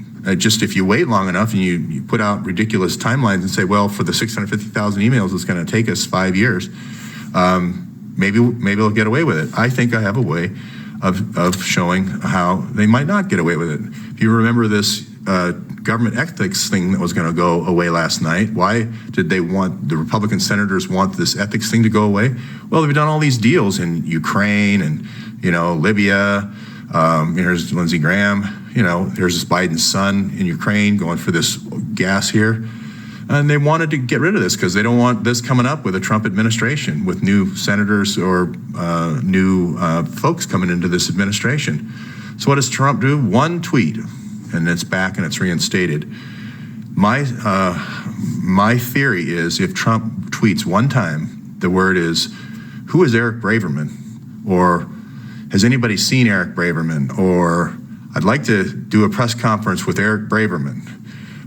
Or anything with the words Eric Braverman, immediately it'll shine the light. So if I was you, if you have any, tweet Trump and just say, hey, we really want to get to the bottom of this. We just want you to say, where is he? And then I guarantee you, if just one tweet, it would totally put a pinhole through this whole artificial wall that we've got, and it would collapse immediately. So that's it for today. Thanks.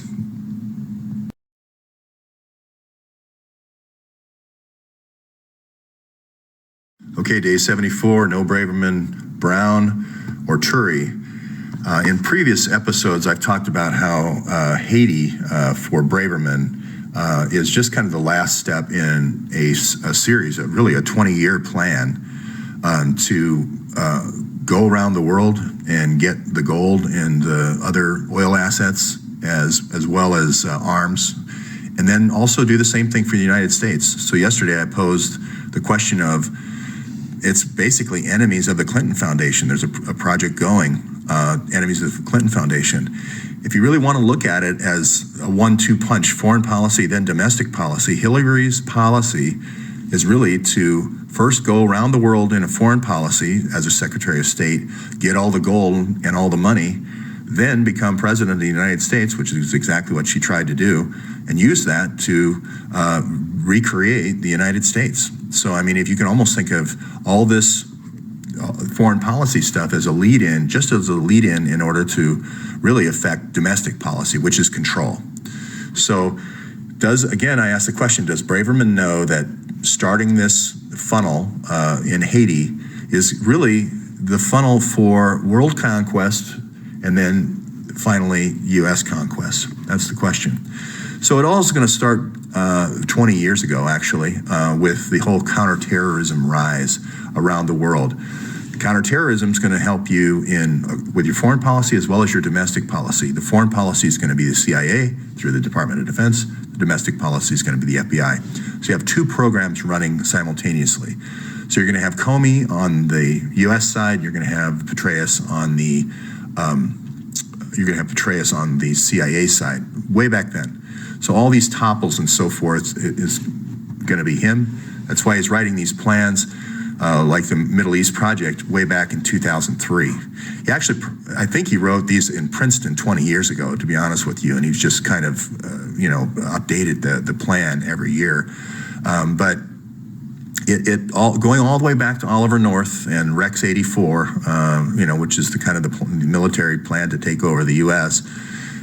He's taken that and added this counterinsurgency. So it's adding gangs adding advanced weaponry, adding advanced intelligence, capabilities with satellite and so forth, adding, in some cases, chemical weapons.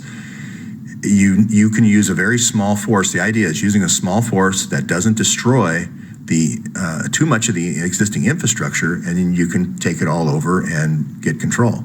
So that's the whole idea of having a political group. You have a political group for 90% of the population, and then you have a military group for the other 10%, the gladios. Okay, so see how it all fits together? This is going to be a political guy, then you're going to have your gladio folks that you're not going to know about. They're going to be the Valerie Plames of the world and the Joe Wilsons recruiting those people. Then you're going to have the money guy who steps in to he's kind of a project manager. He's going to step in when it's time to do the topples, okay?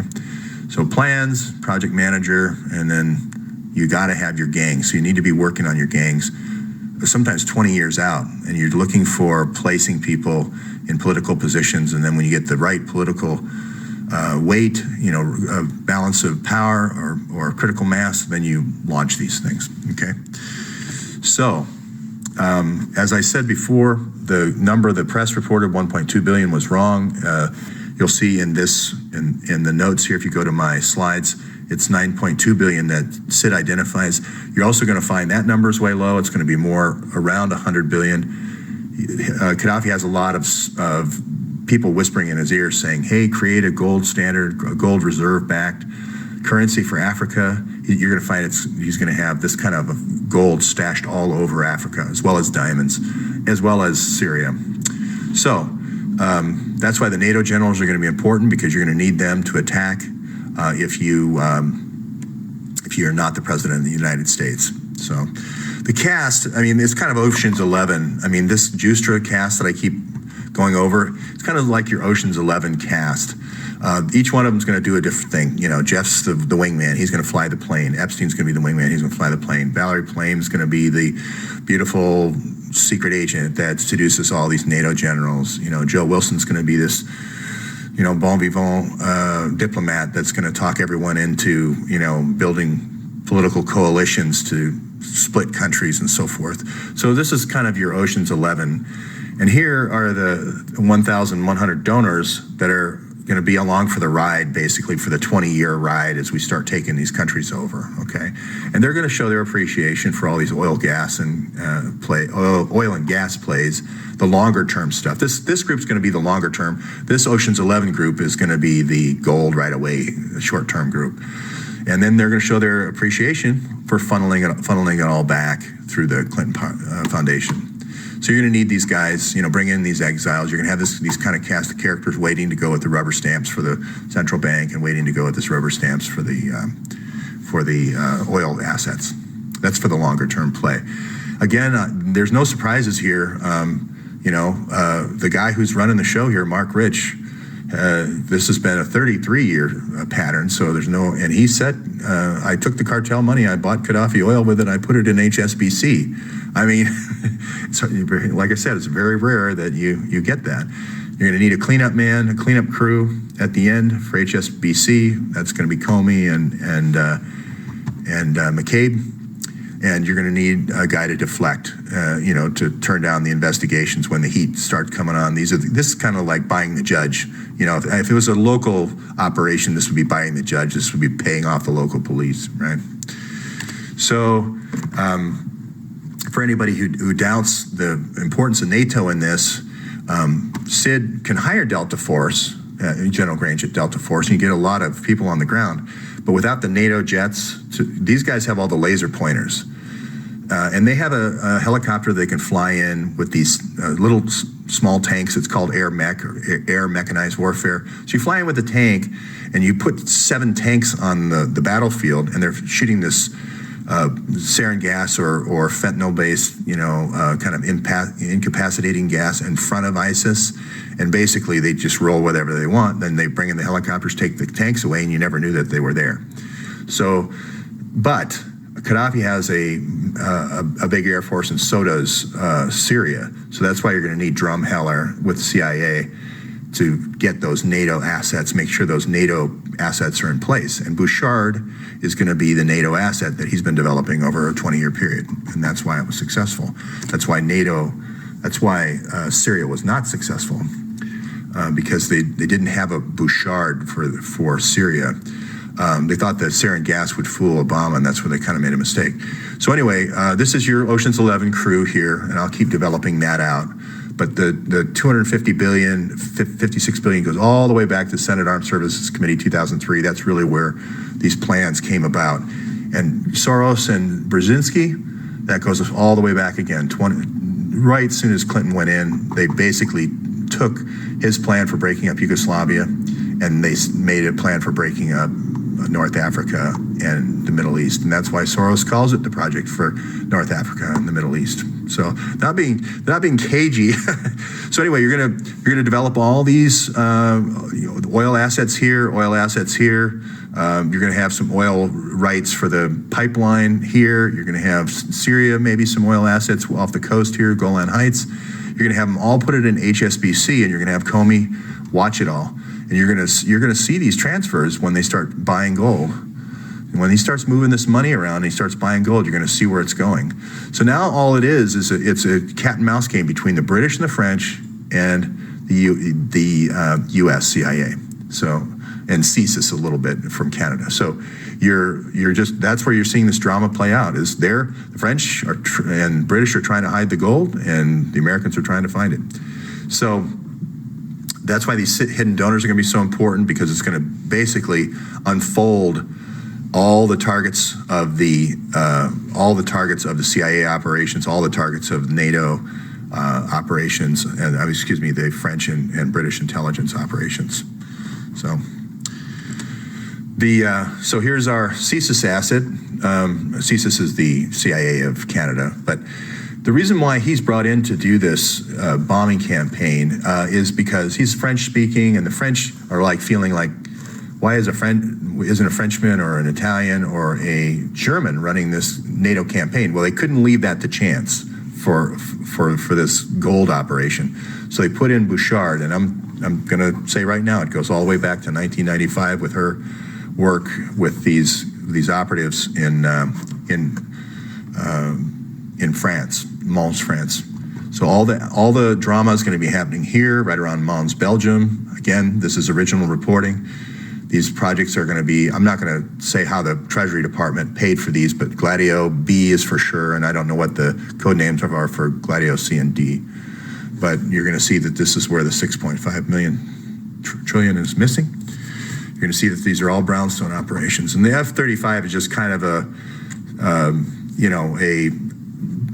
reason to get these guys together more than anything to run the brownstones. So here's Drumheller, head of the CIA for the last 20 years, all over Africa and so forth. And like I said, your guy running the brownstones, he's going to be running the brownstones with his helicopter in New Mexico for Sinaloa. He's going to be running for the NATO guys. He's going to be running it out of Paris and in that area, Mons, Strasbourg. And then for the Africans, he's going to be, and Middle East, he's going to be running it out of Little St. James. So I'm going to leave it there. I'm going to talk in the, I'm just saying that proof is catching up. You've got a lot of great reporters like Mazzetti from the New York Times and Eric Schmidt from the New York Times that they're getting leaks now from the various intelligence agencies. And so this story just gets better as this comes out, as well as retired FBI and retired CIA and active FBI. The key here is Hillary, the pattern is Hillary just basically recreates whatever George Bush created. So this was Project for a New American Century. She creates things called CNAS, but it's basically a think tank to say, wow, you're brilliant. Every time you do something in foreign policy, wow, you're brilliant. If Trump's smart, he'll create his own a think tank to say, you're great. So, and I'll do another film this afternoon talking about how now this project of infiltrating in the U.S., all the pieces have been put in place. You're going to find Paula Broadwell as part of this JTTF. It's just David Petraeus all over again with his counterinsurgency. And now the target of the counterinsurgency is going to be the FBI. Okay, so this is the first step, was getting all of the agents with the quid pro quos in place For foreign operations, now you're going to see what you're going to see unfolding is the FBI being infiltrated in the U.S. Okay, that's it for right now.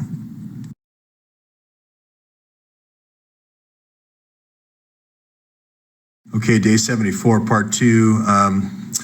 The previous version was chopped up. I don't know how it got chopped up, but I think I'm having a little bit of interference from some of the folks in Maryland here. But no Braverman yet, no Brown still, no Turi.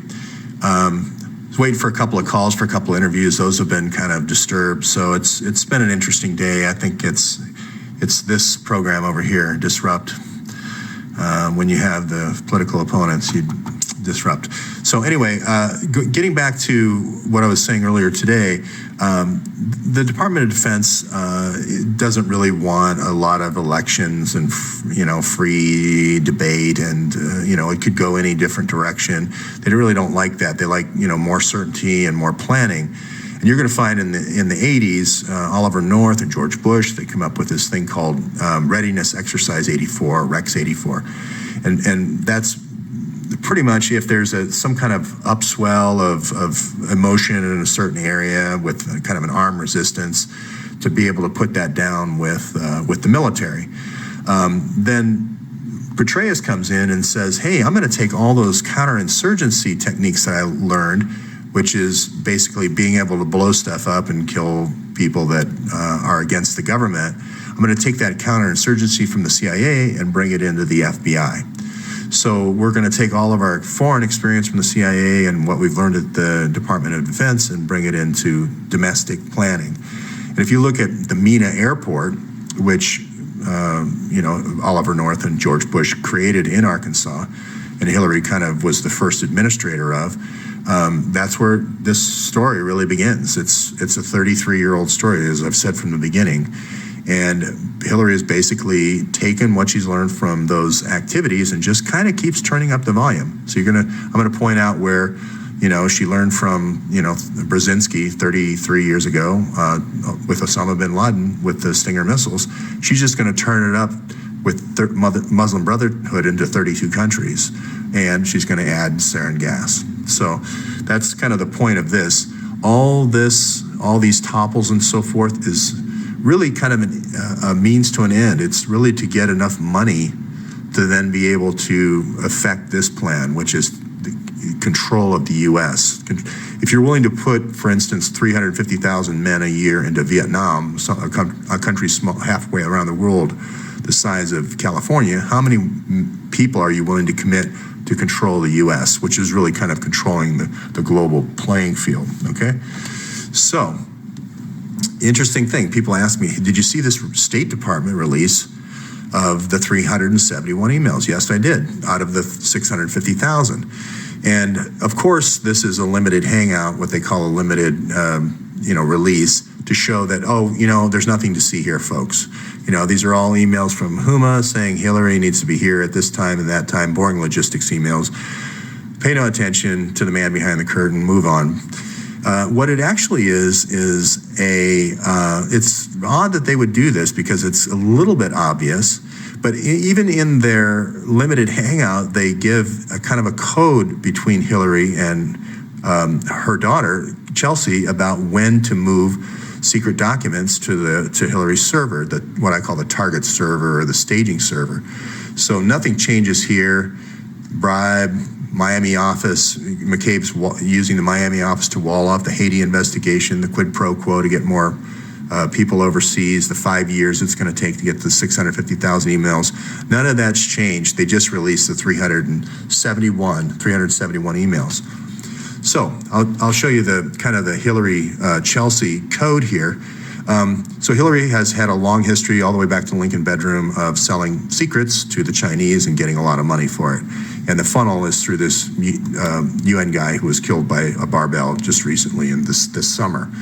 But when you have you send an emissary like somebody like your daughter, like Chelsea, overseas to China, and we know this hacking group of 5 guys that she's worked with before. You don't want to put the plans, you have the 650,000 emails on Huma server, you don't want to put all that onto the Hillary's target server because they'll get it all. They won't want to pay for it anymore. You want to just put a chunk of it on the Hillary's server, and you want it on there as little time as possible.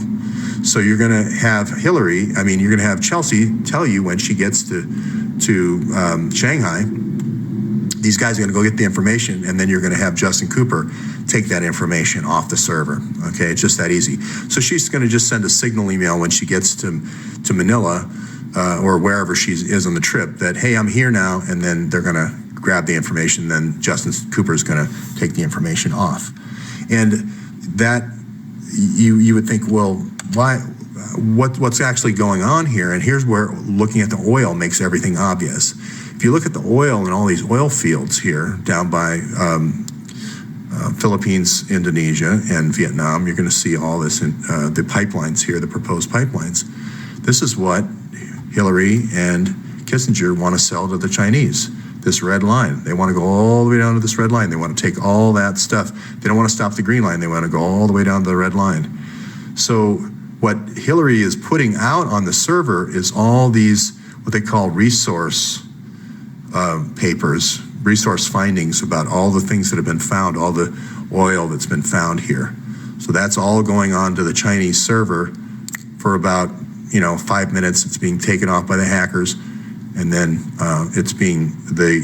you have Justin Cooper there in Chappaqua waiting to see when the Chinese get it, and then that's when he's saying, "Oops, we've been hacked again," and he literally said that, "Oops, we've been hacked again," 5 different times. And why would you keep an unsecure server if after the first time? So he did that. Oops, they did it again 5 different times. So I wanted to say this Petraeus thing that I was talking about, where he's kind of warming over Ollie North's plan of counterterrorism. Paula Broadwell actually goes back to West Point, and her thesis is in counterterrorism. She then goes on to this Jebsen Institute, which is basically the Department of Defense's counterterrorism play to invade the FBI, and that's going to actually the counterterrorism division of the FBI is the lever, is the infiltration point into kind of crushing the individual 50 separate FBI offices. So you're going to use the counterterrorism division. You're going to bulk up overseas, and then you're going to have these kind of fake terror events all around the country to have this kind of overwhelming force to crush these individual field offices. And if you look at the Clinton investigation, you just see this pattern over and over again. Or the Huma server investigation has done the same thing. Okay, so why do I say Hillary has done this for 30 years? Well, her mentor is Madeleine Albright, and Madeleine Albright was a Secretary of State from 96 to 2001, and before that she was the UN Secretary. But Hillary Clinton, when she was in the White House, or in the West Wing, she was mind melded with Madeleine Albright. And Kosovo, that she did here, and here's the assistant person, Chris Hill, that negotiated that with Holbrooke, that was Hillary Clinton. And he now runs this school, Joseph Corbell School. And what's so special about Joseph Corbell? Well, he was a spy, OSS spy, which turned into the CIA, and he started this school in Denver. Well, how does he relate to Madeleine Albright? Well, Madeleine Albright is his daughter, and he trained her, and she did some spy work. So Hillary's kind of been kind of this, wannabe spy her whole life. Now, where did she get the idea of doing the stingers? Well, Madeleine Albright's mentor was Zbig Brzezinski. Who did he give stingers to? Osama bin Laden. Now, Brzezinski contained it to Afghanistan. Hillary again ups the volume, goes to the Muslim Brotherhood, 32 countries, and then adds the sarin gas. So this is just, Hillary sees this as, I'm just turning up the volume. Why do I have Claude Estrie here? Well, he teaches here at the University of Denver, and they have what they call the Human Trafficking Clinic, and he taught Monica Peterson. So he also works for Dynacorp. What's so significant about Dynacorp? Well, they were in Haiti even before the earthquake. They're the same company that sold Jeff Epstein, or matching tail numbers on Jeff Epstein's helicopter, and they basically buy the helicopters and planes for CIA activities. What's their focus? What's his focus? Asset forfeiture. So he's right along with the Counterterrorism Division. They're not going after terrorists. They're going after people that are political opponents. So here's where you have this kind of shift in the CIA's thinking as they come into the FBI. They want to shift away from law enforcement more toward asset forfeiture. They don't want to, they can't kill you right away because you need a presidential signature for that. And there's rules about that. They can do that with the drones overseas, but they can't quite do that yet in the US legally. But they can just kind of degrade you through asset forfeiture.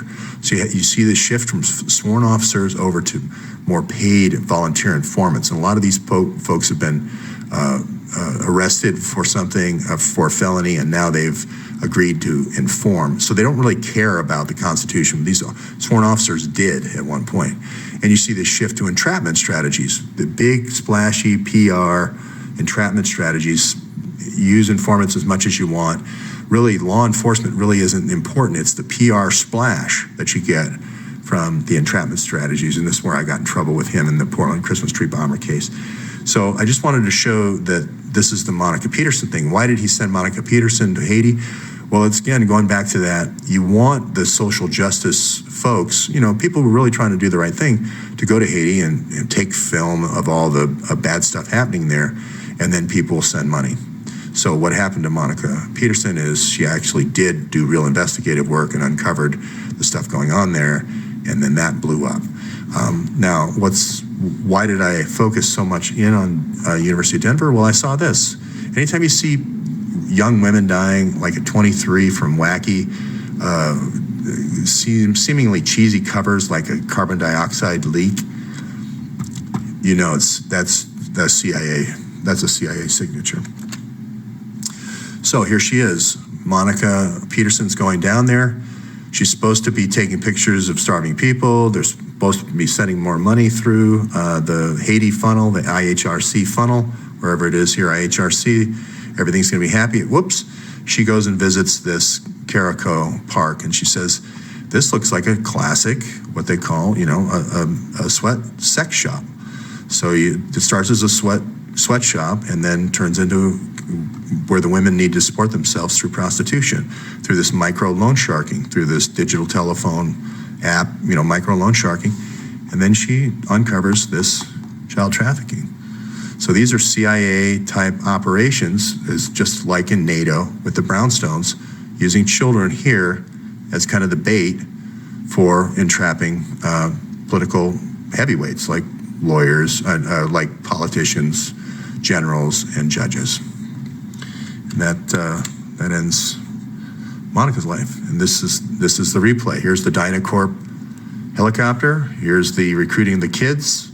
Here's the using of the kids with Drumheller here at the CIA to entrap guys like Chandellon at NATO, other generals, and politicians, judges. So that's the cycle. So now, one thing I didn't mean to say is they don't wait 20 years to take advantage of these brownstone operations once they get the goods on them. They immediately get a gift, a donation, which is basically just extortion from that moment on. So I didn't mean to say that they have to wait 20 years.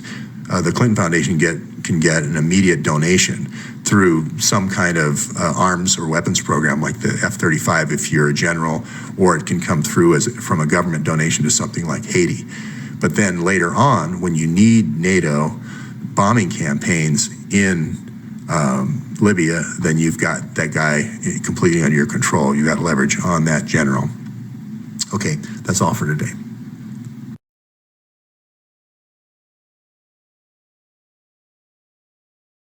Okay, day 75, still no Braverman.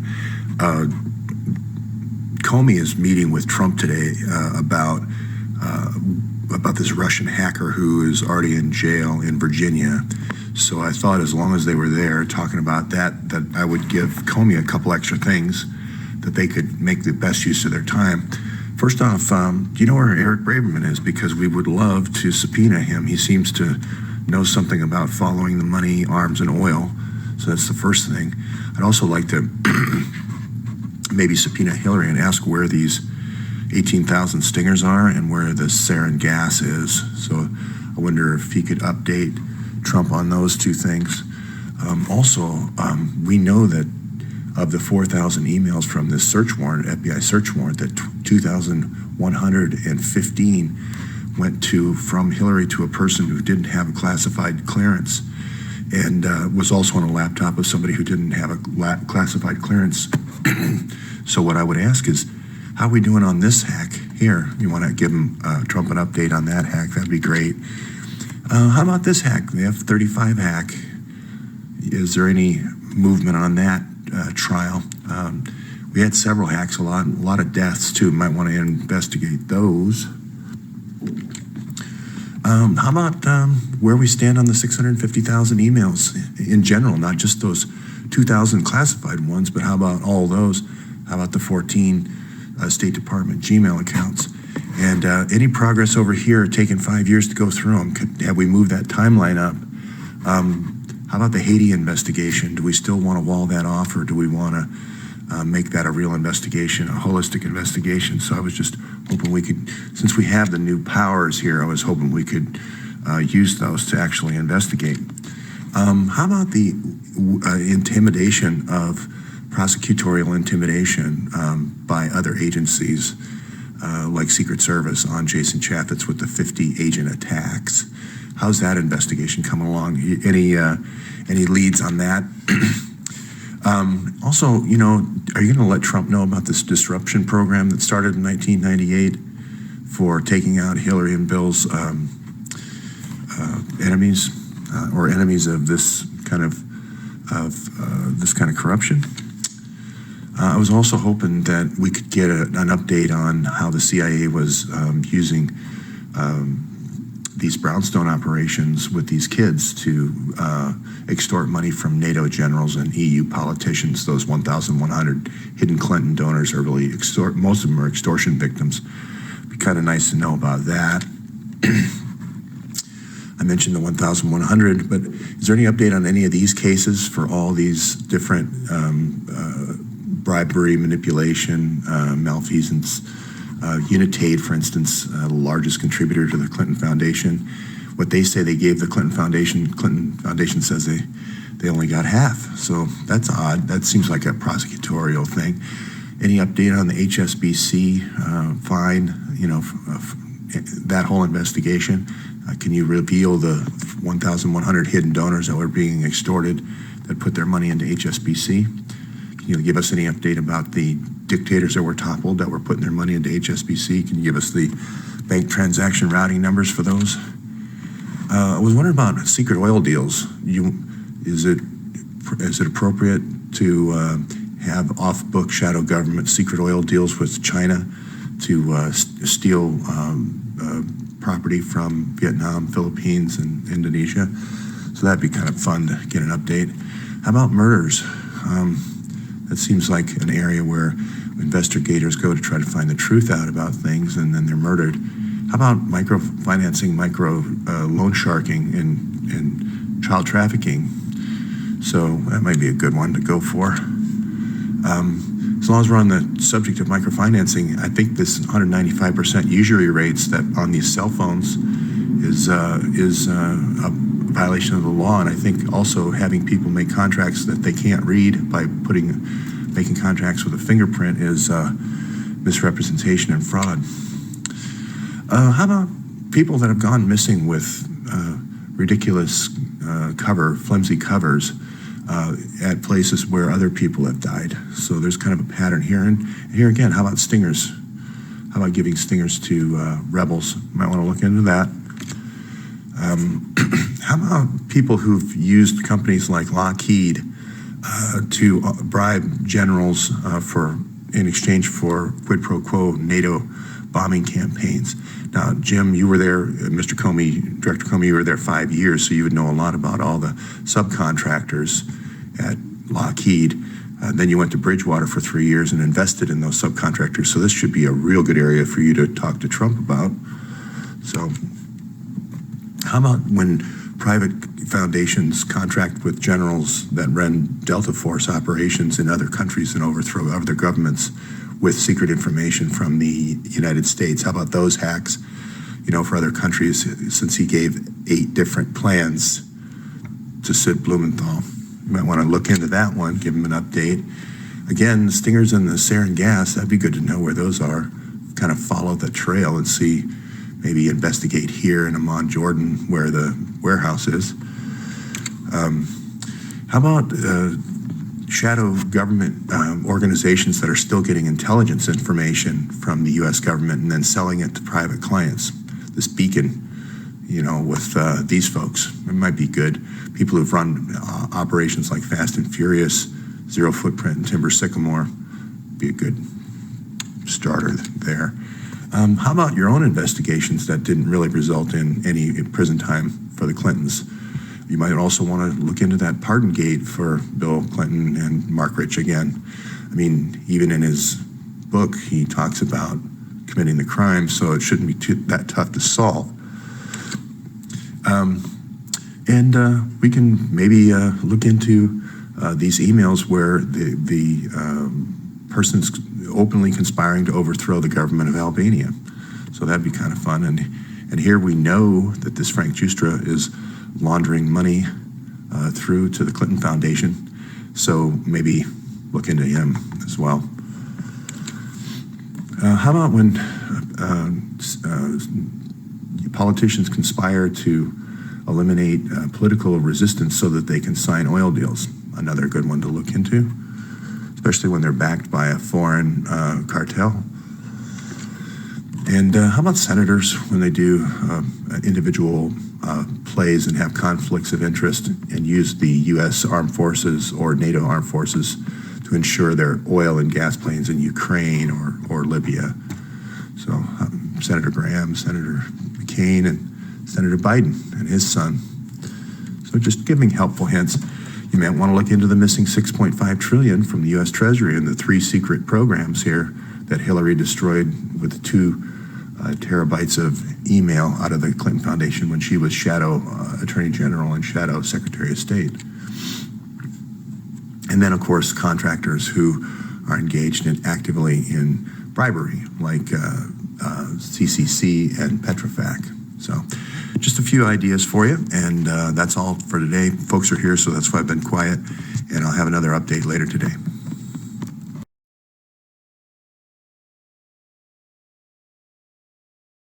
Okay, day 75, part 2, no Eric Braverman. I wanted to talk a little bit more about the law enforcement since Comey is meeting with Trump today.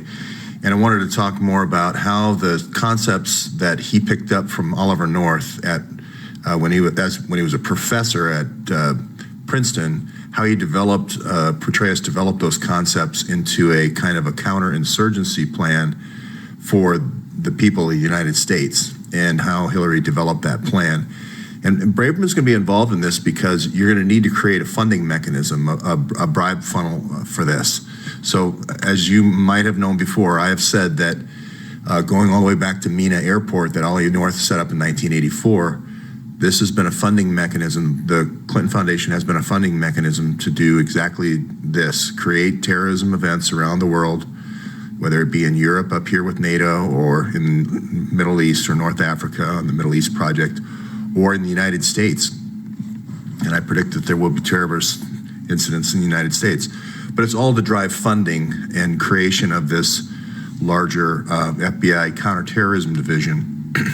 So I know that is an interesting claim, so I'll go on to kind of try to prove that. The guy who's at the center of all this is going to be Andrew McCabe at this Joint Terrorism Task Force.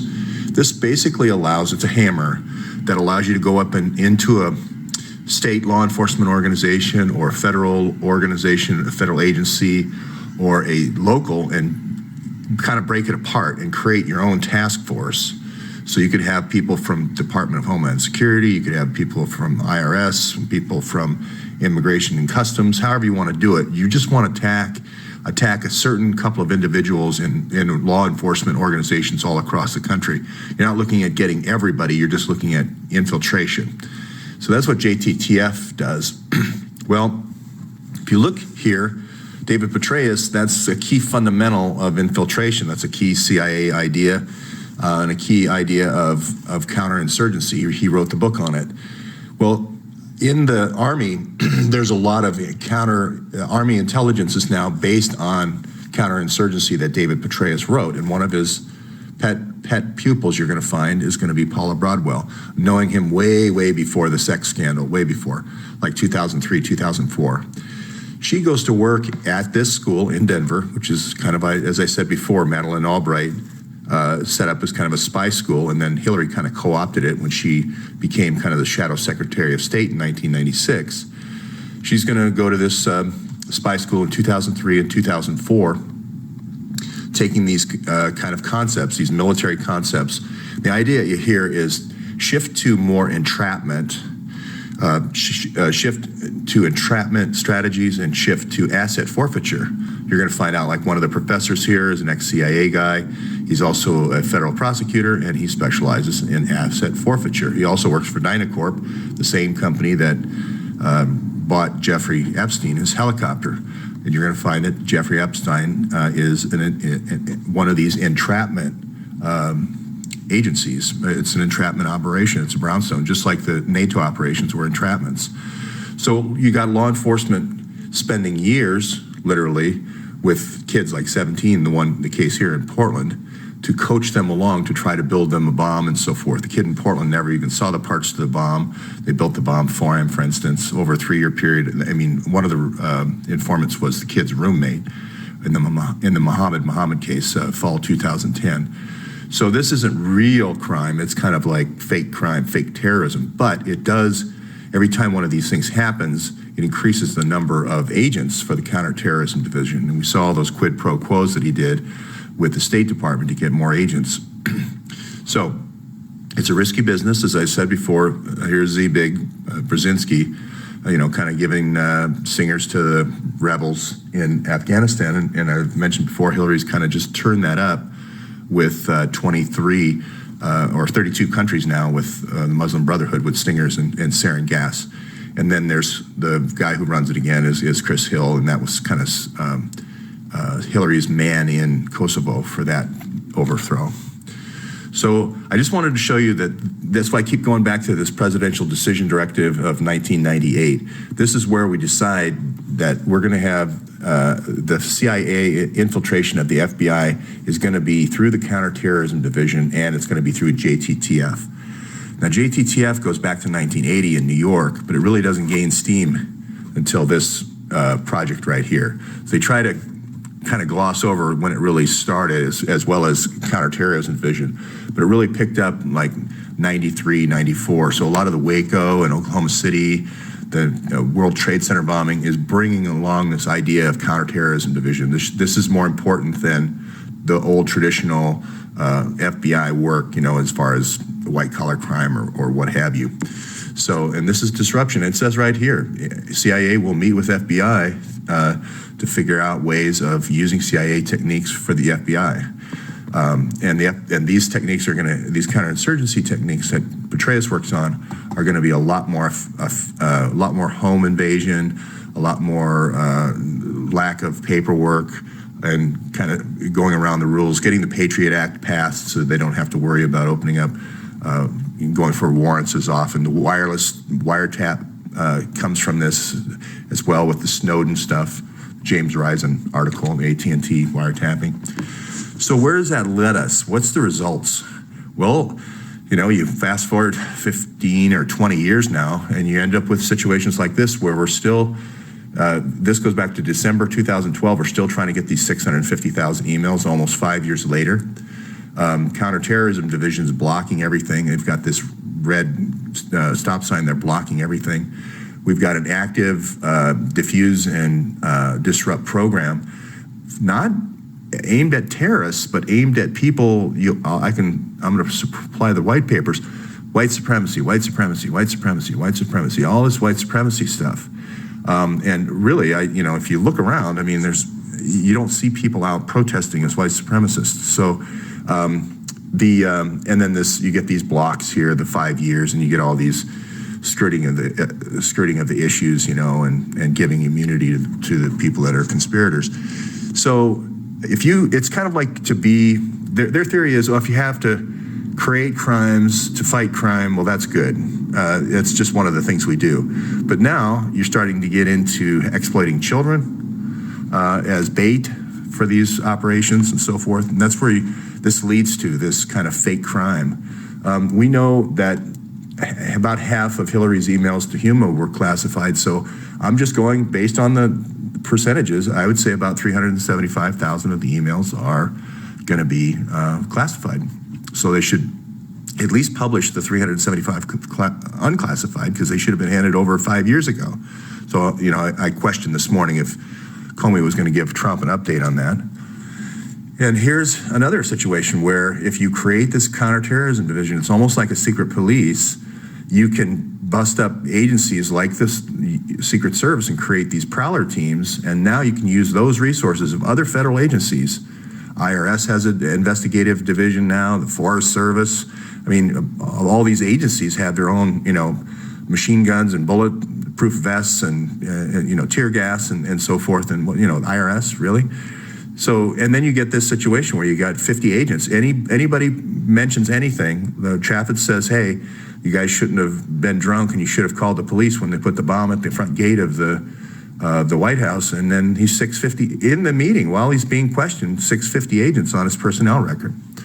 So this is where we're using the Jeffrey Epsteins and the DynCorp helicopters, and we're getting all these little kids, they're maybe not a lot of 12 and 13 year olds, but 15 and 14 for sure, lots of them, for extorting NATO generals and EU politicians to create this donor list for the Clinton Foundation. This is kind of like this running crime ring in order to support, again, it's okay to have some crime if we're going to fight bigger crime. And it's a false logic, I believe. It's actually creating more crime, because you end up with everyone committing crime. Kind of like the broken window theory. You break enough windows, everybody starts breaking windows. So these the quickest way out of this is to give everybody immunity, but publish everything. Trump could say, okay, I don't want to put anybody away. I just want to publish everything. I want to publish all these transactions at HSBC that we did with these, dictators. I want to publish all the illegal contributions. Everybody can have their money, but we have to publish all the 1,100 donors, because the people of Europe are living under this, where all their circle of politicians and generals are blackmail targets and still paying. Same thing in the United States with senators and so forth. So I just say, put the sunshine to this, publish all the emails, classified or not. You can even pass a law that says that nobody can sue us in the World Court, or we will ignore the World Court. But letting this go on with these big blackmail networks continue is going to basically hamstrung everyone in terms of making any kind of progress. And that's for today. Thanks.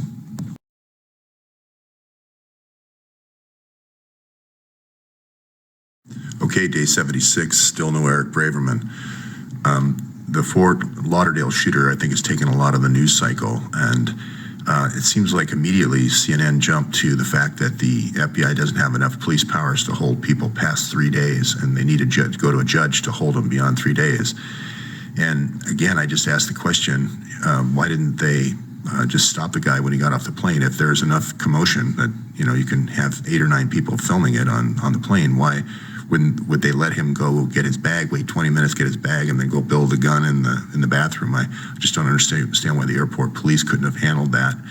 But the emphasis with CNN focusing on that, focusing on more police power, rather than just executing an investigation of this.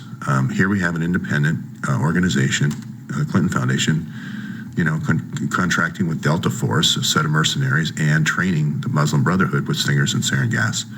So, and we have a modus operandi of the last 20 years of them working with groups that cause civil disobedience in a country and organize armed overthrows of governments. So this group, now Muslim Brotherhood, is working with La Raza just south of our border, Sinaloa cartel, La Raza, being the political arm.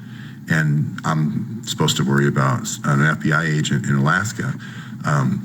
Now, getting to the subject of hacks, again, we're told that this 50-page report, there's something in it about the Russians hacking, but I've proven throughout this series, if you go back to this day 60, that there have been many, many, many hacks of our U.S. classified intelligence given to foreign powers.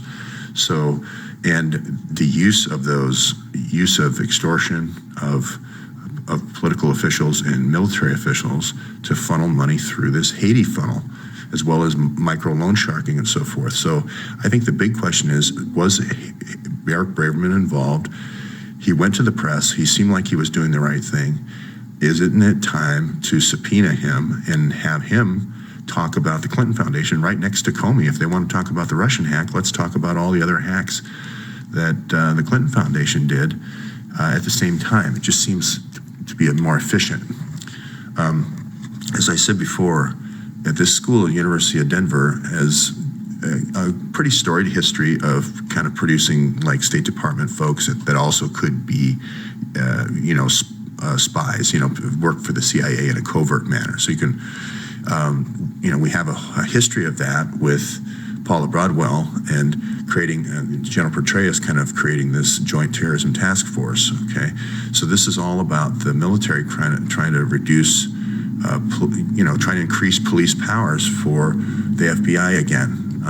So there just seems to be this constant push to get away from the Constitution and go more toward a military type of secret police.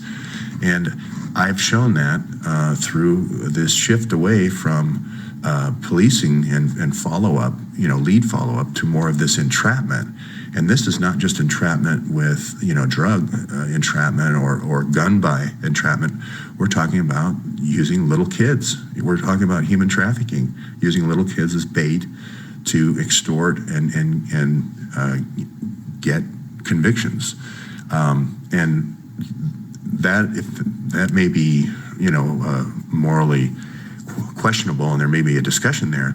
But when you have investigators like Monica Peterson going to Haiti to investigate who's getting the supply of that bait, and then they're murdered, and then there's another gal here at that same school who dies under suspicious circumstances. I just think it bears more investigation than worrying about being able to hold people past 3 days in Alaska. If I didn't create this memo to create a CIA infiltration into the FBI. That's called JTTF. I didn't do that. The president of the United States, through Hillary, together created this program. Here are all the FBI whistleblowers that have talked about how they're not using warrants anymore. Here's Snowden talking about looking at the president's email without a warrant, and he's a contractor for Booz Allen at the time. So again, this more police power, and we're just supposed to trust. Well, I might trust the FBI a little bit more if they weren't sitting on these 650,000 emails and saying they need 5 years to process it. I'd trust them more if they didn't take these bribes through their wife, and they didn't do these quid pro quos so that they can have more CIA influence into the FBI. So I'm not saying that the FBI isn't a great organization. It is. I'm just saying that this counterterrorism division, the CIA kind of infiltration is what I'm objecting to, because you end up with this kind of thing. The people of Haiti, for the last, ever since the earthquake, but for the last 2 years especially, have been protesting in front of the building. They're not protesting in secret in front of the Clinton Foundation building, saying they only got you can argue between 2 and 5% of the money given to Haiti. So, here we are in the Miami office. It's not very far from Haiti. Why not investigate that? So, again, I didn't say that half of the emails were classified. The FBI's own search warrant said half of the emails are classified. And they went to 2 people without classified clearance. Now, to me, that's obvious proof, not a Russian hack, a guy living in a tin shack in Romania did a password phish on Podesta. This is classified information. So, case closed. And again, when we go to the hearings on Tuesday, Comey's going to go to the hearings. He decided not to give Trump the 50-page report, but he decided to give it to NBC instead to make a good week of talk shows. He's going to go in front of the House Intelligence Committee, or Senate Intelligence Committee on Tuesday. Maybe it's a good time to talk about this hack. This is Joe Clancy at the Secret Service having, as soon as Chaffetz starts questioning him, which is his job, he gets attacked, a cyber attack of 50 agents into his record. So maybe that's a good time on Tuesday to talk about that attack and that hack. These are documented, okay? Maybe it's time to talk about using children, the 40 kids here out on Little St. James Island, for these brownstone operations and extortion of these NATO generals and EU politicians, as well as U.S. generals and U.S. politicians, okay? So, again, dead bodies are showing up everywhere with Chandalone being murdered here. Why not follow those crimes rather than, again, worried about having more police power? Again, there's a kind of an orgy of evidence here. Comey did this investigation of HSBC. He knows all the bank routing numbers and transfer numbers of all these dictators, where the money was going from. He knows all the bank transfers to all the people involved in the kind of the Ocean's 11 crime gang, and then their payoffs back to the Clinton Foundation. So these are extortion targets. A lot of them are extortion targets. So why not expose this and publish these names? And if we're going to be leaking things, why don't we leak the names of people being extorted? We've got senators meeting with Gaddafi. We've got senators meeting with ISIS. I think, Tuesday when you're in front of the Senate committee, why don't we talk about that as well? So that's it for this morning, and I'll have a more in-depth researched, this more opinion piece today, but I'll have a more researched version later in the day.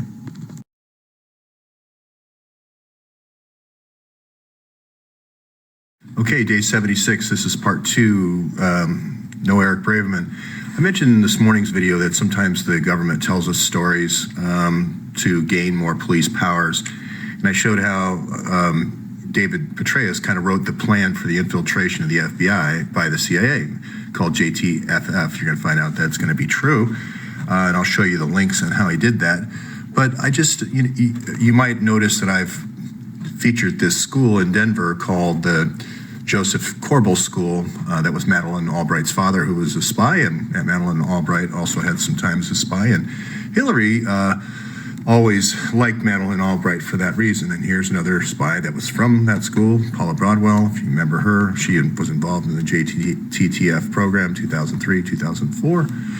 And then you notice I put this professor in here, and he's changed his beard quite a bit recently, but this is Claude Destre. I doubt that's his real name, but anyway, I was just looking at this, somebody sent in this Boston bomber picture, and I'll focus in on this.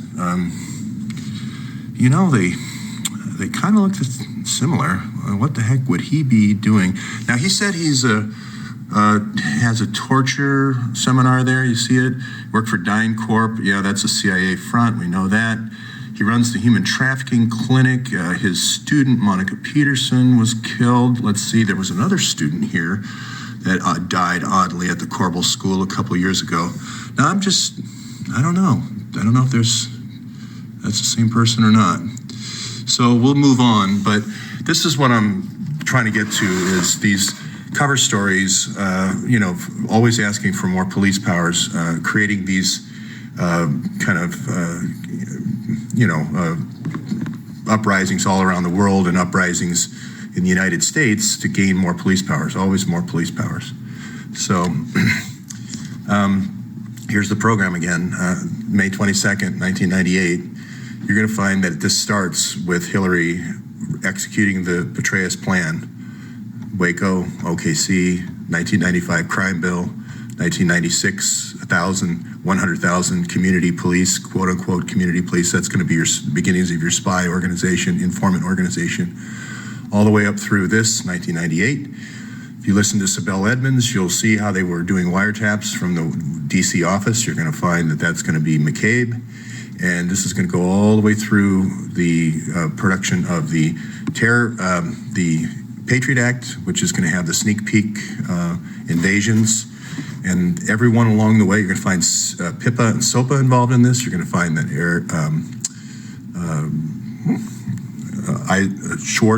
Aaron Schwartz is going to be in his road. He's going to be in McCain's road, and he's going to get crushed.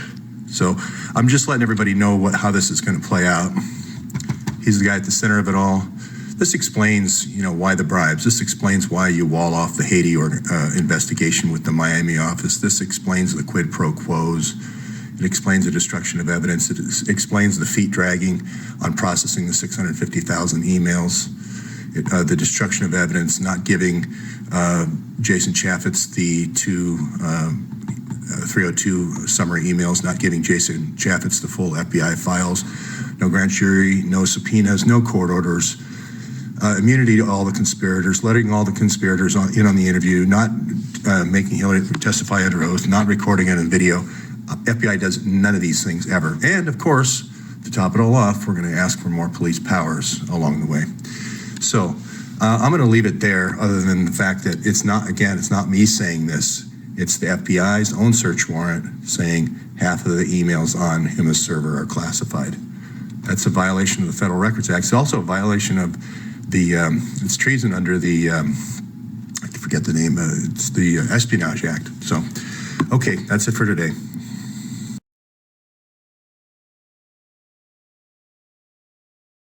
Okay, day 76, no Eric Braverman. This is part 3. The reason why I'm doing these is a lot of these now is because you never know when there's going to be a knock at the door. We're getting into some sensitive stuff.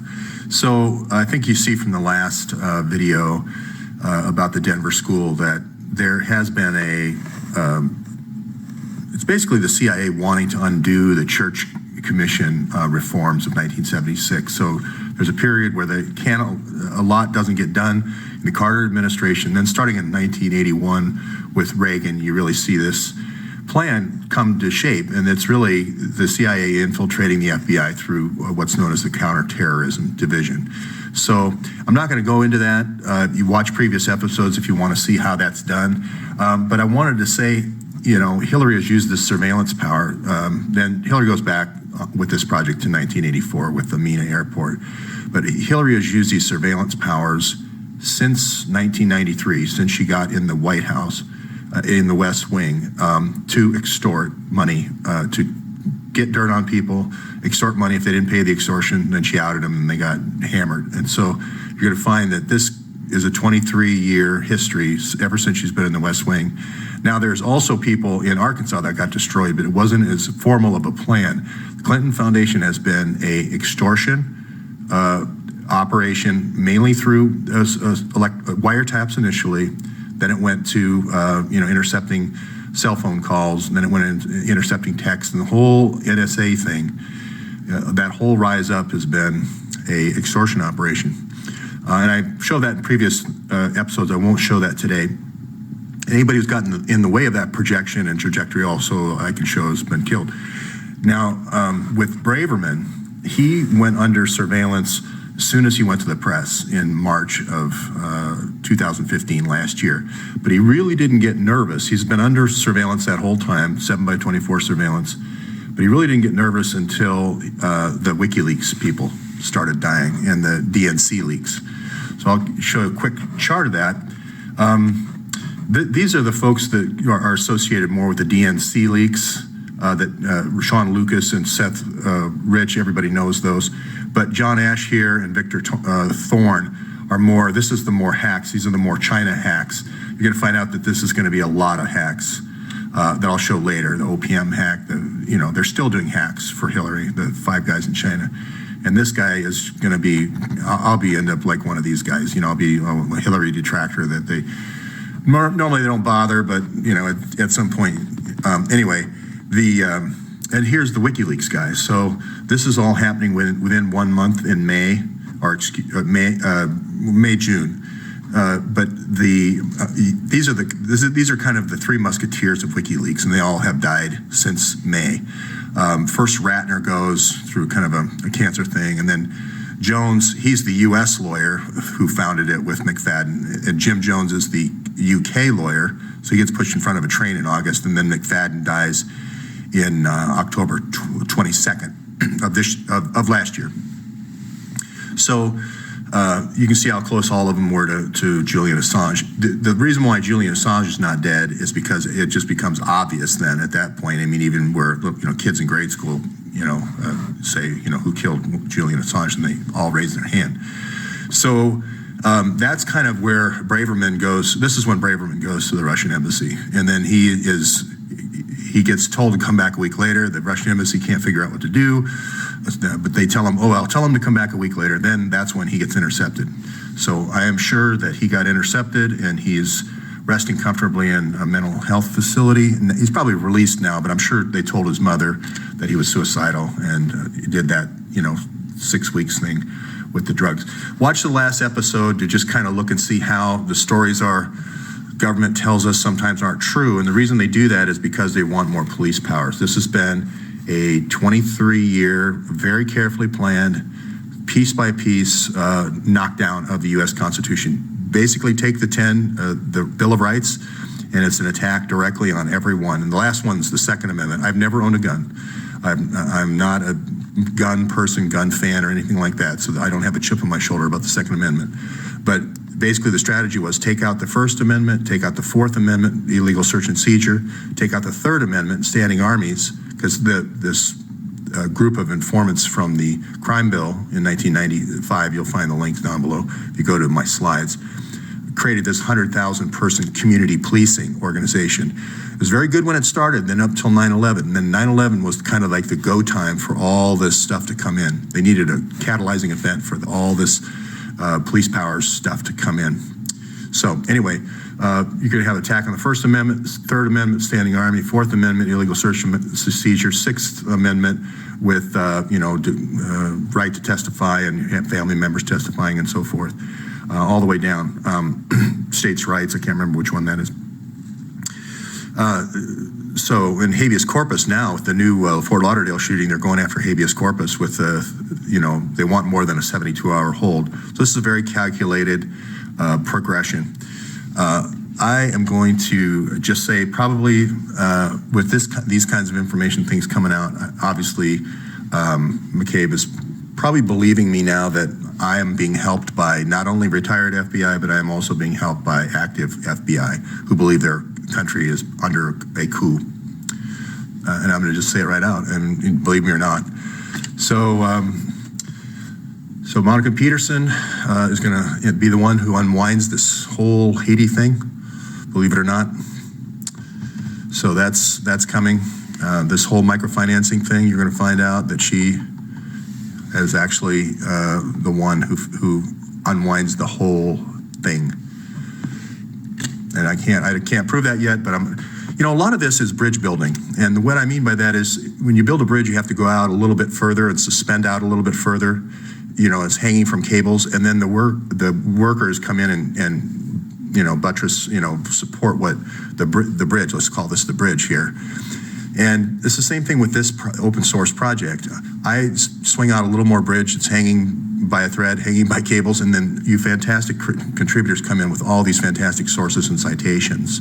And that's what makes the bridge get built. There's no sense for me to swing the cable way out here, have nobody believe me, and then not see any sources and citations and just be swinging in the wind here. So that's the reason I know sometimes people say, well, I just want the end of the story. How does it end? Well, it ends here, okay? But we can't get there yet until we, put in some segments to the bridge, okay? So I went over this last time, so I won't, the only thing I wanted to point here is this is just one of the steps in their progression, one of the steps into basically taking apart the Church Commission. All the reforms in the Church Commission, which happened because of this, because of Cy Hersh uncovering this operation all those years ago. So it's funny how all this is just one wheel. The whole story is just one wheel, starting with Cy Hersh, and now it's going to end with Cy Hersh. So you've seen this slide before. I'll just lay out right now, Mr. McCabe, your Miami office is in his closed and tight as you think it is, and your Boston office isn't either. So I just let you in on that little secret. And I think everyone knows the Counterterrorism Division, why it was created for now. And I'm getting more help than ever from active FBI who want to do a counter coup. Basically, it's a counter coup versus this coup here. So that's all for today. You never know when you're going to get a knock on the door, so that's why I'm recording a little bit more frequently, or a loud knock on the door. Thanks.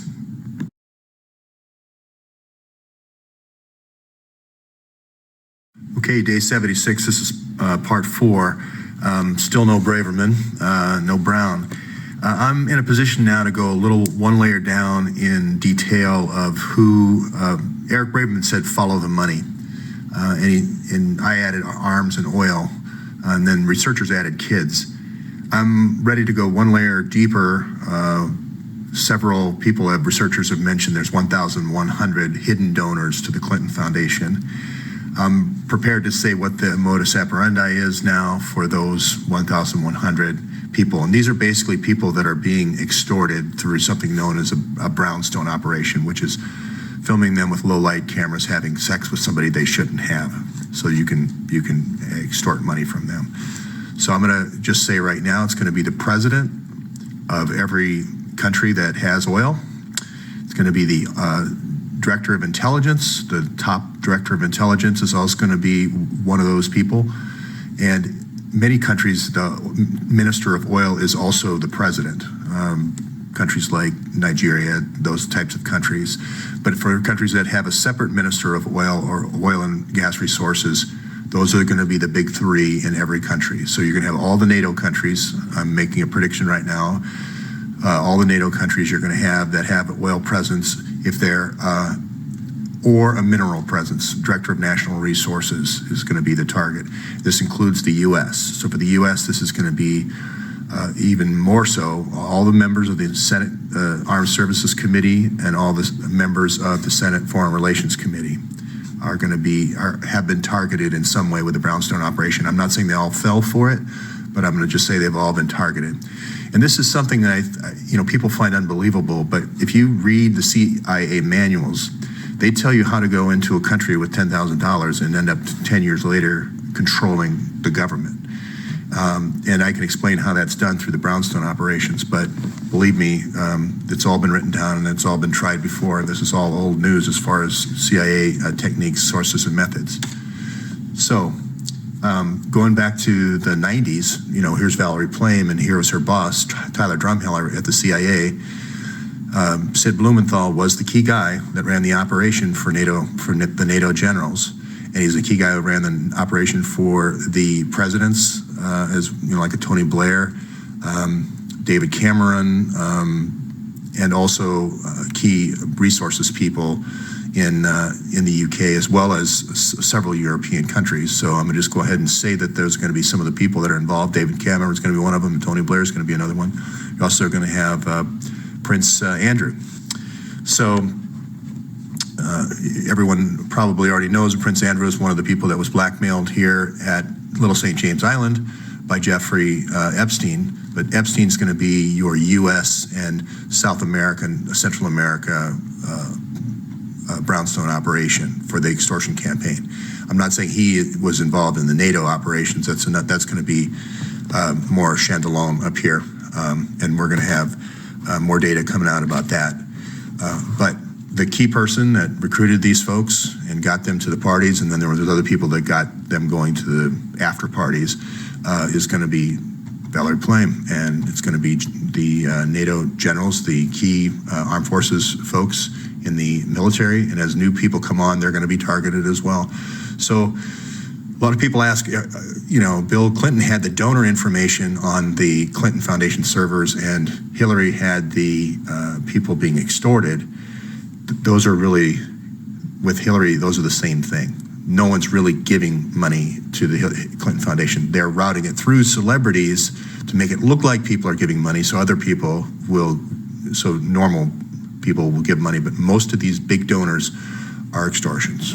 So, and we're just going to create a list of all the folks and then do searches and basically prove it all. Here is the CIA plan to infiltrate with JTTF into the CIA, into the FBI. The key guy for that move is going to be McCabe here. This operation is going to be for the U.S. You're going to target U.S. Army generals that are in making decisions on the Lockheed F-35, key decision makers for weapons programs in the United States. I'm going to go ahead and say that right now. The victim of the Denver area, Brownstone, not in Denver, but I'll talk about Boulder later on, but the Denver area operation is going to be in Boulder, and that's going to be for U.S. arms purchasing.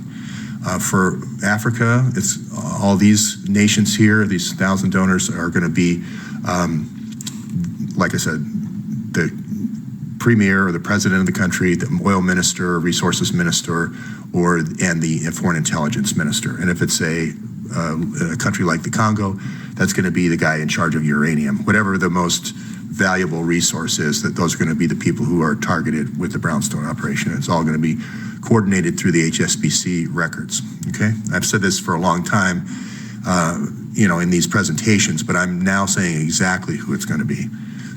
So the list we can name names here pretty quickly. Just to give an example, and this is again Monica Peterson reporting, not me. You see, for instance, you create a vehicle for donations, which is IHRC, and you're going to have Bell Reeve, the guy who's in charge of the government, be on that committee. There's another person that Hillary goes down and meets a couple days after the earthquake, and I can't remember his name right off the bat, but there's two or three. There's going to be 2 or 3 for every country that you're going after. So for all the Carlos Slim countries, for South America and Central America and the Caribbean, those targets are those 1,100 hidden donors in the Juster partnership are going to be all those leaders. But they're going to include the intelligence. The reason why they're going to include the intelligence director is the intelligence director is going to run all the brownstones. They're not. The secret of this is the hierarchical nature of it. Once you come in at the top level, then you get the intelligence director to run those operations on their circle of people, and so on and so on and so forth. That's how you go from having $10,000 running your first brownstone party to controlling the nation in 10 years. So it's a hierarchical way of extortion. You're going to find that's going to be done through the cell phones and the micro loan sharking. So as how the payments are going to come back up. I'll explain that more later. So you're going to find this hacking group. You're going to find another group is going to be the main hackers. You're going to find another group in Israel that I still don't know exactly the Ben Gurion group. If I think the Ben Gurion group is actually fighting against Hillary, tracking all these hacks. Certainly, as a wannabe Israeli, I am hoping that Netanyahu is using that information. I'm not sure if that's how. Well, I won't say anymore. I make the desert bloom, the Geb Brigade. So, and like I said, in the United States, the key guys are going to be Graham and McCabe. So, but there's going to be others on both the Senate Arms Relations Committee and the Senate Foreign Relations Committee. And proof is coming. Now, here's where I wanted to get to. All this information that you're seeing from these hacks. So, over the years, you've got the videos of the people. Those are the blackmail. But then you also have targets, because it's a funnel type operation. I'll just use this as a funnel. And you keep accumulating potential areas of extortion from these people. So maybe the person has porn on their computer, and we'll go after the porn angle. Maybe the person has a gambling habit, we'll go after that. Maybe they have a drug habit, we'll go after that. Maybe they'll have, if we don't, we can try to get them interested in extramarital sex or whatever, and then work them down to 16-year-old girls and then 12-year-old girls. So there's a whole kind of funnel here, and these hacks that you keep seeing in the news, you go, what's going on with these hacks?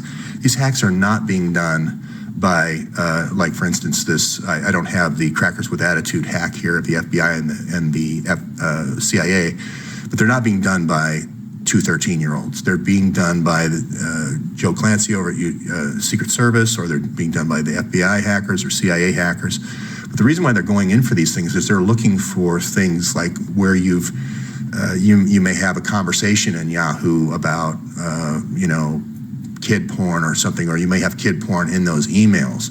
The reason why they're doing the Aetna hacks and there's been many insurance hacks is because they're looking for mental health information. So they want to be able to go into your employer and they go, well, so-and-so, he's had this or had that. So, the OPM hack of all the government employees is the same thing. If they've ever cheated on a test, or if they've ever failed a test, or if this is sort of like the Jason Chaffetz hack, or let's say they've just fudged an expense report or something like that, and they ever got written up by their boss. So that's why you see the write-ups are so important. They're always looking for these write-ups. Now, I'm not saying Amy Rayo, who is Hillary's #1 finance campaign. You might remember her from the famous hidden camera stuff that Project Veritas did.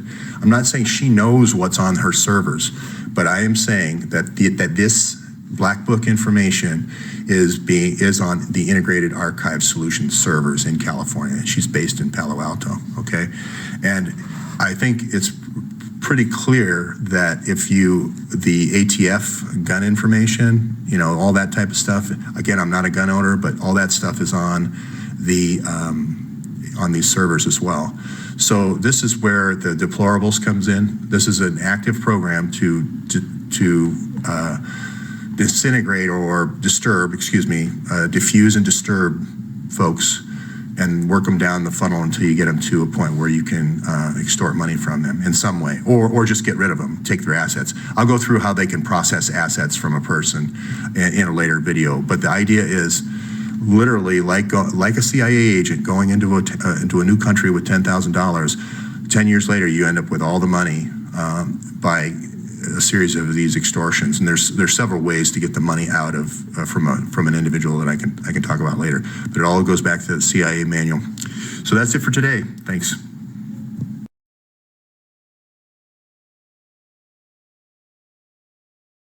Okay, this is number 5, day 76. No Braverman. Some chatter on the web about my being a Zionist and so forth, and I just kind of want to unwind that.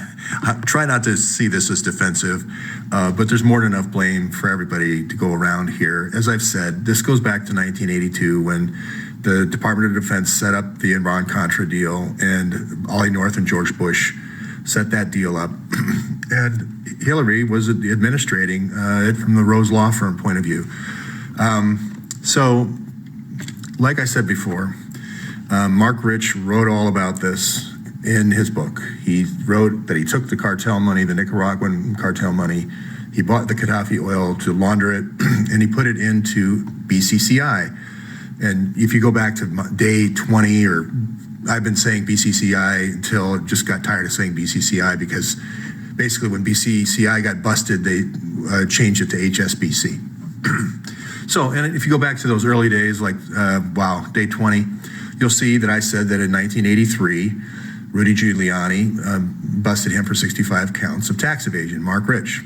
And so this is for all those who don't know Mark Rich, he's kind of a citizen of Israel. He's given a lot of money to Ben Gurion University. He's got an honorary PhD there.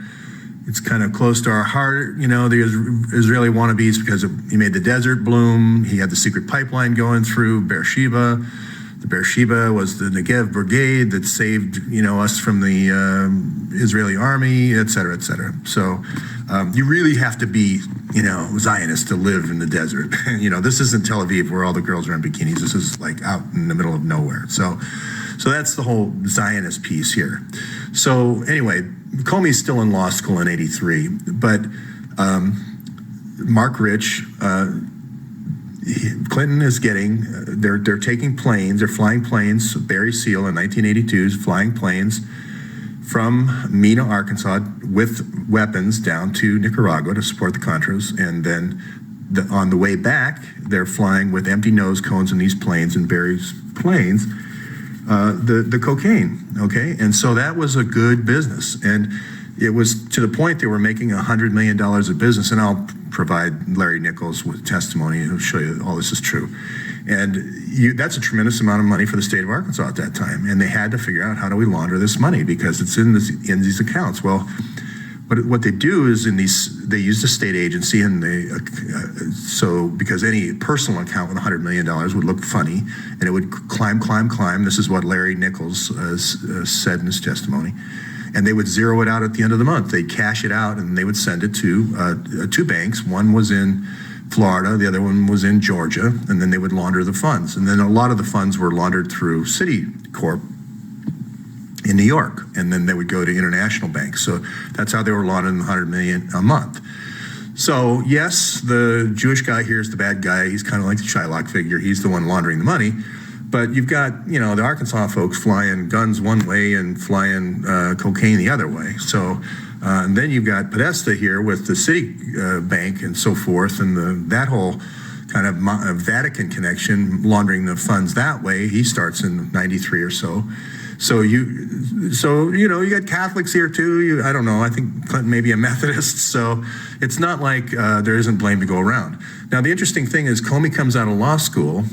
He picks up that case. He was an intern for Rudy Giuliani. Oh, by the way, Giuliani had such a good case on Rich that he fled the country. Rich flees the country. Now, the key thing that Giuliani did is somehow he got hold of 2 steamer trunks full of documents, okay? And some people say Rudy didn't get a warrant for that. So, who knows? I don't know the whole story. Maybe Mark forgot them. But anyway, Rudy got these 2 steamer trunks full of documents. And then he had this team of attorneys go through the thing document by document, and they followed the money, exactly what Braverman said. And they got him on 65 counts. Comey comes in as a law clerk right out of law school, and he is one of the lawyers looking through these papers. So he's on the case from, as I said here, 10 years, from 1987 to 1993 until Bill Clinton becomes president. And that is why the case ends there, because now he's not afraid of having any judicial review on this thing or somebody else from the Department of Justice. Clinton's going to bring in the guy who started the whole scheme to begin with, Webb, and they're going to control the Department of Justice right off the bat, and so Comey doesn't have to worry about it. He gives Mark Rich a $140 million fine, which is about 1 month's take from the MENA operation. So Comey has been sitting on these documents for 30 years.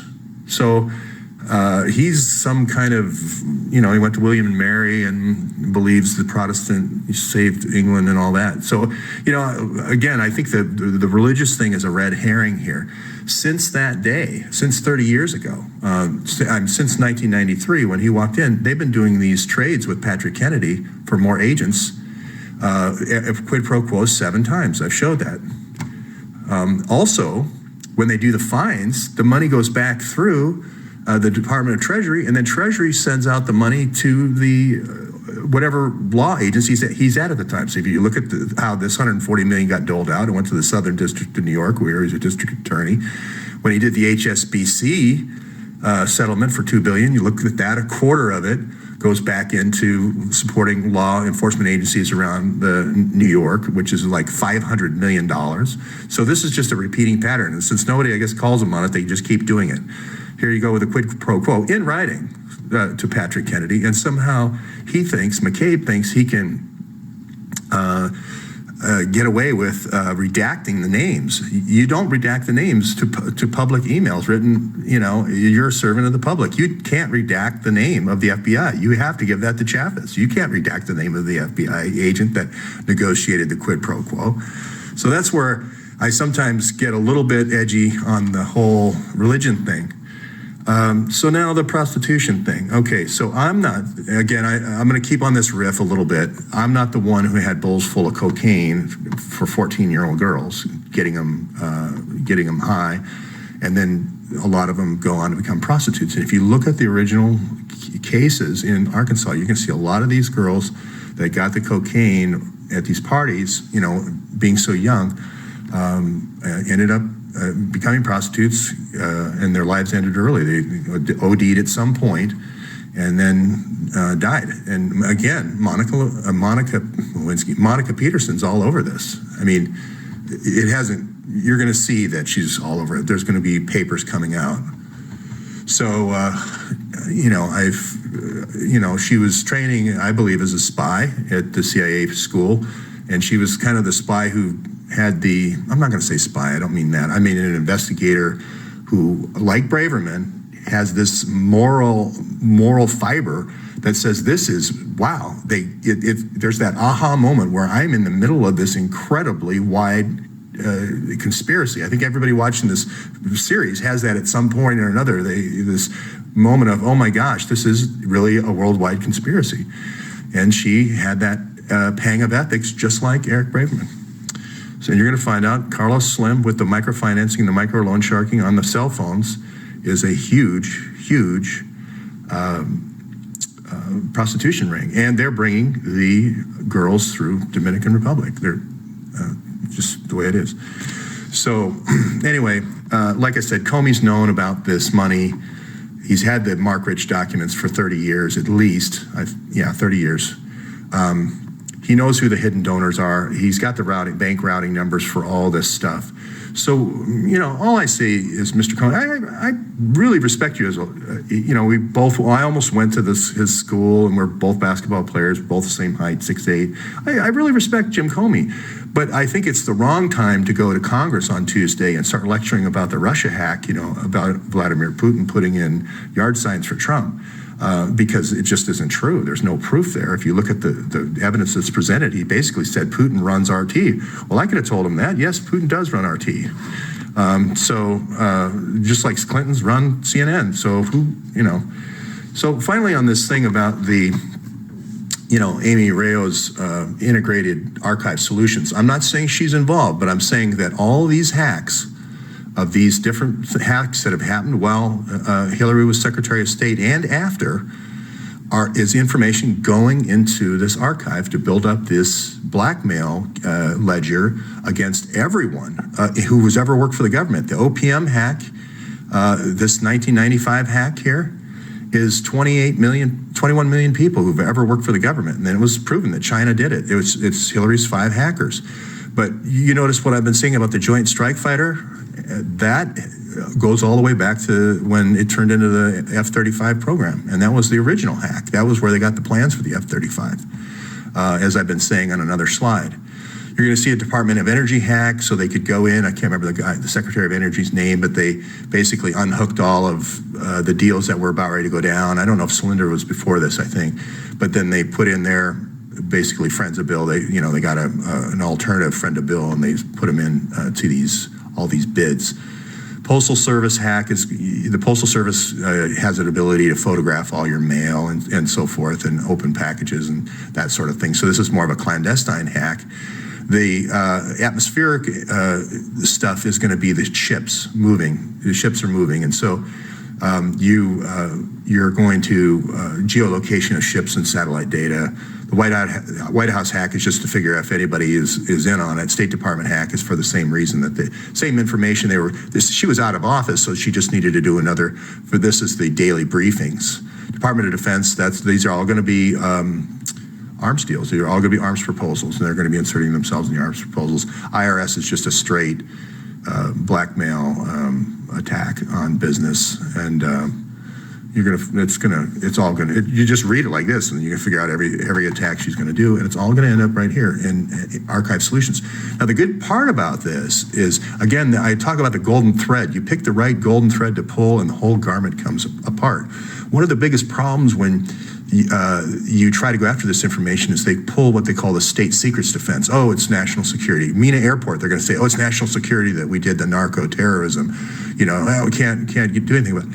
If you've ever had a case against the IRS, you have what they call standing. That means you can FOIA your records, okay? You can FOIA your records for the IRS. You can also bring a class action lawsuit and say that your information is here. You're going to find the VA information here. You're going to find a whole bunch of medical hacks on these servers. I'm telling you that right now. So if anybody works for Integrated Archive Solutions, hey, just pull off file names. You don't even need to do the files. Just pull off the metadata and just send the metadata. The day that file was created, the size of the file, and where it came from. And then all you need to do is a quick pattern match on the first first, couple megabyte, and do, or even a Google search on the first 1K to see if it matches another file in the OPM, and you're going to find that it does. So that's it for today. Sorry about being sensitive on the religious question, and I'll see you all tomorrow.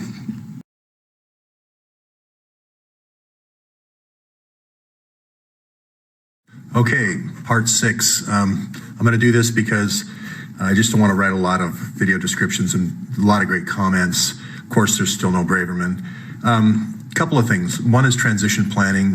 Should the flag bearer here go down in the good fight, what's the transition plan? And so I thought that would be a good topic to cover. And then also just how to understand this all if you're a new user. So the first, I'm going to do that one first. First, imagine that I'm going to put you in the role of going to Arkansas for the first time with Bill and Hillary. And your objective is to become president and then take over the world, okay? So the first thing you're going to do is you're going to go to teach at the law school for 1 year. You've got outside support now because you've got people in Washington that want you to be successful. So what you're going to do is you're going to get your stripes as a lawyer, and Hillary's your backup because you're already both lawyers, but Hillary is got a huge team in Washington behind her for everything you do. So you're going to then become the Attorney General. That's the first job, is to become the Attorney General. You notice I never use pictures of Bill. The reason why you become Attorney General is then you can go around, and I'm going to just say these are different businesses in Arkansas. And you can look at all the cases in Arkansas. You can say, look, either you pay us the $50,000 or we move ahead and put you away for 5 years or whatever it was. But that's an easy, quick way, of extorting money to get your campaign finances going. And you're going to do that for 2 years, your first 2 years in Arkansas. So extortion's the main way around it. You're using one state department to generate all that revenue. Then you run for governor, okay?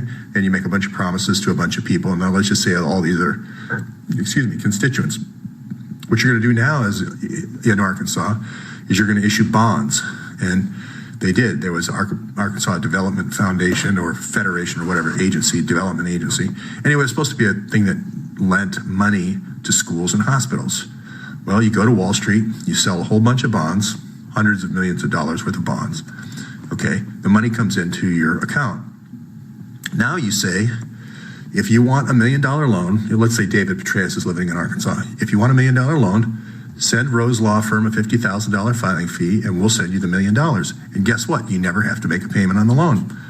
So if you're Tyson's Chicken, let's say this Blumenthal here is Tyson's Chicken, and you want $10 million loan to build a new plant, then you pay Rose Law Firm $500,000. And that's exactly what happened. Okay. So her partner, Webb is going to be the person who proposes Arkansas Development Foundation. And the person who oversees it and audits it is going to be the Rose Law Firm. So they're overseeing themselves. The same thing we have now with Kadzik overseeing the investigation of the Clinton Foundation. Okay, so once you get into the power, instead of just having one State Department, you've got now 12 State Departments. I'm going to just use each one of these people as to represent a different Department of State. So let's say Eric Braverman's the Department of Environmental Quality.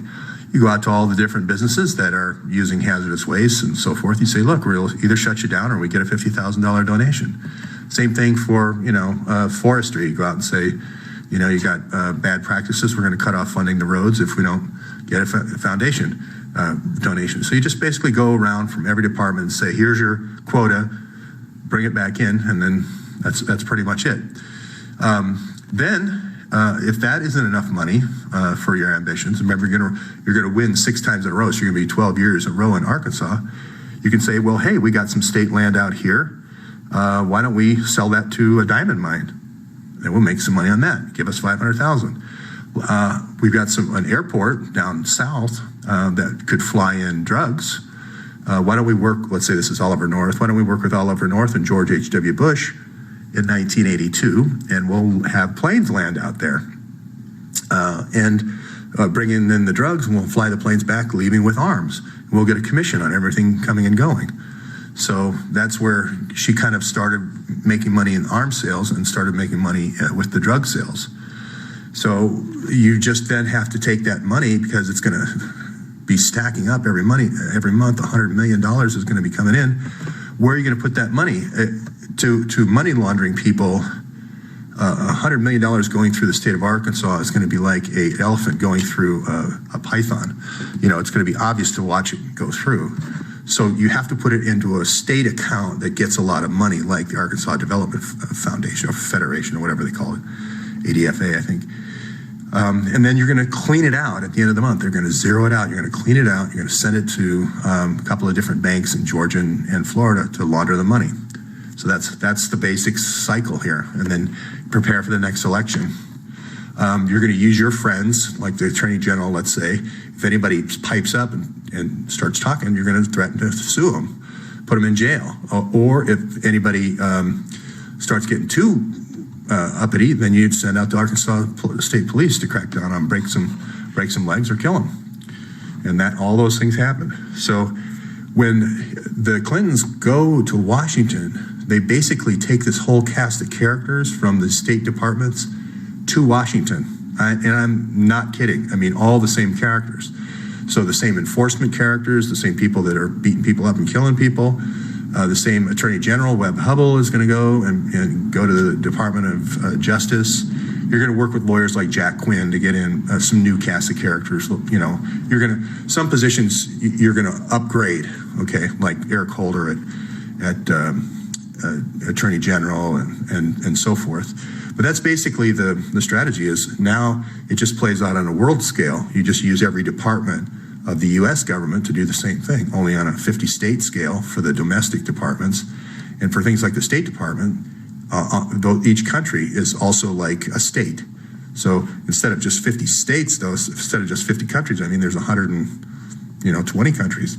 And you use your ambassadors now to each country are the ones with a quota. And they're supposed to go in and get so much from the Pepsi bottling rich guy, and get so much from the Coke guy, and get so much from the guy who's buying arms. And if he doesn't buy arms, we'll put some stingers in there. This is like Algeria. We'll fund the rebels. We'll take the Fast and Furious weapons from over here, Mark Turi. We'll send them over to Algeria. We'll start shooting some planes down. We'll get the king of Algeria there to do a $1.4 billion arms deal at the end of 2010. So we always can make a deal happen. If we don't get cooperation, we can always. So this extortion goes all the way back to Bill's first 2 years as Attorney General.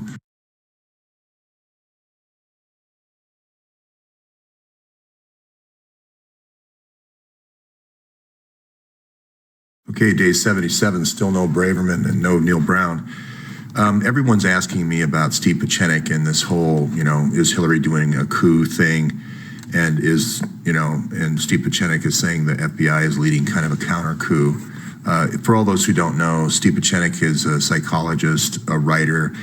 Typically the CIA or the FBI intelligence community would contract with Steve to put together a team to help a writer make sure that what they were writing about, like a Tom Clancy, that they were describing the actual sources and methods that actually are being used in the field. So he's kind of what do they call it, writers who help Hollywood people make sure that things are realistic, consultants, whatever you want to call them. The reason why Pieczenik is a really interesting guy is he was the Assistant Secretary of State or Deputy Assistant Secretary of State for Henry Kissinger. And when you say Henry Kissinger, you may as well just say Council on Foreign Relations. So whenever I hear that, I always kind of pause, and I hear Steve saying a lot of the things that I'm saying, or I hear about it about a week later, which scares me a little bit. But what I would point out today is there's always a way of having a litmus test. A litmus test. If you have a double agent, there's always a litmus test. Like back in World War II, the Dutch had a phrase that only Dutch people could say because you have to learn it as a little kid, and the German spies would always get outed by that. So what I plan to do today is just give a series of litmus tests that can be used in this counter coup operation, counterintelligence, counterinsurgency, whatever you want to call it. But I will say, if you start with the oil, again, it helps you all the way through, and then that's going to lead to arms. Bill, Hillary, Chelsea, Jeff Epstein, Sidney Blumenthal, David Petraeus, all on the Council on Foreign Relations. So, and then you're going to have people like at CNN, Zakaria, or whatever his name is. So realize that that's where they're always coming from, is oil, okay? So the idea of a double agent is to learn what you're doing all along the way, and giving information to the other side so they can plan against you. So measure, countermeasure type stuff. And this is where spycraft is kind of fun. It gets a little interesting. But again, I say, you build in these litmus tests and there's really no place to go. Trump is probably the first president ever to come into a situation like this, where there's an active coup boiling with a very well-financed, well-armed adversary and the best military planner that's ever lived. And I'll give him that. There's nobody better than David Petraeus. If you just have to read his plans to learn that really quickly. Now, I'm not saying he makes war go quick. He makes war go as long as possible. And that's, of course, what they want. But this talk that I've done about Otpor and this disruption, the 90-10, is completely applicable to the operation that's going to be run in the U.S.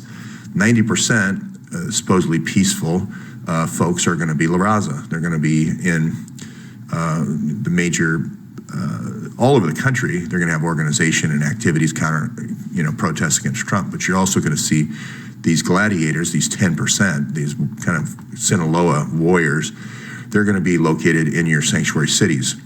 And they're going to use the population centers of Chicago, Los Angeles, Seattle, San Francisco, et cetera, to wherever there's sanctuary cities. They're going to use those just like these guys, the Muslim Brotherhood, use the population of Aleppo as human shields. So they're always going to push the kids in front of the bullets and so forth. And then there's going to be, if Trump overreacts and trying to get somebody, one of these Sinaloa guys to deport him, they're going to push the kid in front of the bullets, and then there's going to be a big protest. So that's the whole idea of this counterinsurgency, is to get that to happen. Big news events that cause the public opinion to turn against Trump. So there's two ways to go against a coup. There's what's called a counterinsurgency, which is, we're going to outmatch them for every gun we've got. For every gun they have, we're going to have two, kind of thing. And then there's a counterintelligence approach, which is infiltrate their organization, find out where their weapons cache is go in covertly in the middle of the night, blow up all the stingers, and then get out.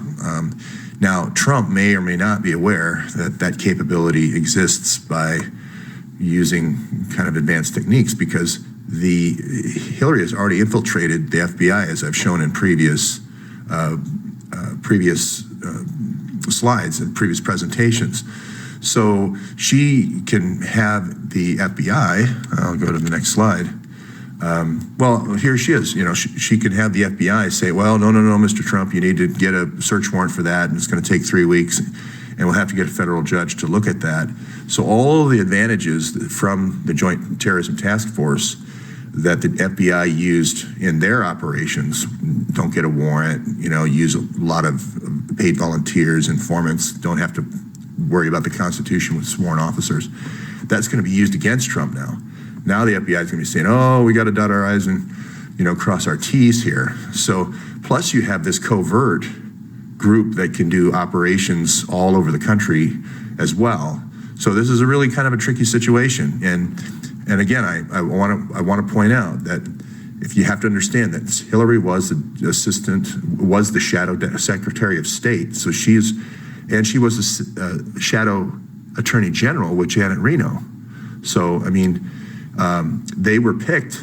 Well, Albright was in before Hillary got in there, but she quickly let Hillary become the shadow Secretary of State. And then Janet Reno was picked from the beginning to be a shadow Attorney General. So Hillary's had this kind of counterinsurgency thing since Waco, OKC, the first World Trade Center bombing, and so forth. So the plot really thickens here with Trump, because you've got a spy organization, inside the country, plus the leading law enforcement organizations are against you.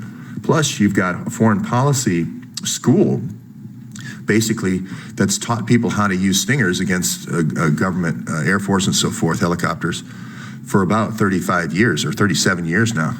So Trump's really got a tall order. On top of that, their intelligence is far better than your intelligence. They've taken all these hacks and put them into this database, and now they can start doing, picking off this counterinsurgency, random acts of violence against people on this list. That's how counterinsurgency works. It doesn't make any sense. You want to do one over here, then one over there, and it's called variation for effect. So, again, great intelligence. Trump will be knocked down at every point along the way. Oh, you can't look at a personnel record, Mr. Trump. That's violation of HIPAA or violation of Privacy Act or whatever. So Trump's hands are tied, and this whole idea is box Trump in, box him in, box him in, so he has no alternatives, and then eventually he'll, get frustrated or say something or lash out, and then the media can attack that. That's the strategy. So here's my first litmus test. If the FBI really is servicing the Trump administration and trying to work with the Trump administration, immediately publish the 650,000 emails. What I'm saying here now is the 650,000 emails isn't just a matter of justice, it's a matter of national security and survival. If we don't unhook or shine some light on this network right now, our national security is at risk. We're enabling the coup. There is no other, if the only way to execute a counterintelligence plan instead of a counterinsurgency means lots of burning buildings and lots of dead kids. Counterintelligence is this, which is just release the information and then you have survivability, because then all the hidden network becomes visible. And every time you have this type of thing, this is classic obstruction. And this means they're against you. If they're with you, this stuff doesn't happen. So a good litmus test would be, will you send 200 agents to Haiti to look into the Monica Peterson murder, So that's, and here again, here's another litmus test. I showed yesterday that Comey has had Mark Rich's 2 steamer trunks full of documents that Rudy Giuliani had 33 years ago now. And if he publishes all of those documents, this is 34 years old, without redaction. I know he put some of them out there with redaction, but if he publishes them all without redaction, I don't think he's going to endanger any FBI agent's life with that. Most of the people involved in the crime syndicate are dead.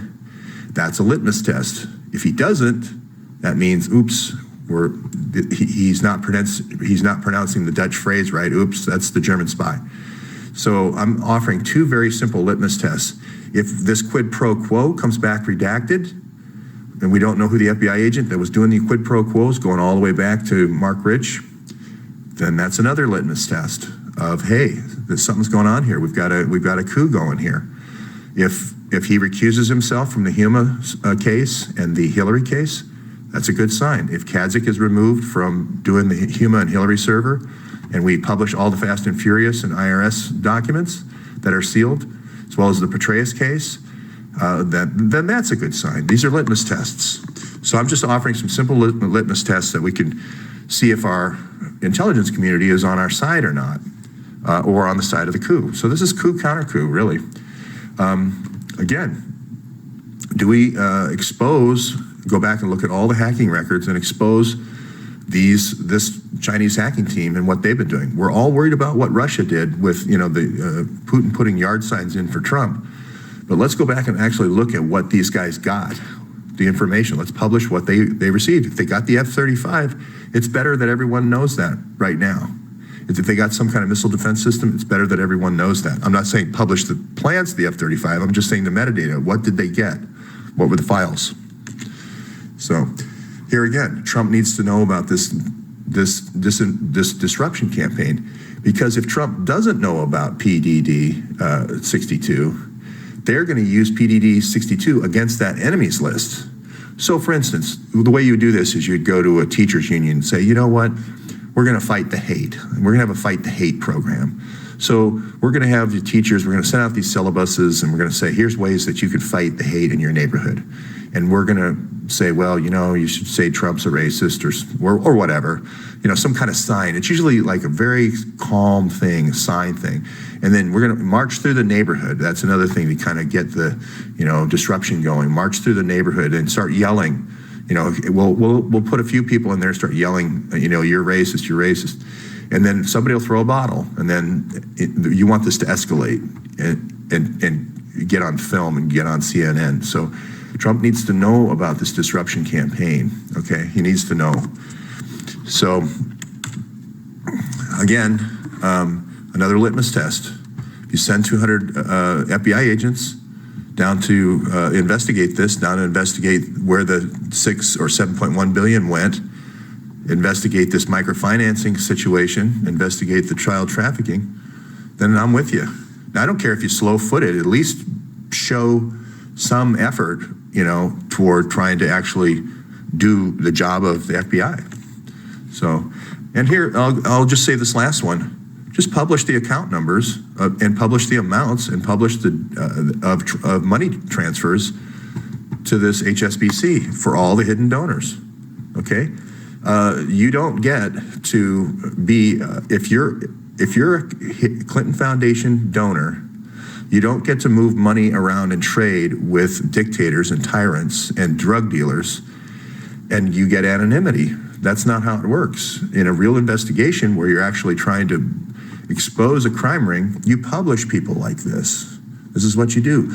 If Al Capone has a trading network for bootlegging, you don't say, well, we're going to keep the kingpin's name quiet. It's just not done. You publish all the names and you publish all the people in the gang so that everyone can say, okay, I know that guy. As a matter of fact, he put a bomb in my restaurant because I wouldn't buy his Canadian hooch. That's what you do. That's how law enforcement works. So these are all litmus tests. This afternoon, I'll go into Valerie Plame and how I'll drill down a level on how they actually work the brownstone operations with the NATO generals. And again, it keeps going back to the Bosnia bombing campaign, the no-fly zone in Bosnia, then Kosovo. And Valerie Plame is at the middle of it all with Chandelon. Okay, that's all for today.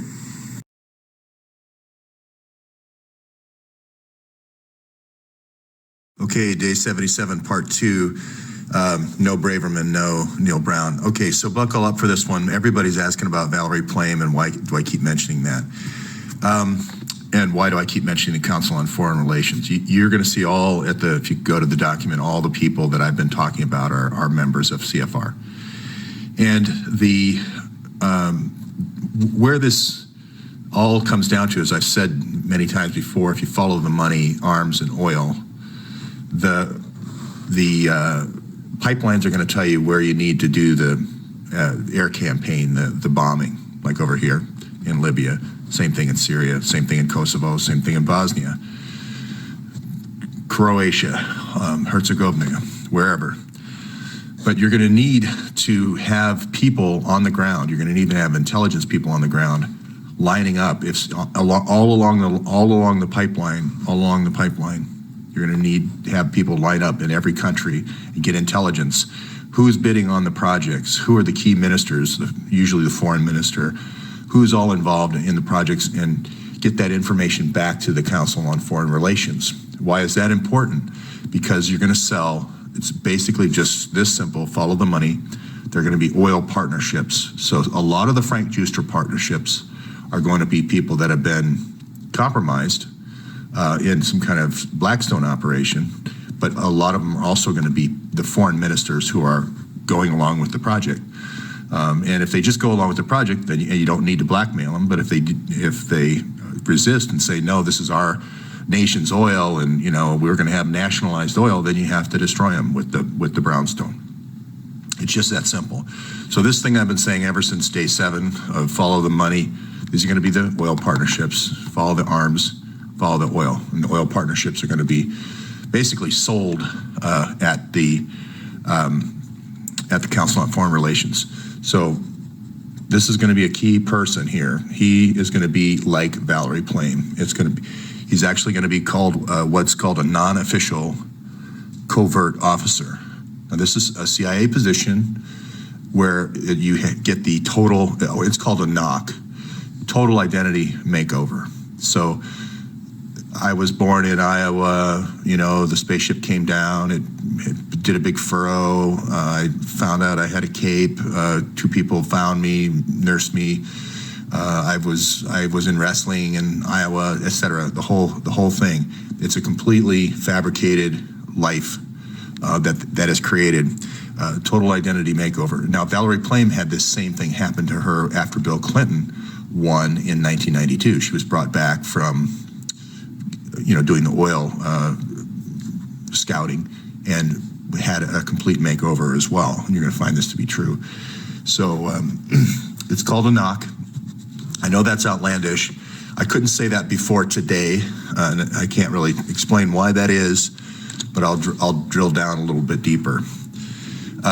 So this is a picture of the foreign minister of Croatia, for instance, and he's a little bit sad in this picture because Croatia lost the South Stream pipeline. And you'll see always the hot blonde next to the foreign minister, oil minister. This is going to be the Valerie Plame in this case. Now, it could be his wife now, but all bets are off when you're trying to control who's going to sign this oil contract. Now, things worked out good. They signed a $500 million contract for the Serbia, Bosnia, Croatia pipeline. Things are moving well, and I'll put those citations in below. But the reason I keep going back to these contractors, the CCC and the Albani, they're the ones that are meeting with all the people where the pipeline's going to be, how much it's going to cost, who are the subcontractors going to be. That's the information that the Valerie Plame people need to know, because you're going to take that information back to the Council on Foreign Relations, all the people that are a member, Hillary, Bill, all the people I've been talking about, and you're going to sell oil partnerships. And that's how money's made. And that's going to be the Frank Juster partnerships. The same thing is true for mineral plays as well. So nothing's changed. We're just going down a level in complexity. So that's why you always see, you'll send like Valerie Plame or Neil Brown you'll always see them at these oil conferences. Their cover will be, Neil Brown's cover is KKNR Global and whatever. But actually you're going to find out he is a NOC. And you go to these conferences and you get all this intelligence. Where are things going? The CIA even creates these covers, and CNN knows that and goes there for their information until a reporter like Ava Bartlett blows the cover. But you're going to find that Valerie Plame worked for CCC and Petrofac. So I have to build this over time. I'm sorry, it doesn't all come out at once, but you basically find out where the pipeline's going to be. You line up, let's say this is several countries, you line up the generals, you line up the foreign ministers, you line up the presidents of the country, and then if they don't play ball, you're going to bomb. It's just that simple. And you need to have these folks, these NOCs, going through setting up these parties, getting these generals to go to these parties. It's been around since World War I, since oil kind of came into the fold or, got important. And you're going to either compromise the general, through a sex type operation, or you're going to have them be a partner in the thing. You may as well sell them, get them involved in the F-35 too, and make money off that as well at the same time. So it's kind of one of those things, with a pig, you use everything but the oink. I mean, they figured out kind of how to do all this. So I'm going to just say right now, Valerie Plame was working in Syria on this pipeline way back when, and she was working on the pipeline going through Bulgaria, through the whole Yugoslavia. The reason why Yugoslavia happened is that, again, the pipeline to Europe. Everything's a pipeline to Germany because Russia has 4 pipelines to Germany, and it's all about cutting Russia off. So you're going to find that. So this Neil Brown pipeline here, that's his baby. You're going to find he's met with people all along here as a CIA guy. So Neil, I'm sorry, I really tried to give you a lot of chances to come forward, but anyway, great reporting. New York Times with this. There have been people have talked, famous journalists who've talked about the NOC program before. This has come out before. I think there was a big Mother Jones article, and I can't remember who wrote it right off the bat. I think Robert Dreyfus, I think Dreyfus wrote. And then there was a guy named Tim Weiner, I think, that talked about where they exposed a ring in a CIA ring, a pipeline ring in Paris. So I'll put those citations, I'll find them. So here again, Council on Foreign Relations, Council on Foreign Relations, Council on Foreign Relations, Council on Foreign Relations, Council on Foreign Relations. You're going to see this repeating theme. Once you get the common thread, it all kind of comes together. Okay, this is all about oil partnerships back to through CFR. That's why, and this whole cover operation is the other side of the business. It's all the things that are not oil. So this kind of stuff, the human trafficking and the helicopters and all that sort of thing, that's the other side of the business. So again, to Trump, there's two ways to play this. One, we can expose all the places where Hillary's not trying to do a coup to take over the United States. I hope I didn't leave that impression. Hillary is trying to keep Trump boxed in the U.S. with a domestic agenda so that she can continue to do these secret oil deals in China and so forth. So it's to take box Trump in the United States and get him worried about all the sanctuary cities and so forth. But I'll guarantee you right now, there's secret oil drilling right now in all these areas from China and partnerships with KKNR through CFR right now off the Scarborough Shoal and the Spratly Islands. I'll guarantee you.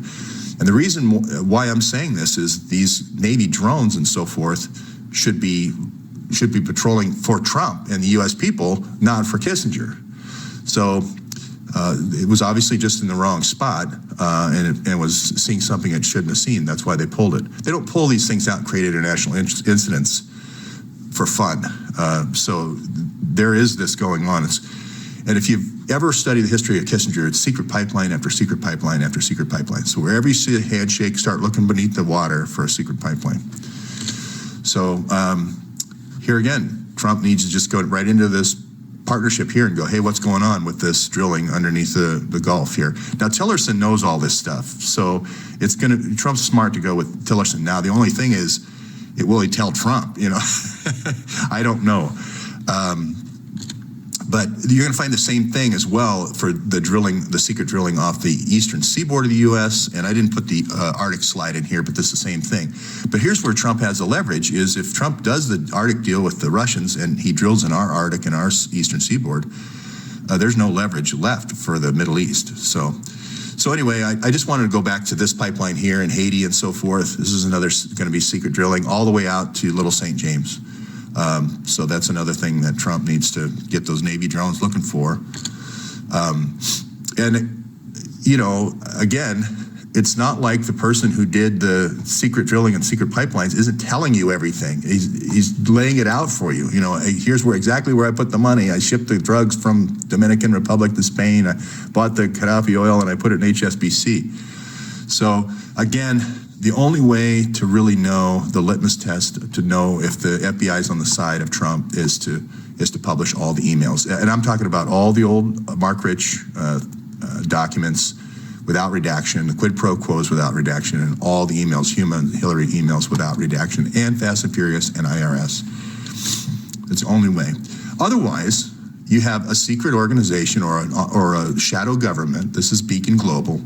You have a Beacon Global drawing up secret pipelines and doing secret drilling agreements with this kind of shadow State Department. And here's the emails to show it. The emails show you the connection. So again, I know I drill this thing into the ground, but 650,000 emails, just publish those. You can just do metadata for the classified ones, to, from, and date, and then the Gmail accounts. But we have to get down to the bottom of these oil partnerships and mineral partnerships being sold through Justra, because it's a shadow government. The only way to stop the shadow government is to take away the oil and take away their money. It's just like stopping a drug dealer. Don't go after their enforcers. Got to take their money. So now Trump has some flexibility for freezing assets. So he could do a raid on the Justra partnership and get the owners and then find out their accounts.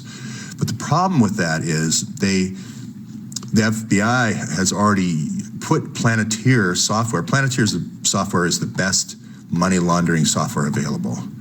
And if you go to the website, you'll see where the Clinton Foundation's already put Planeteer software in. They said, oh, it's going to show where we spent money in Haiti. It's not that at all. They were trying to see how to avoid detection of their current network. And they moved a lot of money around to different places based on the Planeteer analysis. Of course, the FBI's, kind of uneasy partnership is watching where the money's going all the time, and then they go out with Panama Papers to say, hey, by the way, if you thought you fooled us, you didn't fool us. So it's an uneasy partnership. I'm not saying it's total collusion with Comey. I don't know.Maybe this is total collusion. I don't know. So I'm going to leave. One last thing about the money. If you leave a $6.5 trillion missing from the U.S. Treasury, and you had 3 secret programs done through the U.S. Treasury, and this is why Hillary destroyed the 2 terabytes of all of her email, which she was shadowed from 93 to 2001, all of the shadow Attorney General stuff and all the shadow Secretary of State stuff, all missing, all that missing. When you have this destruction of evidence, and then you have evidence of 3 secret programs that we don't know anything about, and you have 6.5 million missing, the first thing you do, what Trump does, is call an audit. Where did this money go? It's going somewhere, and this is a killer. If this money goes, then your whole Gladio stuff falls to pieces, and the whole the whole coup loses its energy. And again, the coup is a misdirection. It's to get Trump boxed in the U.S. so they can do the oil deals still.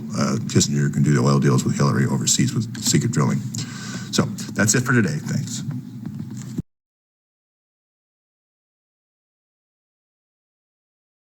Okay, here's day 77, part 3. Eric Braverman, Neil Brown. So this one, hopefully everybody's had a chance to look and see what a NOC is, non-official career officer. If the reason why I don't go too far with any of these stories is I have to maintain some form of credibility. I have to let people Google NOC. I have to let them read the articles. I have to let them read Valerie Plame saying I was a NOC.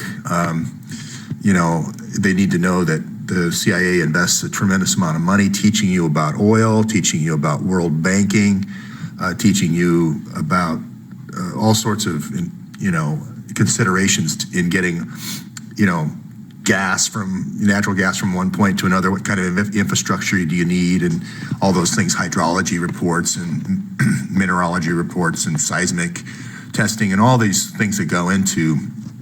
So there's a tremendous investment in science and technology for creating one of these NOCs. And they did the same thing for Valerie Plame.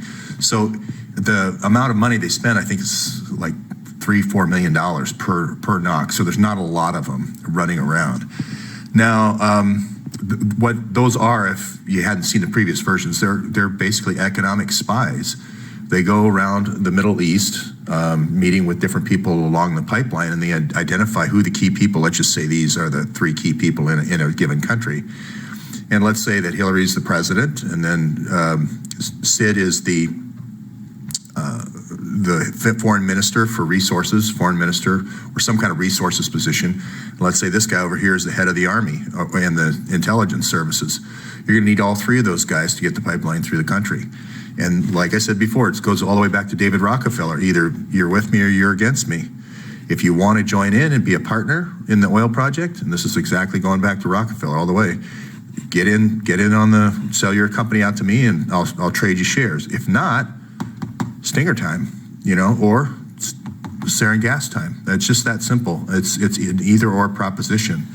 So everybody has already figured out, because I left a shoe dangling, that Eric Braverman, you're going to find also is going to be a NOC as well. So I won't go any more into their background and where they come from and so forth, but for those of you who've already guessed that, you're correct. So going back to the last episode was more the New York part of this, where the oil decisions are made. Now I want to go and kind of move to the DC part. But you notice I've had Bechtel up here quietly in the corner, all this time. Bechtel's kind of the master of ceremonies here for all these people, and you're going to find a lot of knocks are created through Bechtel. So Valerie Plame will probably be a Bechtel person working with all of these companies, or a subcontractor, or both during her time there. Depends on what her cover was and so forth. So she has not come out publicly and said, but she has said it's not that little company that they put to the press. So through Bechtel, definitely working with all these folks, meeting with all of the folks, Valerie Plame, now Neil Brown, same thing, meeting with all of them. And you're going to find Eric Braverman in a lot of those meetings. You're going to find Kissinger in a lot of those meetings. You're going to go to Bilderberg. You're going to see Petraeus, Eric Brown, Neil Brown, and you're also going to see David Kissinger. I'm repeating myself, sorry. So anyway, these oil conferences as well. And then you're going to have a humanitarian conference for pipelines and infrastructure, electrical infrastructure and so forth, a week before or a week after. So it makes it easy for the diplomatic side, the Eric Braverman side, the World Bank side, to conveniently meet to set up the infrastructure before or after these world oil conferences. This is why I keep mentioning these dates, because dates are so good for investigative reporting, because you can see who went there, who was the speakers, where they come from, and then you can start unraveling all these covers. Because all of a sudden somebody just disappears. They came on the scene out of nowhere. They had this big Harvard, background, and then all of a sudden they disappeared 3 years later, and they're never to be seen again. So that's how you identify a knock. Now, you're also going to find that the FBI, through the Counterterrorism Division, Hillary always copies whatever George Bush does. I mean, it doesn't matter if it's a project for a new American century. She creates CNAS. If George Bush has knocks, she's going to create knocks. It just is this repeating pattern, and it's like a copy of a copy. It never turns out as subtle and clean. George Bush has these nice fine lines, and Hillary always has that heavy crayon. You're going to see, trying to, imitate. So you're going to see this. The FBI program is going to have similar knocks as well, but not nearly the amount of education in the subject matter area. Like they sent Valerie Plame to French school, for 2 years, intensive French, all that sort of thing. Deep knowledge of petrology and all that good stuff. Your FBI program, your FBI counterintelligence program, is going to look more like the guy from the Lockheed, the fake Lockheed guy in Pennsylvania, who doesn't know anything about sheet metal. And he's supposed to be in Istanbul during the shooting, and his leg's not bleeding. That kind of cheap, I don't want to say cheap cutout, but an obvious cutout where he's not been prepared for the environment that he's in. Why are you there? And what happened? And he just doesn't have that backstory, the training, that kind of George Bush in-depth content training. So anyway. But they're the FBI is kind of like the grasshoppers, and the CIA is the ants. The ants go marching, and then they bring back the food, and then the grasshoppers get their cut. It's kind of like that movie Bug's Life. So, like I said, Sibel Edmonds, the Washington, D.C. side of this, she was in Washington, D.C. with the FBI and doing all the translating and so forth for the Counterterrorism Division. She's the one who knows that all these deals ended up at the Turkish embassy.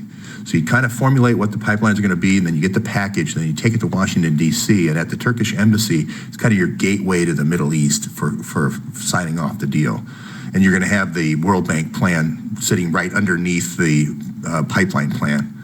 So check out Sibel Edmonds if you haven't done it already. She really has this all down, the whole FBI move through the Counterterrorism Division and trying to CIA trying to infiltrate the FBI, et cetera, with the Gladio projects, using all this money to create these resistance groups throughout Europe and the Middle East, North Africa. Okay, so now that you have knocks in your vocabulary, right, and whatever the FBI counterterrorism version is, knocks, I guess, you go to these partnerships that are being created. And here's where you're going to have your deep context expert going to create these partnerships for each one of these oil and gas plays. So I'm going to have one NOC probably leading this, and there's going to be 10 or 12 people along the route of the pipeline. Or for mineral plays, the same way. Gas plays is going to be more because it's going to be a longer pipeline. But so I didn't mean to say that these are individuals. They're going to be like oil company of Croatia, oil drilling partners of, Gulf oil, Mexican Gulf, that kind of thing. That's again why the emails need to come out. So these are going to be little oil and gas plays and mineral plays, like I said all along. And again, your true guide, always, everything unveils itself when you see the pipeline. So this is going to be the same for Yugoslavia. Why they broke up Yugoslavia, because the Yugoslav group was kind of a Russia-controlled group, and they had to get that broken up so that they could put the pipeline through there. This pipeline kind of went nowhere. It's been argued over I can't remember the Buka whatever pipeline, and Neil Brown came up with this innovation here, this Adriatic pipeline. This is going to be a big juice play right over here, big play. So now on the people ask, okay, well, I understand the oil part, but I don't get this part. Why all the human trafficking and so forth? Well, this is kind of again, I go to the grasshoppers versus the ants. The ants are out here running around trying to make all these oil deals. Grasshoppers are going to come in at the end going, hey, we want our piece. So that's why you have this asset forfeiture. If somebody doesn't talk, if somebody says, hey, I'm not going to talk, you got to torture them. You got to find out who the people are involved in the deal. Now, the human trafficking, that's, where it starts getting into, wow.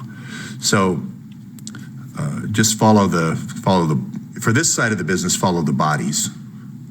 This side of the business, follow the pipelines.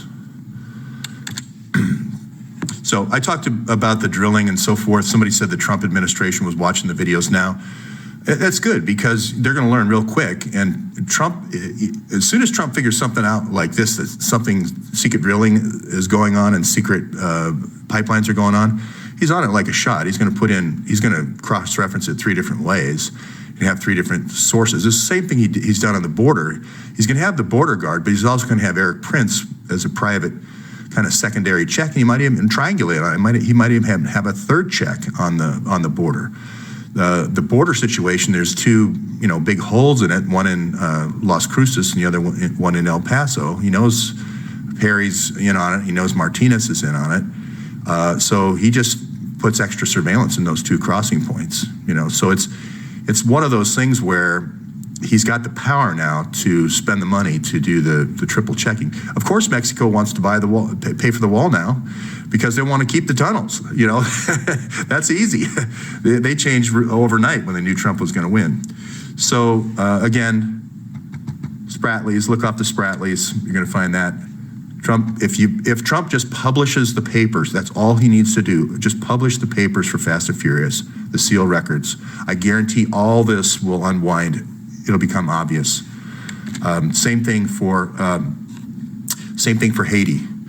Just go back here and track down the money. Where is that this is the audit situation again. Where is that $6 billion that's missing?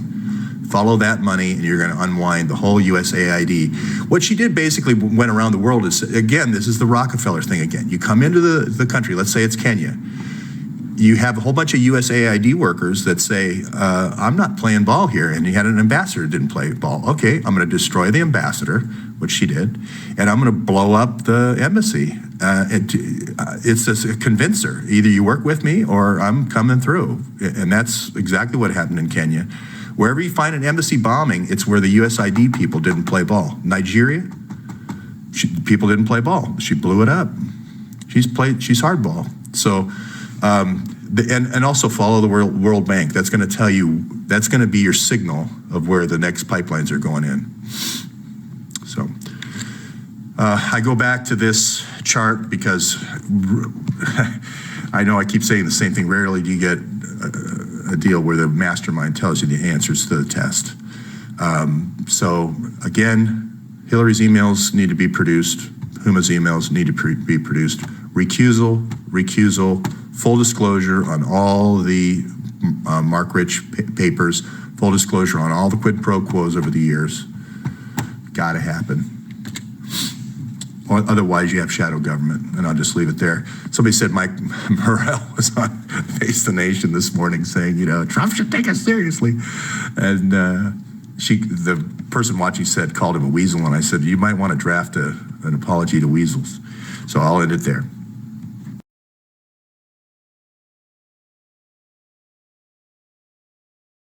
Okay, day 78, still no Braverman, no Brown, no Turi.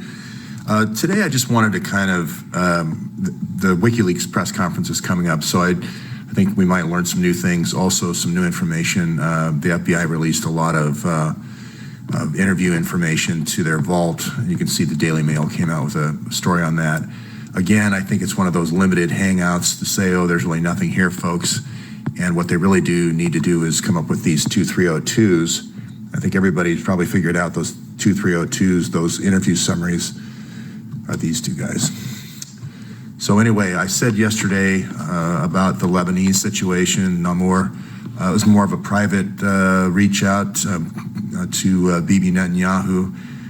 He released a whole bunch of stuff about the Yemeni kids, the 70-year project for placing Yemeni kids in Israel. But I think it's time to go to the Christian relief organizations and so forth and release all the information.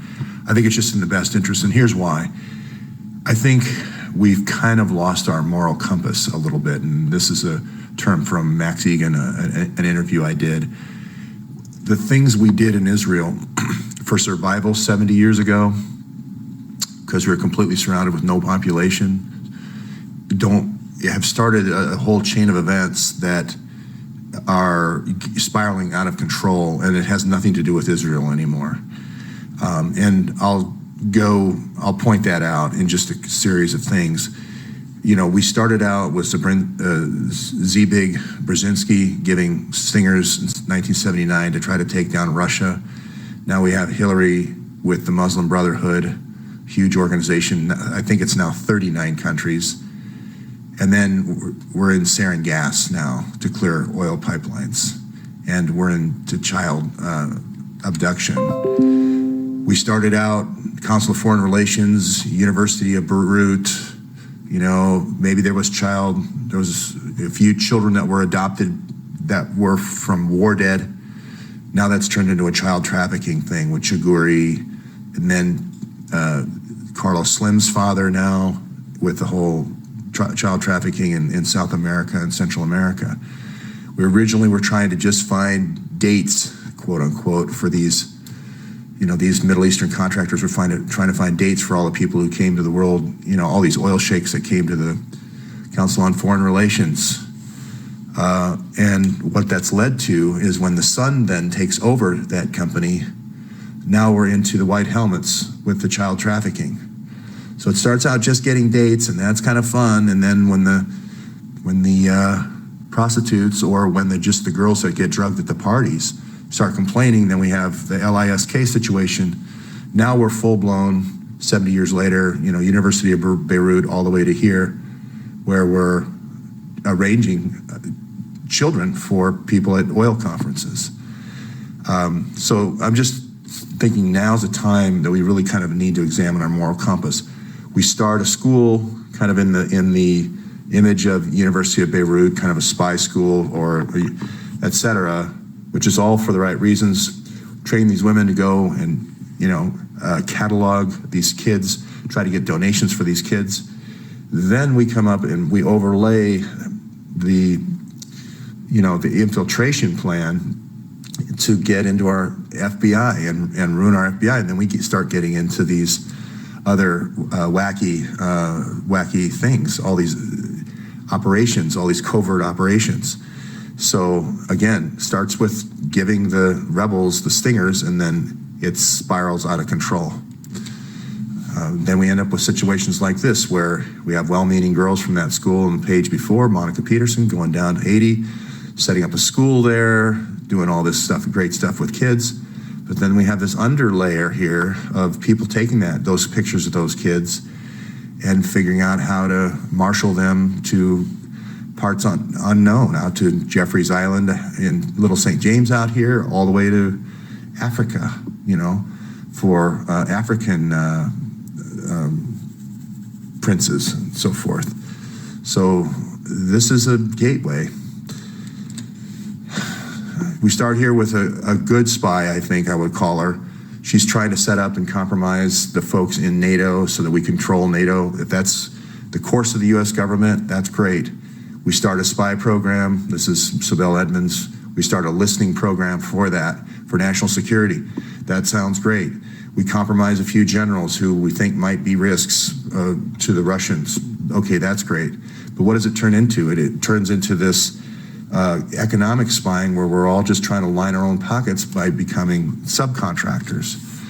And it turns into the same program that Valerie Plame started just to control the NATO situation. So for the U.S. security, for whatever reasons, I can't question that, higher decision makers are involved in that, but it devolves down to where we're kidnapping children to use them for these brownstone operations. So at some point along the way, we need to shine a light and say, what are we doing? It's a church commission thing or a Pike Commission type of thing that we need to do. As a matter of fact, I've learned the Pike Commission documents come available in 2016, so Trump could publish those. George Bush put another 12 years on them in 2004 of sealing the records, but it'd be nice to see those Pike documents. So, and here again, we're doing these topples now, where we were just trying to influence before. Now we're doing these topples, and they're just bank robberies. I mean, at the end of the day, they're bank robberies. And these oil and gas plays that we're selling at the Council of Foreign Relations, they come at the cost of kids losing their right hand for blood diamonds and sarin gas attacks and child trafficking and all this stuff. And we've created a little economic spy unit, with these knocks, where everyone's getting in on the action. If CIA isn't enough, we have to have FBI in on that action. So it's just kind of, my only point about this kind of corruption is it just doesn't get better by itself. It just gets worse. It's like cancer. It just doesn't get better by itself. So a moral compass is needed now, I think.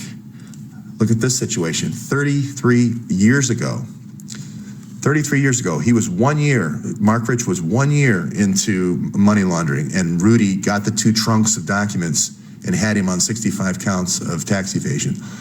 All this would not have happened if we would have just gone after him and not let him, slip through our fingers. Oops, we missed him again. And all this criminality would have been avoided for 33 years. Now we're down to the, assistant director of the FBI openly snubbing Congress, openly snubbing, not giving the file, the FBI file for this investigation, openly trying to shut down the investigation.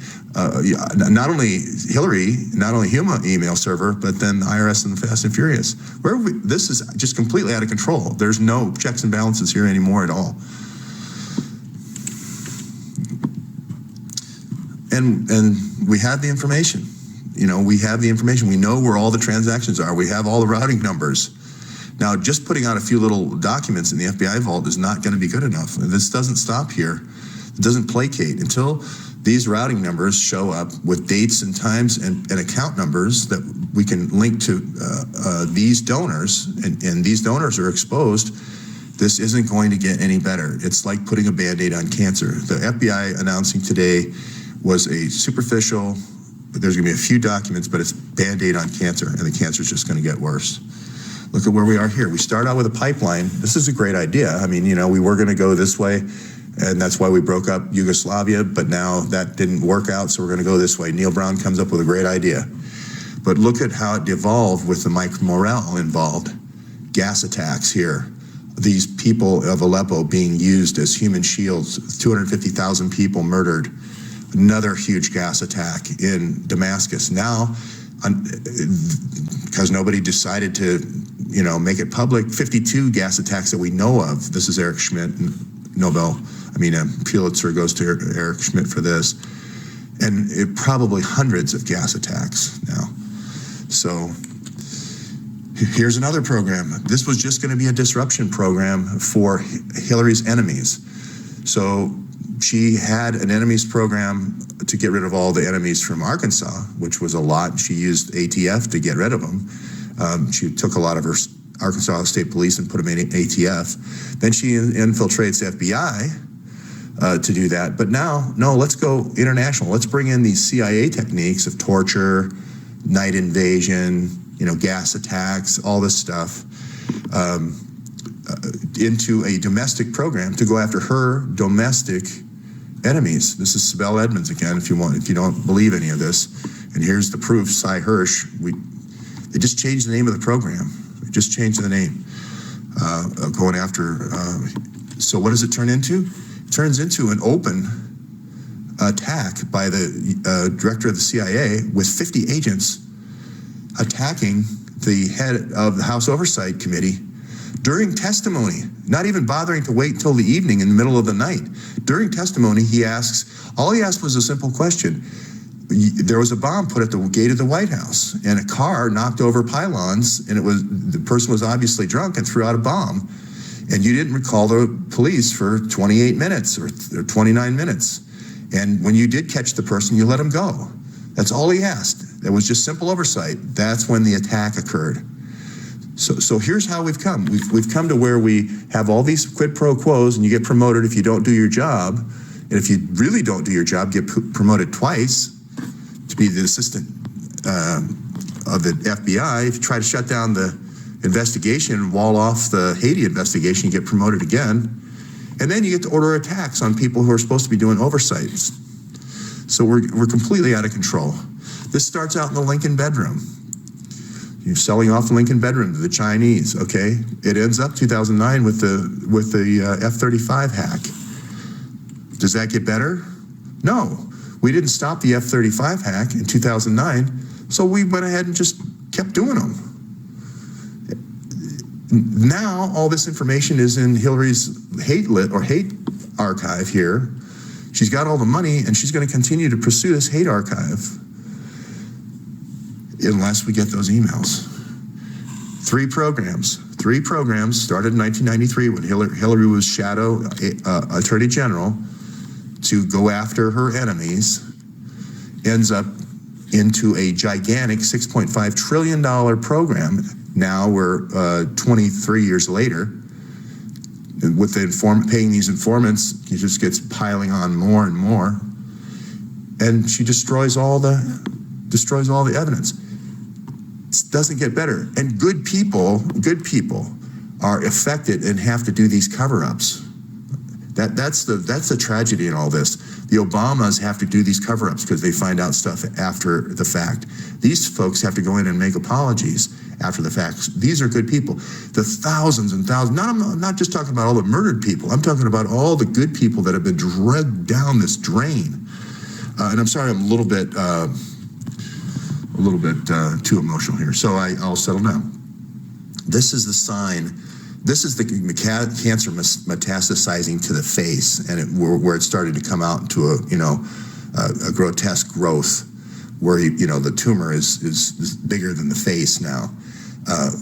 We need to do the 650,000 emails to resect that tumor. It's getting to be almost heavier than the head. It can't even walk straight.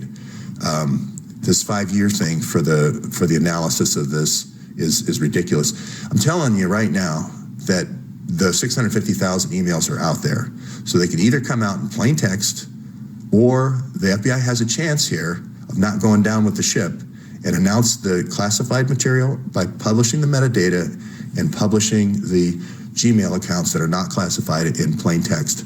I'm just going to say that right now. And that's fair. That's fair. I'm trying to help.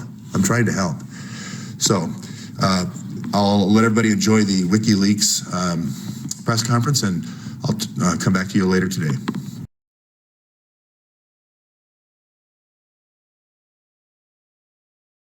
Hi, I'm going to do a really quick part 4, day 44, Where's Eric Braverman? And I just have a question for Steve Pieczenik. If you don't know Steve Pieczenik, he's kind of a legend in the intelligence community, did all these hostage swaps. He's written all these books with Tom Clancy. He was the Deputy Assistant Secretary of State under Henry Kissinger during 1976. And I asked him today, I said, Steve, are you a double agent for the Council on Foreign Relations and also Trump? You know, just tell me the truth. Because he's got a lot of history with Council on Foreign Relations. But I just want to ask him about an Israeli rumor right now, and I'm going to be very quick and just ask this one question, because he retweeted one of my videos today. Steve, do you remember the Darmour massacre and in Lebanon? And there was a lot of French diplomats and French business people that had coastal villas in Darmour, and a group of, I won't say, invaded the town and killed a lot of men, women, and children. But supposedly there was some babies left over.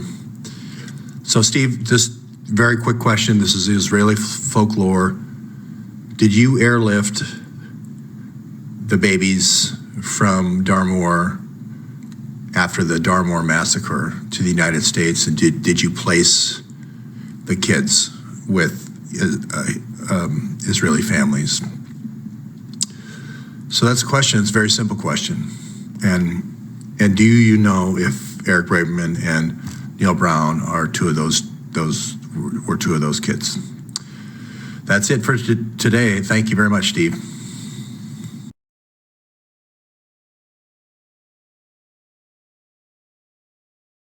Okay, day 78, part 2.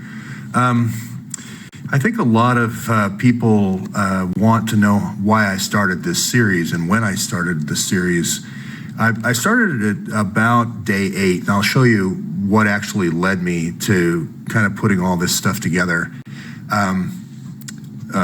If you follow the series, you can go back to about, I'd say day 60, if you really want to go in depth and get a real explanation of how Hillary used Sid Blumenthal to hire the Muslim Brotherhood and Delta Force General Grange to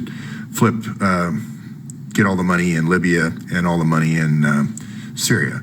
So you can go back there, but I just kind of wanted to go and talk a little bit about the judicial angle of this. Braverman went to the embassy. This is Eric Braverman, ex-CEO of the Clinton Foundation. He went to the embassy around the 23rd. And that really caused a stir, October 23rd of last year, because it looked like he was on the run. And so there was speculation, but I didn't start this series then. It just seemed odd that this person was on the run. He had another meeting scheduled for October 30th at the Soviet consulate in New York that he didn't show for, which I thought was very odd as well. But I still was not, interested in the series until this story broke on True Pundit on November 2nd, 2016. And there was the 650,000 emails on Wiener's server. And most of them, 500,000 of the emails were State Department emails. So I put together when Tom Nitis of the State Department said that there was 14 Gmail accounts, I put together that it must be the trove of all those 14 Gmail accounts. But I couldn't be sure. Maybe it was, email between them about yoga or the wedding or whatever.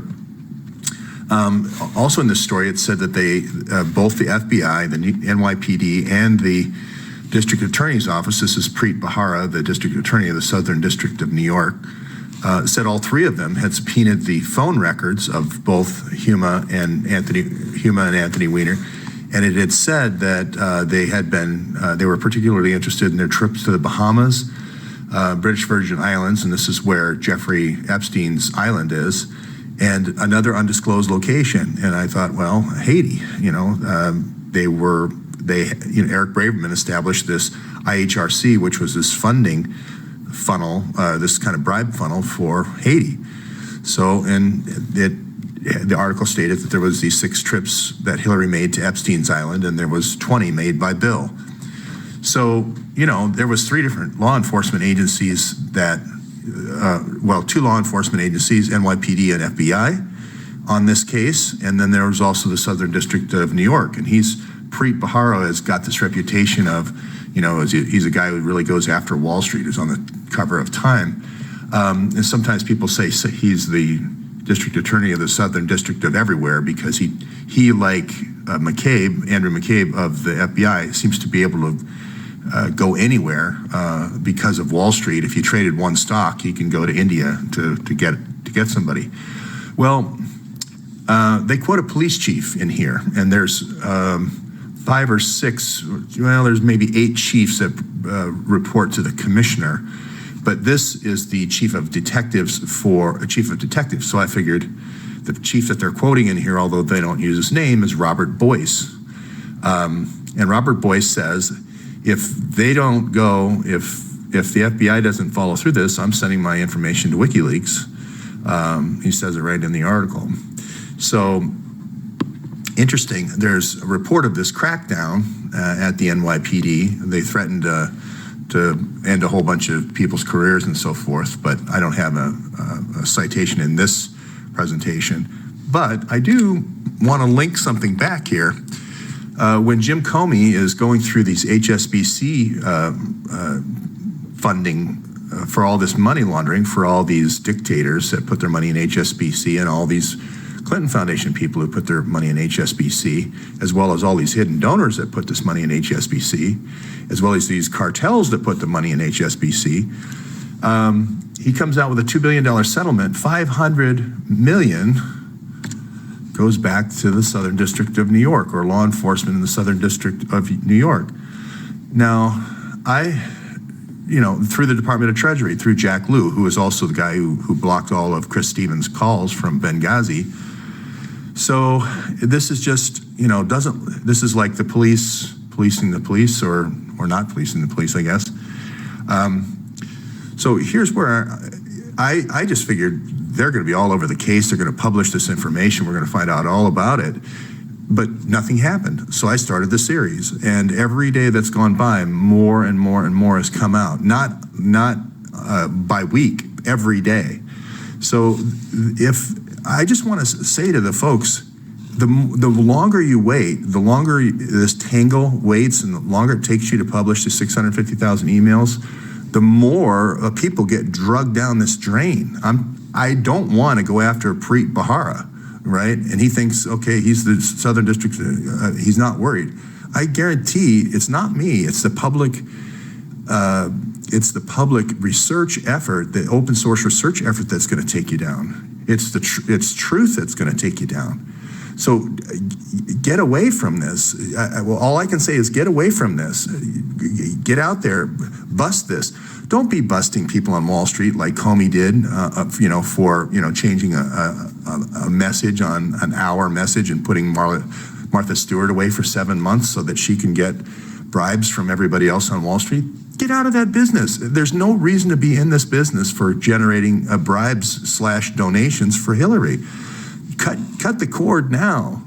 That's my recommendation, because people are going to ask, well, how's the investigation going? You seem to be concerned over here with Wall Street. I think everyone here thinks that somehow the people that are going after this are big Trump supporters.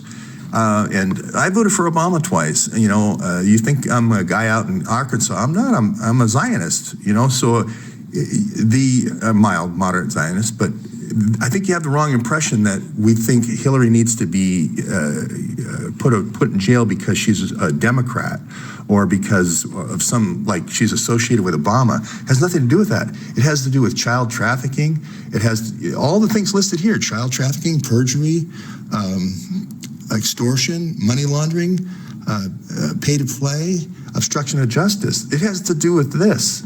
This goes all the way back to Mina Airport with the drugs in 1984. So I want to communicate that out to Preet, especially. This message is for Preet. I've talked to Andrew McCabe before, but I would just say get away from this. This is a tangle. So anyway, on December the 20th, out comes the search warrant for the FBI, and it says that there's only 4,000 emails between Hillary and Huma. So, and 2,100 of them are classified. So if you subtract the 4,000 from the 650,000, that goes back to my earlier belief that most of them, of the 500,000 emails, are classified State Department emails from those other 14 email accounts that are not being turned over. And it could be up to 18 because Kerry, also his team of 4, also used the Gmail. And I'm going to also say that it's going to have the Iran hostage negotiation and nuclear negotiation on it as well. I'm going to make that prediction right now. And I said that earlier, but I'm more convinced than ever after doing this math. We need to know movements. Like I said, the cell phones will place Huma and it will place Weiner in Haiti and in the Dominican Republic on a minute-by-minute basis. And then we can track that with events like this. You know, if it turns out Anthony Weiner is in Haiti 2 days before this event happens, or a day before this event happens, where this woman is murdered, then we start. I'm not saying that he is the bagman for the murder, but it helps from an investigative point of view to know that, so you can start asking the right questions. Where was he? What town did he go to? You go to all the convenience stores and you start showing his picture, the ones that you can show, and you start following his trail, and you figure out the last known place he was, and you figure out the last known place she was. And that's how a real investigation works. And I think Andrew McCabe knows that. He should have 200 agents down there with Weiner's picture and Huma's picture, figuring out where he was. Where was he? You know, if the guy in Denver, if he was there, he should subpoena his records as well. Where was he? So these are simple investigative questions, but I don't know why they're not being asked. Same thing, the tapes, there's videos found on the Huma server. Is it these tapes? Is it these brownstone tapes?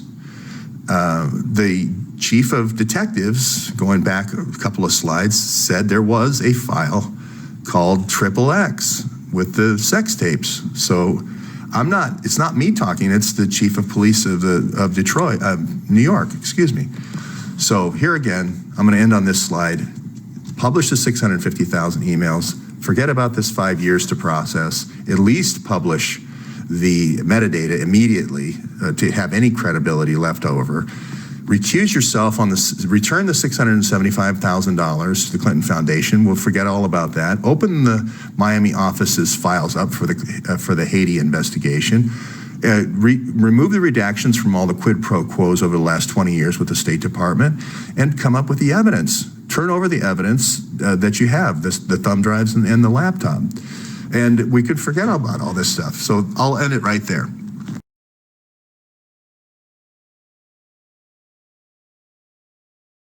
Okay, day 78, version 3. Braverman and Brown still haven't contacted me yet, neither has Turi. This series is really about the depth someone will go for power. And it's also a little bit of a morality play. Did Braverman know or didn't he know about what Hillary was doing? I'm going to show you a lot more today in this one. And then I'm going to still say Braverman's the guy who went to the press. I think Braverman knew that Neil Brown, his husband, was doing the pipelines, and I think he knew that it meant working with David Petraeus at KKNR to do a little of this land clearing, but I don't think he knew that it meant giving Muslim Brotherhood 20,000 stingers, and I don't think it meant giving Muslim Brotherhood 20,000 stingers for 32 countries, and I don't think he knew that it meant giving Muslim Brotherhood massive amounts of sarin gas. And I don't think he knew that it meant not just, I think he might have known about the arms and the oil, but I don't think he knew about the kids. So, the CIA manual. This is Tyler Drumheller. He ran CIA for Europe forever. It teaches you, as I've said before, with $10,000 and you're by yourself, you can rule the country in 10 years. It's a manual of doing that. Now, it helps if you have, hot blonde, sexy gal named Valerie Plame. It goes a lot faster. Wooing the different people in NATO is going to be much quicker, and you're going to get people to the parties much quicker. But the CIA manual is made for guys like me and Tyler Drumheller that look like this, okay? And it's a way of the only, I think I maybe look a little bit better than Tyler Drumheller, but he's dead now, but he was in Osprey Global, the company that with Sid hired Delta Force to take over Libya and Syria. The way to do it, unfortunately, is child trafficking. You start out with parties where girls are 18 and then 16 and 12, 14, then 12. And the idea is to film people with these low-light cameras, 12 low-light cameras all around, and then they're hooked. They're going to do whatever you ask them. And if you start with the chief of police or the head of the government's police department, and then you tell him that if you don't get all your lieutenants or your captains to do a gang rape of this girl next week, you're going to expose them. So his captains are all going to, and this is happening all over the world. This is right out of the CIA manual. You then get the captains to get all the lieutenants. If you don't all gang rape this girl, then now they don't know they're being filmed, but that way you're telling the head of the police that he's safe because he's got stuff on everybody. So it's a hierarchical approach. And then you finally get down to every cop, every military police force or other police force. So this is what training is. This is what's known as training. When CIA does training, this is going to be your Dying Corp doing training. This is what it is. This is how you take over a country. Now, for people who cooperate, you still have them go because you still want to have blackmail. Okay, and this is known as a brownstone operation. They've been run all over the country. Well, guess what? This technique was brought into to the FBI by the military. The military and the CIA, basically the CIA being an extension of the military, Joint Terrorism Task Force. It sounds really great. It sounds like you're breaking up terrorism. What you're really breaking up is you're breaking up police departments because you want control. You want this extortion control of every police department in the United States. This is where I stood up against JTTF in 2010, and he does not like that. He's the guy behind it, and I was the guy who stood in front.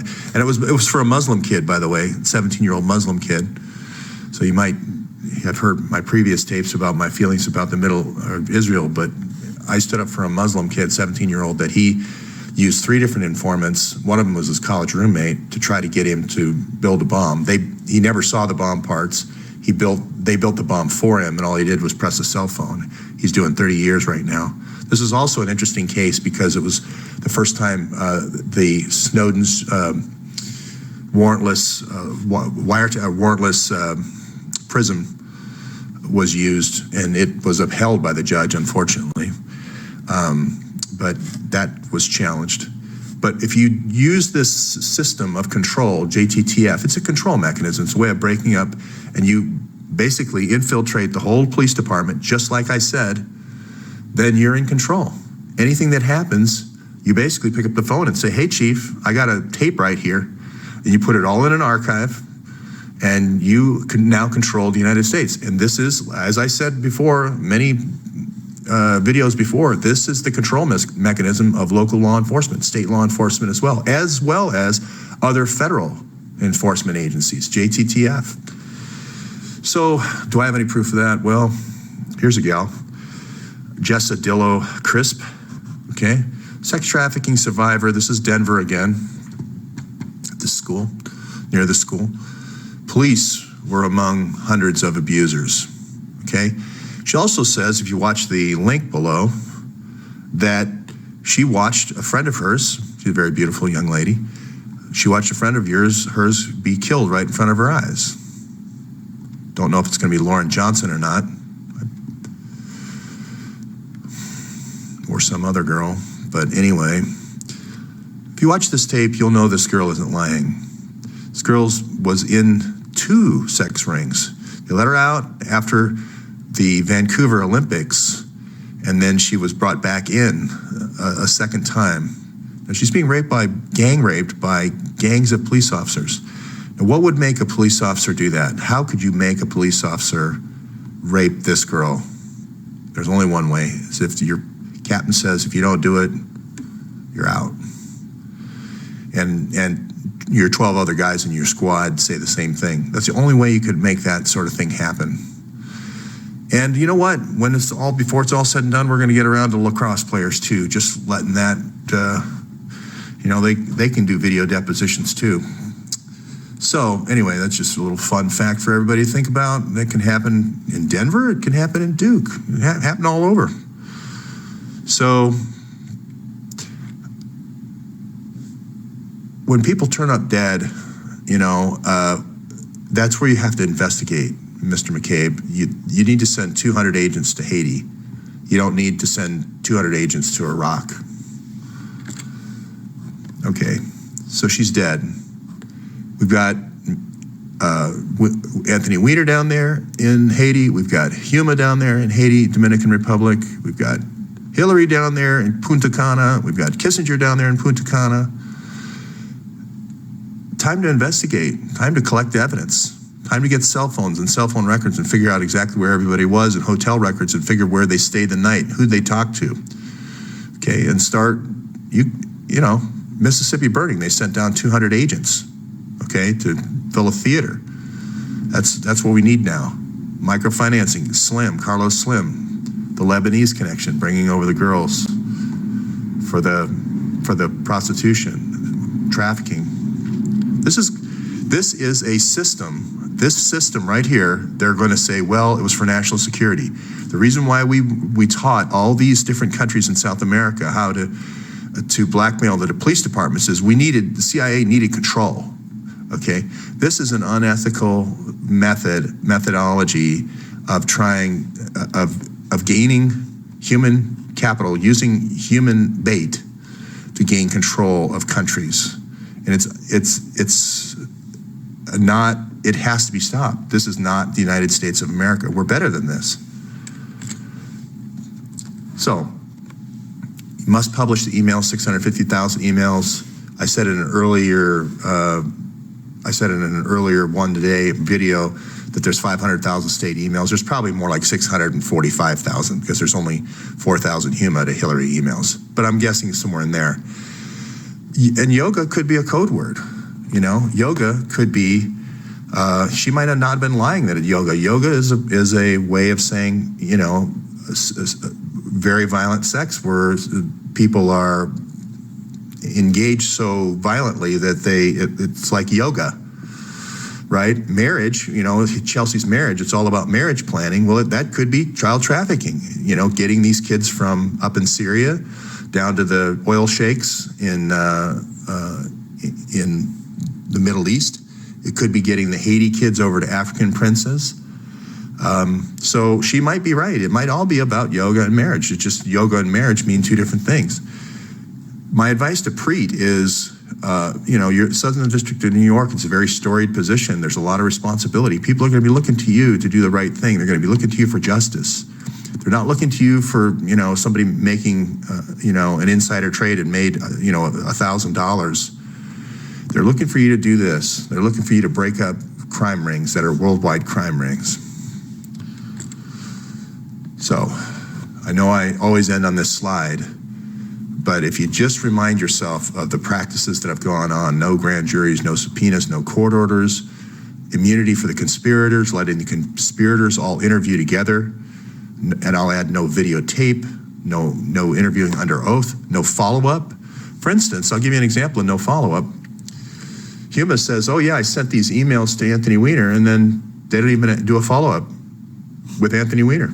Her 302, her interview summary doesn't say anything about a follow-up with Anthony Weiner. Doesn't say anything about the consultant company that he's hired for the last 6 years on an unsecured server where all these emails were. So that could have been a great staging server for anybody on Wall Street. If you really want to bust Wall Street, you follow up on that interview and you say, you go to that server for Angela, whatever her name was, that did his AnthonyWeiner.com, and you go there and you look at access. You look at the access logs and you see which Wall Street firms got classified information for their clients.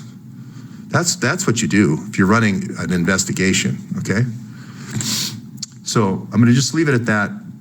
What I really wanna see is Haiti. I really wanna see this Miami wall that McCabe has put up, walling off the Clinton Foundation. There is something bad in Haiti going on. And I believe Haiti is beyond. I believe those little girls are being taken to the Dominican Republic side. They're being photographed. They're being sent off to African princes. They're being shopped, just like Ted Gunderson used to say. They're being shopped. People are making the buy, and Jeff Epstein's flying over from Little St. James Island. They're test driving them on Little St. James and picking the ones they like for the, a lineup, and then they're taking 2 or 3 home on Jeff Epstein. I think that's what you're going to find. And you're going to find that the NOAA records, the National Oceanic and Atmospheric records, are going to have Jeff's flights. I wonder what the next flight is. They're going to have Jeff's flights going back and forth, back and forth, back and forth. NASA's going to also have that information flying back and forth, back and forth.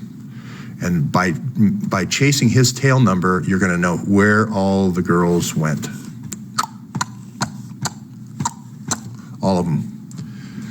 So, Mr. Comey, if you want to really investigate something, let's go get NASA and NOAA data for Jeff Epstein's plane number.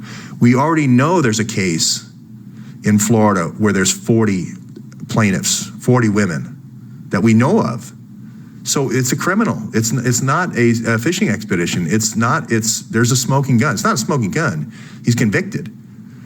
So unwind from this. You don't need to do this. Everyone in this does not need to go down the drain with Hillary. Now these guys need to be busted. They're the ones, this guy, I'll tell you right now, Kamal Rahman, who inherited this company from his dad, he is trafficking little girls and boys through the white helmets, down through Syria, down to the oil sheikhs. And Petrofac is also going to be involved. That's it for today.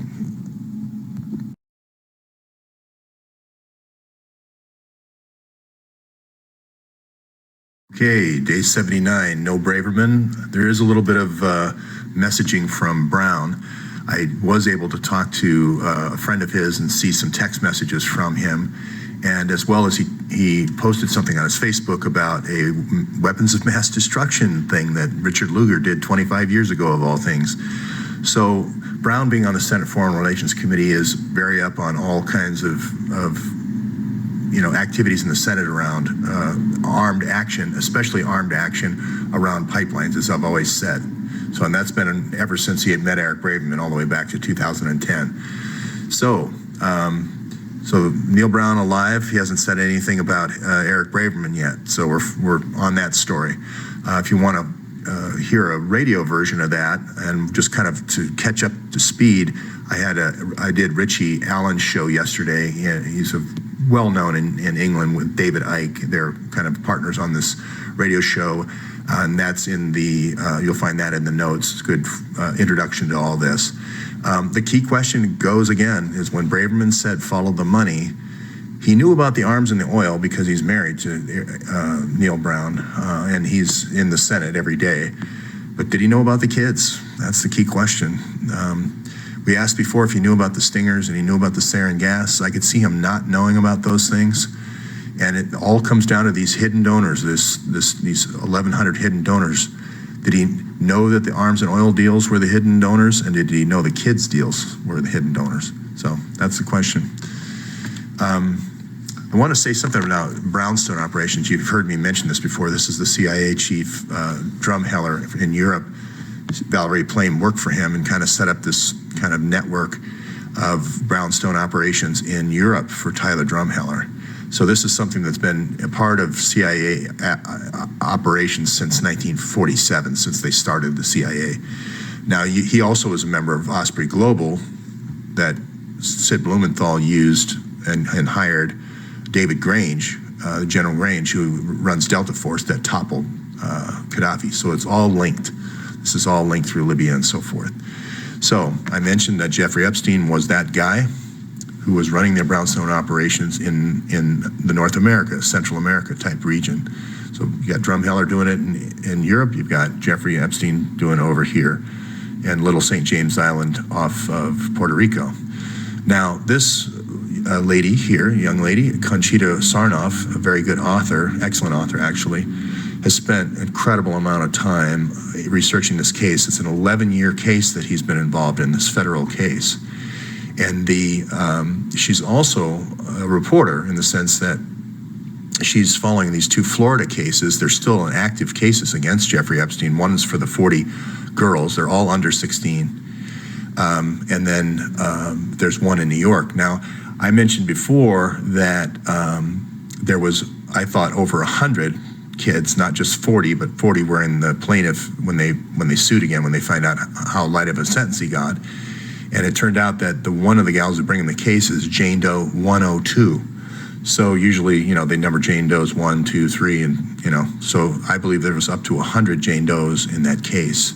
To just give you an idea of how widespread this is, you can see all the links for this downstairs, down in my document. If you come to this document, you can see her interview on RT. The Human Trafficking Protection Act is the TVPA there. The minimum sentence is 20 years. He got 13 months in a county jail. There are reports of the jailer just taking a picture of him on the weekend at night in his room, and then he would leave. So he didn't even spend any time actually in the jail. You're going to find DynCorp is going to be running this whole operation worldwide. They're going to be running it in Bosnia. He got girls from Bosnia. He got girls from Ukraine. There's going to be articles and links down there as young as 14. They were flown in through Paris. He picks them up at the airport. There's at least a case where he picks up at least 3 from Bosnia, and then there's another group that he's going to pick up from Ukraine. He's also getting girls from Brazil, coming up from Brazil. There's also getting kids from Haiti, and you're also going to see a article down there about the State Department, Hillary's people, and it's going to be Philippe luring Bob Menendez, a senator, down to the Dominican Republic to be involved in this sex filming. So this check out Conchita Sarnoff. She just put out the book called Trafficking on the first of the year this year. So as I mentioned, we've got a U.S. Senator now with an article about him being caught in Dominican Republic. You're going to see a lot of articles I've added about the human trafficking situation. And as I've said before, I'm going to link this to Carlos Slim in Colombia, especially running a big microfinancing and prostitution ring in Colombia. You're also going to see where there's going to be an operation this is going to be called Underground Railroad, and this being run by CIA. And then the cover is, we were there to crack the case. They're always going to say that, we did all this because we were there to crack the case.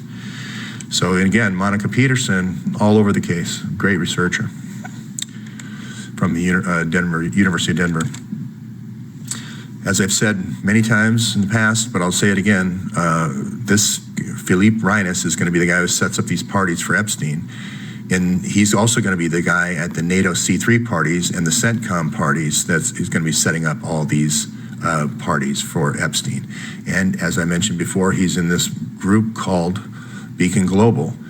Shapiro was the one who was going after the stingers and sarin gas and let it slip through his fingers or whatever. Paula Broadwell in this case right here is going to be your JTTF officer. She's the one who's going to be setting up these brownstones. Mike Morrell is the guy who's going to be doing those brownstone ops and all this, all the blackmail sex. So it's all a very tight group. And one thing I wanted to say about police officers, you don't, when I said you work your way down hierarchically, you get the chief of police and then you get the lieutenants and so forth. I didn't mean to say you get, with JTTF, you get every police officer. No, it's exactly the opposite. Just like this kind of collusion, it's a very small group. It's a very few people. It's 14 people in the State Department. It's 5 or 6 people in the CIA.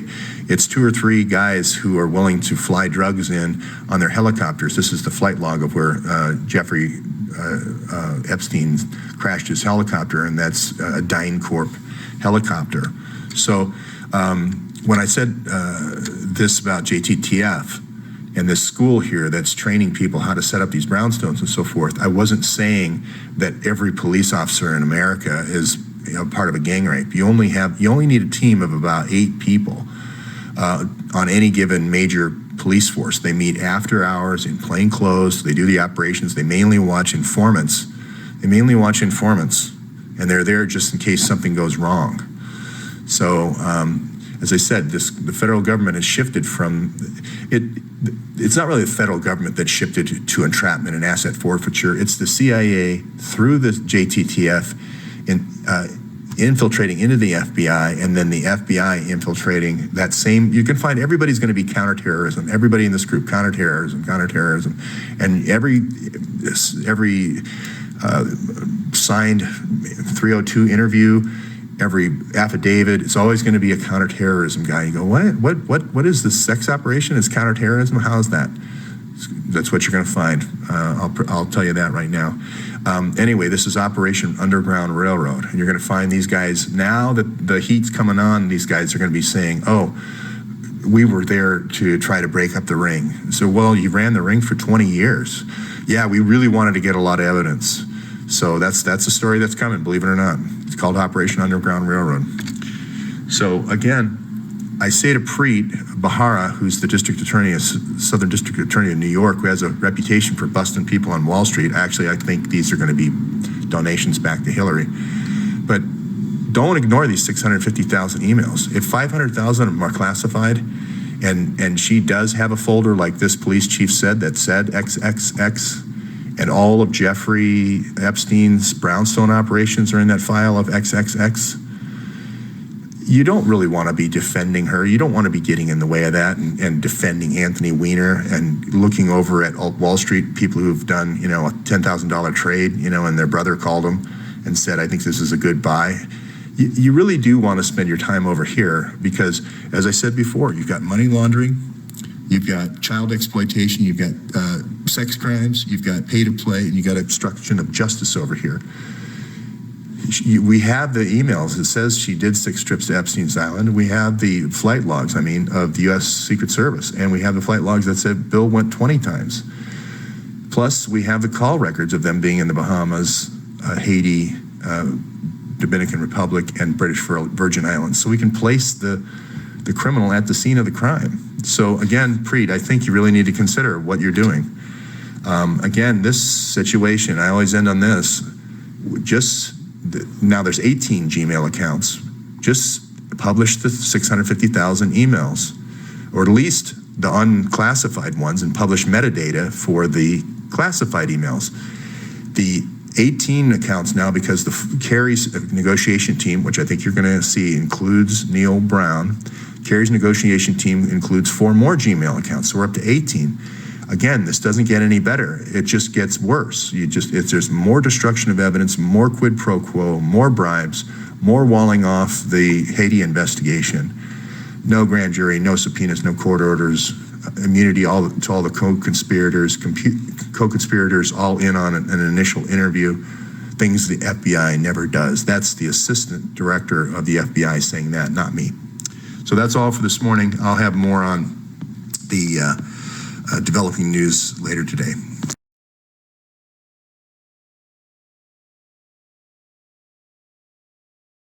Okay, day 79. This is part 2. Eric Braverman, still no hear from him. We just had a story break yesterday that Jason Chaffetz said no, he'd like to have some more of the characters that he called them come into the House Oversight Committee, and I think we might see Blumenthal come in again. I think we might see Philippe Reines come in again. I think we might see Huma come in. And then Jake Sullivan from the other pages. I think Mike Morrell will come back. I think David Petraeus will be asked to come. because there's an email smoking gun there. So I think a lot of the connections and a lot of the people you're seeing here, Morel down here, are going to make their appearance. You might even see this Popovic come in from Otpor, and then Mark Turi might make an appearance. So I think this is going to be a fun backgrounder if you've invested in the series, because I think this is going to become like a Watergate or bigger. This sex trafficking thing, as you know, I never really wanted to go there with this story, but it just keeps giving more information. This is Conchita Sarnoff here. She's doing the book about trafficking, it's called. The Trafficking Victims Protection Act holds that if you're convicted of sex trafficking, it's a minimum 20-year sentence if the women are underage. So Jeff Epstein out here with 40 known cases here got 13 months, so that doesn't seem right. There's 102 Jane Does at least that we know of, so you might see a whole bunch of those people be called by Jason Chaffetz. As I've always said before, if Chaffetz and Gowdy expose these 1,100 donors, all of those donors could be called if they were communicating with Gmail accounts. Of course, the 650,000 emails are fair play as well. Since we've got smoking guns here that connect Jeff Epstein to DynCorp also, and Osprey Global, those two entities also become where you could subpoena those folks as well. So David Grange, that we met from earlier episodes, who's in business here with Sid Blumenthal, may come to the fore, as well as other Osprey Global folks like David Grange's wife. So Monica Peterson is going to also be linkage to the Clinton Foundation as well. So we're going to be able to link back to that Denver University and start calling some of those witnesses as well. And Frank Giustra, somebody wanted me to talk more about him. He's going to be the guy who's got the 1,100 hidden donors. So Frank Giustra may come in and talk about setting up Giustra Partners, talk about who the members are, come in with, at least present in a classified setting, the exact contributions that everyone made, the exact names in the register of all those entities. So all those entities that are being run by those NOC, kind of like economic spies that I talked about, those NOCs, all those NOC organizations that have been created through the Giustra partnerships are fair game. Any folks who engaged in bribery for pay-for-play, any of the pay-for-play players like CCC here or Petrofac, all the other entities that are created in Haiti through any USAID are fair game as well. So Tetra Pak, Cemex, Shorebank, Seaboard, Gap, Walmart, Target, all those. Digicel down here is open game, as well as Telmex, Telcel, all these. One's going to lead to the other. This is a little bit of a reach now, but when this Dennis O'Brien thing is opened up with the microfinancing, that's usury law, and that, again, if that's part of the Clinton Foundation, that's fair game if they used that Gmail server while she was the Secretary of State to conduct business on that. So it just keeps widening. You know, this isn't new at all, this DynCorp thing. Everybody is like, wow, this DynCorp is really a bad deal. DynCorp, whatever you want to call it.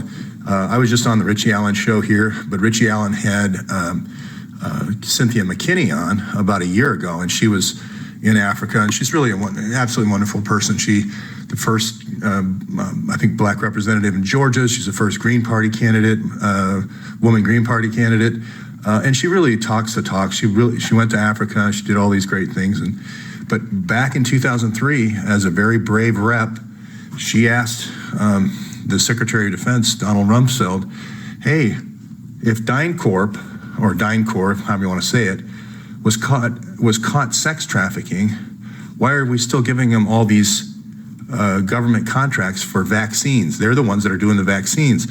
What you're going to find out is this is just this repeating pattern with Zika virus and all these things. They're coming up with these man-made disasters so that DynCorp can get the contract to go in and take care of it. So when DynCorp gets the contract to spray the coca fields in Colombia, what they're going to be doing is spraying the competitors' coca fields and using the same planes to get the cocaine out. You're going to find every contract they have. I've gone through about 50 of them. I just got tired of reading it. It's such a broken record. It's the same thing over again. Go in and train the police. They don't train the police. They train the police to do sex trafficking in every case. I'm talking about Bosnia. I'm talking about Herzegovina. I'm talking about Kosovo, Haiti, Colombia, Mexico, all over Central America. It's just the same repeating pattern. We're going to go in and train the police to do sex trafficking. I mean, it's just that simple. She also asked Cynthia McKinney, hey, where's the 2.3 billion, I misspelled that word, 2.3 trillion missing from the DOD budget? You're the reason, Mr. Rumsfeld, we can't balance the federal budget because of this 2.3 trillion. Well, as I've said before, if you let a conspiracy go, it doesn't get any better. It's 6.7 trillion now. So that was 13 years ago. Now it's up to 6.7 trillion. So that can, send a lot of people to school and pay a lot of teacher salaries. So I'm going to tell you right now that Jason Chaffetz is going to call these three people because there's an email connection to these folks from Petraeus, from one of the conspirators, and Reines is going to get called, and they're going to give immunity to Bash because he's a good guy, and they're going to give immunity to Shapiro because he's got good sense, and this whole thing is going to fall down right here. If they also subpoena Broadwell, she'll be the kind of the sex angle to this whole thing. It'll be the kind of the big media event. Morrell will do the Fifth Amendment, I'm sure. But this thing, again, going back to the school here, once we wind back with emails to JTTF and we start looking into who is doing the counterterrorism, and the FBI has to come up with the documents, and we see everybody as a counterterrorism rep at the FBI, it's going to link right back to the CIA program. All these DynCorp employees that are sparsed around in the U.S. posing as university professors that are really involved in this asset forfeiture scheme that counterterrorism division's running, all of them are going to be subpoenaed. And then this Operation Underground Railroad is just the last operation. There's been about 50 of them since 1977. It's everyone is fair game. And no more interviewing everybody in the same room. We're going to interview you in this room and say, hey, it's 50 years in federal prison unless you tell us everybody else who's involved, and we'll drop it down to 5. Like I say, I don't mind if everybody gets immunity, 50 immunities, as long as the truth comes out and all the emails comes out and the child trafficking stops. If you go watch her video, Jessica Dillow-Crisp, and I also have several news articles where these small cells within these police forces are being taught to gang rape so that they have this kind of conspiracy of silence around this activity. And I don't care if it's for national security that they're entrapping these senators and governors and police officers and lawyers and judges. I don't care because it's wrong. It's just wrong. It has to stop.